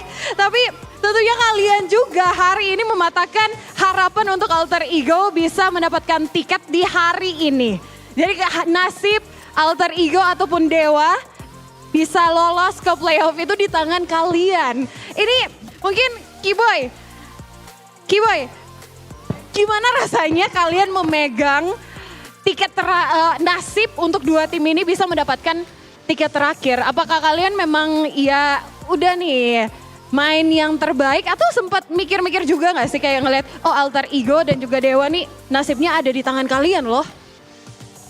Ya kalau dari kita tetap kasih yang terbaik lah. Supaya kalau siapapun yang lolos, ya dia pasti jago lah. Siapa aja yang lolos jago, tapi boleh gak sih mungkin Keyboy dan tim ada prediksi-prediksi gitu antara Alter Ego dan Dewa? Karena nasib mereka di tangan kalian nih. Ya kalau gue siapa aja sih, sama aja. Sama aja. Oke, tapi Monica mau nanyain Kairi juga dong. Kairi, gimana rasanya kedua kali ketemu Nael, 2 leg? Kalau diingat-ingat kan flashback kemarin, Kairi sempat bilang tuh katanya kayaknya lebih jago Nael waktu di gig. Sekarang udah ketemu lagi sama Nael di Alter Ego. Udah ada perubahan pendapat? Menurut gua sama aja. Sama aja? Sama ajanya tuh apa? Berarti lebih jago di gig apa? Menurut gua kejagoan pas dia di gig. Jagoan di gig? Walaupun udah ketemu di leg kedua? Ya. Why? Nggak tahu karena 2-0 lagi. Karena 2-0 lagi. Tapi lebih sulit ketemu Nael di leg 1 apa leg 2 sih? Yang leg 2 udah lupa gue. Udah lupa pokoknya yang penting menurut Kairi berarti Nael di gig lebih jago ya? Menurut Kairi. Tapi ini kalian juga melaju ke babak playoff melalui lower bracket. Kalau dilihat historinya kayaknya cewek yang paling tahu nih historinya. Cewek tahu banget nih historinya karena Onyx dari season 7 sampai season 13 kemarin itu selalu berada di upper bracket. Dan season ini harus melalui jalanan yang cukup sulit ya di lower bracket. Menurut cewek gimana tuh? Menurut gua ya season ini belum rezeki aja sih berupper. Belum rezeki, tapi mungkin ada persiapan khusus nggak? Karena kan udah biasa nih, Onyx di upper bracket. Sekarang di lower bracket apakah ada persiapan khusus nggak? Paling beda ini aja sih, beda biasanya kan kita mainnya hari kedua kan. Ya kalau ini hari pertama lah. Jadi ngebedainya itu aja ya. Tapi sama-sama aja ya, spiritnya, semangatnya. Sama-sama aja sih. Melalui lower bracket, ini mungkin pertanyaan terakhir Monica nih. Melalui lower bracket kalian masih pede nggak ngelengkapin mungkin cincin kelima biar 155 jarinya tuh satu tangan semua penuh nih. Kayaknya tuh Gilang sih yang paling tahu sih. Sans. Coba tuh, Sonic udah nungguin. Kira-kira di season ini walaupun dari lower bracket tetap pede nggak ngelengkapin cincin kelima biar jarinya tuh lengkap tuh, 5 cincin. Pastilah, pasti kita sangat pede lah. Kita pengen 5 juga kan. Ya, yang penting di setup match-nya kita yang kasih yang terbaik, disiplin, dan lain-lainnya. Kasih yang terbaik dan juga disiplin dan tentunya Fnatic Onyx juga selalu didukung oleh Sonic di sini. Sonic sekali lagi dong. Semangat Sonic begitu luar biasa. Mungkin yang terakhir dong bisa minta Sonic dukungannya dan juga terima kasih untuk Sonic yang dari tadi. Wah keren banget nih. Makasih buat Sonic, buat teman-teman, keluarga dan semuanya. Kita besok masih ada match lagi. Ya semoga ya kasih yang terbaik terus. Terima kasih. Tapi ada request tuh cewek pantun. Gimana cewek pantun? Berarti siapin besok ya. Sonic nanti siapin pantunnya besok ya. Dan sekali lagi teman-teman, Sonic sekali lagi dong suaranya untuk Fnatic Onyx. Dan inilah para caster sudah siap untuk mengupas bagaimana kemenangan di leg kedua oleh Fnatic Onyx. So, silakan casters take it away.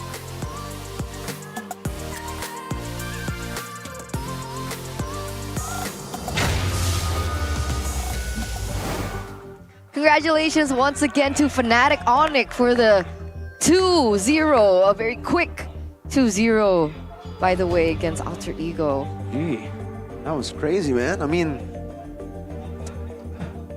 Kyrie said he already forgot the second leg. We just played the second leg. I mean, man, that was a super fast game, super fast performance, and it was just... Is there a word that could describe it? Like, what's more than clean, you know? You can't... Pristine? Clinical. Yeah. But what's more than that? Because that, I guess Fnatic Onyx. They Fnatic Onyx that game. They Fnatic Onyx. 15-0 game 1, man. 15-0. I mean, it's a clean performance, and it's also a relatively quick match. Also, it's not just the games, man. Overall, there's nothing that Altrigo could have done here. Even when it looked like they got CW finally, he was able to do so much damage and made it a costly victory for Altrigo anyways. Moments like that really show you how a team kind of deals with things not going their way, right? Yeah. And for like Onyx, it's never a problem. Even when things don't go as planned, they somehow find ways to make it work. And I don't know, it's no question, right? Player of the match presented to you by the official tournament smartphone Samsung Galaxy S24 series. It's Kai. Well, let's look at the player of the match highlights here by our official gold partner UBS Gold. All the way from the early game, the early aggression on the Kaja is something that was very surprising to me. I thought that Keyboy might be a bit more careful with the early game aggression, especially against a Cho. You know, a potential Cho roaming around as well. But, man, the fact that in those exchanges, right, I think Fnatic Onyx were just able to keep finding the right moment at the right time. And Keyboy, dude, how do you deal with that? The fact that even right here, with the ideal circumstances, Keyboy somehow finds a way to force it the other way around. And Niall coming in for a cleanup as planned, as it's supposed to, and still not getting a free passing. Kyrie immediately jumps on him, but he did get Kyrie back. This one moment here, bit of an outplay, like a self-outplay almost. I think he tried to jump to the other shadow, but again, the targeting is, when it's the same direction, you know, it could be a bit fidgety. So, it actually connected onto Niall, and yeah, unfortunate. Then they got him back, you know, it's okay. You know, Niall, they avenged Kyrie's death. And this was a play for Nino, jumping in solo, literally 1v5 with an Immortal. You do wonder what's the idea. And immediately the team tries to scramble to try and find something from his sacrifice, but they're unable to find anything. Now with the Lord coming in, it's just a matter of time, dude. I still want to know what happened there with Nino. But I also want to know what happened in the golden moment by UBS Gold. So let's check it out. Kita coba hantam guys, mana kayak di sini ya. Kita menang banget nih di sini. Lihat gue. Siapa aja Gue bisa flicker orang ya, lihat gue ya. Bisa flicker nggak, Boy? Bisa. Gue coba ambil satu orang yang sabar. Valen des 2 guys. Oke. Nih Kufra ya. Aman balikin aja. Aman. Udah loncat kok. Rata dapat tinggi guys, lihat gue guys. Rata nggak sini? Mati. Masuk. Sini. Ada mau ikut mid nggak? Bisa. Nggak gue guys. Gue konsil gue ya, sabar. 3 tik. Ayo, otw. Ada gue. Coba aja guys, nego guys. Nih lihat gue. Ke gue. Ada nggak bisa? Gue ada ulti guys, mau ulti nggak? Ulti lang. Mati. Ada link guys. Cover ya. Ada link Pak. Nggak bisa. Aman. Kanan. Cover aja. Aman. Coba kita coba. Ini bisa mati guys. Mati ya. Saling Bruno OTW. Kena gak mati. Gas. Aman aja bro. Nice. Aman gak sih? Super banyak banget. Bisa push mid guys 2 kali. There were the comms for Fnatic Onyx for the first game and the second game of this series. Again, still very clinical as well, even in the comms too. Very Fnatic Onyx. Very Fnatic Onyx, you're right. Even the interviews, very Fnatic Onyx. Fnatic Onyx. Yeah, I think we were talking about how Fnatic Onyx were looking kind of spicy in the comms, in the interviews as well. But it seems like they've reverted to their true form, right? The ethereal beings with no emotions, with clinical performances. Man, I know we said we wanted more fire, something a bit more like Team Liquid, but with a performance like this, dude, you know, I guess it's a fair trade-off, right? A great dominant performance, and then, you know, not so much on the stage afterwards. So I guess in life you gotta pick and choose what really works for you. I mean, what's Fnatic Onyx's next match? Rebellion. Dewa. Oh, Dewa. Yeah. Man, I'd love to see them against the top tiers. Well, I want to see. We'll see that in the playoffs. That's where. That's true. That's exactly what playoffs are for, Eterna. Gonna see the best. Forgot. The best of the best duke it out.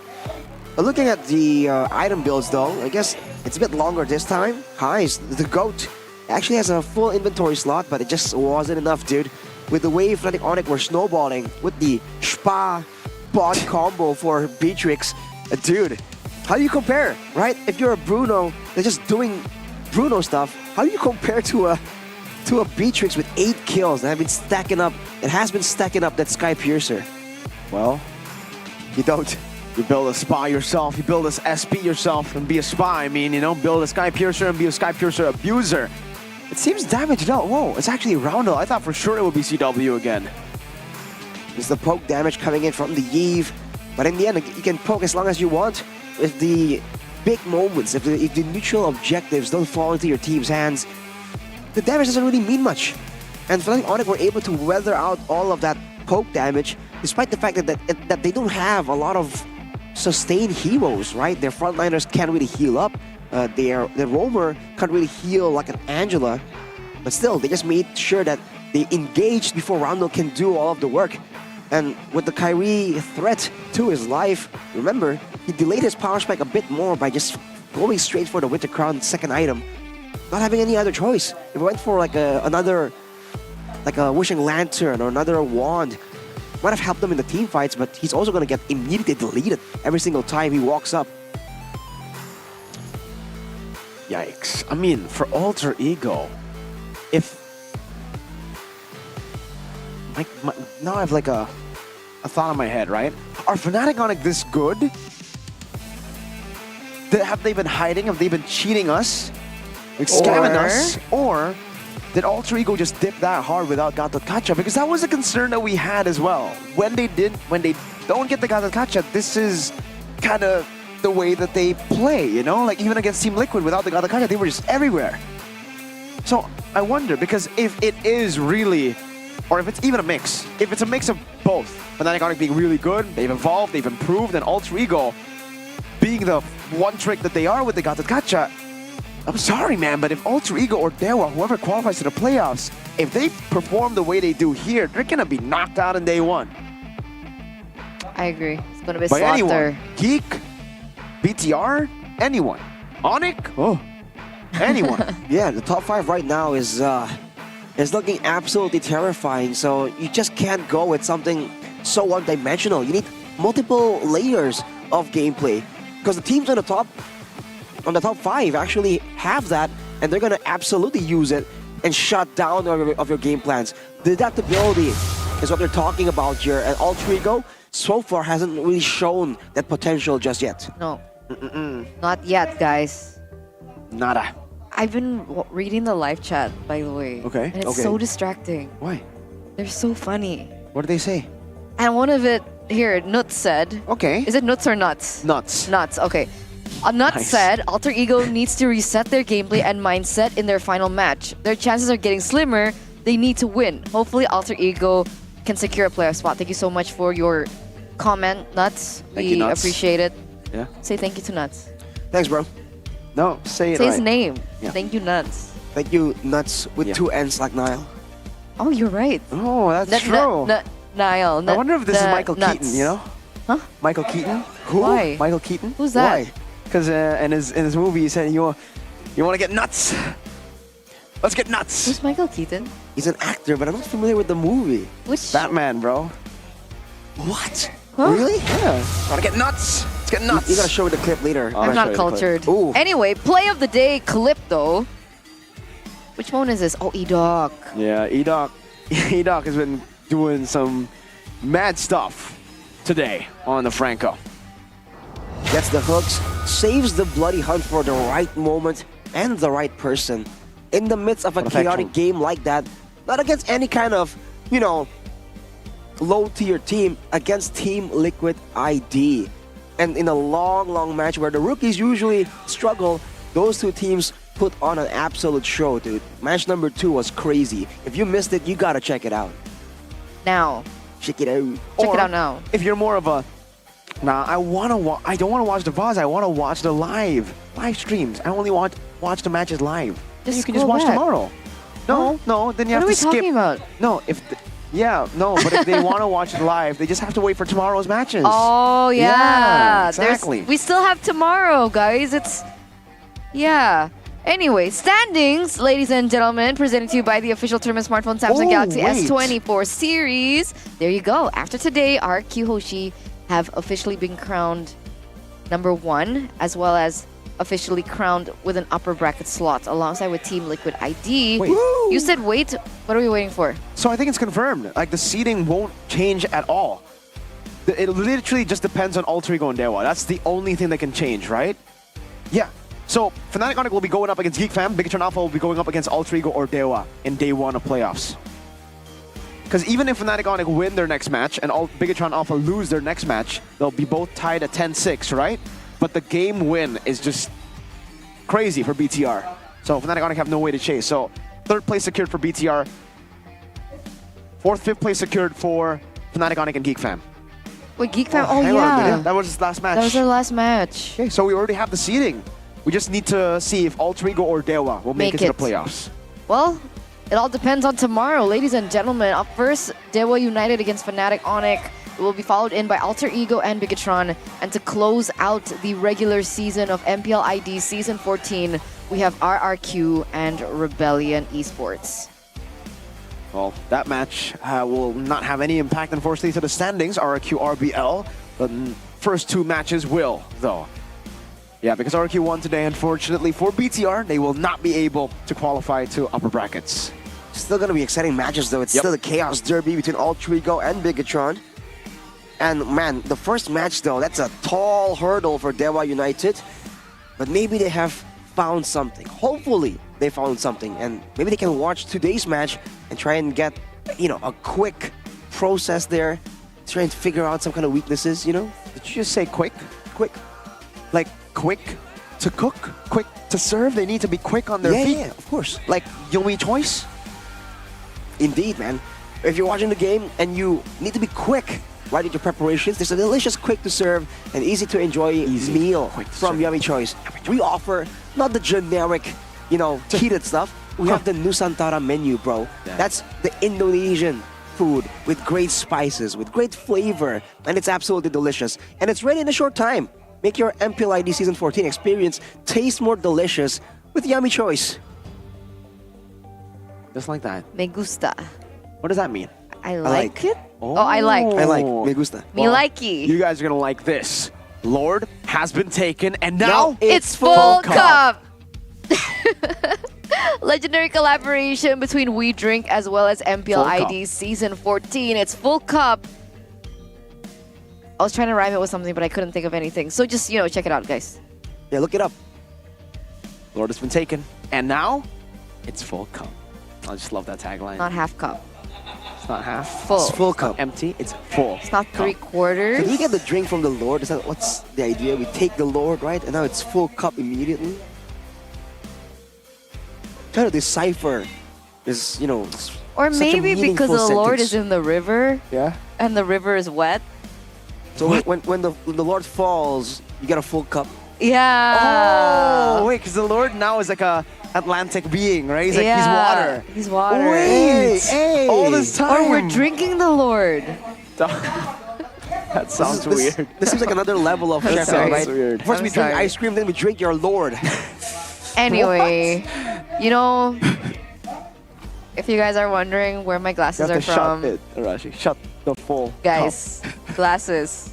Oh! New glasses. Winning looks for winning gamers. Oh, New glasses. did you get that at Saturdays? I did. Oh. I went to the official store, but you guys can actually go to the website if you guys want to check that out too at Saturdays.com, or you can follow them at Saturdays.lifestyle on Instagram as well as TikTok, because they do have something new prepared for all of us for season 14. But dude, I love my glasses. Well, tell them how you got love it, it. man. Don't gatekeep them. Don't tell them it's good and... How I got it? Yeah. I already told them. I went to the official store. But what about the other way? If they can't go to the I official already store? I literally just All right, said what all if, of them. What if they want to stay up to date?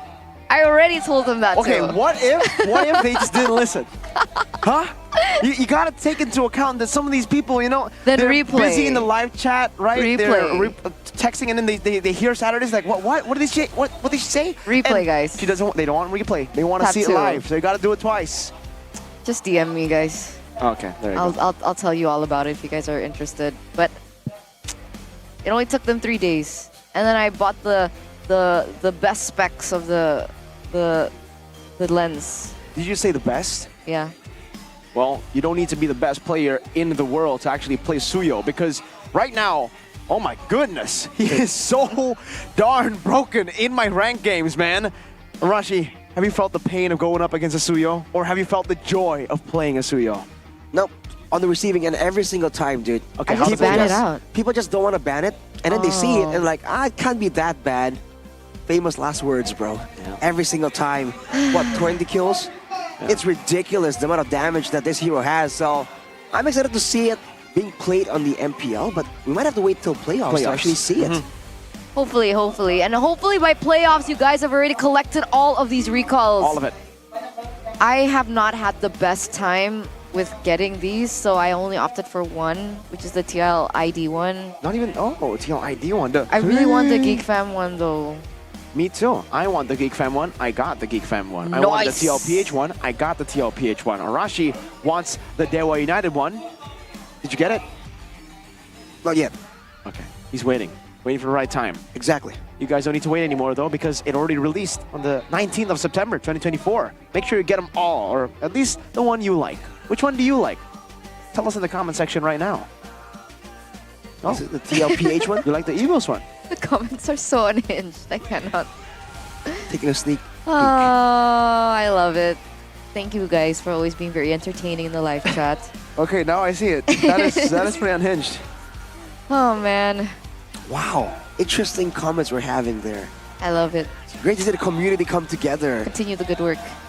Keep it up. Thank you, chat. Guys, this season has gone by so quickly. It feels like I only casted from week 5. Yeah. It feels so quick.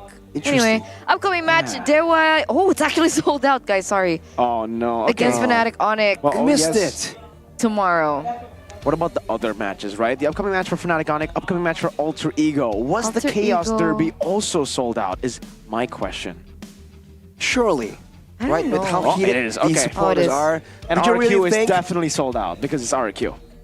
Like that, you don't even need to ask. So we got a full sold out last day of MPL Indonesia Season 14 last week too. Yeah, it honestly felt really fast this season. Even though it's 9 weeks, it's kind of like should be longer than like the normal 8 weeks that we have, but I guess it's just been that entertaining. It's just been that good. And I'm sorry, regular season, you were cool and all, but big boy playoffs will definitely blow your minds. I'm open to the plot twists.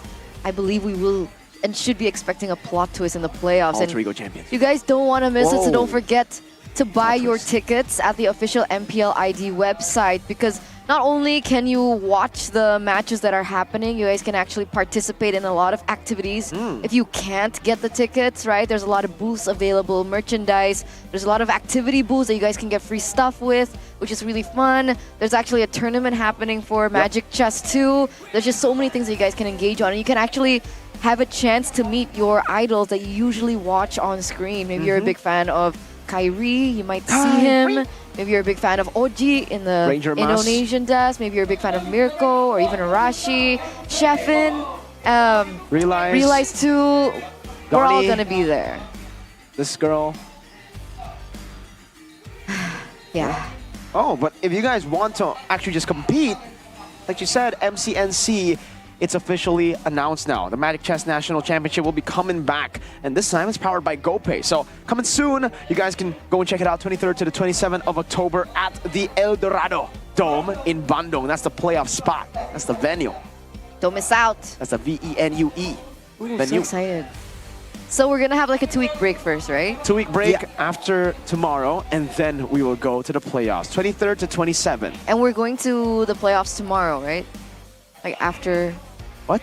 What? I just want to get it as early as possible. I mean, we gotta chill, you know, because we gotta wait 2 weeks, but then we're gonna have to wait, I think, a few months, or no, a month before we get to the main event of the year for MLBB. Ooh. And that is M6. Better. Oh no, greater than ever. Greater than ever. So get ready, ladies and gentlemen, because the early bird tickets for M6 will be available from the 5th to the 7th of October. And don't forget, you guys can actually enjoy a 20% discount on tickets and exclusive M6 merchandise. If you guys want for more information on that, you guys can check out MLBB Esports social media. Just type in MLBB Esports. And you can find it. the info will be there. So it actually has already started selling now, today, 5th to the Oh, 7th is today the of 5th? October. Today's the 5th, so go ahead and check it out, 20% discount and exclusive M6 merchandise that you do not want to miss out on. Look at that. 20% discount. Yeah. And exclusive M6 merchandise. To pre-order. Pretty good. Rashi already has 6 because M6. I see. 6 of what?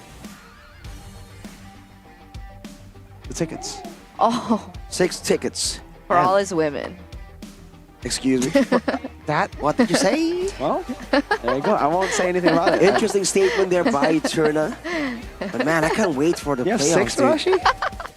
I don't know, man. Do I? One for every day of the week. This is And news then to one me. day he needs a break. Oh, It's his break okay, day. so News even to Arashi me, needs a guys. break. Even Arashi needs a break. Okay. I'm rediscovering myself. Through the words of our color caster. It's been an amazing week. It's been an amazing day, but there's still more to come tomorrow. So for you guys, yes, you can also just leave, but you can also just wait in the stream up until tomorrow. Why don't you do it? I'll do it with you. I'll do it with you. Lafel does it all the time. Really? No. Does he actually? Sometimes I do because You forget to turn it off before you Yeah. sleep. Yeah, okay. That's Exactly. pretty fair. I think Lafel, yeah, that's something Lafel could do.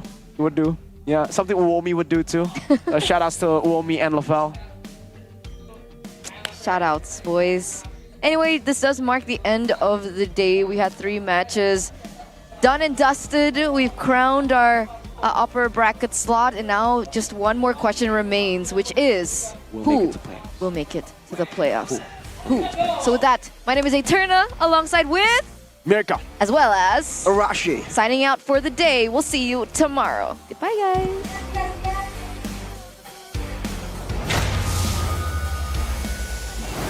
Selamat 3 match hari ini, yang mana seperti yang disampaikan tadi, kalau hari ini kita sudah melihat 3 match yang begitu seru. Kita sudah melihat juga ada 5 tim yang sudah mengamankan tiket ke babak playoff, dan tentunya hari ini kita sudah mengetahui juga ada 2 tim yang berhasil akan melaju di playoff dari posisi upper bracket dengan nyaman. Tapi tentunya yang menarik juga karena masih ada 1 spot yang tersisa yang akan diperebutkan oleh 2 tim menuju ke babak playoff. Ada Alter Ego atau Dewa United. Kita bakalan ngeliat nanti besok hari yang akan menjadi penentuan antara siapakah tim yang akan mengamankan tiket terakhir menuju babak playoff. Tentunya hari ini kita sudah lihat ada Geek Fam yang berhasil menangkan pertandingan dengan EVOS Glory. Kemudian ada juga RRQ Hoshi yang sudah berhasil juga menunjukkan bahwa mereka masih raja yang menghadapi tim Liquid Indonesia. Dan juga tadi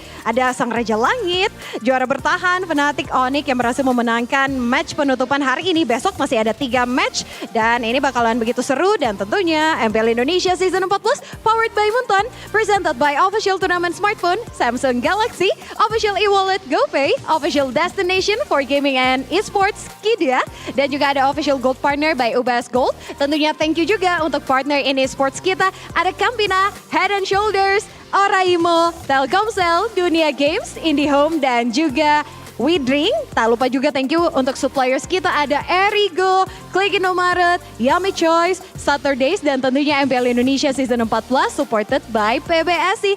Tanpa berlama-lama, hari ini telah usai, tapi tentunya besok akan menjadi hari terakhir, minggu ke-9 sekaligus juga hari terakhir di regular season ini. Besok kita akan lihat 6 tim yang akan melaju ke babak playoff. So thank you semuanya untuk super fans yang telah mengikuti MPL Indonesia Season 14. See you tomorrow, MPL Indonesia, we on this!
dan terus berlari, terus ke arah puncak tertinggi. Ku takkan berhenti, hanya sampai di sini. Kemenangan abadi menanti. You know we won't miss if we unite our focus. And if you haven't noticed, we all live. Nyalakan apimu, hadapi semua tantangan, hadang semua serangan, jatuh bukan halangan. Bakar semangatmu, janganlah engkau menyerah. Kita akan buat sejarah. We all this, we won't miss. We all this, we won't miss. Saatnya beraksi, jalani